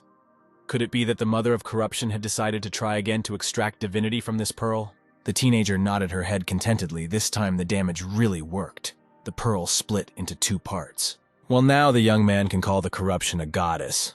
Without a twinge of conscience, the girl managed to unravel the divinity. The main character began to fanatically circle the teenager in the air. The damage is perfection itself, and the boy feels good. The young man gets along so well with children and teenagers. Darkia really thinks so, of course. Stars were spinning in the girl's eyes. She felt sick. The heiress of a great family is very interested in whether the girl will ever be able to get along as well with Zarant. And don't they already get along? Or is it just the opinion of the main character? Lady Ermel immediately blushed. The girl's cheeks burned, her eyes darted treacherously from side to side. The princess of the great family immediately became embarrassed. Just saying her name was enough for the girl to understand what kind of support was required from her in battle. The dark goddess's summoning monster roared victoriously and hid himself in the black armor. Apparently, the big guy had dealt with those cyclops. The three heroes watched the golem's triumphant victory. The protagonist uses the received divinity to enhance one of the necessary skills. And the sword of corruption that strikes will have to be put aside for emergency situations. For now, the young man has no opportunity to use it. Well, since the golem cleared and paved the way in the space of the ancient ruins, they can go further, and the corruption should return to the hand. The girl ordered to kill. No objections are accepted. This is a dangerous and unknown place. The priest will not risk the goddess. While the young heroes were observing the wonders of the ancient civilization, the golem was clearing away the stone corpses from the road, cleaning up after itself. After all, the dark goddess's summoning giant has matured greatly in recent times, and what invaluable combat experience he has acquired. Here in the darkness of the shadows, a threatening silhouette appeared. It was very dangerous and inspired chilling horror. And who else was this? The golem immediately tensed up. A mechanical claw reached for the giant golem's throat, and the summoning assistant of corruption immediately bared its teeth in hostility. Suddenly, the body of the giant golem of corruption was thrown to the other end of the room, and the travelers immediately froze in their places in fear. The main character immediately shielded the heiress of a noble family. It was becoming too dangerous here. The young man had never met such a guard. Landslides thundered everywhere, and boulders formed a real avalanche, inevitably approaching the boys. What the hell is going on here? Giant columns of dust rose up, making it impossible to see what was happening behind them. Zarant tensed up. The dust began to settle. Minimal clarity appeared. The main character immediately began to look around in search of the catalyst for the collapse. A huge robotic monster loomed menacingly in front of the young travelers. What kind of thing is this? The protagonist's keen eyes did not miss the fact that their mechanical opponent was transforming his iron claw. The only acolyte of corruption immediately bared his teeth fiercely. The dark goddess's text skill was activated. How strong is this mechanical thing? On the face of the only descendant of the dark goddess, magical ancient writings appeared, and his emerald eyes flared up with flame. Fear flashed in the golden eyes of the future head of the Irmel clan. The young man turned to her and ordered her to hold on tighter, which was what Zarant had planned. The guys have no other options. The young man is about to rush towards the portal and will run their entire way at full speed. The girl should not fall. There was no time to explain. The main character picked up his companion in his arms, hugged her tightly, and immediately tore from his place, heading towards the only salvation. Meanwhile, the summoned big guy came to his senses and shook his head. The dark goddess ordered her predatory assistant to kill. The golem immediately let out a warlike roar and blocked the robotic monster's path. The two titans froze opposite each other, after which the monster of the Mother of Corruption was the first to rush into the attack. The golem began to inflict crushing blows with its weapon. The earth shook. Princess Darkia was carried away at incredible speed. The girl stuck her head out and watched in horror what was happening. And what about the golem? These two can definitely leave the assistant of the Mother of Corruption here alone with this monster. Everything is fine. He will return himself when he buys them enough time. The main character doesn't know the area at all, and doesn't see the way back to the interdimensional portal. Everything is buried after the collapse. And what is behind this giant and strong door? New problems and a way to retreat. The Dark Mother ordered to kill. The main character was very tense. This space of ancient ruins is a very dangerous place. There may be no safety here at all. Here, the heavy, powerful doors began to open on their own with a deafening creak. But now the guys will find out about it. The young people froze in their places as a whole squad of robotic guards approached the uninvited guests of the ancient empire. The smell of oil began to waft into the rooms. The sound of working gears could be heard from everywhere. What kind of things are these? The guys will now check how dangerous these robotic guards can be. Zarant grabbed his sword. Darkia activated combat fire magic. Not a single minute of respite. In the ruins of an ancient civilization, it is really quite difficult to simply enjoy the views. The main character quickly chose the left flank of the robot squad for himself, and ordered the girl to take the right one, and now the guys were standing over the bodies of the attackers. It was pretty quick and painless, and boy, what a relief that the guests managed to deal with those guards. The young man was called out by the heiress Irmel. How the girl showed herself, Darkia did an excellent job and used a lot of magic, so they should rest. Cold sweat was running down the girl's face. Her body was exhausted. She was shivering. Darkia was sitting on the stone floor completely exhausted. Here the conversation between the two young people was interrupted by the mechanical sound of heavy steps approaching them. That huge robot. The Dark Mother of Corruption ordered her disciple to kill. And what did this robotic freak plan? What was he doing with his claw? So wait a minute. Is this really what it seems? 3 huge rifles appeared from the guard's huge claw. The girl looked at the mechanical giant, not having any idea what was going to happen to them now. This was all very bad. The main character managed to drag the girl behind a stone column in a matter of seconds, managing to avoid a hail of bullets from rifles. The only descendant of the Dark Goddess grinned viciously. The situation was getting worse and worse, and Darkia was completely out of strength. Here the shelling of the mechanical giant finally stopped, and a deafening silence fell, which meant that this robot had run out of ammunition, and this is the only chance for the guys to run to shelter. The main character immediately rushed to run, holding Princess Irmel tightly. They need to get out of here as soon as possible. The young man has no idea what the ancient guardians of the Empire are capable of, and in what numbers the space is teeming with them. Here, the main character's attention was drawn to the spent bullets of the attacking robot. What's going on? Why the hell did the bullets start moving? How can this be understood at all? The spent cartridges rose into the air, after which they immediately rushed back into the rifle's combat magazines. So this robotic thing collects all the bullets back for reloading. This is very bad news. And what will they do? The giant robo raised his mechanical claw and refilled his rifles, and the noble lady could hit this machine with her magic at least once. Maybe the girl had some explosive spell lying around in her memory. That would be very useful. Darkia understood the task. She would try it now. Let Princess Irmel wait a little for the right moment. The girl will need to attack when that robot is ready to shoot. Darkia still felt de-energized, but the travelers had no other options anyway. She would have to try. Soon the robotic giant lowered its mechanical claw with rifles to the level of the two characters' bodies. This freak is going to shoot. Now is the time to give this mechanical block a good slam. The girl concentrated her magical mana and pointed her palm at the guard. A direct hit. A fiery sphere of the heiress Irmel flew into the mechanical claw with the rifles of the ancient guardian. The shockwave from the explosion caused the ceiling above the travelers to collapse. They needed to get out of here quickly. Otherwise the ceiling would simply crush them. The main character shifted his gaze to the girl in his arms and smiled warmly at her. Darkia did everything perfectly again. Great job. Princess Irmel's cheeks immediately turned red. The girl clenched her fists belligerently and declared that the young man could confidently rely on her. The robotic strider's body began to catch fire. Everything here would explode. The young man threw Darkia over his shoulder and tore off. The heiress of the great family continued to spend the last of her internal strength on a fiery attack. The girl almost finished off this guard. The protagonist feels that Darkia's magical mana is running out, as is her physical strength, and she is about to collapse lifeless on his back. While the young disciple of the Dark Goddess carried the girl along the long corridor of the ancient ruins, Darkia managed to come to her senses a little. This light and graceful door is probably the one. The two travelers need to get there, and there they will decide what to do. Worried about the plight of the boys, the young man kicked the doors with all his might. Let those damn doors break. However, the giant and majestic doors remained standing as before. Apparently this way the guys won't get inside. The main character carefully held the girl and put her on the ground next to him. This is definitely the door. Let Darkia cover it while the young man checks. The uninvited guests have catastrophically little time to resolve this issue. That mechanical thing will catch up with them very soon. The main character furiously pulled out his sacred butcher and began to furiously chop down the giant ancient doors. They needed to get inside. What on these doors? There are only some pitiful scratches from the legendary ancient sacred sword, and what should they do then? Was there really no way to just open this damn door? The boy had an unpleasant realization about their situation. In order for it to open, they would have to destroy that robot. The giant mechanical guard, engulfed in flames, was already running towards its opponents. This giant was already very close. This robotic freak is much more resilient than expected. The girl must do what the young man tells her now. Darkia nodded.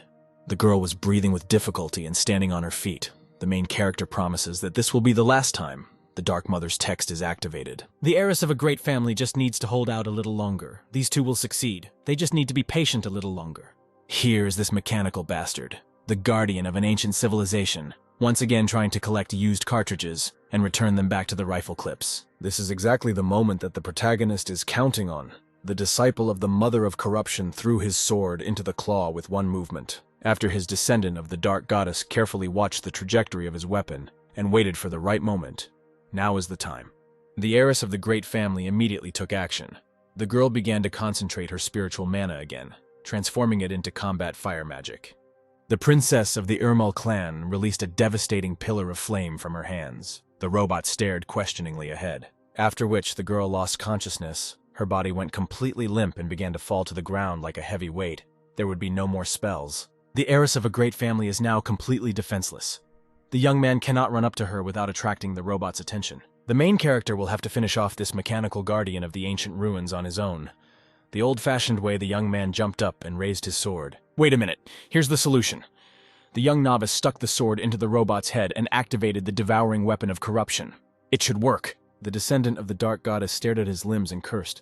His arms had rotted and fallen off too quickly. This was not the right time. However, the Dark Goddess's damaging corruption has already begun to corrode this piece of iron. You just need to find the strength to hold the sword. The young man fell to his knees and clenched his teeth. The protagonist no longer had the strength to hold the text of the damage. He could not allow the sword to disappear. The main character felt unbearable agony in the area of his legs in horror. His lower limbs also failed their owner and disintegrated into pieces of flesh. Here, the striking sword was intercepted by the bandaged hands of the Dark Goddess. Her only son could no longer hold it with his own strength. The embodiment of the evil goddess winced and gripped her damned sword tightly, her own power damaging the soft tissues of her skin. The disciple of corruption came to his senses and raised his gaze to the Mother of Corruption. The goddess nevertheless decided to get out of the hand and help her son. Tears ran down the girl's cheeks. Her eyes flared up like flames and changed color to green, and the divine incarnation let out a painful roar. Finally, the top of the robotic ancient guardian's body began to succumb to the destructive power of the Sword of Corruption. The heiress of a great family had just come to her senses. Her mind was clouded. Her thoughts were confused. The girl was disoriented. The body of the giant robot began to rot and decompose right before their eyes. Will they really be able to cope with this freak? The main character was flying down, unable to group himself or grab onto anything. The guy was absolutely helpless at that moment. The evil goddess immediately jumped after her only son. The teenager stretched out his bandaged hands to her novice and began to scream. And the last thing the main character saw before losing consciousness was a frantic fear for his life. The damage had reached out to him. Sometime later, the main character came to his senses and jumped up from his seat, his eyes frozen in icy fear, where the Mother of Corruption is. The Dark Goddess is fine. The contented little girl sat on the floor next to her descendant and smiled. Everything is fine. The damage is safe and sound. What a relief. Could a fragile girl really carry a heavy boy in Darkia so far? Zarant can't imagine his life without the help of damage. The dark goddess nodded good-naturedly. A mother is always happy to help her descendants. The girl made a serious face and cleared her throat, after which the corruption put its hand in front of itself and performed a victory dance. The young man was delighted. That's right, the goddess is incredibly cool. Without the colossal help of the Dark Mother, the young people would have simply died from the mechanical paws of that thug with rifles. Here the main character, who was jubilant in praising the main goddess, was called out by his partner. The girl had finally come to her senses. The first daughter of the great family did not die. After all, the girl is still in the space of the ancient ruins of the empire in pleasant company. The young novice approached Princess Irmel and helped her to rise. Darkia can move, the rest did her good, so yes. And where are the three guys now, presumably at their destination? And what is hidden behind these huge doors? Here a robotic female voice sounded, that it will be beautiful forever. The correct answer is her mother, the demoness Aeneas. She will be beautiful for her forever. The giant doors immediately gave in to the pressure. The sixes immediately began to move, setting the mechanism into action. Darkia stared at the guy in amazement. Everything is correct. The answer was correct. A holographic version of the best blacksmith of the empire came out to the young travelers. Her name is Cylon. Well, to be more precise, this is a pixel version of the creator of all the greatest inventions of antiquity. Cylon waved affably. Cold sweat ran down the protagonist's face. First that robot with the Gatling gun, and now the holographic performances. And in the times of the ancient empire, those guys lived well, since they already had such high technologies. Cylon is so similar to Aeneas. The princess of the Irmel family froze in her place, questioning, "What is this? And why is it talking? This is a hologram of Cylon."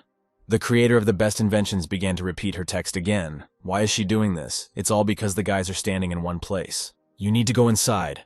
Then the flow of the hologram will change to the right one. The travelers were able to pass through the guards of Cylon. It's impressive. The heiress of a great family turned to the young man, and when the boy learned the answer to the riddle of Cylon, the girl was burning with curiosity. A warm smile appeared on the main character's face. Everything is simple here. For every child, his mother will be the most beautiful in the world all his life. Hearing the question of the heiress of the family, the hologram giggled. What a stupid question. Darkia immediately became embarrassed and ashamed. By the way, the young people entered the ancient ruins of the empire with the help of a key that their mother Xylon probably gave them. And only for this reason, the dear guests of the greatest blacksmith of the ancient empire still remain alive. Somehow eerily. Xylon had no other reason to leave the unknown travelers alive. There was no need to be afraid. It would just attract a lot of problems. In any case, these brave guys have made a very long and difficult journey here. After all, Cylon herself designed it. So it's time to relax. The hologram with a victorious and proud look showed the guests a cozy estate. The main character carefully and gently applied a bandage with medicinal herbs to the bandaged arm. There was no point in hissing at the young man. Actually, the guy is doing this for the health of his dark car. Stop spinning and hissing at him. You just need to rub it a little. The steamed heiress of the Irmel family came out to the young man. There are wonderful baths here. They take away all fatigue. Darkia seemed to be born again. The main character also agrees with this. How everything went. The girl managed to use everything. Despite the fact that she saw some things for the first time, she succeeded. However, Cylon left very detailed and clear instructions in an ancient language on how to use those taps. Darkia even washed the clothes. So the girl's resentment towards Cylon was half smoothed when out of nowhere, a smiling little girl with ponytails appeared again. The guys had a good rest. The hologram of Cylon brought her guests their things, which they left on the way here. The main character immediately beamed with gratitude and delight in all this commotion. The boy had even forgotten about this item. This is his ring from the legendary teacher of the sacred flame. It was broken, but the mistress of the ancient ruins fixed it. And the young man already thought that he had lost the ring he had been given along with his hand. It looked like he wouldn't be able to avoid his teacher's wrath. Let the guests follow the hologram of the best blacksmith of the ancient empire. And why is this? Cylon will give them the thing they are looking for. Some time later, the future head of the great family beamed with admiration. The girl folded her hands in front of her. Wow. Incredibly large and majestic rooms, also underground.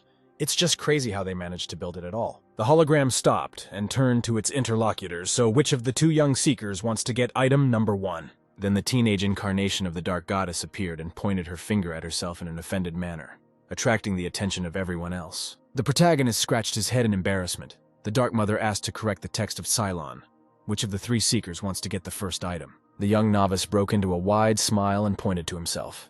He assumed that everyone would agree that it would be Zarant. Xylon will not disappoint the other 2 guests, so he will not leave them empty-handed either. They will receive something else. The three heroes froze in the middle of the majestic hall of the ancient empire. The hologram split into three equal images.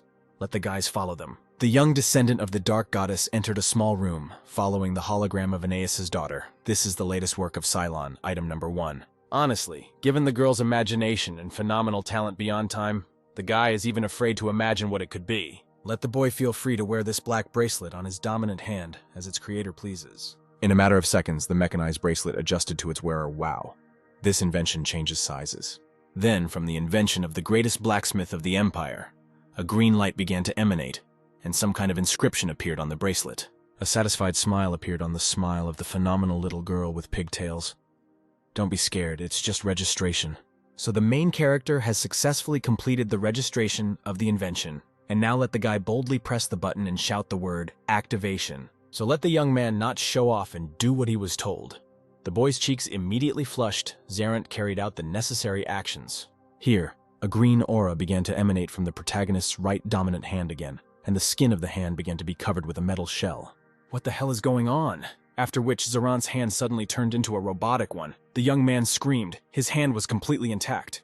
Tears began to flow down the hologram's cheeks. The girl laughed out loud. This boy screamed like a girl in fear. The main character didn't actually scream or squeal, but Cylon burst into loud laughter, just as stubborn as Aeneas. Well, why is the boy so pouty and blushing? The hologram has been here for so many years without any entertainment, so she laughed at him. Cylon will continue the explanation. Then suddenly, the whole space changed its appearance. And wow, the young man found himself again in a huge, majestic hall. The hologram nodded good-naturedly and told its subject to hold his dominant hand out in front of him. Zilon's best invention is designed in such a way that it reacts to brainwaves, or rather, let the guy think that the bracelet reads his thoughts. The principle of operation and work with the invention is very simple. Let the boy imagine in his head that he is shooting from his hand with the help of a cannon. The main character thought about it and threw it to the greatest blacksmith of the ancient empire. The guy obediently put his hand forward. After which a powerful pillar burst out from his dominant hand. The main character bounced back from the shockwave. Wow! A stunning explosion thundered in the majestic hall of the ancient empire. The ground beneath their feet shook. It was simply unbelievable. This girl is just a crazy genius. These are incredible inventions. And as a tester of the mana gun of the great blacksmith of the empire. It doesn't have any physical projectiles, so the range isn't that great. But at close range, this little thing can unleash a lot of power. The main character himself noticed that the energy used in this invention is collected from the mana in the atmosphere automatically. This masterpiece of ancient blacksmithing can be loaded with up to 3 shots, and 1 shot takes 20 minutes. This means that the shot must be thought out, but one must not forget about passion. If the young man finds other numbered objects, then let him touch them with number 1. And then something else interesting will happen. The guy can't even imagine what it could be. Zarant took out his priceless sword. Here, the whole space was illuminated by a green flame. The sacred ancient sword, Xylon, began to be covered with black tentacles. The main character watched in amazement as his daughter Aeneas made another brilliant invention. This girl should be transferred to the real world. The main character tried to move his fingers. A window with a description appeared, so it means the boy had another object. So, judging by the icons that appeared, the first sword with teeth was definitely his butcher. Then a black blade suddenly jumped out of his hand. How cool, number 1 is the final result of Cylon's research into the fusion of divinity and mana. Zaranta beamed with delight. So this phenomenal girl worked on the merger. It's just amazing, Cylon proudly pointed at herself. That's right, she really is amazing. By the way, the invention is made of pure immortalium, so it is very durable, but the repair function is still provided. So the main character doesn't have to worry about it. It's just unthinkable, immortalium, which is subject to repair. Wait a minute! A stunning idea flashed through the creation of the main character. This could solve his current problem. The hologram sees on the face of its tester a certain idea of what the boy has planned to do with her inventions. Since the 2 inventions of this genius with tails merged into one, it means that the glove made of immortalium should withstand the striking sword of corruption.